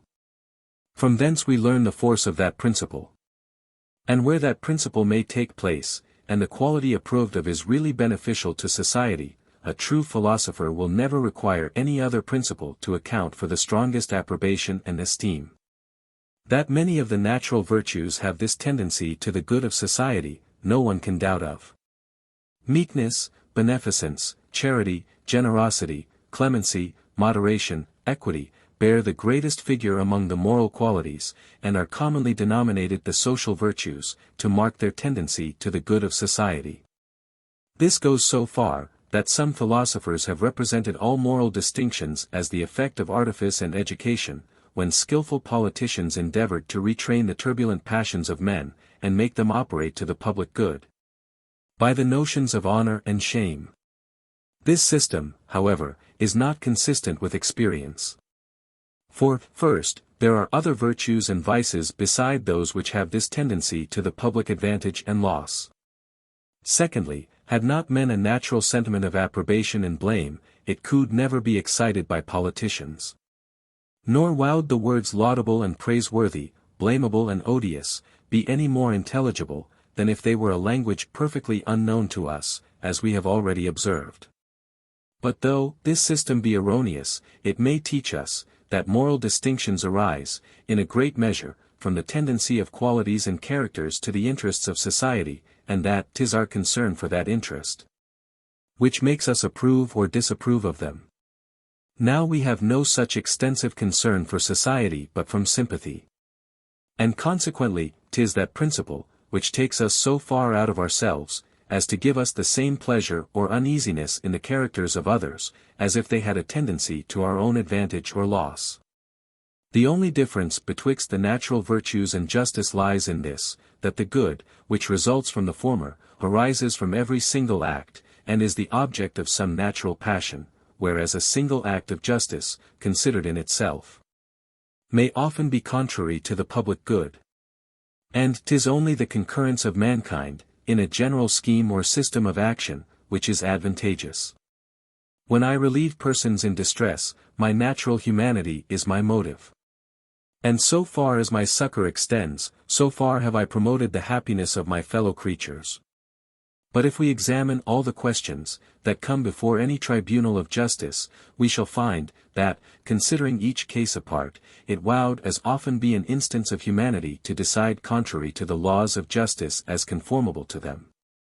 Judges take from a poor man to give to a rich, they bestow on the dissolute the labor of the industrious, and put into the hands of the vicious the means of harming both themselves and others. The whole scheme, however, of law and justice is advantageous to the society, and 'twas with a view to this advantage, that men, by their voluntary conventions, established it. After it is once established by these conventions, it is naturally attended with a strong sentiment of morals, which can proceed from nothing but our sympathy with the interests of society. We need no other explication of that esteem, which attends such of the natural virtues, as have a tendency to the public good. I must farther add, that there are several circumstances, which render this hypothesis much more probable with regard to the natural than the artificial virtues.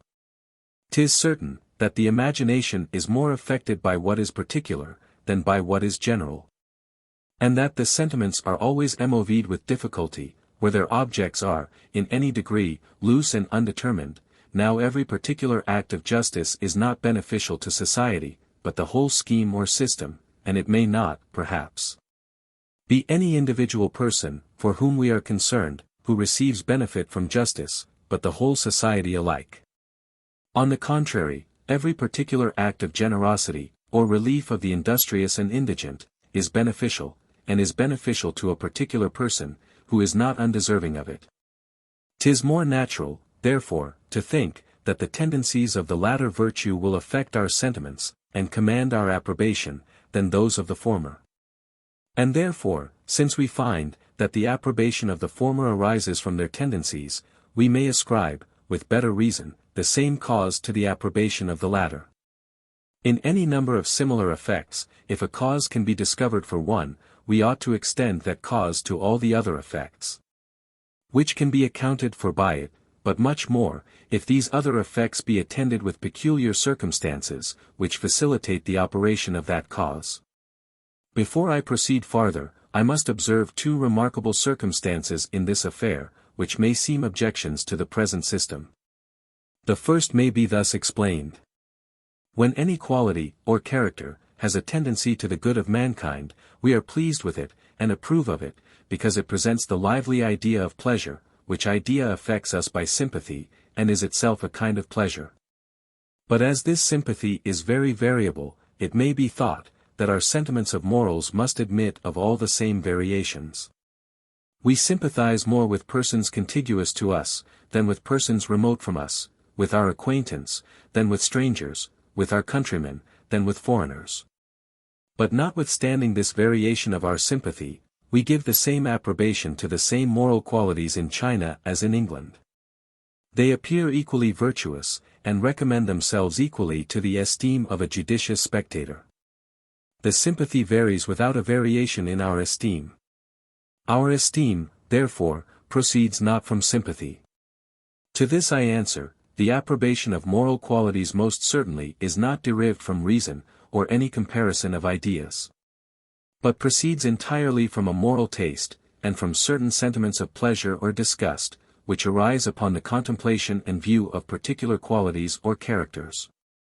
Now 'tis evident, that those sentiments, whencever they are derived, must vary according to the distance or contiguity of the objects. Nor can I feel the same lively pleasure from the virtues of a person, who lived in Greece 2000 years ago, that I feel from the virtues of a familiar friend and acquaintance. Yet I do not say, that I esteem the one more than the other, and therefore, if the variation of the sentiment, without a variation of the esteem, be an objection, it must have equal force against every other system, as against that of sympathy. But to consider the matter aright, it has no force at all, and 'tis the easiest matter in the world to account for it. Our situation, with regard both to persons and things, is in continual fluctuation. And a man, that lies at a distance from us, may, in a little time, become a familiar acquaintance. Besides, every particular man has a peculiar position with regard to others. And 'tis impossible we could ever converse together on any reasonable terms, were each of us to consider characters and persons, only as they appear from his peculiar point of view. In order, therefore, to prevent those continual contradictions, and arrive at a more stable judgment of things, we fix on some steady and general points of view. And always, in our thoughts, place ourselves in them, whatever may be our present situation.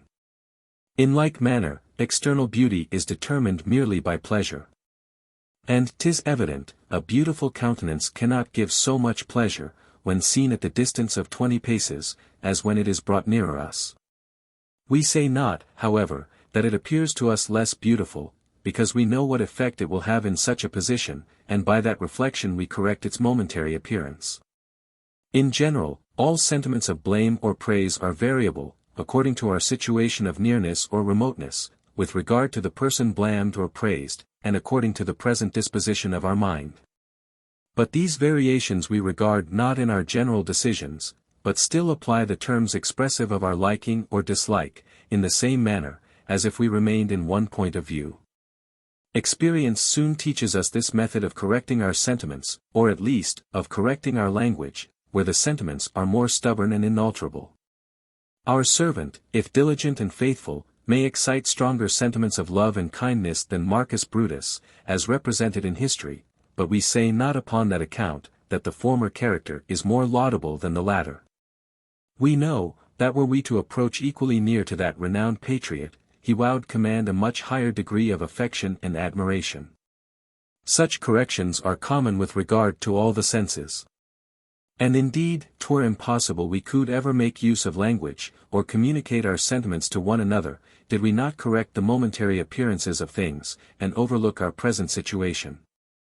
'Tis therefore from the influence of characters and qualities, upon those who have an intercourse with any person, that we blame or praise him. We consider not whether the persons, affected by the qualities, be our acquaintance or strangers, countrymen or foreigners. Nay, we overlook our own interest in those general judgments. And blame not a man for opposing us in any of our pretensions, when his own interest is particularly concerned.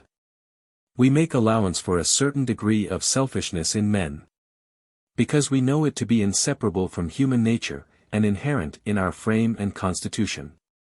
By this reflection we correct those sentiments of blame, which so naturally arise upon any opposition.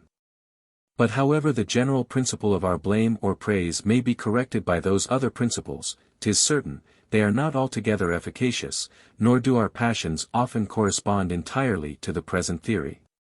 'Tis seldom men heartily love what lies at a distance from them, and what no way redounds to their particular benefit. As 'tis no less rare to meet with persons, who can pardon another any opposition he makes to their interest, however justifiable that opposition may be by the general rules of morality. Here we are contented with saying, that reason requires such an impartial conduct, but that 'tis seldom we can bring ourselves to it, and that our passions do not readily follow the determination of our judgment. This language will be easily understood, if we consider what we formerly said concerning that reason, which is able to oppose our passion, and which we have found to be nothing but a general calm determination of the passions, founded on some distant view or reflection. When we form our judgments of persons, merely from the tendency of their characters to our own benefit, or to that of our friends, we find so many contradictions to our sentiments in society and conversation, and such an uncertainty from the incessant changes of our situation, that we seek some other standard of merit and demerit, which may not admit of so great variation. Being thus loosened from our first station, we cannot afterwards fix ourselves so commodiously by any means as by a sympathy with those, who have any commerce with the person we consider. This is far from being as lively as when our own interest is concerned, or that of our particular friends. Nor has it such an influence on our love and hatred, but being equally conformable to our calm and general principles, 'tis said to have an equal authority over our reason, and to command our judgment and opinion. We blame equally a bad action, which we read of in history, with one performed in our neighborhood t'other day, the meaning of which is, that we know from reflection, that the former action would excite as strong sentiments of disapprobation as the latter, were it placked in the same position. I now proceed to the second remarkable circumstance, which I propose to take notice of. Where a person is possessed of a character, that in its natural tendency is beneficial to society, we esteem him virtuous, and are delighted with the view of his character, even though particular accidents prevent its operation, and incapacitate him from being serviceable to his friends and country. Virtue in rags is still virtue, and the love, which it procures, attends a man into a dungeon or dessart, where the virtue can no longer be exerted in action, and is lost to all the world. Now this may be esteemed an objection to the present system. Sympathy interests us in the good of mankind, and if sympathy were the source of our esteem for virtue, that sentiment of approbation could only take place, where the virtue actually attained its end, and was beneficial to mankind. Where it fails of its end, 'tis only an imperfect means, and therefore can never acquire any merit from that end. The goodness of an end can bestow a merit on such means alone as are complete, and actually produce the end. To this we may reply, that where any object, in all its parts, is fitted to attain any agreeable end, it naturally gives us pleasure, and is esteemed beautiful, even though some external circumstances be wanting to render it altogether effectual. 'Tis sufficient if everything be complete in the object itself. A house, that is contrived with great judgment for all the commodities of life, pleases us upon that account, though perhaps we are sensible, that no one will ever dwell in it. A fertile soil, and a happy climate, delight us by a reflection on the happiness which they would afford the inhabitants, though at present the country be desart and uninhabited. A man, whose limbs and shape promise strength and activity, is esteemed handsome, though condemned to perpetual imprisonment. The imagination has a set of passions belonging to it, upon which our sentiments of beauty much depend. These passions are moved by degrees of liveliness and strength, which are inferior to belief and independent of the real existence of their objects. Where a character is, in every respect, fitted to be beneficial to society, the imagination passes easily from the cause to the effect, without considering that there are still some circumstances wanting to render the cause a complete one. General rules create a species of probability, which sometimes influences the judgment, and always the imagination. 'Tis true, when the cause is complete, and a good disposition is attended with good fortune, which renders it really beneficial to society, it gives a stronger pleasure to the spectator, and is attended with a more lively sympathy. We are more affected by it, and yet we do not say that it is more virtuous, or that we esteem it more. We know, that an alteration of fortune may render the benevolent disposition entirely impotent. And therefore we separate, as much as possible, the fortune from the disposition. The case is the same, as when we correct the different sentiments of virtue, which proceed from its different distances from ourselves.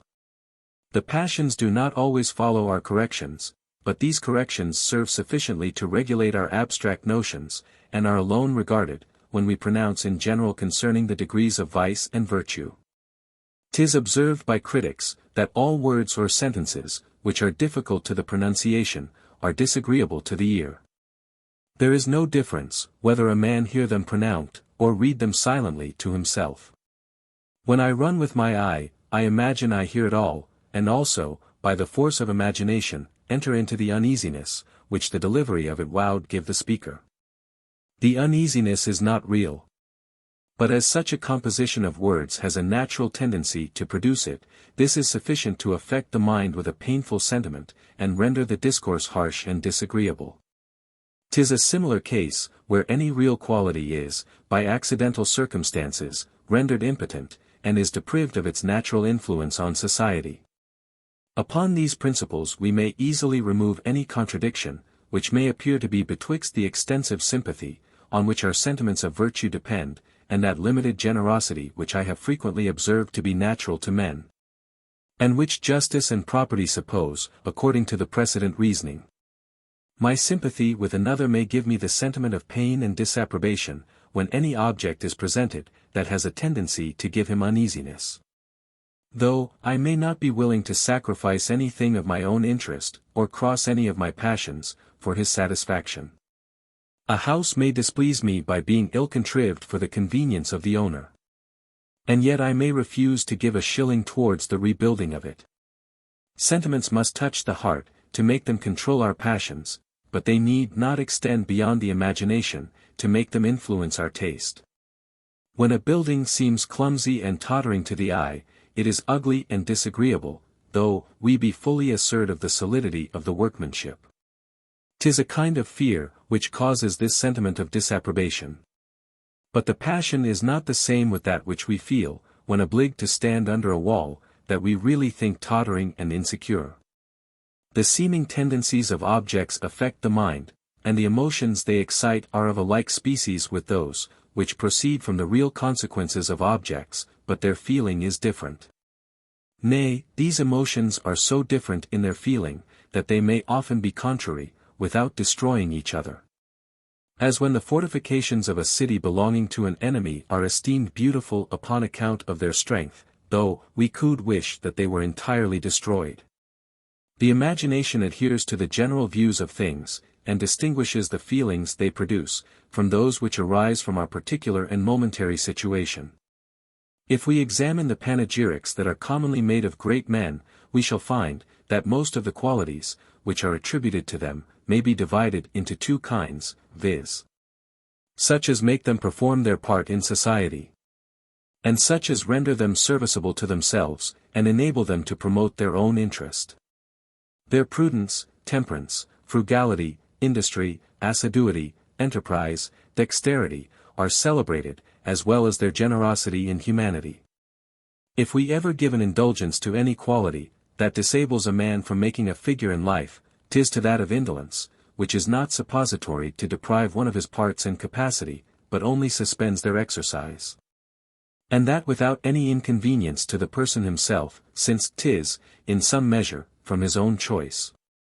Yet indolence is always allowed to be a fault, and a very great one, if extreme, nor do a man's friends ever acknowledge him to be subject to it, but in order to save his character in more material articles. He could make a figure, say they, if he pleased to give application, his understanding is sound, his conception quick, and his memory tenacious, but he hates business, and is indifferent about his fortune. And this a man sometimes may make even a subject of vanity, though with the air of confessing a fault, because he may think, that this incapacity for business implies much more noble qualities, such as a philosophical spirit, a fine taste, a delicate wit, or a relish for pleasure and society.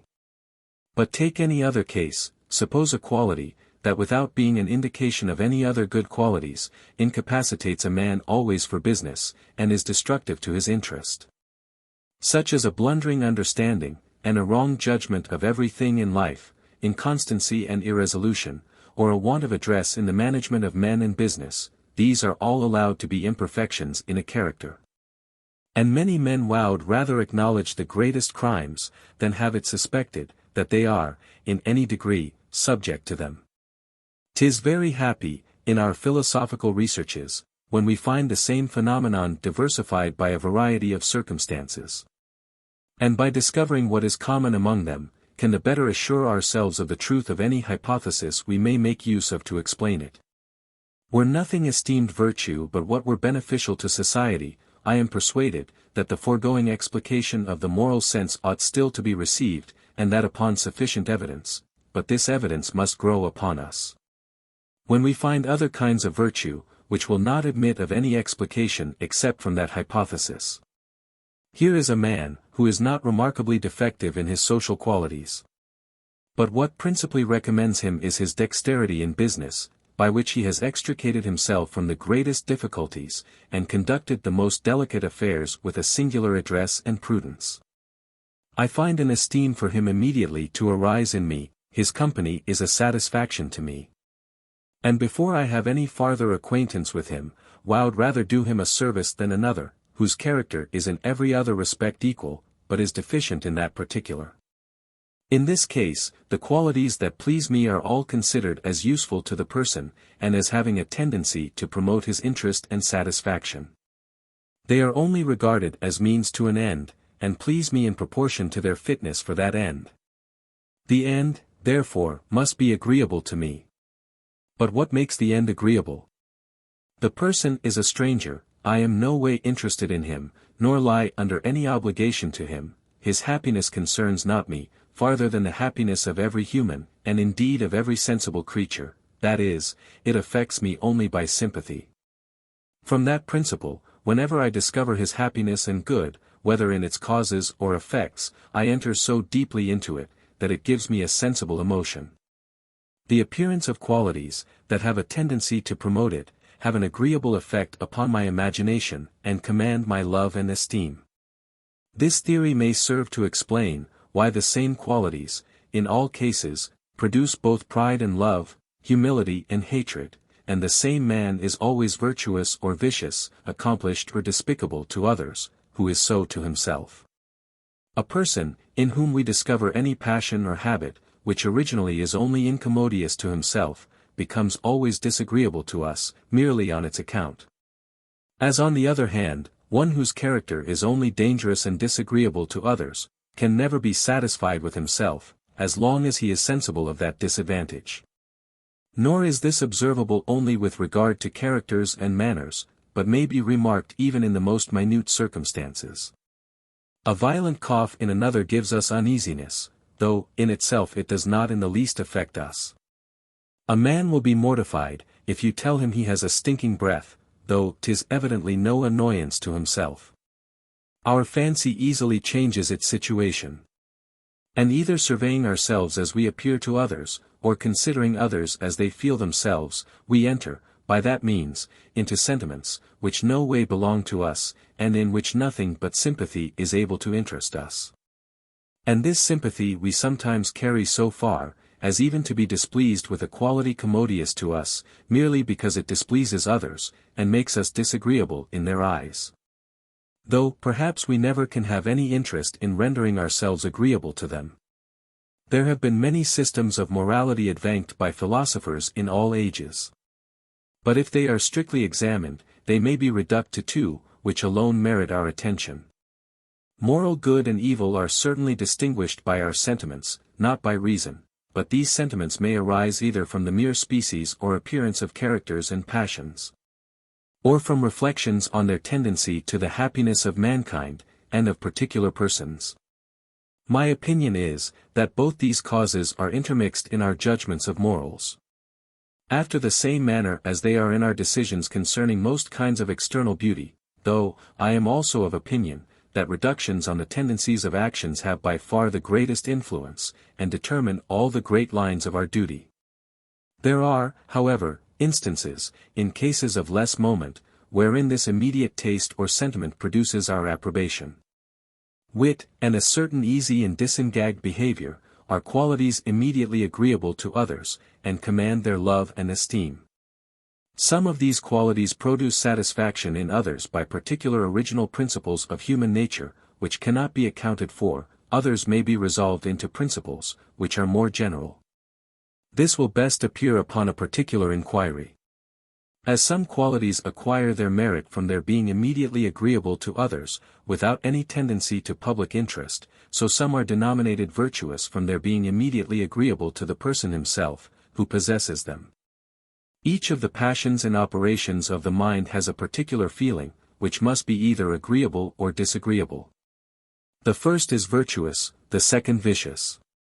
This particular feeling constitutes the very nature of the passion, and therefore needs not be accounted for. But however directly the distinction of vice and virtue may seem to flow from the immediate pleasure or uneasiness, which particular qualities cause to ourselves or others, 'tis easy to observe, that it has also a considerable dependence on the principle of sympathy so often insisted on. We approve of a person, who is possessed of qualities immediately agreeable to those, with whom he has any commerce, though perhaps we ourselves never reaped any pleasure from them.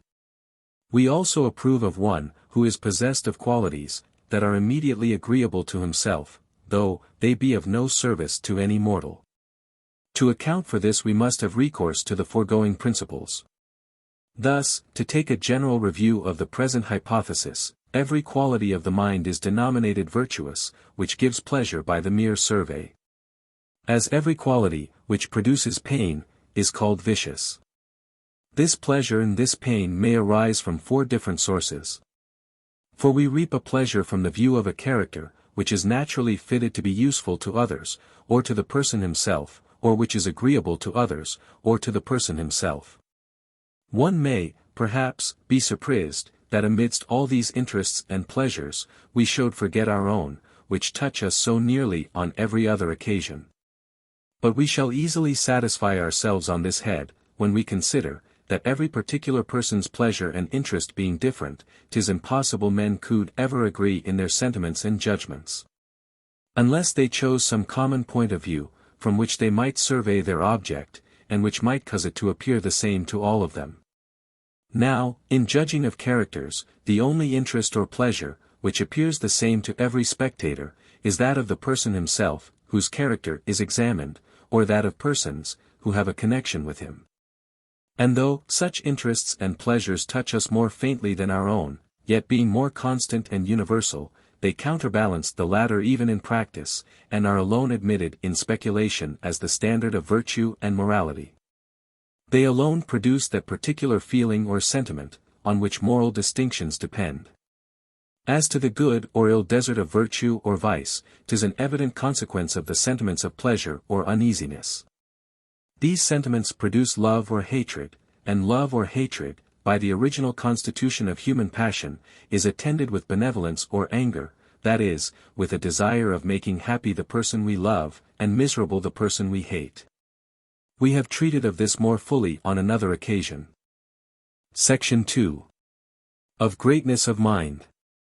It may now be proper to illustrate this general system of morals, by applying it to particular instances of virtue and vice, and shewing how their merit or demerit arises from the 4 sources here explained. We shall begin with examining the passions of pride and humility, and shall consider the vice or virtue that lies in their excesses or just proportion. An excessive pride or overweening conceit of ourselves is always esteemed vicious, and is universally hated, as modesty, or a just sense of our weakness, is esteemed virtuous, and procures the goodwill of everyone. Of the 4 sources of moral distinctions, this is to be ascribed to the third, viz. The immediate agreeableness and disagreeableness of a quality to others, without any reflections on the tendency of that quality. In order to prove this, we must have recourse to 2 principles, which are very conspicuous in human nature. The first of these is the sympathy, and communication of sentiments and passions above mentioned. So close and intimate is the correspondence of human souls, that no sooner any person approaches me, than he diffuses on me all his opinions, and draws along my judgment in a greater or lesser degree. And though, on many occasions, my sympathy with him goes not so far as entirely to change my sentiments and way of thinking, yet it seldom is so weak as not to disturb the easy course of my thought, and give an authority to that opinion, which is recommended to me by his assent and approbation. Nor is it any way material upon what subject he and I employ our thoughts. Whether we judge of an indifferent person, or of my own character, my sympathy gives equal force to his decision, and even his sentiments of his own merit make me consider him in the same light, in which he regards himself. This principle of sympathy is of so powerful and insinuating a nature, that it enters into most of our sentiments and passions, and often takes place under the appearance of its contrary. For 'tis remarkable, that when a person opposes me in any thing, which I am strongly bent upon, and rouses up my passion by contradiction, I have always a degree of sympathy with him, nor does my commotion proceed from any other origin. We may here observe an evident conflict or encounter of opposite principles and passions. On the one side there is that passion or sentiment, which is natural to me. And 'tis observable, that the stronger this passion is, the greater is the commotion. There must also be some passion or sentiment on the other side, and this passion can proceed from nothing but sympathy. The sentiments of others can never affect us, but by becoming, in some measure, our own. In which case they operate upon us, by opposing and increasing our passions, in the very same manner, as if they had been originally derived from our own temper and disposition. While they remain concealed in the minds of others, they can never have any influence upon us, and even when they are known, if they went no farther than the imagination or conception. That faculty is so accustomed to objects of every different kind, that a mere idea, though contrary to our sentiments and inclinations, would never alone be able to affect us. The second principle I shall take notice of is that of comparison, or the variation of our judgments concerning objects, according to the proportion they bear to those with which we compare them. We judge more of objects by comparison, than by their intrinsic worth and value, and regard everything as mean, when set in opposition to what is superior of the same kind. But no comparison is more obvious than that with ourselves. And hence it is that on all occasions it takes place, and mixes with most of our passions. This kind of comparison is directly contrary to sympathy in its operation, as we have observed in treating of compassion and malice. 79 inches all kinds of comparison an object makes us always receive from another, to which it is compared, a sensation contrary to what arises from itself in its direct and immediate survey. The direct survey of another's pleasure naturally gives us pleasure, and therefore produces pain, when compared with our own. His pain considered in itself, is painful, but augments the idea of our own happiness, and gives us pleasure. Since then those principles of sympathy, and a comparison with ourselves, are directly contrary, it may be worth while to consider, what general rules can be formed, beside the particular temper of the person, for the prevalence of the one or the other. Suppose I am now in safety at land, and would willingly reap some pleasure from this consideration, I must think on the miserable condition of those who are at sea in a storm, and must endeavor to render this idea as strong and lively as possible, in order to make me more sensible of my own happiness. But whatever pains I may take, the comparison will never have an equal efficacy, as if I were really on the shore, and saw a ship at a distance, tossed by a tempest, and in danger every moment of perishing on a rock or sandbank. But suppose this idea to become still more lively. Suppose the ship to be driven so near me, that I can perceive distinctly the horror, painted on the countenance of the seamen and passengers, hear their lamentable cries, see the dearest friends give their last adieu, or embrace with a resolution to perish in each other's arms. No man has so savage a heart as to reap any pleasure from such a spectacle, or withstand the motions of the tenderest compassion and sympathy. 'Tis evident, therefore, there is a medium in this case, and that if the idea be too faint, it has no influence by comparison, and on the other hand, if it be too strong, it operates on us entirely by sympathy, which is the contrary to comparison. Sympathy, being the conversion of an idea into an impression, demands a greater force and vivacity in the idea than is requisite to comparison. All this is easily applied to the present subject. We sink very much in our own eyes, when in the presence of a great man, or one of a superior genius. And this humility makes a considerable ingredient in that respect, which we pay our superiors, according to our 81 foregoing reasonings on that passion. Sometimes even envy and hatred arise from the comparison. But in the greatest part of men, it rests at respect and esteem. As sympathy has such a powerful influence on the human mind, it causes pride to have, in some measure, the same effect as merit. And by making us enter into those elevated sentiments, which the proud man entertains of himself, presents that comparison, which is so mortifying and disagreeable. Our judgment does not entirely accompany him in the flattering conceit, in which he pleases himself, but still is so shaken as to receive the idea it presents, and to give it an influence above the loose conceptions of the imagination.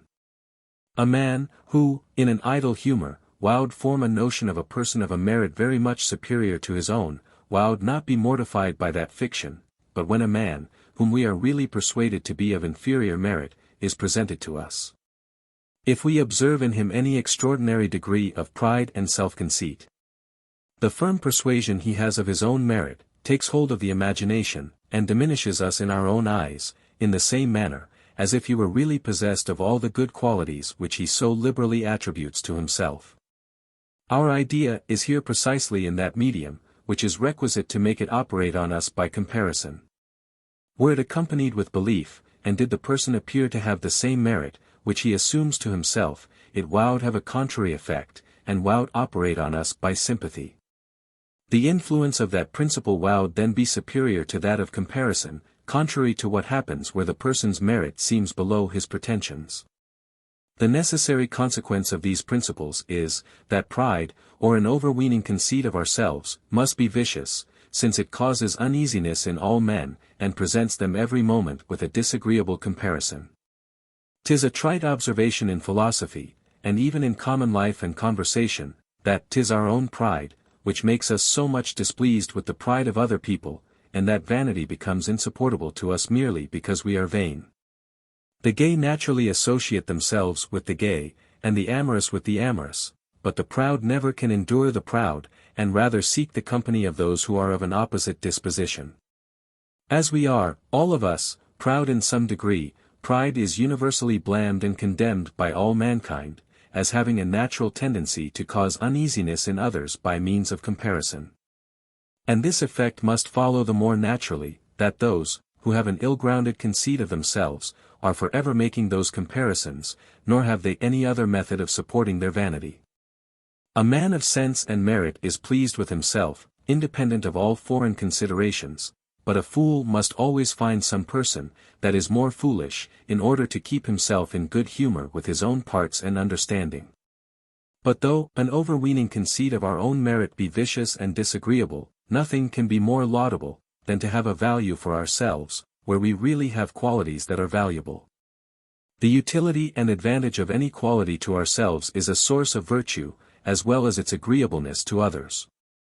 And 'tis certain, that nothing is more useful to us in the conduct of life, than a due degree of pride, which makes us sensible of our own merit, and gives us a confidence and assurance in all our projects and enterprises.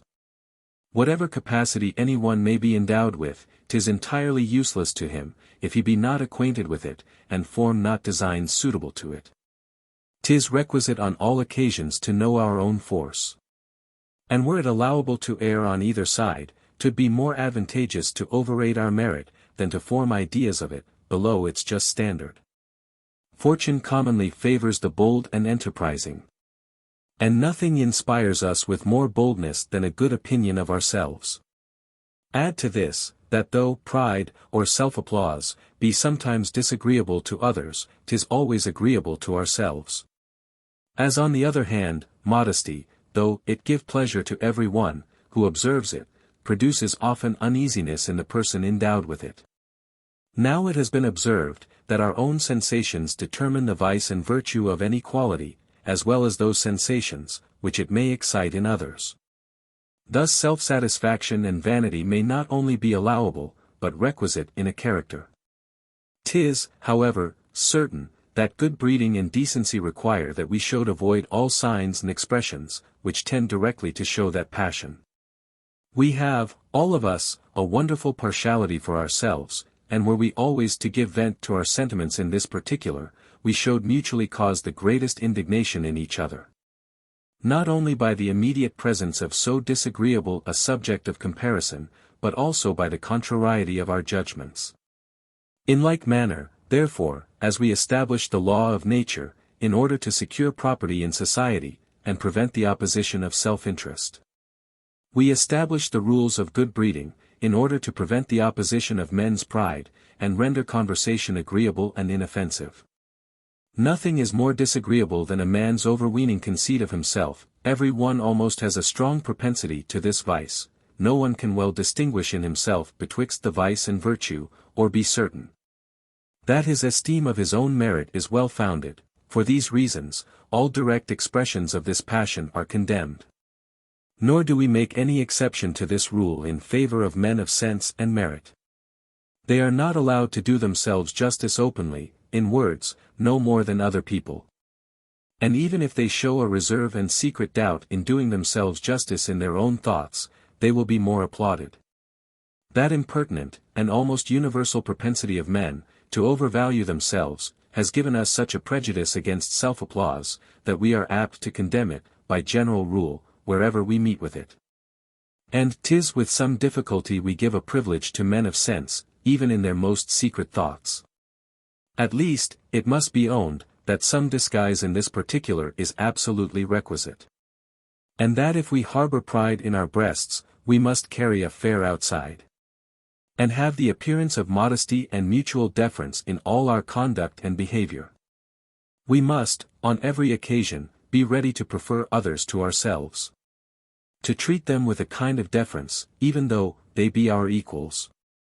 To seem always the lowest and least in the company, where we are not very much distinguished above them, and if we observe these rules in our conduct, men will have more indulgence for our secret sentiments, when we discover them in an oblique manner.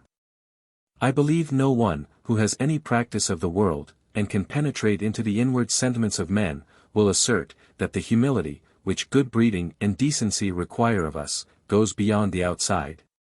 Or that a thorough sincerity in this particular is esteemed a real part of our duty. On the contrary, we may observe, that a genuine and hearty pride, or self-esteem, if well concealed and well founded, is essential to the character of a man of honor, and that there is no quality of the mind which is more indispensably requisite to procure the esteem and approbation of mankind. There are certain deferences and mutual submissions, which custom requires of the different ranks of men towards each other, and whoever exceeds in this particular, if through interest, is accused of meanness, if through ignorance, of simplicity. 'Tis necessary, therefore, to know our rank and station in the world, whether it be fixed by our birth, fortune, employments, talents, or reputation. 'Tis necessary to feel the sentiment and passion of pride in conformity to it, and to regulate our actions accordingly. And should it be said, that prudence may suffice to regulate our actions in this particular, without any real pride, I would observe, that here the object of prudence is to conform our actions to the general usage and custom. And that, 'tis impossible those tacit airs of superiority should ever have been established and authorized by custom, unless men were generally proud, and unless that passion were generally approved, when well grounded. If we pass from common life and conversation to history, this reasoning acquires new force, when we observe, that all those great actions and sentiments, which have become the admiration of mankind, are founded on nothing but pride and self-esteem. Go, says Alexander the Great to his soldiers, when they refused to follow him to the Indies, go tell your countrymen, that you left Alexander completing the conquest of the world. This passage was always particularly admired by the Prince of Condé, as we learn from Saint Evremond. Alexander, said that prince, abandoned by his soldiers, among barbarians, not yet fully subdued, felt in himself such a dignity and right of empire, that he could not believe it possible anyone could refuse to obey him. Whether in Europe or in Asia, among Greeks or Persians, all was indifferent to him. Wherever he found men, he fancied he had found subjects. In general we may observe, that whatever we call heroic virtue, and admire under the character of greatness and elevation of mind, is either nothing but a steady and well-established pride and self-esteem, or partakes largely of that passion. Courage, intrepidity, ambition, love of glory, magnanimity, and all the other shining virtues of that kind, have plainly a strong mixture of self-esteem in them, and derive a great part of their merit from that origin. Accordingly we find, that many religious declaimers decry those virtues as purely pagan and natural, and represent to us the excellency of the Christian religion, which places humility in the rank of virtues, and corrects the judgment of the world. And even of philosophers, who so generally admire all the efforts of pride and ambition. Whether this virtue of humility has been rightly understood, I shall not pretend to determine. I am content with the concession, that the world naturally esteems a well-regulated pride, which secretly animates our conduct, without breaking out into such indecent expressions of vanity, as may offend the vanity of others. The merit of pride or self-esteem is derived from two circumstances, viz. its utility and its agreeableness to ourselves, by which it capacitates us for business, and, at the same time, gives us an immediate satisfaction. When it goes beyond its just bounds, it loses the first advantage, and even becomes prejudicial, which is the reason why we condemn an extravagant pride and ambition, however regulated by the decorums of good breeding and politeness. But as such a passion is still agreeable, and conveys an elevated and sublime sensation to the person, who is actuated by it, the sympathy with that satisfaction diminishes considerably the blame, which naturally attends its dangerous influence on his conduct and behavior. Accordingly we may observe, that an excessive courage and magnanimity, especially when it displays itself under the frowns of fortune, contributes, in a great measure, to the character of a hero, and will render a person the admiration of posterity. At the same time, that it ruins his affairs, and leads him into dangers and difficulties, with which otherwise he would never have been acquainted. Heroism, or military glory, is much admired by the generality of mankind. They consider it as the most sublime kind of merit. Men of cool reflection are not so sanguine in their praises of it. The infinite confusions and disorder, which it has caused in the world, diminish much of its merit in their eyes. When they would oppose the popular notions on this head, they always paint out the evils, which this suppositoried virtue has produced in human society, the subversion of empires, the devastation of provinces, the sack of cities. As long as these are present to us, we are more inclined to hate than admire the ambition of heroes. But when we fix our view on the person himself, who is the author of all this mischief, there is something so dazzling in his character, the mere contemplation of it so elevates the mind, that we cannot refuse it our admiration. The pain, which we receive from its tendency to the prejudice of society, is overpowered by a stronger and more immediate sympathy. Thus our explication of the merit or demerit, which attends the degrees of pride or self-esteem, may serve as a strong argument for the preceding hypothesis. By shewing the effects of those principles above explained in all the variations of our judgments concerning that passion. Nor will this reasoning be advantageous to us only by shewing, that the distinction of vice and virtue arises from the four principles of the advantage and of the pleasure of the person himself, and of others, but may also afford us a strong proof of some underparts of that hypothesis. No one, who duly considers of this matter, will make any scruple of allowing, that any piece of ill-breeding, or any expression of pride and haughtiness, is displeasing to us, merely because it shocks our own pride, and leads us by sympathy into a comparison, which causes the disagreeable passion of humility.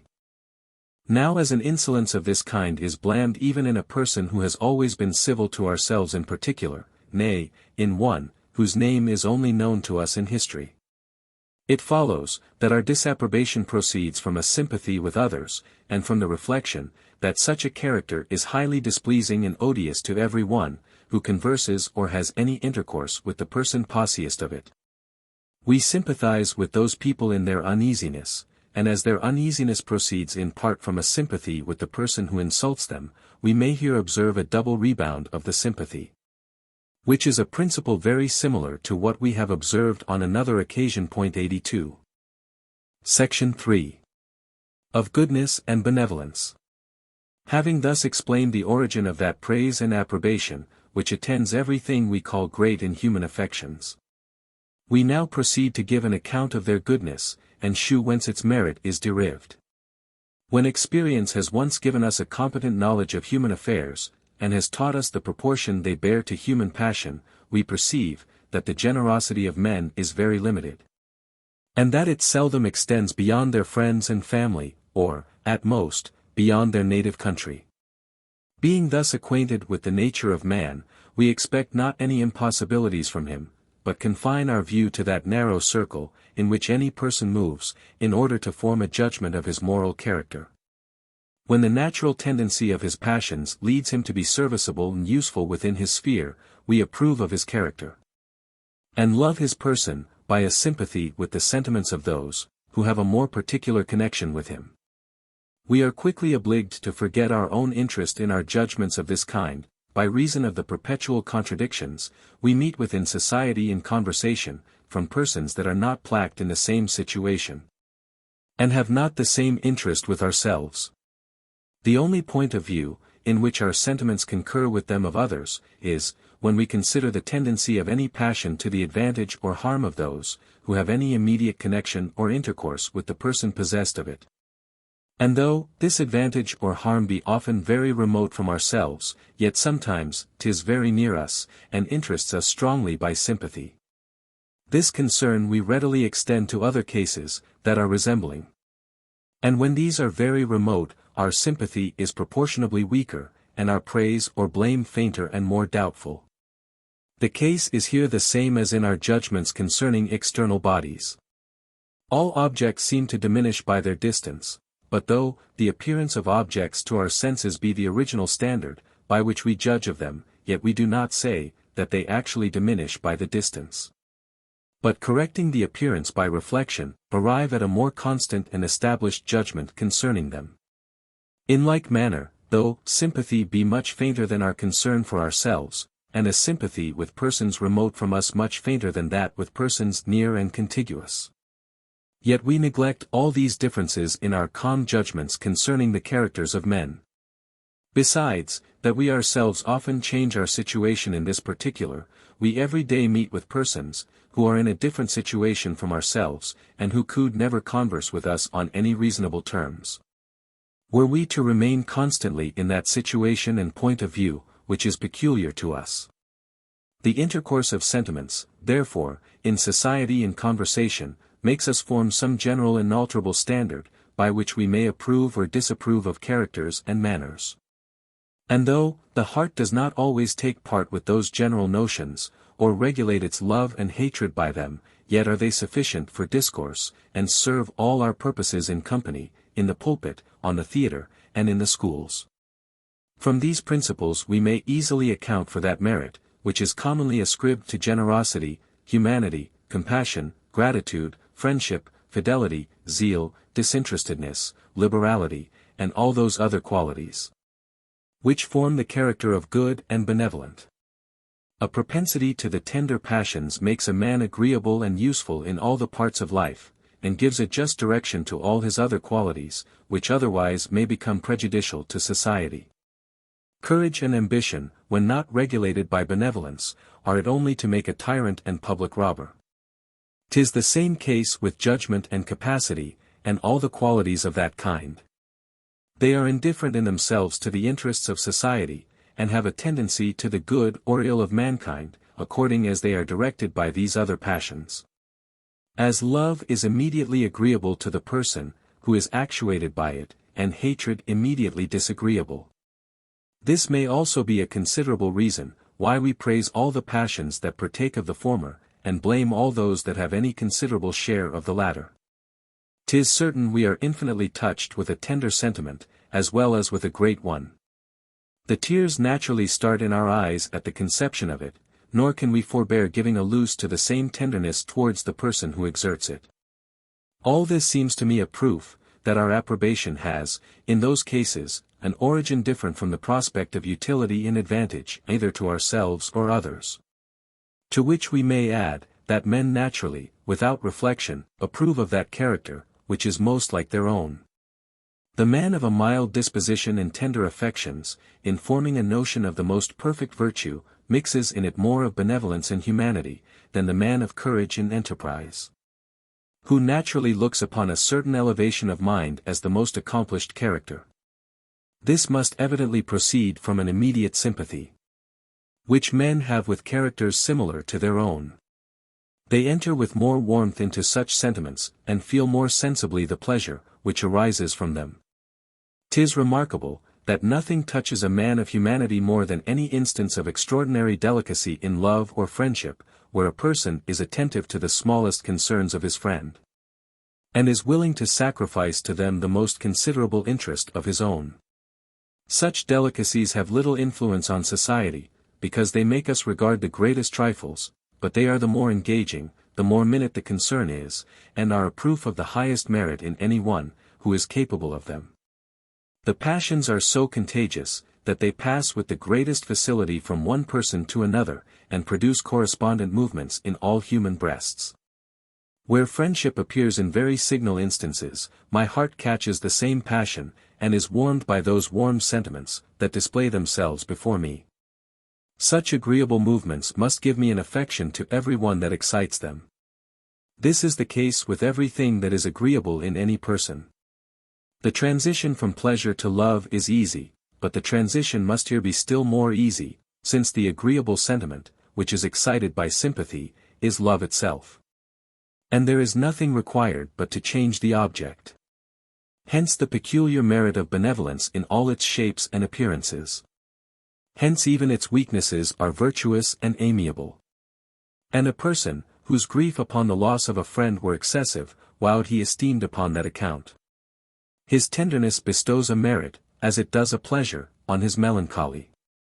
We are not, however, to imagine, that all the angry passions are vicious, though they are disagreeable. There is a certain indulgence due to human nature in this respect. Anger and hatred are passions inherent in our very frame and constitution. The want of them, on some occasions, may even be a proof of weakness and imbecility. And where they appear only in a low degree, we not only excuse them because they are natural, but even bestow our applauses on them, because they are inferior to what appears in the greatest part of mankind. Where these angry passions rise up to cruelty, they form the most detested of all vices. All the pity and concern which we have for the miserable sufferers by this vice, turns against the person guilty of it, and produces a stronger hatred than we are sensible of on any other occasion. Even when the vice of inhumanity rises not to this extreme degree, our sentiments concerning it are very much influenced by reflections on the harm that results from it. And we may observe in general, that if we can find any quality in a person, which renders him incommodious to those, who live and converse with him, we always allow it to be a fault or blemish, without any farther examination. On the other hand, when we enumerate the good qualities of any person, we always mention those parts of his character, which render him a safe companion, an easy friend, a gentle master, an agreeable husband, or an indulgent father. We consider him with all his relations in society, and love or hate him, according as he affects those, who have any immediate intercourse with him. And 'tis a most certain male, that if there be no relation of life, in which I could not wish to stand to a particular person, his character must so far be allowed to be perfect. If he be as little wanting to himself as to others, his character is entirely perfect. This is the ultimate test of merit and virtue. Section 4. Of natural abilities. No distinction is more usual in all systems of ethics, than that betwixt natural abilities and moral virtues. Where the former are placked on the same footing with bodily endowments, and are suppository to have no merit or moral worth annexed to them. Whoever considers the matter accurately, will find, that a dispute upon this head would be merely a dispute of words, and that though these qualities are not altogether of the same kind, yet they agree in the most material circumstances. They are both of them equally mental qualities, and both of them equally produce pleasure, and have of course an equal tendency to procure the love and esteem of mankind. There are few, who are not as jealous of their character, with regard to sense and knowledge, as to honor and courage, and much more than with regard to temperance and sobriety. Men are even afraid of passing for good-natured, lest that should be taken for want of understanding, and often boast of more debauches than they have been really engagged in, to give themselves airs of fire and spirit. In short, the figure a man makes in the world, the reception he meets with in company, the esteem paid him by his acquaintance, all these advantages depend almost as much upon his good sense and judgment, as upon any other part of his character. Let a man have the best intentions in the world, and be the farthest from all injustice and violence, he will never be able to make himself be much regarded, without a moderate share, at least, of parts and understanding. Since then natural abilities, though, perhaps, inferior, yet are on the same footing, both as to their causes and effects, with those qualities which we call moral virtues, why should we make any distinction betwixt them? Though we refuse to natural abilities the title of virtues, we must allow, that they procure the love and esteem of mankind, that they give a new lustre to the other virtues. And that a man possessed of them is much more entitled to our goodwill and services, than one entirely void of them. It may, indeed, be pretended, that the sentiment of approbation, which those qualities produce, besides its being inferior, is also somewhat different from that, which attends the other virtues. But this, in my opinion, is not a sufficient reason for excluding them from the catalogue of virtues. Each of the virtues, even benevolence, justice, gratitude, integrity, excites a different sentiment or feeling in the spectator. The characters of Caesar and Cato, as drawn by Sallust, are both of them virtuous, in the strictest sense of the word, but in a different way, nor are the sentiments entirely the same, which arise from them. The one produces love, the other esteem, the one is amiable, the other awful. We could wish to meet with the one character in a friend, the other character we would be ambitious of in ourselves. In like manner, the approbation, which attends natural abilities, may be somewhat different to the feeling from that, which arise from the other virtues, without making them entirely of a different species. And indeed we may observe, that the natural abilities, no more than the other virtues, produce not, all of them, the same kind of approbation. Good sense and genius beget esteem, wit and humor excite love. 83. Those, who represent the distinction betwixt natural abilities and moral virtues as very material, may say, that the former are entirely involuntary, and have therefore no merit attending them, as having no dependence on liberty and free will. But to this I answer, first, that many of those qualities, which all moralists, especially the ancients, comprehend under the title of moral virtues, are equally involuntary and necessary, with the qualities of the judgment and imagination. Of this nature are constancy, fortitude, magnanimity, and, in short, all the qualities which form the great man. I might say the same, in some degree, of the others. It being almost impossible for the mind to change its character in any considerable article, or cure itself of a passionate or splenetic temper, when they are natural to it. The greater degree there is of these blameable qualities, the more vicious they become, and yet they are the less voluntary. Secondly, I would have any one give me a reason, why virtue and vice may not be involuntary, as well as beauty and deformity. These moral distinctions arise from the natural distinctions of pain and pleasure. And when we receive those feelings from the general consideration of any quality or character, we denominate it vicious or virtuous. Now I believe no one will assert, that a quality can never produce pleasure or pain to the person who considers it, unless it be perfectly voluntary in the person who possesses it. Thirdly, as to free will, we have shown that it has no place with regard to the actions, no more than the qualities of men. It is not a just consequence, that what is voluntary is free. Our actions are more voluntary than our judgments. But we have not more liberty in the one than in the other. But though this distinction betwixt voluntary and involuntary be not sufficient to justify the distinction betwixt natural abilities and moral virtues, yet the former distinction will afford us a plausible reason why moralists have invented the latter. Men have observed, that though natural abilities and moral qualities be in the main on the same footing, there is, however, this difference betwixt them, that the former are almost invariable by any art or industry, while the latter, or at least, the actions, that proceed from them, may be charmed by the motives of rewards and punishments, praise and blame. Hence legislators, and divines, and moralists, have principally applied themselves to the regulating these voluntary actions, and have endeavored to produce additional motives for being virtuous in that particular. They knew, that to punish a man for folly, or exhort him to be prudent and sagacious, would have but little effect, though the same punishments and exhortations, with regard to justice and injustice, might have a considerable influence.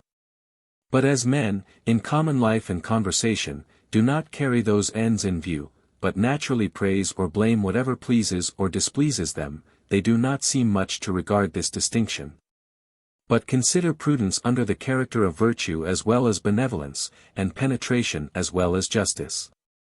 Nay, we find, that all moralists, whose judgment is not perverted by a strict adherence to a system, enter into the same way of thinking. And that the antient moralists in particular made no scruple of placing prudence at the head of the cardinal virtues. There is a sentiment of esteem and approbation, which may be excited, in some degree, by any faculty of the mind, in its perfect state and condition, and to account for this sentiment is the business of philosophers. It belongs to grammarians to examine what qualities are entitled to the denomination of virtue, nor will they find, upon trial, that this is so easy a task, as at first sight they may be apt to imagine. The principal reason why natural abilities are esteemed, is because of their tendency to be useful to the person, who is possessed of them. 'Tis impossible to execute any design with success, where it is not conducted with prudence and discretion. Nor will the goodness of our intentions alone suffice to procure us a happy issue to our enterprises. Men are superior to beasts principally by the superiority of their reason. And they are the degrees of the same faculty, which set such an infinite difference betwixt one man and another. All the advantages of art are owing to human reason. And where fortune is not very capricious, the most considerable part of these advantages must fall to the share of the prudent and sagacious. When it is asked, whether a quick or a slow apprehension be most valuable, whether one, that at first view penetrates into a subject, but can perform nothing upon study, or a contrary character, which must work out everything by dint of application, whether a clear head, or a copious invention, whether a profound genius, or a sure judgment. In short, what character, or peculiar understanding, is more excellent than another? 'Tis evident we can answer none of these questions, without considering which of those qualities capacitates a man best for the world, and carries him farthest in any of his undertakings. There are many other qualities of the mind, whose merit is derived from the same origin.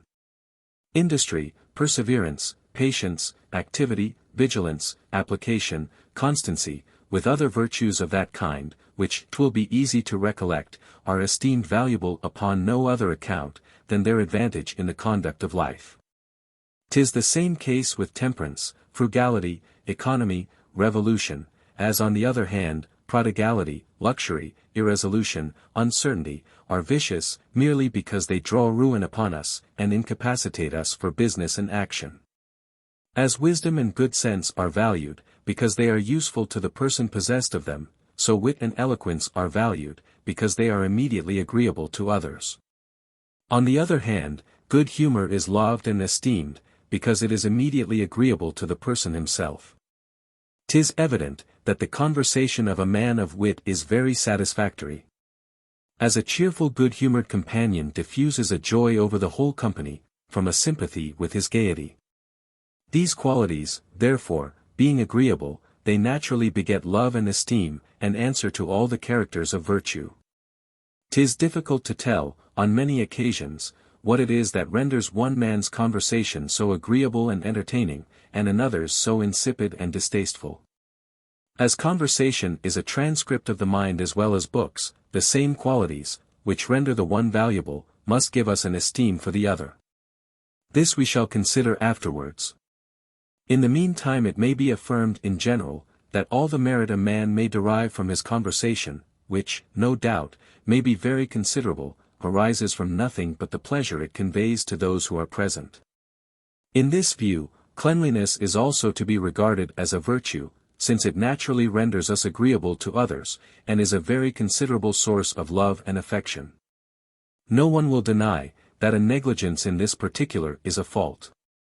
And as faults are nothing but smaller vices, and this fault can have no other origin than the uneasy sensation, which it excites in others, we may in this instance, seemingly so trivial, clearly discover the origin of the moral distinction of vice and virtue in other instances. Besides all those qualities, which render a person lovely or valuable, there is also a certain génie of agreeable and handsome, that concurs to the same effect. In this case, as well as in that of wit and eloquence, we must have recourse to a certain sense, which acts without reflection and regards not the tendencies of qualities and characters. Some moralists account for all the sentiments of virtue by this sense. Their hypothesis is very plausible. Nothing but a particular inquiry can give the preference to any other hypothesis. When we find that almost all the virtues have such particular tendencies, and also find that these tendencies are sufficient alone to give a strong sentiment of approbation, we cannot doubt, after this, that qualities are approved of, in proportion to the advantage, which results from them. The decorum or indecorum of a quality, with regard to the age, or character, or station, contributes also to its praise or blame. This decorum depends, in a great measure, upon experience. 'Tis usual to see men lose their levity, as they advance in years. Such a degree of gravity, therefore, and such years, are connected together in our thoughts. When we observe them separated in any person's character, this imposes a kind of violence on our imagination, and is disagreeable. That faculty of the soul, which, of all others, is of the least consequence to the character, and has the least virtue or vice in its several degrees, at the same time, that it admits of a great variety of degrees, is the memory. Unless it rise up to that stupendous height as to surprise us, or sink so low as, in some measure, to affect the judgment, we commonly take no notice of its variations, nor ever mention them to the praise or dispraise of any person. 'Tis so far from being a virtue to have a good memory, that men generally affect to complain of a bad one. And endeavoring to persuade the world, that what they say is entirely of their own invention, sacrifice it to the praise of genius and judgment. Yet to consider the matter abstractedly, to be difficult to give a reason, why the faculty of recalling past ideas with truth and clearness, should not have as much merit in it, as the faculty of placing our present ideas in such an order as to form true propositions and opinions. The reason of the difference certainly must be, that the memory is exerted without any sensation of pleasure or pain, and in all its middling degrees serves almost equally well in business and affairs. But the least variations in the judgment are sensibly felt in their consequences, while at the same time that faculty is never exerted in any eminent degree, without an extraordinary delight and satisfaction. The sympathy with this utility and pleasure bestows a merit on the understanding, and the absence of it makes us consider the memory as a faculty very indifferent to blame or praise. Before I leave this subject of natural abilities, I must observe, that, perhaps, one source of the esteem and affection, which attends them, is derived from the importance and weight, which they bestow on the person possessed of them. He becomes of greater consequence in life. His resolutions and actions affect a greater number of his fellow creatures. Both his friendship and enmity are of moment. And 'tis easy to observe, that whoever is elevated, after this manner, above the rest of mankind, must excite in us the sentiments of esteem and approbation.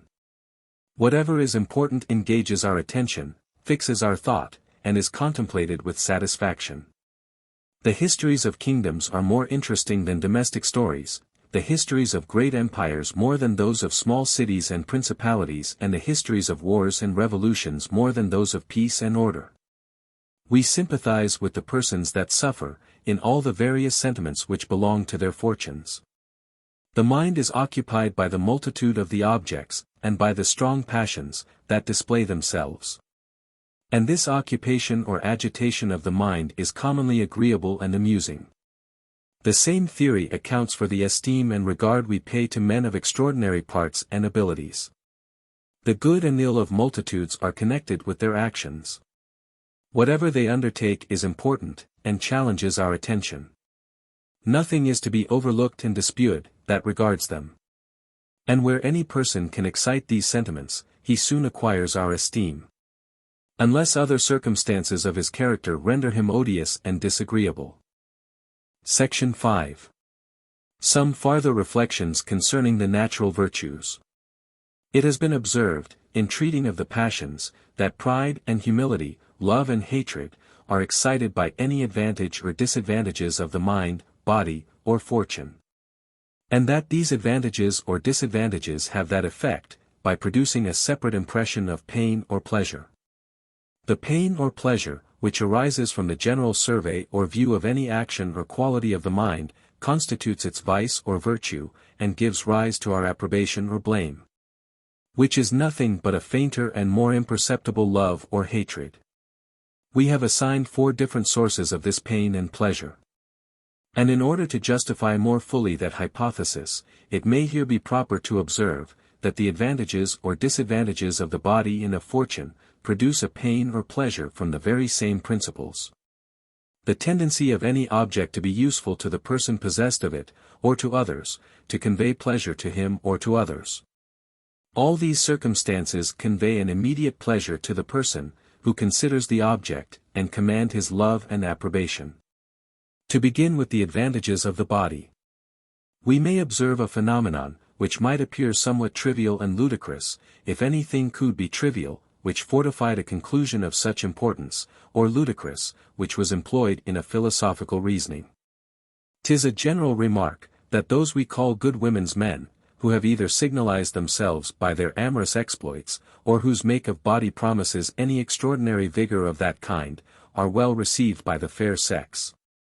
And naturally engage the affections even of those, whose virtue prevents any design of ever giving employment to those talents. Here 'tis evident, that the ability of such a person to give enjoyment, is the real source of that love and esteem he meets with among the females. At the same time that the women, who love and esteem him, have no prospect of receiving that enjoyment themselves, and can only be affected by means of their sympathy with one, that has a commerce of love with him. This instance is singular, and merits our attention. Another source of the pleasure we receive from considering bodily advantages, is their utility to the person himself, who is possessed of them.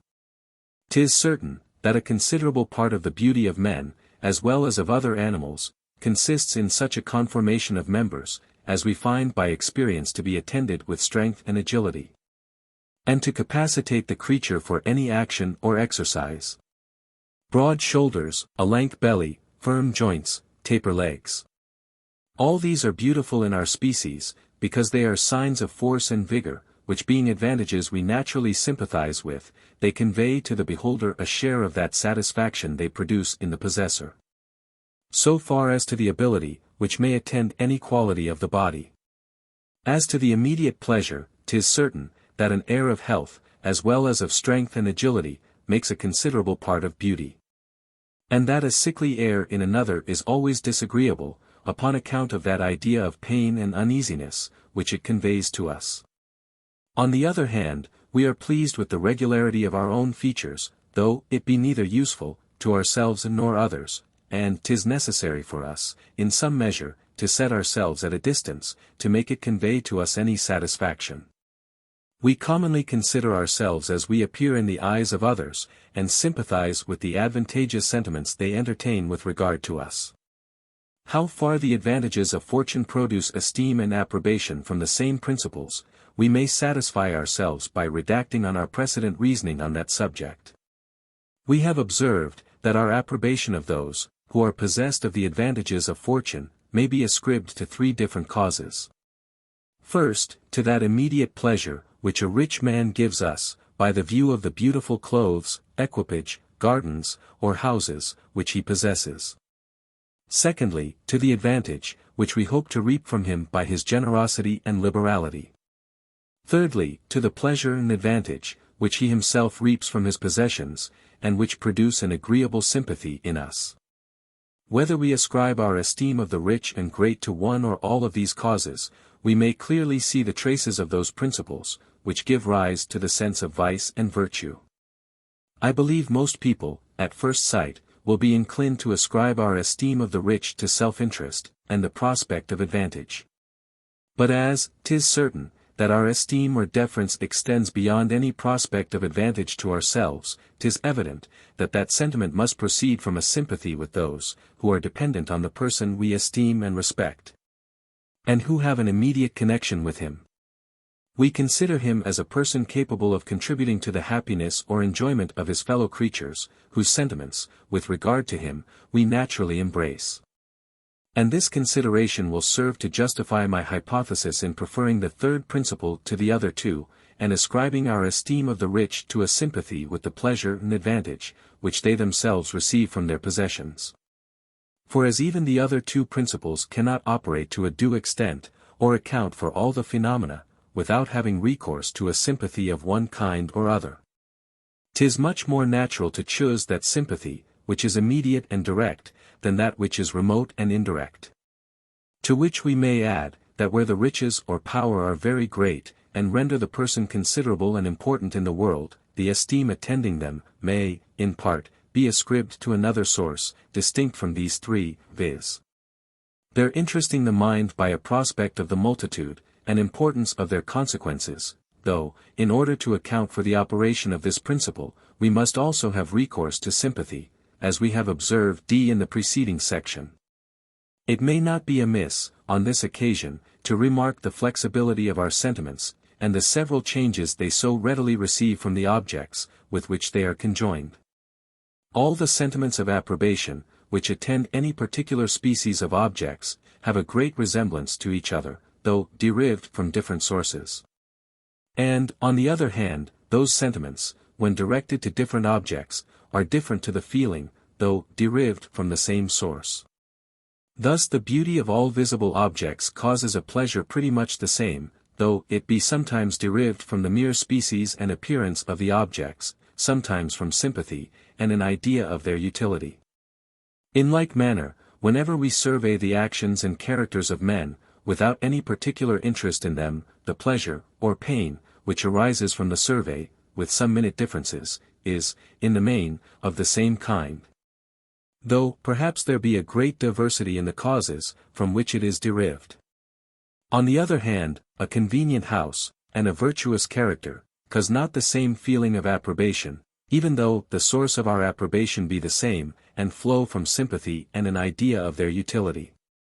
There is something very inexplicable in this variation of our feelings, but 'tis what we have experience of with regard to all our passions and sentiments.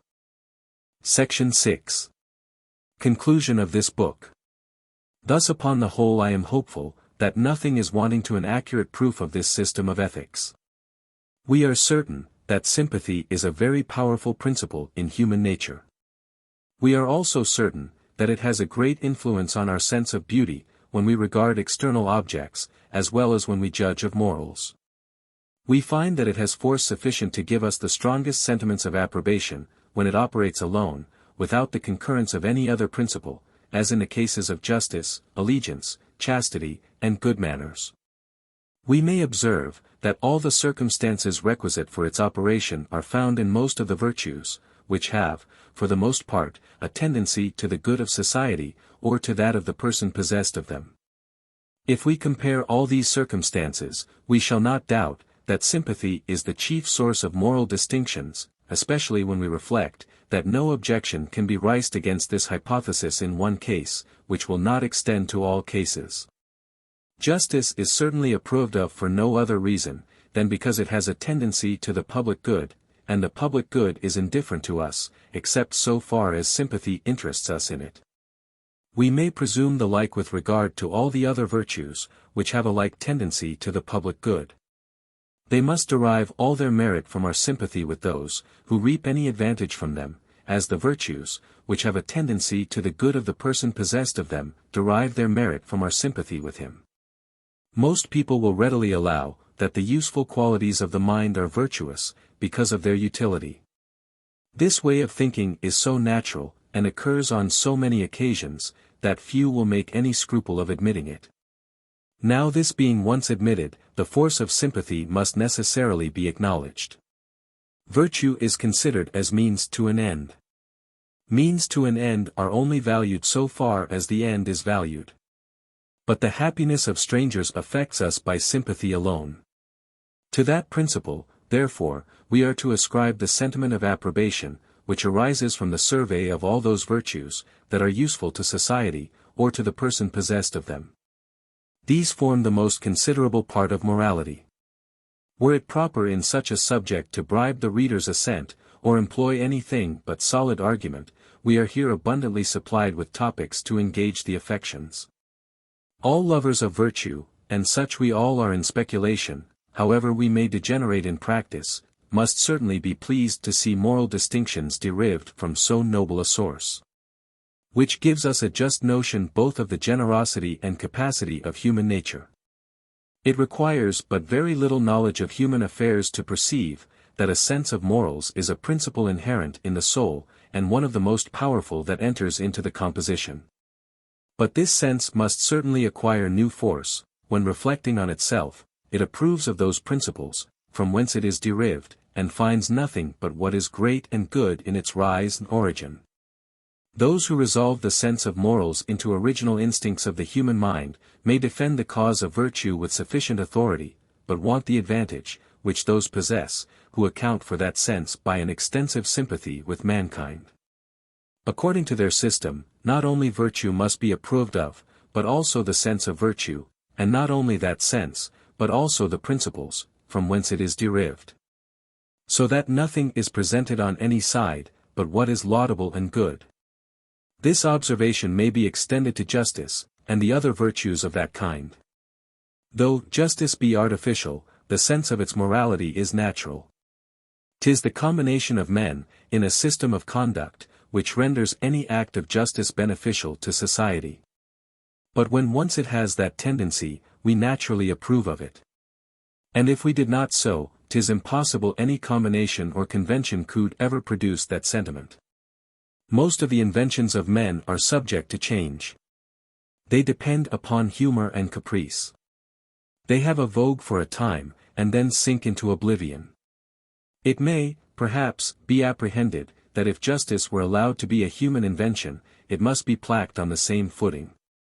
But the cases are widely different. The interest, on which justice is founded, is the greatest imaginable, and extends to all times and places. It cannot possibly be served by any other invention.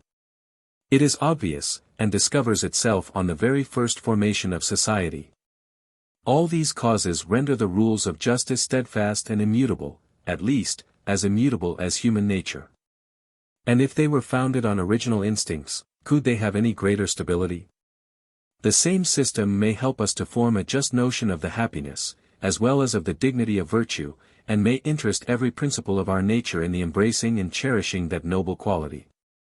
Who indeed does not feel an accession of alacrity in his pursuits of knowledge and ability of every kind, when he considers, that besides the advantage, which immediately result from these acquisitions, they also give him a new lustre in the eyes of mankind, and are universally attended with esteem and approbation?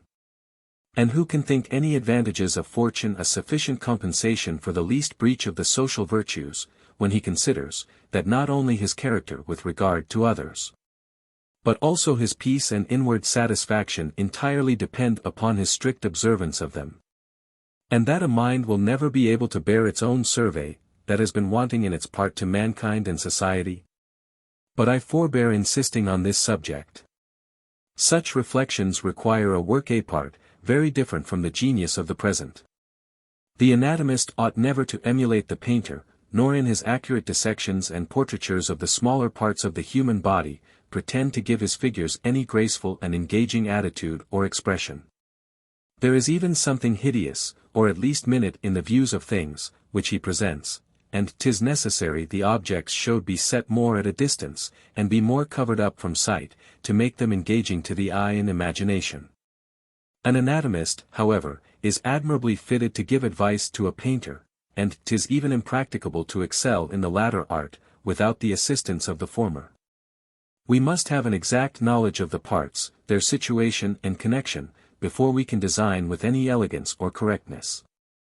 And thus the most abstract speculations conceding human nature, however cold and unentertaining, become subservient to practical morality, and may render this latter science more correct in its precepts, and more persuasive in its exhortations. Appendix. There is nothing I would more willingly lay hold of, than an opportunity of confessing my errors, and should esteem such a return to truth and reason to be more honorable than the most unerring judgment. A man, who is free from mistakes, can pretend to no praises, except from the justness of his understanding, but a man, who corrects his mistakes, shews at once the justness of his understanding, and the candour and ingenuity of his temper. I have not yet been so fortunate as to discover any very considerable mistakes in the reasonings delivered in the preceding volumes, except on one article, but I have found by experience, that some of my expressions have not been so well chosen as to guard against all mistakes in the readers. And it is chiefly to remedy this defect, I have subjoined the following appendix. We can never be induced to believe any matter of fact, except where its cause, or its effect, is present to us. But what the nature is of that belief, which arises from the relation of cause and effect, few have had the curiosity to ask themselves. In my opinion, this dilemma is inevitable. Either the belief is some new idea, such as that of reality or existence, which we join to the simple conception of an object, or it is merely a peculiar feeling or sentiment. That it is not a new idea, annexed to the simple conception, may be evinced from these two arguments. First, we have no abstract idea of existence, distinguishable and separable from the idea of particular objects. It is impossible, therefore, that this idea of existence can be annexed to the idea of any object, or form the difference betwixt a simple conception and belief. Secondly, the mind has the command over all its ideas, and can separate, unite, mix, and vary them, as it pleases, so that if belief consisted merely in a new idea annexed to the conception, it would be in a man's power to believe what he pleased. We may, therefore, conclude, that belief consists merely in a certain feeling or sentiment, in something, that depends not on the will, but must arise from certain determinate causes and principles, of which we are not masters. When we are convinced of any matter of fact, we do nothing but conceive it, along with a certain feeling, different from what attends the mere reveries of the imagination. And when we express our incredulity concerning any fact, we mean, that the arguments for the fact produce not that feeling. Did not the belief consist in a sentiment different from our mere conception, whatever objects were presented by the wildest imagination, would be on an equal footing with the most established truths founded on history and experience. There is nothing but the feeling or sentiment to distinguish the one from the other. This, therefore, being regarded as an undoubted truth, that belief is nothing but a peculiar feeling, different from the simple conception, the next question, that naturally occurs, is, what is the nature of this feeling, or sentiment?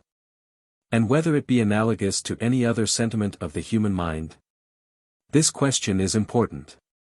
For if it be not analogous to any other sentiment, we must despair of explaining its causes, and must consider it as an original principle of the human mind. If it be analogous, we may hope to explain its causes from analogy, and trace it up to more general principles. Now that there is a greater firmness and solidity in the conceptions, which are the objects of conviction and assurance, than in the loose and indolent reveries of a castle builder, every one will readily own. They strike upon us with more force. They are more present to us, the mind has a firmer hold of them, and is more actuated and moved by them. It acquiesces in them, and, in a manner, fixes and reposes itself on them. In short, they approach nearer to the impressions, which are immediately present to us, and are therefore analogous to many other operations of the mind. There is not, in my opinion, any possibility of evading this conclusion, but by asserting, that belief, beside the simple conception, consists in some impression or feeling, distinguishable from the conception. It does not modify the conception, and render it more present and intense, it is only annexed to it, after the same manner that will and desire are annexed to particular conceptions of good and pleasure. But the following considerations will, I hope, be sufficient to remove this hypothesis. First, it is directly contrary to experience, and our immediate consciousness. All men have ever allowed reasoning to be merely an operation of our thoughts or ideas, and however those ideas may be varied to the feeling, there is nothing ever enters into our conclusions but ideas, or our fainter conceptions. For instance, I hear at present a person's voice, whom I am acquainted with, and this sound comes from the next room. This impression of my senses immediately conveys my thoughts to the person, along with all the surrounding objects.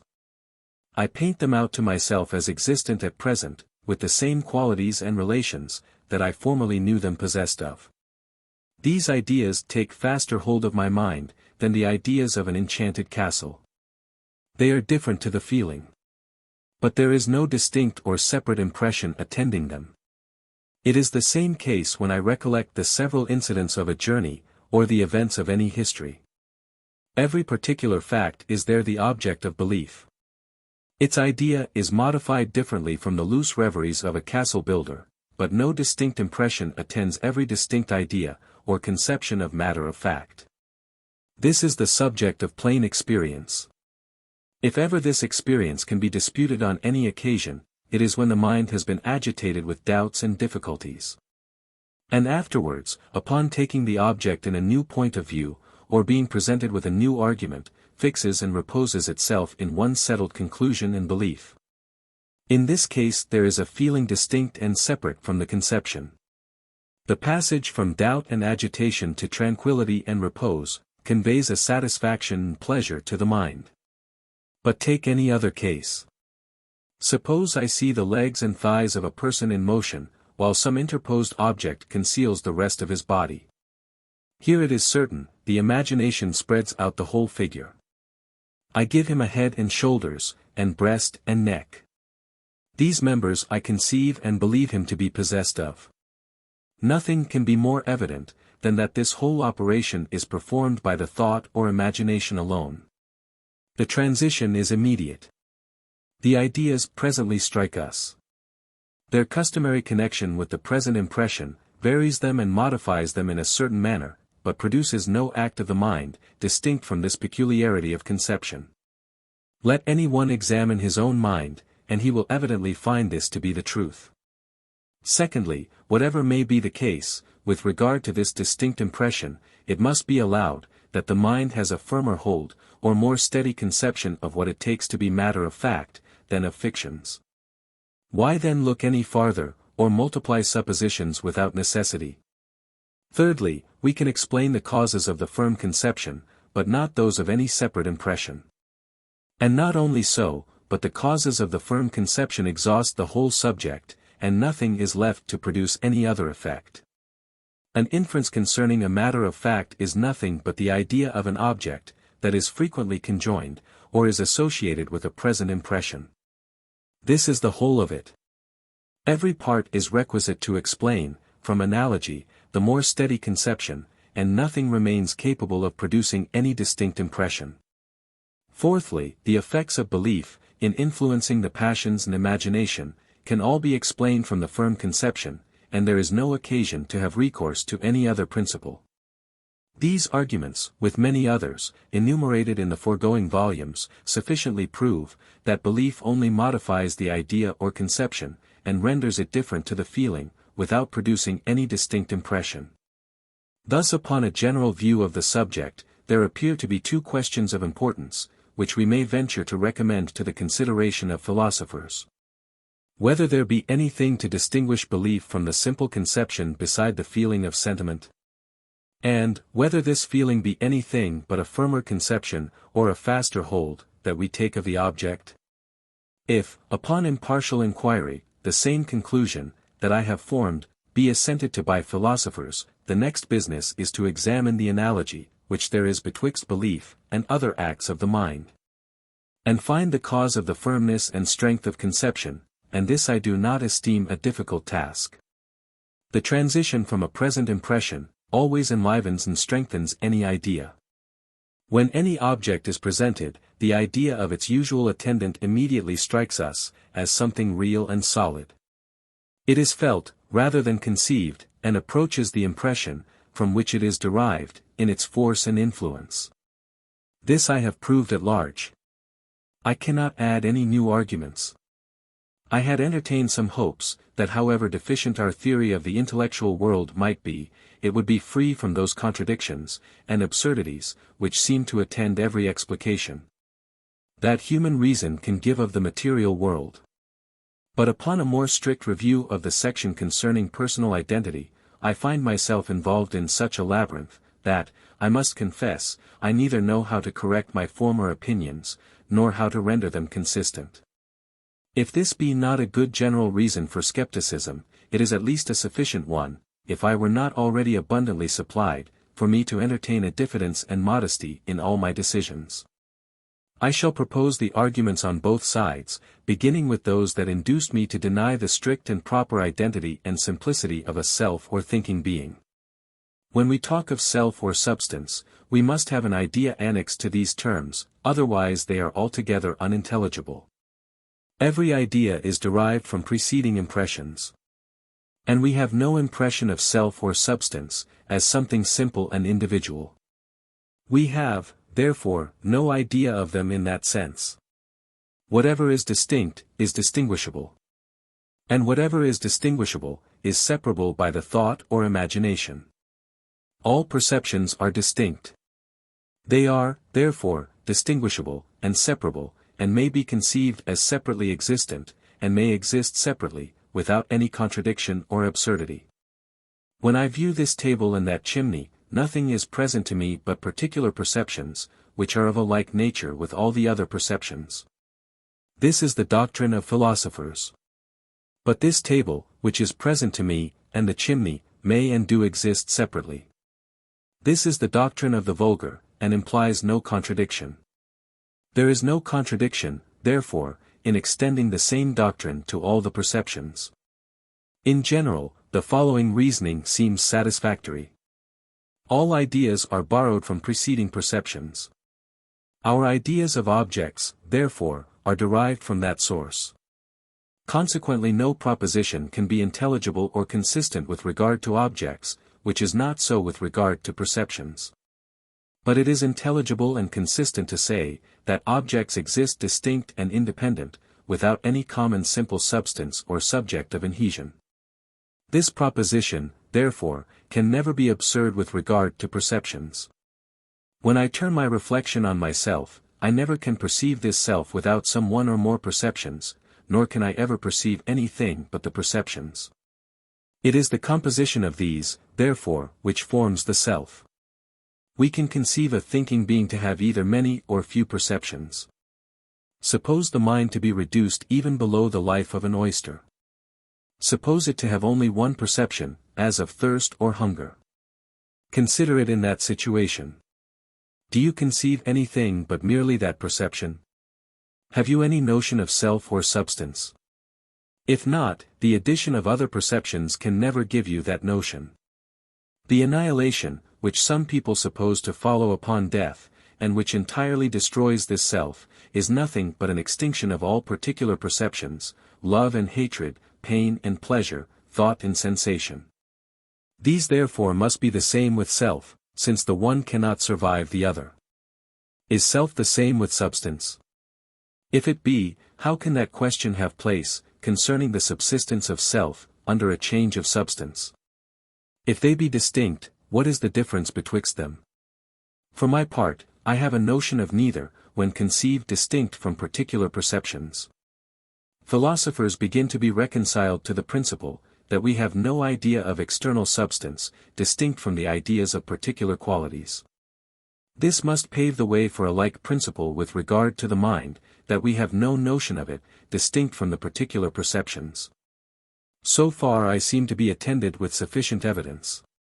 But having thus loosened all our particular perceptions, when I proceed to explain the principle of connection, which binds them together, and makes us attribute to them a real simplicity and identity, I am sensible, that my account is very defective, and that nothing but the seeming evidence of the precedent reasonings could have induced me to receive it. If perceptions are distinct existences, they form a whole only by being connected together. But no connections among distinct existences are ever discoverable by human understanding.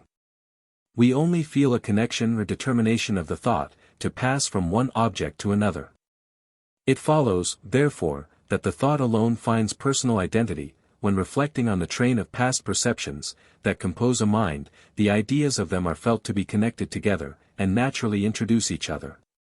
However extraordinary this conclusion may seem, it need not surprise us. Most philosophers seem inclined to think, that personal identity arises from consciousness, and consciousness is nothing but a reflected thought or perception. The present philosophy, therefore, has so far a promising aspect. But all my hopes vanish, when I come to explain the principles, that unite our successive perceptions in our thought or consciousness. I cannot discover any theory, which gives me satisfaction on this head. In short, there are two principles, which I cannot render consistent. Nor is it in my power to renounce either of them, viz., that all our distinct perceptions are distinct existences, and that the mind never perceives any real connection among distinct existences. Did our perceptions either inhere in something simple and individual, or did the mind perceive some real connection among them, there would be no difficulty in the case. For my part, I must plead the privilege of a skeptic, and confess, that this difficulty is too hard for my understanding. I pretend not, however, to pronounce it absolutely insuperable. Others, perhaps, or myself, upon more mature reflections, may discover some hypothesis, that will reconcile those contradictions. I shall also take this opportunity of confessing two other errors of less importance, which more mature reflection has discovered to me in my reasoning. The first may be found in Volume 1, page 106.